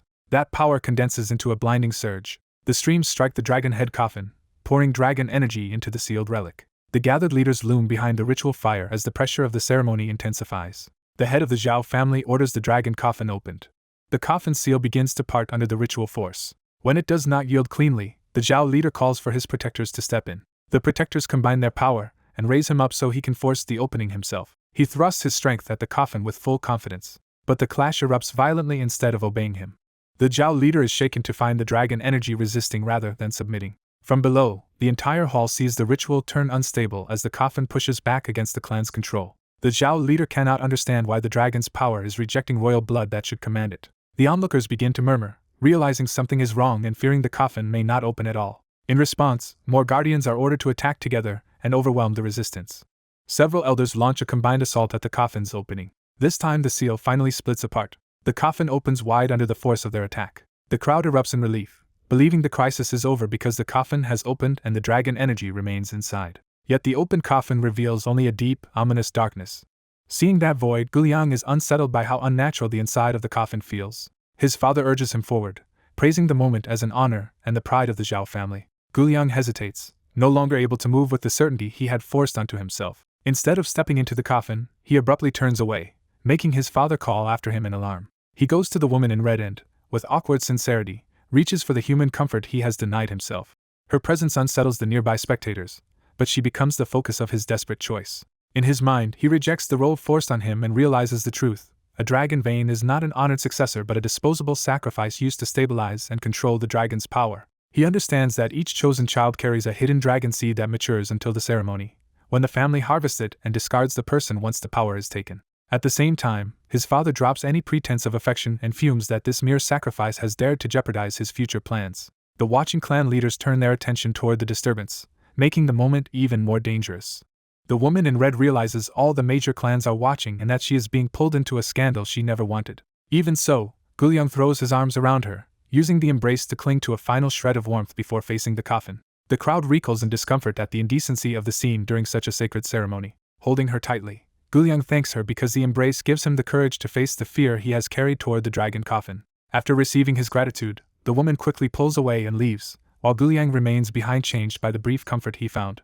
As he approaches the hidden chamber, the young man steels himself under the pressure of what he is about to face. He forces himself onward despite the weight of the moment bearing down on him. Before a crowd of clan members, he runs alone up the long stairway toward the ancestral hall. The Zhao patriarch brusquely orders him inside, making clear this meeting will not be warm or forgiving. The young man immediately realizes this patriarch is far harsher and less approachable than the lord he knows.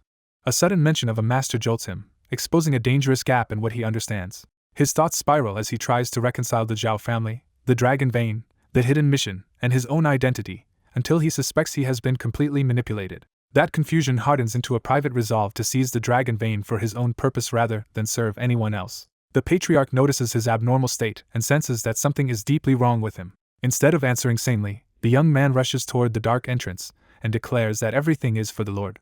He breaks into manic laughter, no longer behaving like himself at all. The elders are thrown into confusion because the Lord he invokes means nothing to them. The patriarch finally understands that the person before him is no longer truly Zhao Guiliang. The possessed young man exults that the Lord has arrived and promises that everyone present is about to die. He throws himself fully into the darkness, committing to the massacre he has announced.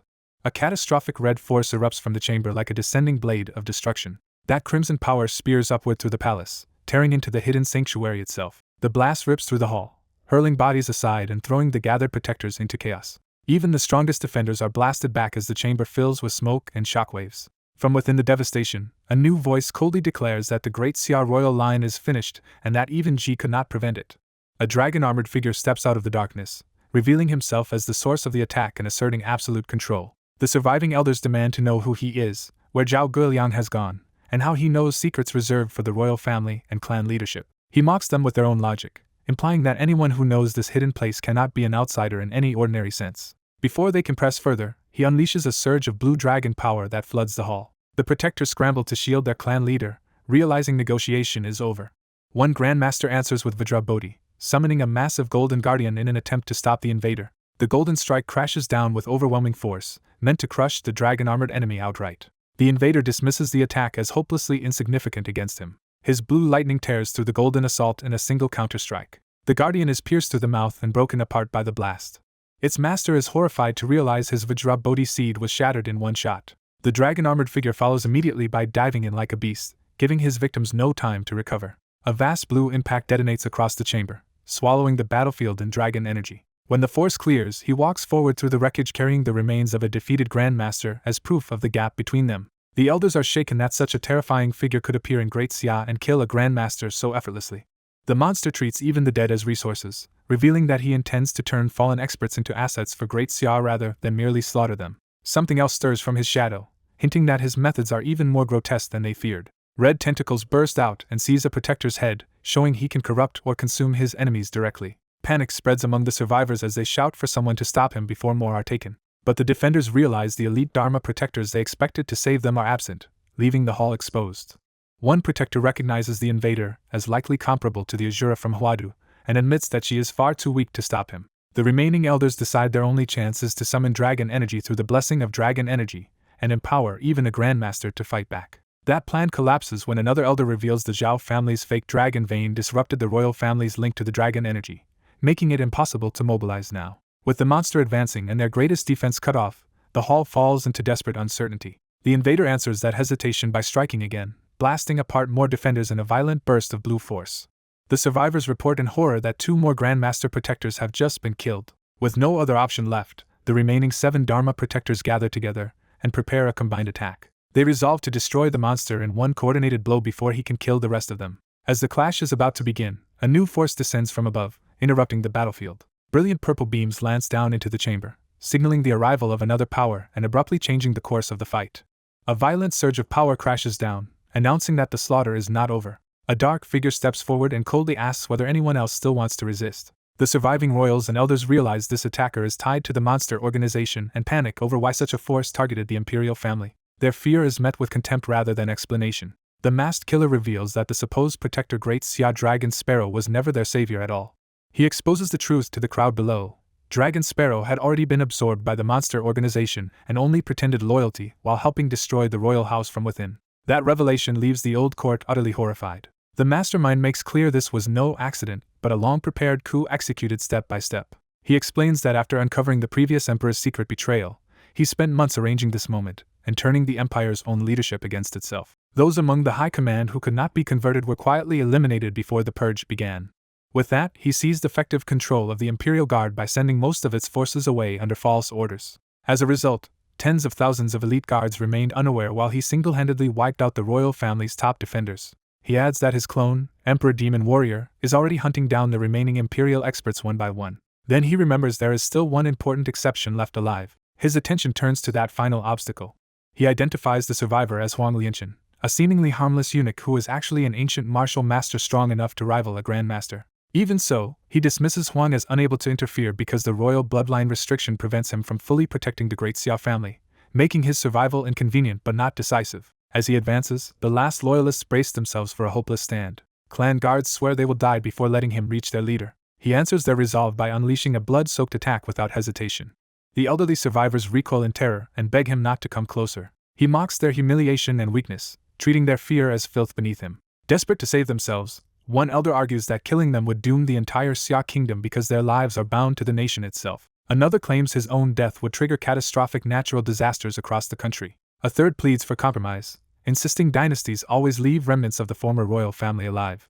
Their bargaining only makes the killer laugh. The elders cling to each other, reduced from rulers to beggars. He rejects their pleas outright, declaring their decayed lives worthless even as sacrifices to demons and condemning them as the true monsters. In his eyes, the real evil is not the beasts outside but the corrupt rulers who fed the kingdom to them. Before he can finish them, a surge of blue power erupts elsewhere. The trapped elders cry out in confusion as they realize someone from the Tian clan has intervened. A massive purifying force is unleashed, sweeping across the battlefield.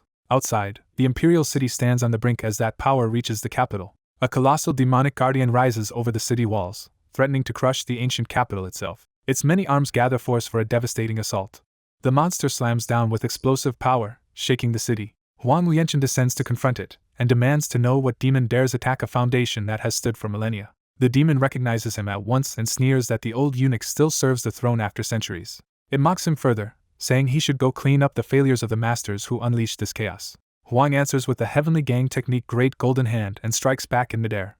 The demon counters with a blazing upward blow of its own. Their clash erupts above the city walls as Huang holds the line alone. Even while attacking, Huang warns the demon that not a single brick of the imperial city will be allowed to fall. The demon is forced to admit that Huang's defense is far stronger than expected and that repeated blows have failed to move him. Huang responds with absolute resolve, willing to see his own house burn if that is the price of stopping the invader. He releases a gigantic golden hand that tears through the demon's assault and smashes into its body. The demon recoils violently as the counterattack drives it back through the sky. Huang pursues without mercy, denouncing the creature for daring to invade his homeland. His follow-up strike lands cleanly, ripping into the demon's armored form. The impact detonates in a huge explosion, engulfing the battlefield as Huang's defense of the capital turns into a full counteroffensive. A bald elder from the royal side exults that his faction is about to kill their enemies and wipe out everyone tied to them. At that moment, an overwhelming hostile aura descends over the ancestral dragon palace, making it clear the palace defenses have nearly collapsed and the 9 clan leaders are in grave danger. One observer realizes the crisis is already beyond saving, but decides that preserving the family line matters more than holding the palace. He concludes that if even one branch of the clan survives, the royal bloodline can continue, and that future descendants may still restore what is being lost today. Clinging to that belief, the elder declares that everything is acceptable as long as the family still lives on. His confidence breaks when he senses a new pressure sealing off his house, and he realizes an outside force has locked onto them. Startled, he turns to identify the intruder. A golden hand of power reaches in from above, announcing the arrival of someone strong enough to strike directly into the sealed palace. That force tears downward like a falling torrent, smashing through the space above the palace. The elder immediately understands that this newcomer is likely the one who destroyed the underground ancestral dragon palace, and that the intruder's aura is monstrously powerful. The pressure is so intense that it feels as if an invisible hand is crushing everyone's heart and stealing their breath. The attacker treats the terrifying technique almost casually, compares it to fantastical immortal arts, and decides the simplest answer is to blow it apart. A silver-haired fighter reveals himself and activates genuine dragon armor. His power erupts outward as a dragon-shaped armored manifestation forms around him. The transformation completes into a massive, radiant combat form built for direct destruction.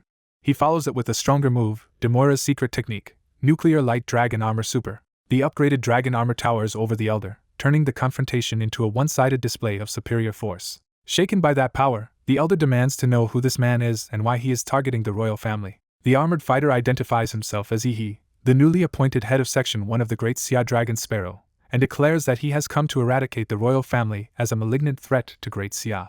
The elder bitterly recognizes that Dragon Sparrow has intervened yet again, ruining the royal family's plans. Elsewhere, emergency alarms spread as civilians realize a top-level crisis is unfolding. Officials begin evacuating the public to shelters, urging everyone to move immediately. As the announcement names He, people connect him to the famous Huaichao University freshman who once defeated a single-handed university-level powerhouse, and they wonder if this is the same person. More citizens conclude that it must be him, and some begin celebrating because Dragon Sparrow's rise means the corrupt royal family may finally be removed from power. Public opinion splits sharply, with supporters cheering the royal family's downfall while others warn that celebrating too early is reckless and accuse them of still thinking like obedient subjects. Above them, He's armored form prepares another decisive strike. Facing that imminent attack, the elder finally loses his composure and panics. He seizes the elder with a blazing golden hand and vows to tear down both the man and the rotten power he represents.